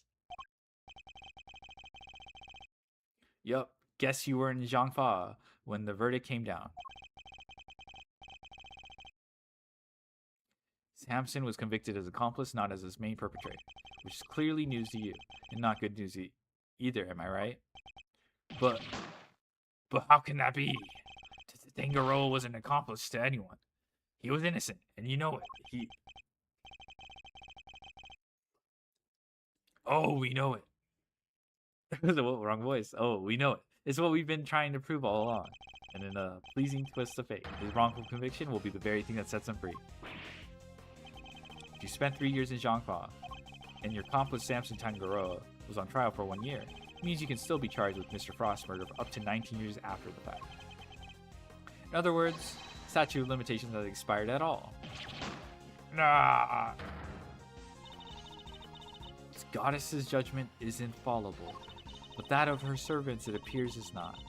It seems the prosecutor in charge of this case may have erred. Unbelievably, we may have no choice but to instigate a full inquiry. No. How could this? You weren't supposed to be able to. 18 years. That's a long time to let somebody else suffer for your crime. Time to pay the piper, Gusto. Not a moment too soon.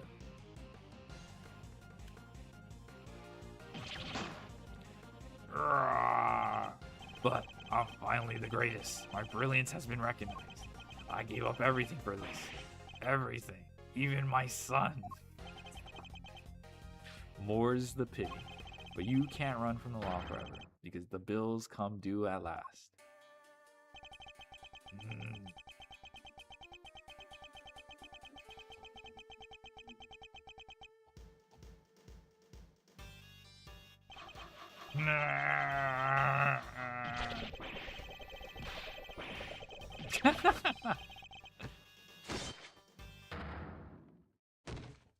His tongue, oh my god.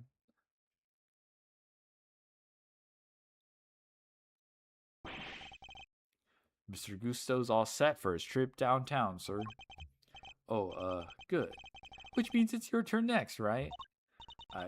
I suppose so. Judes. I'm so sorry, everybody. I've caused you all so much trouble. But thank you. Thank you so much for bringing Mr. Gusto justice at last. I'm afraid there's no escaping the consequences of your actions, Miss Bound. But those actions were born of legal mistakes that were made all those years ago. We all know that. So allow me to apologize in return, on behalf of the prosecution. Oh, no, I have no one to blame but myself for it all. Starting with those sculptures. Hey, Judes, you think maybe you might want me to represent you? I'm not some nervous newbie anymore. And there's no way I'm letting you take the rap for everything. Aww. Oh, I'd be honored. Thank you, Mr. Fender. That's so sweet.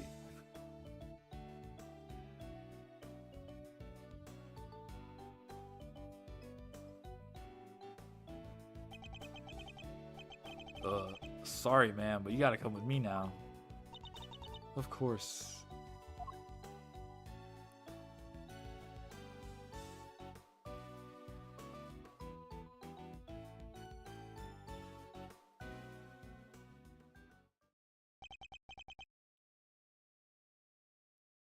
Judge Gavel, why did you lie to us? Lie? What are you talking about? Oh my god. Don't play dumb. No, you implied that there was no case for a retrial. But as we've proven, that wasn't true. Surely anyone truly committing to seeing justice done would have called one as soon as the body was found. I am under no obligation to answer such questions. Are you fucking kidding me? And you clearly have no intention of doing so either. They just don't want to admit they're wrong. Truly, you are proving to be quite a threat to the Committee for Prosecutorial Excellence. As such, you give me little choice but to report back on your continued transgressions. No doubt you'll be called to appear before the committee in due course.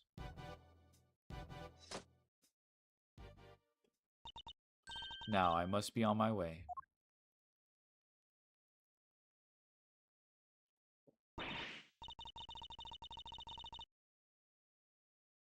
What the heck? And after you caught the real killer and everything? Isn't that what prosecutors are supposed to do? Regardless of how it may all play out, I will never regret what we accomplished here today. Mr. Edgeworth? Hey, Mr. Edgeworth! Yes, why did you stick your nose in this case anyway? You weren't even on the job! My job is to bring the truth to light, Mr. Winter. Not only as a prosecutor, but as a person. I don't get it. Wouldn't expect you to understand. Not as long as you believe that closing a case makes you a winner. That's going way over my head. I'm going home. Okay, dude. What was that all about? Eustace still has a lot to learn is all. Milesy Wilesy! Yes, I just want to say old Greggy Pegleg would have been proud of you today. Ooh, look at me tearing up. That and thanks for helping poor Sammy Poople. Of course. Hey, Edgy, looks like you cleared everything up, huh? So, what happened exactly? I was kind of busy sketching. Wait, where did Judy and Verity go? Wow, you really weren't paying attention, were you? Though I am loath to admit it, Larry's sketches did come through for us on more than one occasion. When has he not come through? This is like classic Larry, despite being him kind of scummy. Not that I'm about to tell him that. Quit it with the glaring, will you? Whatever I did, I'm sorry. Calm down, Larry. I wasn't glaring at you. Hey, you totally were. You were just like your pop. He was a terrible liar, too. He was? Listen, I'm gonna head out. You need to fill Samson in on what went down today. You want to come with? Yes, of course. Great, then I'm coming too.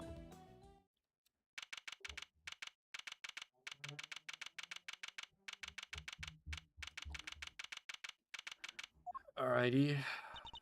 So, what's Mr. Tangoroa like? I can't wait to finally meet him. Oh, he's a real sweetheart. You'll love him. Even while locked up, he can't help but make all sorts of cookies and cakes for everyone. It's why 3 p.m. cake extravaganza is a thing for prisoners and guards alike. Really? That sounds awesome. You think there'll be any left for us to try? Didn't we find a few slices of chocolate cake in the prison the other day? Could they have been some of Mr. Tangoroa's baked goods?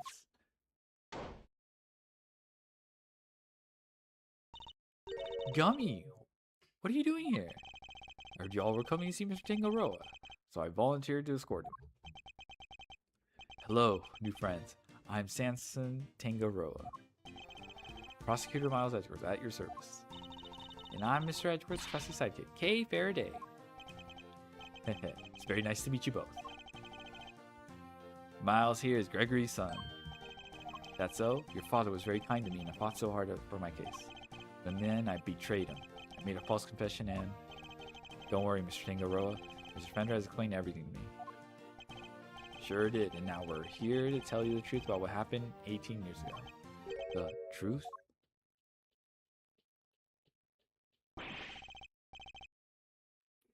Judy did all that for me. Crazy kid racked her brain for 18 years until she finally figured out how to set you free. What can I say? Turns out she really would do anything for you.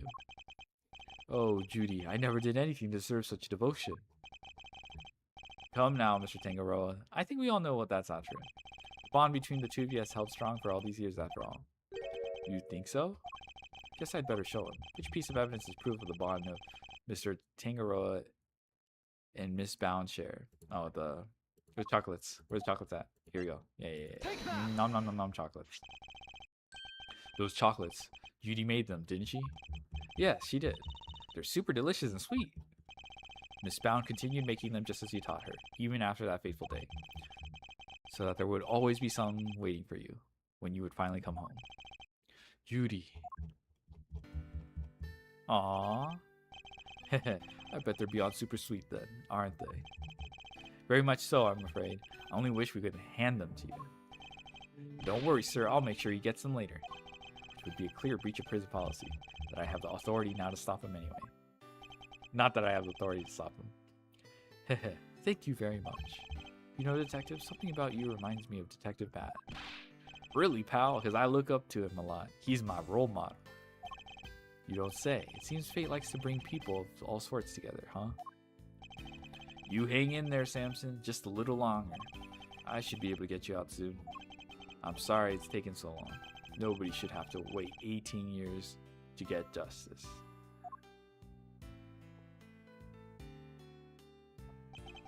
Don't be silly, Eddie. I'm the one who should be saying sorry. Or rather, thank you. Truly. Samson. Well, I guess it's my turn to wait for Judy to come home now. I better make sure there's something delicious on the table for her when she finally walks through that door. Don't let me down, Eddie. Leave it to me, big guy.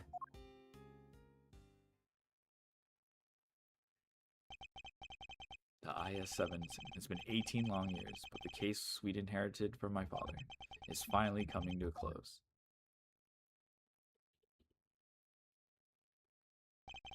Hey, Miles, thanks for today. Sorry for forcing you to make the final call like that. Not at all. I simply made the call that felt right to me. There's nothing wrong with it. Like, if he didn't make that call, Samson wouldn't have been free anyway. So it's like, huh? What are you guys talking about? You know, when Samson was wrongfully convicted, we had to pretend that he wasn't in order to nail Gusto. But to use his false conviction against him, even to save him. As a lawyer, I just couldn't bring myself to do it. Yeah, I can see that. But now that Gusto's behind bars, I can finally start to get that wrongful conviction overturned. Yes, and I am sure you will. Wait a minute, does this mean that even if you were only doing what's right, if the false conviction had been overturned before today, Mr. Gusto would have gotten away scot-free? Yup. It's what we folks in the trade like to call a legal contradiction. The law is far from perfect. Because things like legal contradictions, right? Yeah, but you never know. Things might change. Law is always evolving, just like us humans. Your Uncle Eddie and Miles Reno included, am I right? Potential for growth and change.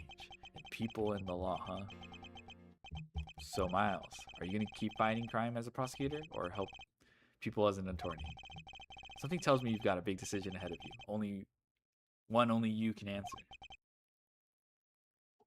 I know. Well, let's just say I won't complain if you show up at the office one day.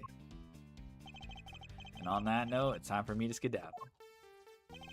I owe you big time. I always repay my debts. But for now, thanks again for today. I mean it. Yippee! Did he seem kind of in a hurry to get out of here to you? He did.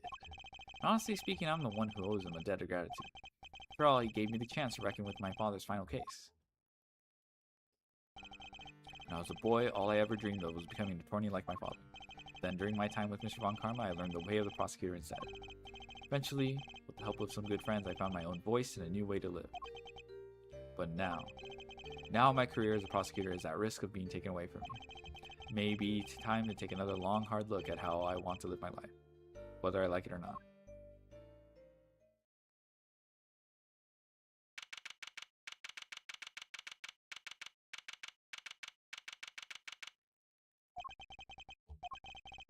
Hey, Gregory, sorry for reporting in so late. May have taken 18 years, but we're finally in a position to prove Samson's innocence. All thanks to your boy Miles. I couldn't have done it without him. You should have seen him. The way he fought for the truth gave me chills. Like I was watching you. Aw. Look, I know I'm not half the attorney you were, but those guiding principles you tried to instill in me, I like to think I'm embodying them now as I carry on your legacy. Here's hoping.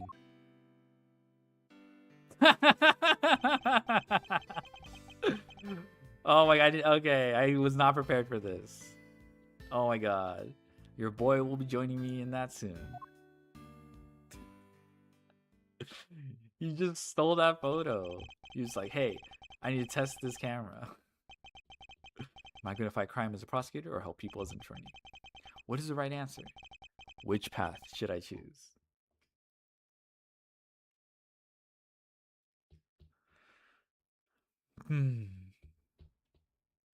That was pretty satisfying.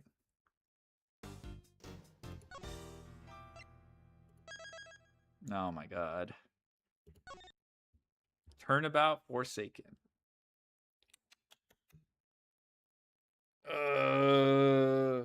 To be quite honest, I don't think I have it in me to do case 4. So I'm going to have to change the title. So yeah, I'll probably call it.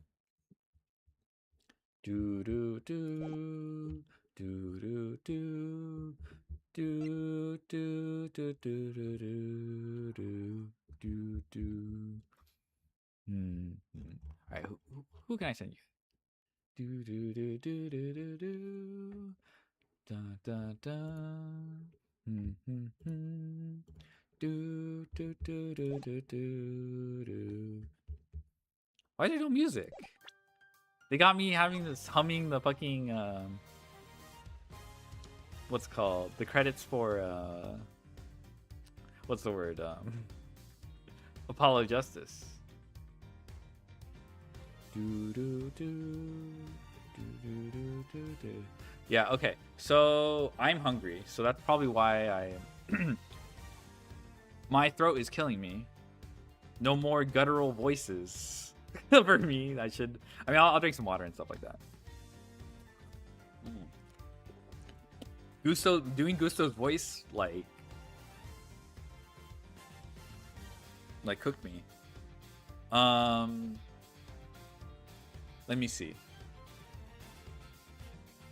I might do another one today. I don't know if it'll be Ace Attorney, though. The next case, I think, is significantly shorter than the previous 2 cases I've done. I wouldn't mind doing case 4, but I would have to put... either way, I'm going to have to put it off. Because there's Worlds coming, and then I'll probably be spectating that. And then I have to do Master 1 Climb. So there's a chance if I do come back, I'm going to get some, get some rest, walk around, lower my cortisol levels. Not that today was super strenuous or anything, but I gotta, today has been pretty chill, so I've been I've just been, I don't know. Point is, I'll just go do my thing, and then when I return, I don't know when I'll return. It'll be either case 4, which is about like 6 hours or so, 6-7 hours. Or I'll do a bit of the Master 1 Climb. There's time for the Master 1, but there's Worlds as well, so I don't want to save it for the last minute. So yeah, anything I can do. I'm like Diamond 1 right now. So theoretically, it would take me 10 hours. Theoretically. It could take longer though.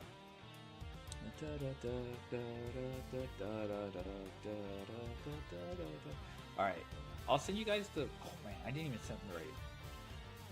Thank you for joining me. This was... So far, this has been pretty good. I do like the... To me... like the first case was very interesting. I did like unraveling it. That was like a pretty good first case, despite how long it is, because it doesn't feel like all the testimonies are wasted too much. I think the second case is also pretty good, but it is really long for what it is, and it's like bogged down by a lot of like. When Gavel used to show up, they slowed the game down, I think, and you have to like debunk their theories that are kind of just like you just like kind of BS, you know. Maybe the first couple times it was fine, but they show up. Yeah, they take a while. And then in this, the flashback, this one took a long time. I didn't realize how long it would take. It was like, what, 8 hours? Holy shit. But the flashback was interesting. Unraveling the case wasn't as satisfying, but I think it was more like character moment, themes, or whatever. I think the situation in the second case with the prison was way more interesting, the setting, than this current one. So these all have their strengths and stuff. But I enjoyed it. Anyway, I'll send you guys the pan. They're almost done with. I guess they have 10 minutes until the 24-hour stream, so I guess that would be an opportunity to do it now. All right, bye bye. I will return sometime soon.